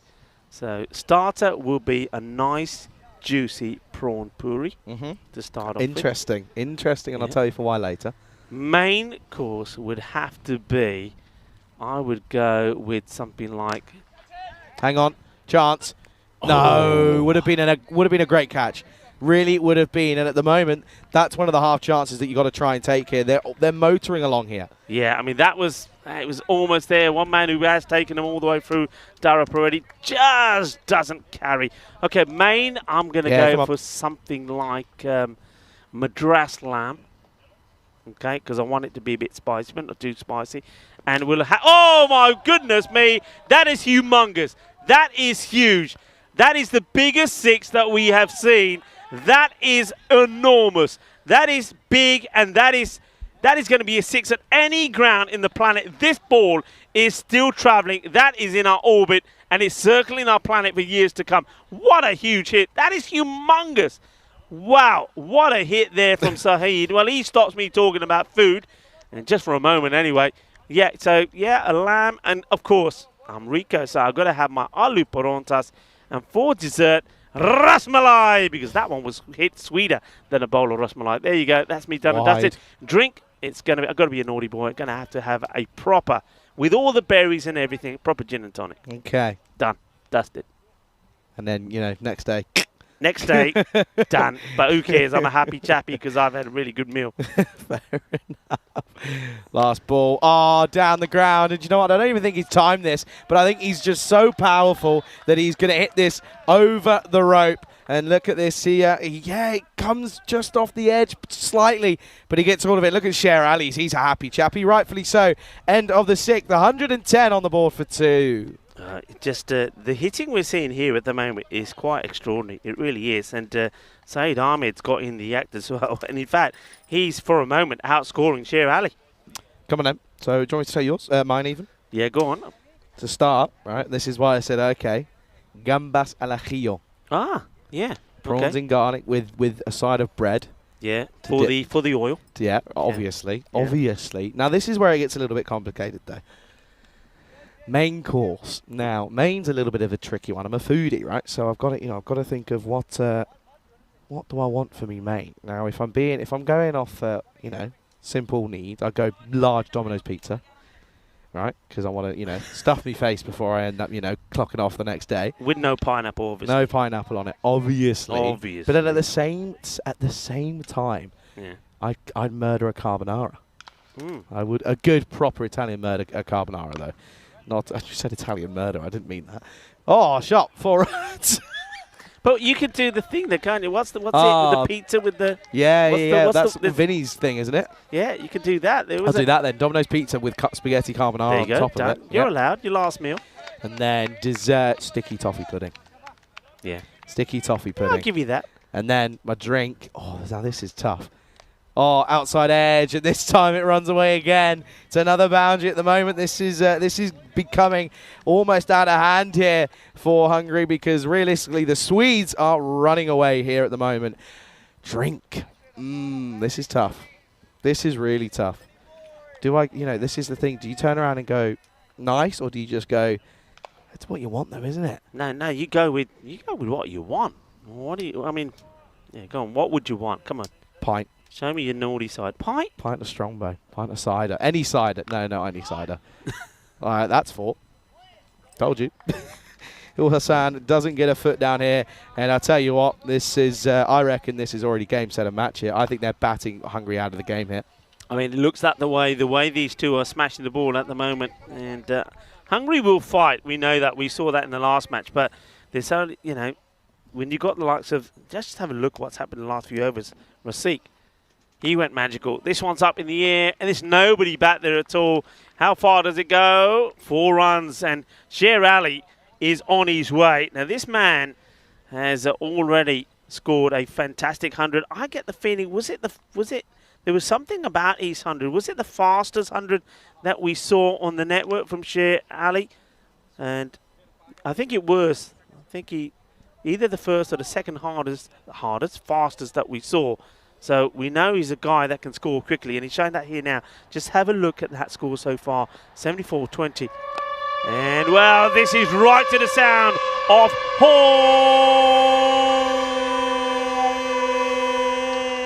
as it goes big.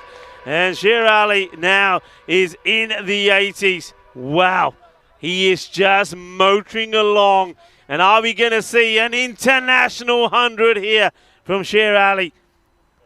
And into the 80s. He's got to keep calm. He's got to be composed. And I'm not going to say anything at the moment because otherwise everybody will think, and I could snooker myself, so I'm not saying anything. I'm going to hold back on this. Oh, yeah. Yeah, baby. This is another biggie. And now he goes into 86. What a hit this is. This is quite sensational. Oh, this is ridiculous. This is absolutely ridiculous here. And at the moment, you've got to feel... I mean, this over, by the way, it's all been boundaries. 4, 4, 4, 4, 6, 6. Wow. 28 off it. 138 for 2 at the end of the 7th over. This is what's coming up tomorrow. Yeah, this is coming up tomorrow in... this is happening, of course, in Malta when it's going to be, of course, the 2nd versus 3rd qualifier. 4th place playoff as well, and then of course the final. And Switzerland looks like have already put their place in the final. Romania, unfortunately, they're playing in the 4th place playoff, and the other qualifier yet to be decided. It's cricket happening there. Sher Ali started this series with a golden duck. Then in the next match he made, I believe he made 6, and he got out. Yes, 6 of 6 balls, and yet here he is now, 86. He's at the non-strikers then for the moment as Ahmed will continue his assault. And, well, that will help to get Sher Ali back on strike. The umpire signalling that there is a little bit of bat on this. Zaclane, can he spoil the party here? And yeah, the other thing, Charlie pointing out to me, have a look, of course, at the time again.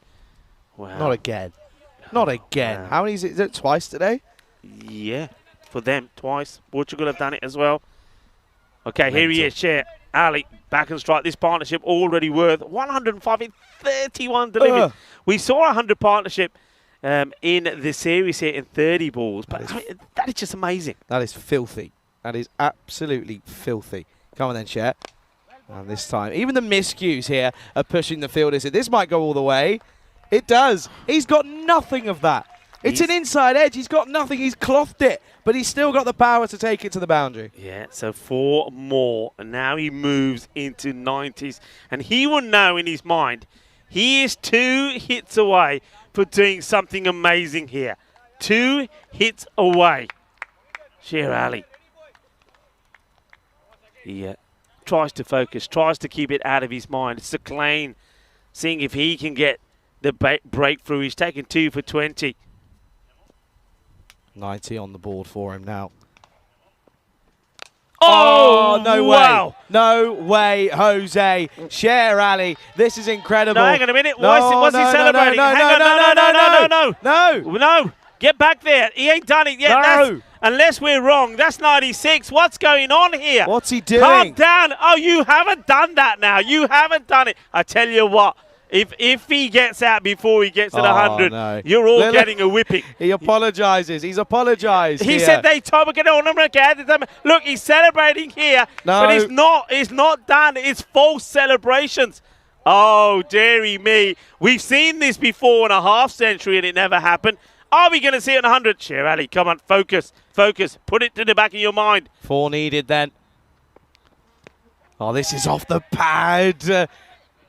Oh, what an arm that is. We're going to have to go upstairs here. We are going upstairs. Ahmed looks pretty happy that he's made his ground, though, here. Let's have a look. I think he does. He's a tall guy. If he's reaching and sliding the bat in, he gets there. It's close, but he does get there. Yeah, he gets there. The bat is down. Oh, wow. Okay, who's the one who's giving false news out there? Because that was naughty. Sher Ali, well, it's a leg by. He now, at least, he is as nervous as hell. Now he's not on strike. He's also thinking I've just made myself look like an absolute fool. Yeah.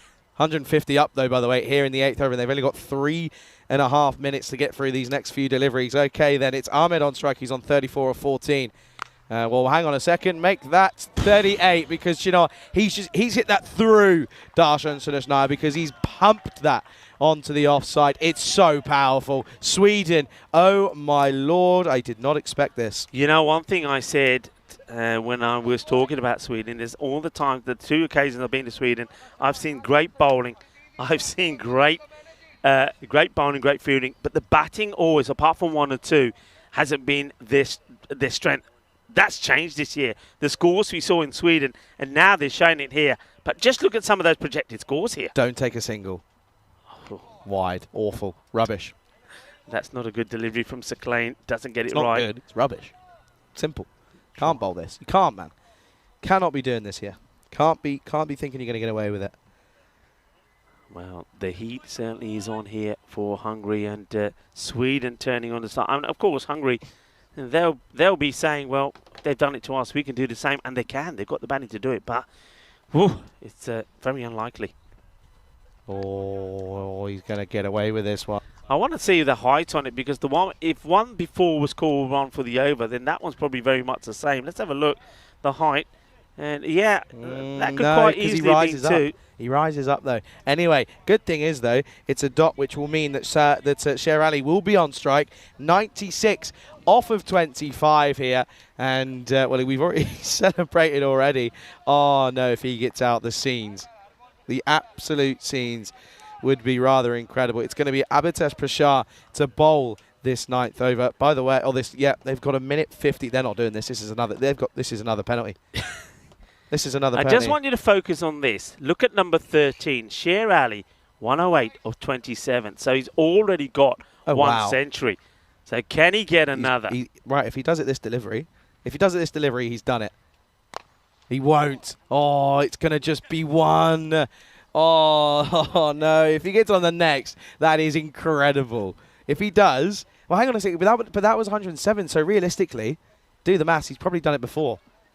So then, in theory, he's already missed it anyway. God, I'm clever. I'm on it. You're Game on 5, it. I'm switched on. Just click. In this heat, Charlie. Well done. Anyway, It's only taken, I can tell you how many games it's been. Anyway, Ahmed, oh, he misses out here. Yeah, that's poor. He's missed out on this one. That's realistically should have been gone. And by the way, yeah, I told you right at the start, why have Hungary decided to bowl first? We both said the same. It's just a, for me, it's a no-brainer. Big Or time. as you would say, it's a brain fart. Why would you do that? I mean, you've got to. I mean, and the thing is, they're out there. Every minute they're out there now. Every second they're out there, it's hurting them. You're in the heat. You've been hit all over the place. I mean, this is another one that gets smashed down the ground. It's 4 more runs into the side screen. So the pain, they're absorbing it. They're taking it. They're taking a battering. They're taking a hammering. And another boundary. 160 now. And where is this going to end? This is just quite incredible. And Saeed, I've got to say, I mean, everybody's talking about Sher Ali. Don't forget Saeed here, 42 of 18. He's played his part. And the other thing that they've allowed Sweden to do is get another batter in form. Yeah, it's just not happening for Hungary here then, is it? And this is going to be pumped down the ground. And a hooja. Oh, it's not a hooja this time, but it doesn't matter because it's the exact same result. That's Sakane, and he's got this one wrong. Yeah, he tries to stop it. He does get some body behind it, but unfortunately the ball slides through the 2 legs, catches the back of the heel, goes to the boundaries, 4 more runs. This is turning out to be a nightmare of an innings. Sweden, they're having some joy. Hungary, though, they're taking a bit of a pounding. They're taking a bit of a hiding here. They are here. They are. Certainly. Clock's gone, by the way. Where's the clock's gone? Interesting. Anyway. And, well, shot collar, that is massive. That is moosed onto the onside. And it will be a half century for our man out here, Saeed Ahmed. And this time they do get the timing right of the applause. Yeah, wonderful. These two came together, by the way, on 34. So they came together on 34. So, yeah, what a partnership it is. So, by my calculations, what is that? We're almost approaching a 150 partnership. Would that be right? I think so. All I know, though, is that I want to see Sher Ali get 100 because he's already celebrated last delivery. And it's 6. Of course it is. What else would it be? I mean, it's Ahmed and Ali. It's the Ahmed and Ali show. Yeah, and Sher Ali, I mean, we're talking about him. He did, and that I knew there was something special about the century he got in Sweden. He scored it off just 25 balls, which is the record. That is the end of the over. Is he going to do it here? Well, he's already had the celebrations for it when he got a boundary to get to 96. Since then, he's only hit a couple more runs. He hasn't been able to find his boundary. He's probably as nervous as anything. 181 for 2 as we go into the last over. And this partnership now has gone past the 150 mark. What a partnership. And one thing that we saw there is the umpire just holding out his palm and patting his chest means that there will be the 5 penalty runs have been added as well. So this nightmare of an innings continues for Hungary. Thing is here now. This is the thing I'm saying here. All right, I'm talking about Sher Ali getting his century. 200. Anyway, it's going to be all Hassan. He went for 22 in his first over. Anyway, 97. Oh, up in the air. No, don't do this. Oh, he's fumbled it. I can't believe it. Oh, he's fumbled it. Of all the players, I cannot believe what I've seen. Dara Peretti puts down Sher Ali on 97. I cannot believe this. No way, Jose. Sher Ali gets a life on 97. I cannot believe what I've just seen. No way. I mean, the scenes now if Ahmed faces the next 5 balls, by the way. The absolute scenes here. But all right, you just got to think about Sher Ali and got to try and give him the strike back. I mean, but the thing is, the way Ahmed's batting, he's not thinking about singles, he's thinking about boundaries himself. What does he do here? Oh, that's so good. That is so good. Gets the single. I mean, talk about team cohesion right there. That's incredible. Okay, then 98 on the board off of 27. Mamma mia. Que no me puedo creer. Mamma mia. See, no puede ver. But anyway, 98. He was dropped on 97 by the best fielder probably in the Hungarian side. Mental. I can't believe it. And you know when lucky, well, I say that, he ain't got it yet. But, okay, 98. Here we go. He's on 98. Can he get to that 100? He goes for it and he will get it. Shaba, Shaba, ball,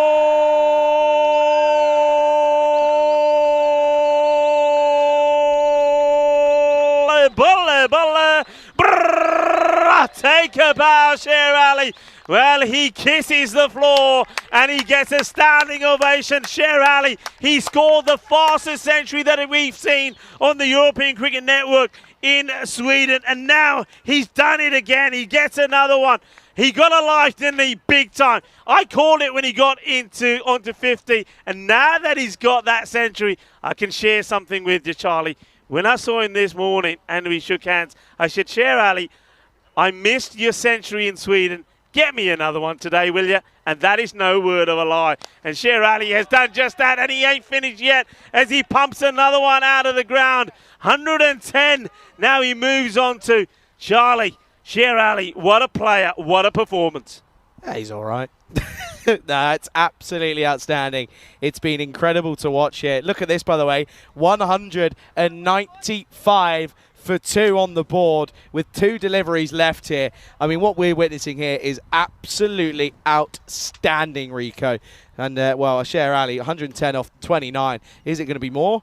Yes, of course it is. It goes again. This is absolutely outrageous. 200 comes up. Absolutely incredible. This is a special day, folks. It's history in the making. How many times have we got to the 200? Not that many times. I know that I saw it once in Malta when the Super Kings brought up 100. Everybody knows that match because, well, they were up against Goza and Goza were all out for 6. But this is something sensational. 201 for 2, a ball to go. What are we seeing here? And Sher Ali, 116 of 30 balls. Here we go then, last ball time. The over's gone for 20. Oh, and it's going to be a dot to finish. Oh, dear, oh, dear. Well, I tell you what, there's one man that this is going to be all about, and it's him, Sher Ali. Sir, take a bow, because what you've just done here is absolutely incredible. Also, Ahmed, do the same, because 59 off 22 ain't that bad. Oh, what a partnership from these two. Absolutely sensational, Sher Ali. Well, look at that. I'm loving that moment. As the Hungarian players, of course, will congratulate Sher Ali. He has done it again. We saw him score a century in Sweden, and now he's shown the world just what a player he is. Just remember that, though, and all of the young players that are watching, remember that. His first innings here, he was out first ball for a golden duck. Derek quacked him off. Remember that? Then he came out and he made 6 of 6 balls, and now, third time of asking, he's gone out there, he's battered the bowlers all over the place, and he has scored 100, 116 of 31. The European Cricket Network making players' dreams come true, and Sher Ali, his dream has come true.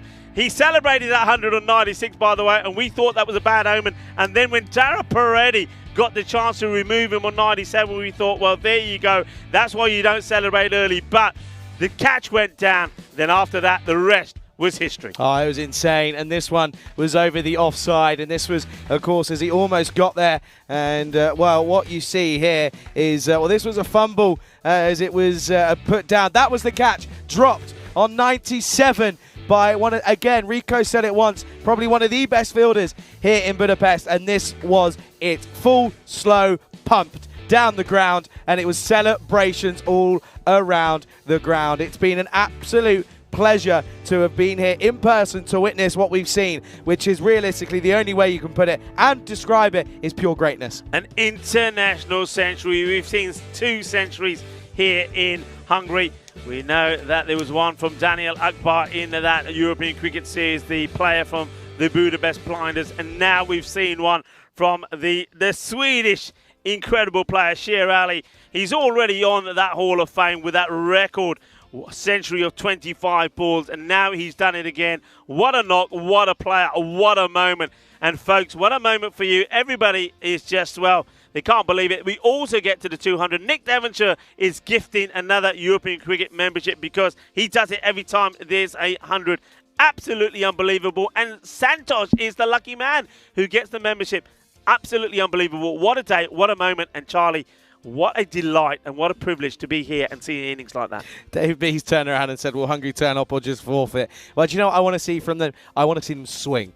I want to see them go for it. Don't just nerdle. Don't try and play for your average. Yeah. Give it a go. Why not? We got nothing to lose here. And I mean, that looks like a murder scene. That does. Oh well, that is. You were talking about me. For what I would eat my last supper. Well, I'll tell you what, yeah, that doesn't look good, does it? 47, Dara Peretti, 42 that Hassan goes for, and then all the other bowlers going for the 30s. But Sher Ali just was on song. Incredible. We've seen something special here in match number 5 in this European Cricket International Series in Hungary. The thing is, though, all right, 201, 202 needed. Don't forget, and I'm just going to leave this out there, don't forget that United Shalada Budapest did chase 153 for victory with the ball to go the other day. So stranger things can happen here in Hungary. Well, we're going to leave you to just, calm down a little bit. Me and Charlie are going to have to find some cold water somewhere and pour it over our heads and also calm down because we've seen something special. We'll be right back in probably less than 10 minutes' time for the conclusion of match number 5. But Hungary, the host nation, they are going to have to pull out something special. 202 is the target. We'll be right back. Volvemos en 10 minutos.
This European Cricket International is proudly brought to you by HCL Software and Bizaway. Good afternoon, good evening, welcome for the final time here on this Saturday evening. And welcome to the GB Oval here in Budapest, Hungary, just outside Budapest, about a half an hour drive. And well, Sweden, well, they have just set the world alight at 201 for 2 off of their incredible 10 overs. It was insane. It was incredible. Sher Ali, 116 not out on 31. Saeed Ahmed, 59 not out off 22. Sher Ali dropped on 97 by the openers here, or one of them as well, in Ashrith Dara Peretti. There he is, the main man himself. He's in the covers. There's a late wicketkeeper change as well, by the way, as Takawi is going to be the man with the gloves. And yeah, it's going to be Khalid who will take this first over. I mean, what we've just witnessed there, folks, is something incredible. And if you're not entertained over the last 48 hours or so with finals day yesterday, and with the likes of Dara Peretti hitting 5 sixes to win a game, chasing 31 off the last over, and well, in that final as well that came right down to the wire for the blinders. If you're not entertained, I don't know how or why or what you're expecting. But all I know is that if this is going to be a chase, a successful one at that, it's going to have to be a record-breaking one as well. Good start though, as Ravindran just plays at this wider delivery from Khalid Zahid, and it's a pleasure to welcome back a man who is still gathering his thoughts. It's Rico Fool. Well, I mean, what can you say? Wow, you know, when you just have a feeling. A few people I spoke to in the ground this morning, I said, I think there's 100 today. I think when we drove in, I mentioned it to Simon and Onka and said, we're going to see 100 here today. Somebody's going to score 100. And it happens. I spoke to Ali before the start when I shook his hand. And I said, hey, you scored 100 and I wasn't there. Score one for me today. The same way I did with Taranjit, by the way, there in Romania. I can't believe it. And he goes and does it. And the thing is, I felt pretty bad because when I said that to him and he went out to bat, as this one goes for 4 runs, he got a first baller. He was out for a golden duck. And I thought, oh, my God. And I had visions because I said it when he was with the coach as well. And I thought the coach is going to come up to me and say, Rico, see what you've done? Because you said that to him, he's out first ball. I'm gonna go and put a complaint in. You've gone into the mind of my player, and he's done it. He scores that 100. It's quite amazing. Oh, what 100 it was, breathtaking. And I hope, and I'm sure people around the world just enjoyed that very special, memorable moment. And not only that, 100 and I think it was a partnership of 167 as well between him and Saeed. And they also get the 200 on the board. So it's yeah, you're right, Charlie. It's what we do is we provide a frenzy of cricket and entertainment. We are cricketainment. And if you've been watching the cricket, and I know a lot of people are, how can you not be entertained by what you see? There is no better. It's the best cricket on the planet anywhere. Absolutely. There's no way that you can see that anywhere else. It's incredible. That's a wide from Zahid. Yeah, I can't believe what we just witnessed there, Rico. I mean, again, it's something that if you're not there, then you don't believe it. Unless you see it live and in person, you don't believe what anyone tells you. No. But the thing is, it's the way it happens as well. I mean, don't forget, we don't do things easily. We don't do things without drama. As this one will be nothing. Remember, he's celebrating after hitting a 6 when he's on 90. He gets the 96 and they're all applauding. He's a non-striker who's giving him a hug. He's celebrating, he takes the helmet off. And we're saying, no, no, no, it's not there yet. So he gets cooked, really. And then he gets dropped on 97. But he does get there. And, you know, like I say, there's always a bit of drama. And that's what we're about, cricketainment. And what a great day it's been here today. And, yeah, I think I agree with what Dave is saying. Dave is saying, come on, Hungary, make a match of it. Yeah, 100% Dave. Go out there, be positive. And let's just hope that these two batters that know each other very well, they play for the same team. The captain of United Chelado Budapest is out there with Ashrith Dara Peretti. Let's hope that the two of them can finish well. Ashrith, particularly, top-class player, just hasn't got going today. Can he show what he can do in this innings? Yeah, he needs to find a way, doesn't he, in reality. This one is an inside edge. He's had a bad day, has Dara Peretti, isn't he? Yeah. Bad day. End of the first, it's 10 for no loss. Yeah, he's had a bad day, but there's only one way you can put it right, and you can do the same thing that Sher Ali did, because up until that 100, he'd had a bad day as well. As I said before, a golden duck, 6 for 6 balls in match number 2, and then just like that, he clicks and he scores a century. And the same thing could happen to anybody, and Daryl Peretti will be hoping that he's able to do that here. Yeah, for sure. And at the moment, though, you can see 10 for none after 1. They are well behind the rate. And well, that rate started at 20.1 and over. So, or 20.2 indeed, in fact. But, I mean, realistically, the thing I don't want to see, I don't want to see him block out. That'd be so boring and such a poor way to end it. Yeah. Especially after, you know, show the fact that even though you've just been pumped for a fair amount of runs, you can come out and give it a go. Is Shukla. Oh, that's Gundy. See, this is what I'm saying. Daryl Peretti yesterday, that's going for 6. Today, not happening. Yeah, it's all about, it's a funny thing, you know, as we know, that form can come and go, but class is permanent, and Daryl Peretti, he is a classy player, and he is, of course, he's hoping that he can get back into form as well. Okay, then. Oh, what's happened here? No ball called. Is it for the wicket keeper here? Oh, no, of course it's for the full toss. Of course it is. Free hit coming up then. And I was surprised what was going on there. Wasn't sure. Yeah, what you will have noticed there, as this one is high up in the air, doesn't opportunity. Doesn't matter because it's a free hit. Free hit, won't be out. But what I was going to say, what you would have noticed there is that Sher Ali is not behind the stumps. I already mentioned it. So did you? Yeah, I'm there, mate. Don't worry about it. Before I got there. So Zakir Takawi will not be bowling. You're still a little bit. Listen, of course I am. I've just seen something amazing, and you know, when you see amazing things like that, yeah, it throws you a little. I think a lot of people. But I'm glad to have you here with me, switched on. That's why I have the young blood around me. Somehow I've switched on more in the last game of the day than I have throughout the entire day. Don't know how that works. Make it make sense, please. I'm begging you. Okay then. Full toss. This gets blasted, and wondering if this gets called by the umpires. It's pretty high. They're looking at each other. Let's go side on this. This is high as well, you know. Yeah, that should be called. I wonder if it will be called. The umpires are looking at each other. The replay has just been out there. Yeah, it will be called. So that's another. So Shukla has bowled 2 beamers.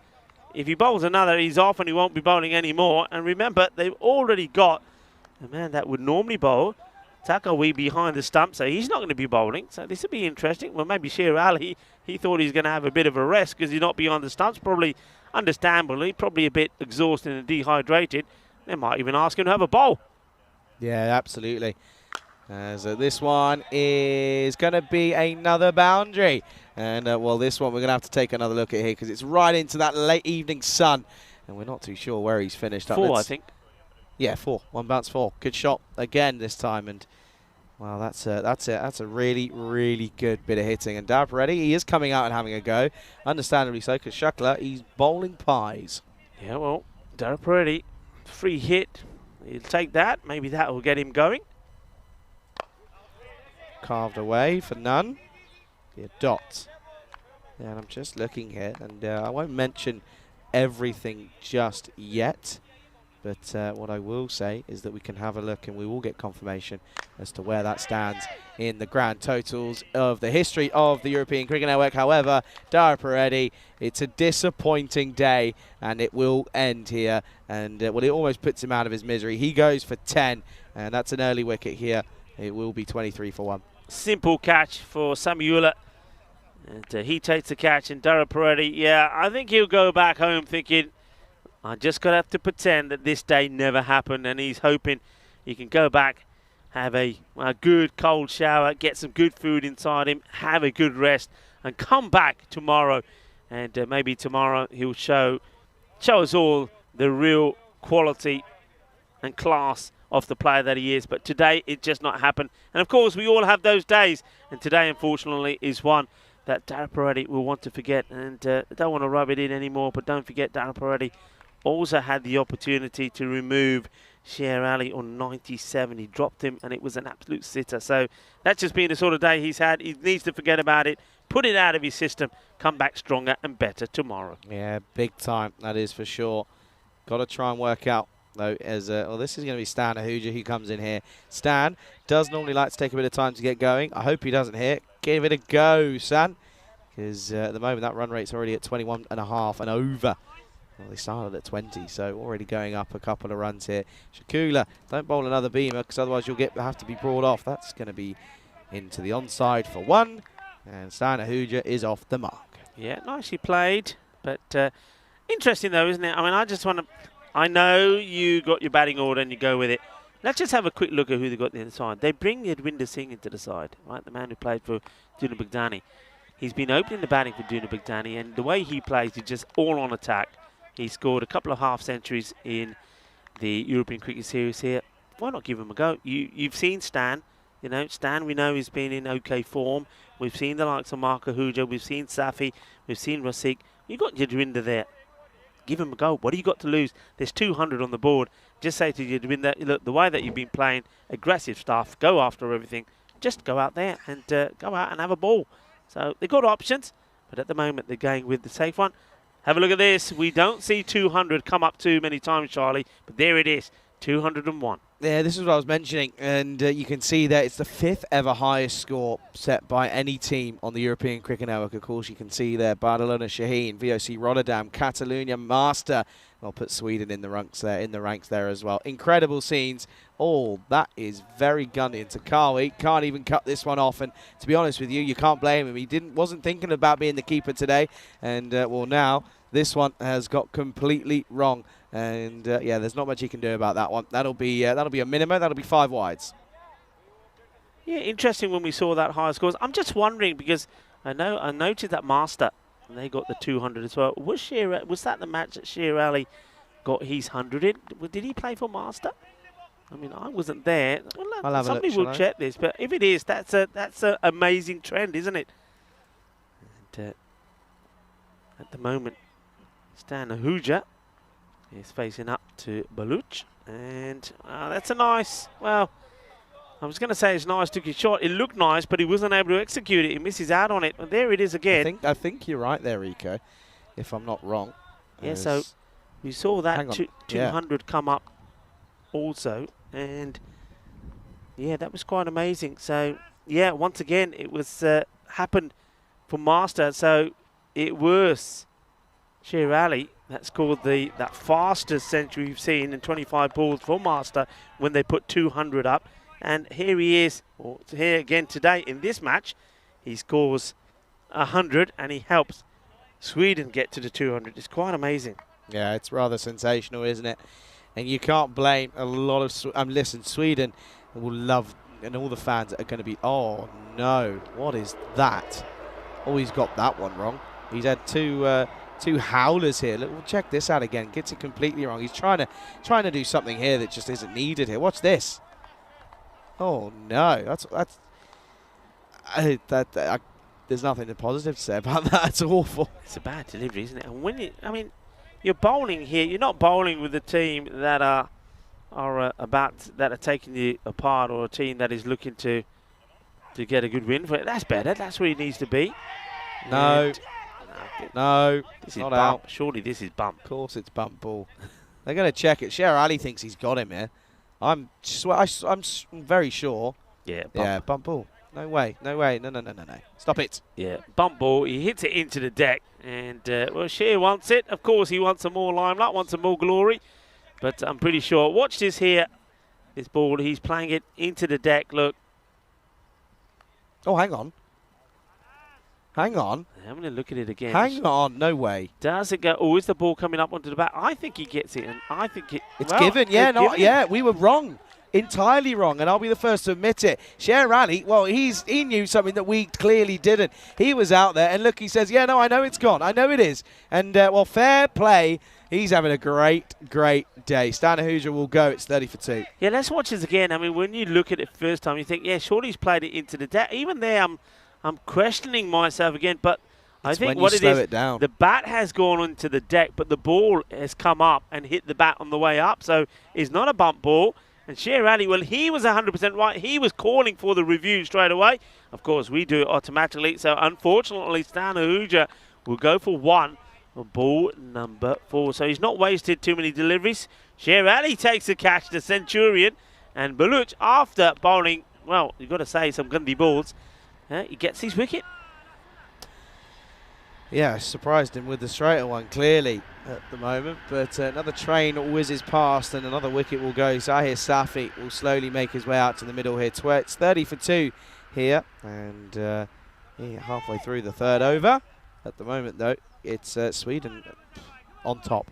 Yeah, well, big time, aren't they? Big time. It's all about how... I think he's looking at the mental side of the game here also for Hungary. How do they reply? I mean, they've got to be attacking. You've got to try and get to a respectable score. But, of course, what's happened out there hurts you. And, you know, don't want to keep touching on this. But remember, they did win the toss. They won the toss and put Sweden into bat, which, well, myself and Charlie both at the time said, I don't believe they made that decision in that heat. Why would you want to toil in the heat and allow something like Sweden to potentially do exactly what they did? So it ends up being not a good decision. And as a result of that, they find themselves in this real awkward situation. That's not a bad delivery. And, well, good dandy footwork from the non-striker. But some, well, not so dandy footwork from the fielder, Saeed Ahmed, who makes a stop. And they'll get just a couple. Yeah, big time. Rico, food plans tonight? Oh, I don't know. I haven't really thought about it. I think it's so hot at the moment, and I've been drinking gallons. You'll be pleased to know I've almost finished 2 bottles of water. I know you've been telling me off when I was in Romania for not drinking enough. Drank so much water, I think I've got a belly full of liquid. When I get back, I'll be certainly having a few more cold drinks. So I don't think there'll be any room for any food, but we'll have to wait and see. So no plans at the moment. Don't forget, we did have a very nice curry here as well. Thanks to Stan Ahuja for arranging that for us. This is going to go all the way. And I get the feeling that's probably leg buys, is it? Should be. Anyway, end of the over. It is leg buys. It'll be 36 for 2 after 3. Yeah, I know what I'm having. Yeah, already? This chicken wrap I had the other day. Sensational. From where's that then? Oh, it's you ordered it in? Yeah, I just found it on the app, and oh, it's so good. I'm going to have to try and remember what it's called. But it's so good. I'm trying to remember what it's got in it. It's like a barbecue chicken kind of vibe, I think. No, it's not. I lie. Chicken wrap. I don't mind that actually. It's a good meal, isn't it, for when it's nice hot like that. Chicken wrap is pretty light. It's not too heavy. But a bowl of ice cream wouldn't go down badly either, would it, right now? Maybe just skip dinner and just go for desserts. Ice cream, sorbet, any of that stuff. But, if the hotel had a bath, I think I'd have a bath in ice cream. I'd eat it as I lie in there. I'd take a straw with me, and as it melts, I'd just... And anyway, that's been sucked up just the way I'll be sucking up my ice cream in the hands of the fielder. Not easy catches on that side of this time of day because the sun is in your eyes, but no issues at all from Nasir. And takes a very good catch. Here we go. Nicely done. And well, no cap, no shades. Not easy, but he holds on to it. Yeah, he does well. And, well, that'll be the end of Ravindran. He will go, and it... will be third wicket down, 36 for 3 here in this 4th over. And it will be Sheikh Rasik who comes out in at number 5. He can certainly get going, but at the moment, I think they lack the belief in. They're just down already, aren't they? To be honest, do you know what? You can't blame them either. You can't, no, absolutely you can't. I mean, it's very easy, isn't it, for us and for people in the chat around the world to say, yeah, I just hope they're positive. Go out there with the fine and say, you know, if they did it to us, we could do it. But realistically, don't remember, 4th match in the day for them as well. That is big. I mean, in the European Cricket Series here, some teams play 3 matches in the day, and we saw them struggle. To play 4, that is big. So, going to be hurting. They're going to be exhausted. And then a team just demolishes their bowling, scores 200 runs. A guy scores 100. They've been toiling in the heat, and now you've got to try and be positive and go out there and score big runs. It's a hard one to do. It takes a real positive mindset to do that, and not everybody has it. But can Safi or Rasik at least get an own personal highlight? Well, this one is blasted hard. It could have been a catch. It was hit like a bullet really, and Prashant Shukla gets hands to it but couldn't hold on to it. Oh, that would have been a great catch. It was hit so firm at him, straight at him. Didn't have to move, but he puts it down. He shells it. That's a tough one to take this time, yet again. And well, of course now it will be that Zahir Safi gets dropped on 1. Yeah, gets dropped. In comes Zahid. This is really just been scuffed up, but doesn't go to the fielder. In fact, there's no power in it at all. It's an easy stop for Saeed Ahmed. And don't forget the part he played in when he was out there with Sher Ali, giving him support all the way. That partnership, 167 it was. And again, once more. Just this time, should just be the one, and will be. Yeah, a little bit lackluster though, isn't it? It's a tough one to take. It really is, though. You have to say it is a tough one here for Hungary, coming off the back of a good win against Portugal, and they were thinking, okay, we're right up for this one. Well, this is up in the air. Chance. Yeah, taken. Good catch, and it will be Safi that goes. So the drop is only worth the one, and it's 39 for 4 at the end of the 4th over. And this could be a really low total if they just go from the off hit. The only positive, if there is one, this is what I'm thinking, is we've seen Vinith back today, we've seen Dara Peretti, we've seen Stan Ahuja, we've seen Safi. They've all come, they've all gone. We haven't seen a few other people. Maybe they can come out there and use this as an opportunity to score some runs and well, make a little bit of a name for themselves. That's maybe something that could happen here. We'll have to wait and see who's coming out here now. It'll be interesting to see who they go with. I got a little guest in the chat, by the way. Okay. Well, Daniel Weston is in the chat. Hello to Daniel Weston. He's saying flight delayed to Malta by an hour. So he's having a chance to watch the rest of the innings. So Daniel Weston, did you see the century? Go back and watch it if you didn't. Trust me. Yeah. Oh, that's gonna be his 3rd, and I reckon he's off it. That's gonna be his 3rd, and he should be off. Yeah, because Shukla bowled 2 in his first over. Now, have they? Yeah, it's coming through now on the walkie-talkie. The captain will be informed, and the umpire politely says, "Here's your cap." Not yet. What's going? Hang on. Yeah, there's no ball. There we go. Skipper's coming over now. Yeah. He's got to go. So now they're in the tricky position of trying to find someone who's going to be able to bowl the rest of this over. And of course, you have to remember they lost one of their bowlers in Zakir Takawi because he's keeping. Yeah. So it looks as if they're going to ask the man with an incredible half-century, Saeed Ahmed's going to come on and try to bowl this the remainder of this over here. Yeah, you can't be bowling those, can you? So he's going to be off. And the thing is the pace that he's bowling at as well. Now, the only thing I could say, I mean, I'm just guessing here, but once again, Charlie, sweaty palms. This heat, I mean, we're standing here, palms are sweaty. Maybe some of the slow bowlers having issues getting their fingers around the ball. This is up in the air, of course, wouldn't have been out because it is a free hit. But once again, Rasik doesn't really get hold of it. But they have got now Abhilash Prashad. This guy, well, I reckon, I said in the last match when he was playing the match, wasn't he? Took 2 for 16, also scored 32 of 13 balls, and he was hungry. I think he was hurting the way that Hungary lost those earlier matches, and he wanted to make a point. Well, he'll be wanting to make a point here as well. And he's going to get lucky first up. Hay poquito de suerte. Eso es 4 carreras. And that's the way you got to be. You got to be brave, swing hard, and well, one batter surely is going to click here. Yeah, well, you'd expect so, wouldn't you? And well, it wouldn't surprise me if it was to be Prashad. You mentioned it there. He's had a great day, in all fairness, with the bat. It wouldn't surprise me if he does so. But again, once again, coming in at 6, I would have chucked him in at the top, especially when you're chasing 202. I would have chucked him right at the top. Yeah, I've got Mohammed Ador. He's asking a question, saying, "Rico, sir," and well, and again, same again, and the same. Well, slightly different. Well, the same result, but this time could have been different because the man with the 0 on his back, well, I think he's going to get a 0 for an attempt of this catch because I don't want to be too hard. He does get hands to it. The Zabi Zahid is one of those that could stick. It doesn't. The ball goes to the boundary. Yeah, he's asking Ajam Khalil, which country player? Well, I'm saying he's I'm saying Sweden. Had a guess? Probably.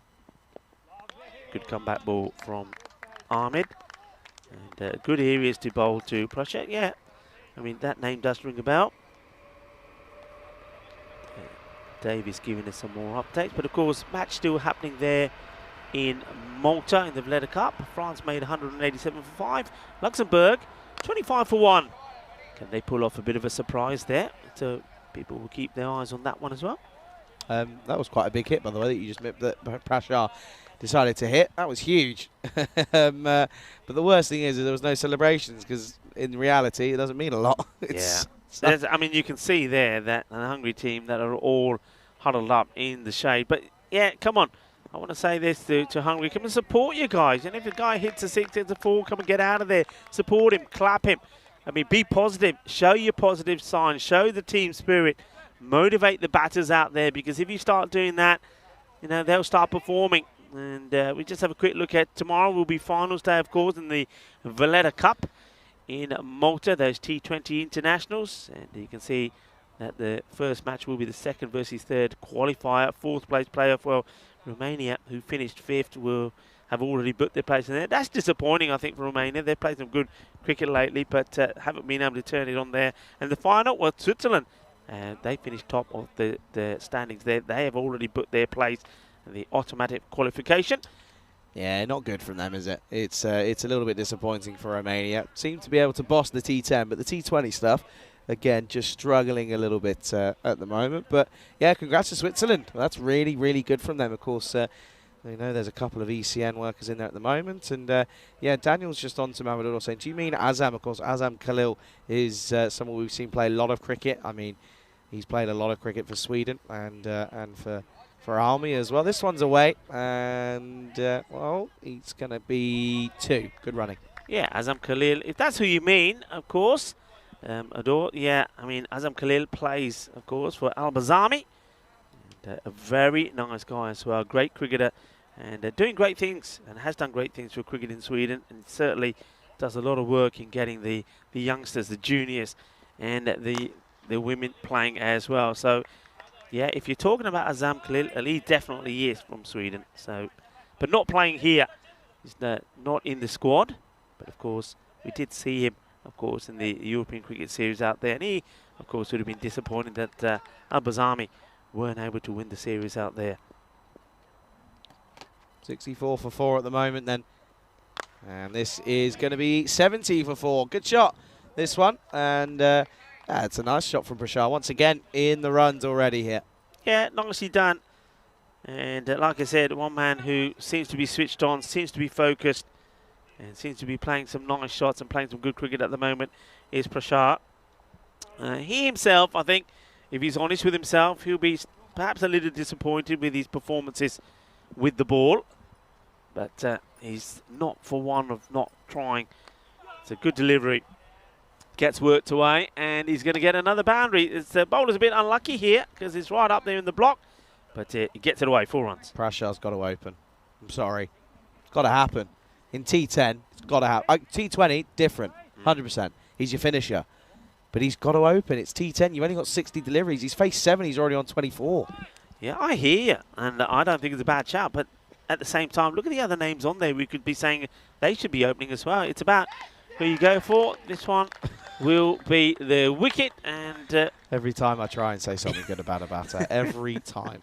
So Prasha gets the edge. It's good bowling to him, actually, because he does like to, if you pitch it up, he'll go down the track. If you bowl on the legs, he'll put it away. But that's probably the area to bowl. So well done to Zabi Zahid. He gets the wicket. It's been a good over from him so far. But no, I mean, I still continue that conversation.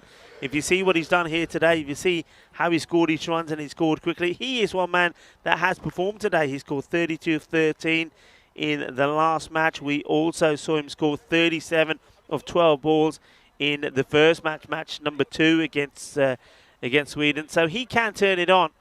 But the thing is, and Hungary will tell you, well, yeah, you're right, but we've got others as well who are just not clicking. But that's the thing. You're either on song and you click or you don't.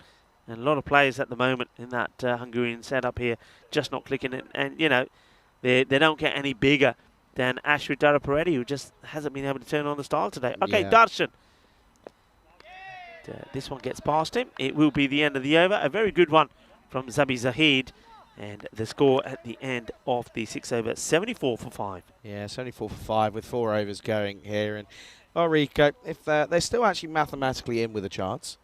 It's 128 needed off of 24 going at 32 runs and over. So they are still in with a chance. I mean, I'd say that chance is 1%.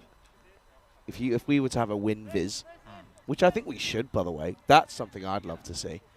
That'd be cool.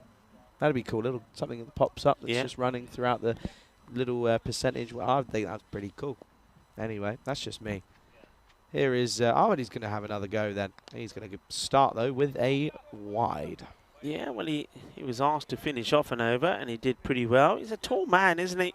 If he gets the ball in the right places, he does well. I know he had a good series in the European Cricket Series in Sweden. About, what was that, about a month ago?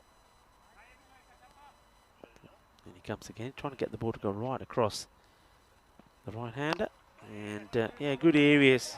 And at the moment, you see even Rasik is not quite getting the ball where he wants. So even he's not being able to get going. But one thing I would say, and I just touch on it again, you know, you'd been to think, yeah, put him up there, let him have a go. His hand is another one that you can push up the order. That's where they've been batting higher up the order. You could quite easily, somebody who's been in pretty good form today, Mark Kahuja, could have decided, right, we'll open with Mark. So they've got good batters, they've got a good squad. I think it's one of those days, I mean, maybe the whole squad would say, look, it hasn't quite been our day. All right, we did get that win. Don't forget, they got a good win against Portugal, who won the first 2 matches, so it's not been a disastrous day. This is the thing, you know, and this is why it's a bit of a killer for them, is the fact that they got that win this afternoon. They came back and were able to get a win, but then they got thumped for 201 runs. I mean, that's just that's the biggest, you know, killer that I've ever seen. And you know, how do you come back from that? Well, listen, this is the thing. They've got games to play tomorrow, don't they? They've played 4. They've got 2 to come tomorrow up against both Portugal and Sweden. And well, listen, they're probably going to go to bed shaking because they got PTSD from what's just happened to them here tonight. Well, he's lucky to get a bit of bat onto this because it's not a bad delivery from Ahmed. And Darshan, he's lucky a bit of an inside edge. Otherwise, if that hits the pad, everybody's going up. But yeah, it's all about responding. And I think also tomorrow we'll see the character of the side as well. We'll see the character of Hungary in the way that they respond after what's happened in this match. It's nicely hit down the ground. Firm looking shot from Rasik. He moves to 18. And Ahmed will be looking to finish the over well with this delivery. But look, we're talking about Hungary here. Let's focus a little bit on Sweden, because Sweden, don't forget, they did lose their last match as well against Portugal. And what a response it's been from them. Well, that's a bit better. 4 runs. Shot from Darshan. Yeah, no, I mean, Sweden, it's incredible. We know that Sweden can play good cricket. We've been there countless times throughout the last couple of years. And we know what they're capable of. We know the talent they have in their ranks as well. And it's just over the last couple of years that it's been showing. End of the over, it'll be 86 for 5. And this is what I'm mentioning tomorrow. Portugal, they play 2 games tomorrow. Sweden, they have 3. Hungary, they have 2. Portugal have 3, sorry, as well. Match 6 is going to be the first one, Portugal versus Sweden. Portugal versus Hungary then follows. Hungary take on Sweden once more. And then it's Portugal versus Sweden to finish the 2-week stint here in blistering heat Budapest, Hungary.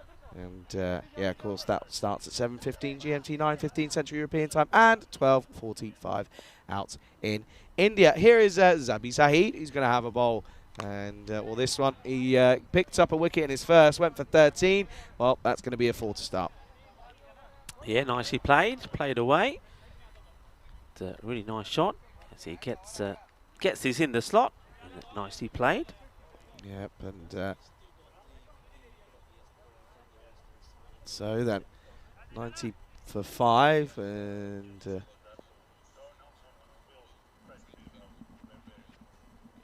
okay then.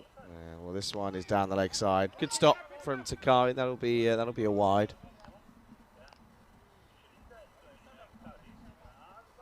Wide ball. Rasik still there. He's been joined by Darshan. Okay then. At this stage, by the way, Sweden 139 for 2. So just goes to show how impressive that is. That's an impressive shot though, and Rasik, we know, can do it. And he just hasn't been able to really show it, but he's found a bit of form, got a few runs in the last game, got out cheaply, but now he's into the runs again. Yeah, come on, Sunshine. Shows what you can do. Have a little personal highlight here. And, you know, a few more shots like that. Get yourself to a half century maybe. And go away from this and say, you know what, it didn't go all to plan.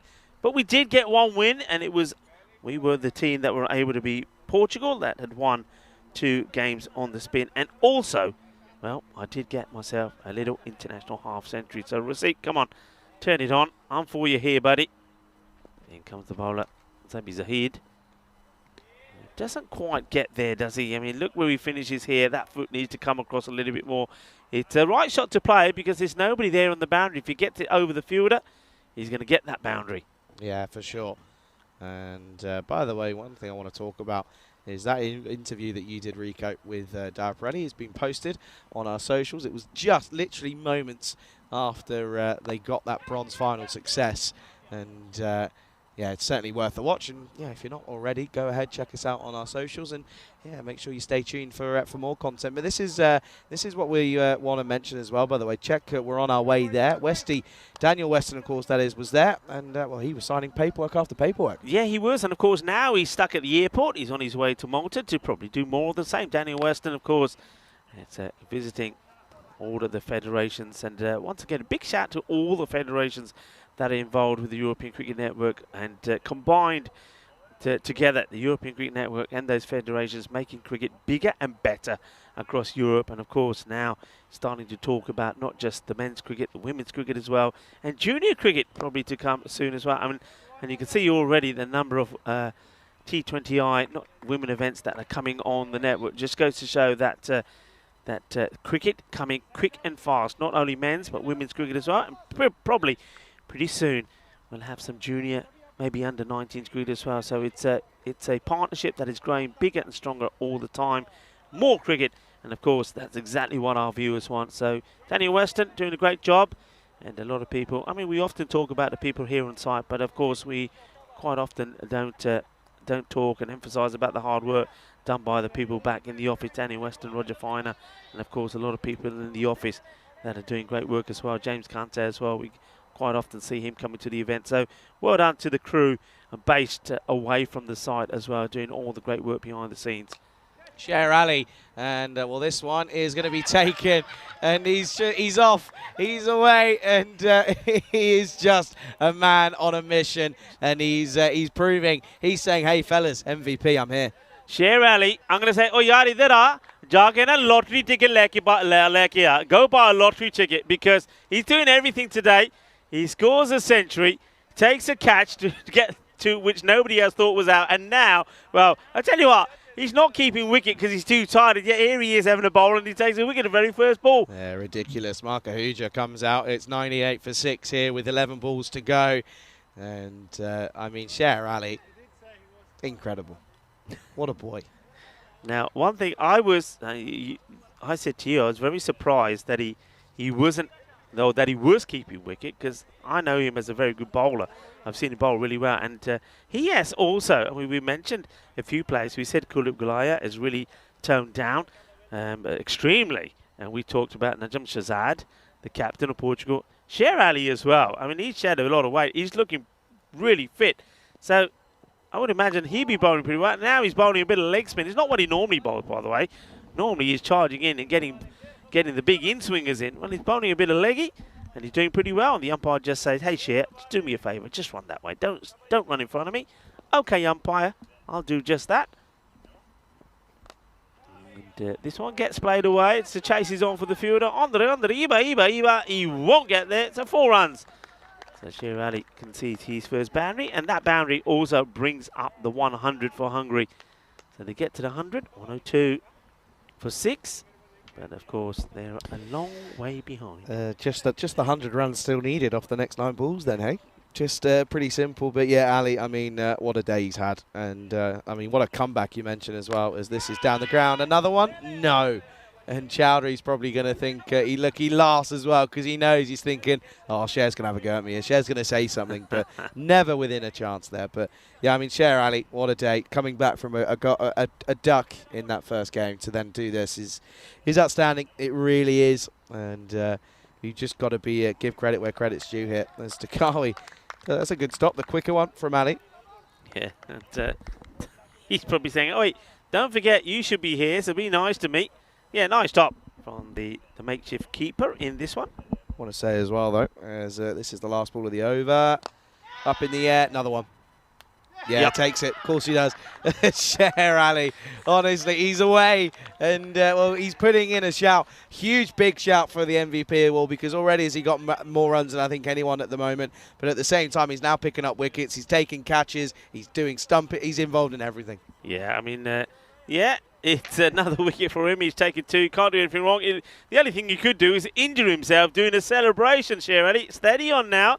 Steady on is the end of the over. 103 for 7. Sher Ali, as well as scoring 100, he's now taken 2 wickets. Yeah, well, I think the only other person really at the moment at the end of this day that could be saying to you, Charlie, hang on a minute, what about me? Is of course Saman Gamiri. He's had a good day himself at the bat. Yeah, no, that is true. That is true. He has been really good, but just that poor display by the bowling unit in that last game, wasn't it, for Portugal that let them down. No, in all fairness, you're right. Suman Gimrick, fair play. Yeah, just have a look at that. He scored 66 in match number 1, player of the match performance. He then scored 28 of 14 in the second match, and then the last match, 42 of 21. So 42. Okay, this one will go all the way, will it? Yeah, just over the fielder. So it's Mark Ahuja that has a hit. Yurwinder Singh, who has said I'd like to see you out there, has come out. He's at the non-strikers end. Hasn't faced a ball yet. Will he get one to face? Well, we'll have to wait and see. Well, yeah, we've only got 5 deliveries left. Nice shot, though. Mark Ahuja had a good innings in the first game of the day. And this will be dragged and should just beat the 1.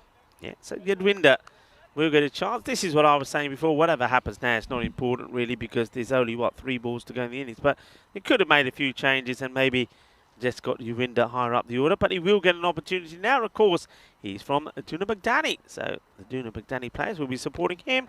Oh, and I think he's going to go first ball. So not the best of starts at the international level for Yurwinder, but the thing is, like I said, 3 balls to go. He was just going to try and crash this out of the ground. He gets the top edge, and it's an easy catch. Just loses his shape, doesn't he? Gets a nice swivel in, though. Yeah, he does, but it's, wicket then. Good catch by Saeed Ahmed as well. Abi Zark picks up one for his troubles, and well, at the moment, they're running the risk that they could potentially get bowled out here, Hungary. And, it's 110 for 8. Take a moment, though, to thank all of the viewers for tuning in today. Everyone in the chat, you've been incredible as ever.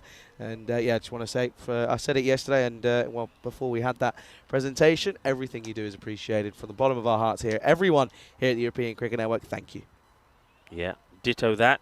And it's been a great team effort from a lot of people to put on the cricket here today. And, of course, I've got to say, huge, and I think Stephen Waddle has touched on this as well, huge well done to all the players playing in some very difficult conditions, extreme heat. Particularly, you have to say, Team Hungary, who've had to play 4 matches here in the day. That takes a lot out of you. And they did get 1 win. That's the other thing we can turn around and say. At least, I mean, there's no unbeaten side, is there? Everybody has had a defeat. So it just goes to show that what we were saying all the way along, that, and I think we'll see it more tomorrow, that we are going to see some very close matches and some tight ones as well, even though this one is not one of them. No, works straight to the field at point. And, this will now be the last delivery then, and it's going to be an absolutely thumping victory here. It's going to be an incredible one, and okay then, it's going to be the last ball of the day, and it's going to be a 6 in classic Hungarian cricket style. We finish with a maximum, and it's it's not going to be enough though, but Ahuja has a little bit of fun, but it will be Hungary that lose to Sweden by a mammoth total of 84 runs. What a way to announce yourself again here, Sweden, as they finish your winners here in match number 5. Yeah, what a way it is. And, fair play to Mark Ahuja, the captain of Hungary. And he does show that at least that he's shown some sort of form and fight today. Remember, early on when his team weren't doing anything, he scored an excellent 48 of 24 to at least keep them in the contest with Portugal in the very first match of the day. But this day, and this particular match is all about Sweden. They've done some incredible things. Of course, everybody will be talking about Sherry there, Sher Ali, 78 on his back, who scored a century. What a fine knock it was indeed from him. It was quite outstanding. It was amazing. And that will be talked about for many, many years to come. But, of course, the team itself putting 200 on the board. A great partnership between Sher Ali and that of Saeed, 167-run partnership. So I mean, you've got to say it's been a memorable day. It's been a fantastic day of European cricket international action, but more to come tomorrow. Yeah. Of course, not just here, but also we've got finals day in Malta for the Valletta Cup. Dara Peretti then, it's a bad day for him. Take a look at the highlights of this innings here. This was a bit of a tricky one. Was it a bump ball? Was it not? Was ended up to be given. As well, Sher Ali took a catch. Of course he did. This one was a little glance off the pads through both leg slip and the wicket keeper, of course. And then, well, eventually he was gone. Safi, he was trying to go for one big one. As you can see there, Safi caught by Sami. This one got through everyone, and it was two of the same. As the next very ball was managed to get a hand on it this time. Did Zabi Saheed. But yeah, realistically though, it was eventually him that got the wicket. You can see there it was a good one as well. Prashad got a few going, and then Sher Ali, he got a couple of wickets, and well, he was off, and rightfully so. And you're not stopping him. You're not stopping Sher Ali, the man who, well, I suppose he had a good rest before he came on to bowl. The man who was well, too exhausted. You can understand it, to take the stumps, and well, when he did come on to bowl, he picked up a couple of wickets, and he excelled himself a little bit more. This was unfortunately Yadvinder Singh going for a first ball golden duck. Not a good start to his international career, but then I suppose he's going out there with, I think it was 4 balls to go, and he had to swing hard, had to get something going, and he wasn't able to do so. But look, folks, it's been a fantastic and yet memorable day. Another one on the European Cricket Network. I don't know about you, Charlie, but it's always something special. There's always a special feeling when you're here and you see a player score a century. I mean, that's amazing. We've seen it twice here. Danny Akbar did it for the Budapest Blinders. And also, to see a team score 200, you saw that on that graphic there. Not too many teams have done it. What a tremendous start to this European Cricket International Series. 5th highest score ever that we've seen on the European Cricket Network, 201 by Sweden here, and that will stay on the records forever. I mean, that's the beauty of it. They're forever etched in history now. And well, the thing is as well, there's 2 Swedish teams. You've got Sweden national team and Master on there as well. And the funny thing is, you mentioned it, the man himself, Sher Ali, was involved in both of those scores, which is rather incredible. It is incredible. What a player, what a knock. I'm going to try and have a catch up with him before he goes home tonight. It'd be great to have an interview with him, which of course you folks can enjoy on the social media. But it's been a fantastic day. International cricket, I think you can't beat it. I think I love the fact that once we have this 12 days of European cricket series action, that we follow it up with this weekend of internationals. Hungary, we knew it was going to be tough for them. But, I mean, they will take some positive away from here today because they beat Portugal. Portugal looked on song, didn't they? So that was a good win for them. But I think there's a couple of their players that are feeling it a little bit. Dara Peretti, he just needs to go to bed or wake up positive and a different player tomorrow. I still think he's too good a player not to perform in this one. I like the fighting approach from Abhitash Prashad. I think Hungary need to show more of that from some of the other players. Vinay Ravindran plays some nice shots, but finds a way to get at as well, doesn't he? But they got some good players. I'm looking forward to come back bigger and stronger tomorrow. Portugal as well. They got a defeat. I think we're going to see better from them as well. They would have been a little bit disappointed the way that they bowled to the likes of Hungary and Sweden, though. Well, what about them? What a way to finish. Incredible. It really is. And that's all we've got time for. 5 games here today. And it was a day of 9 games, though, throughout the entirety of the network. And, well, our little Hungarian adventure is finishing tomorrow. 4 games coming right your way tomorrow. Very quickly, though, huge thanks to everyone involved here today, to the likes of the local organising committee and all of the federation, to the players, to the umpires, to our scorers, all the members of the Blue Crew, led wonderfully by Stigsy as well. And one little thing, Tizer, it's your last day here. You won't be here tomorrow. You're travelling tomorrow all the way to Portugal. Thank you. Pleasure as always. And listen, I'm sure that we'll be seeing you in Portugal very, very soon. Lastly, though, to our crew at Spring Productions, thank you once again. In this heat, none of this is easy, and we all appreciate your efforts hugely. And of course, to everyone in the live chat and all of our viewers around the world. Without you, none of this is possible. So thank you.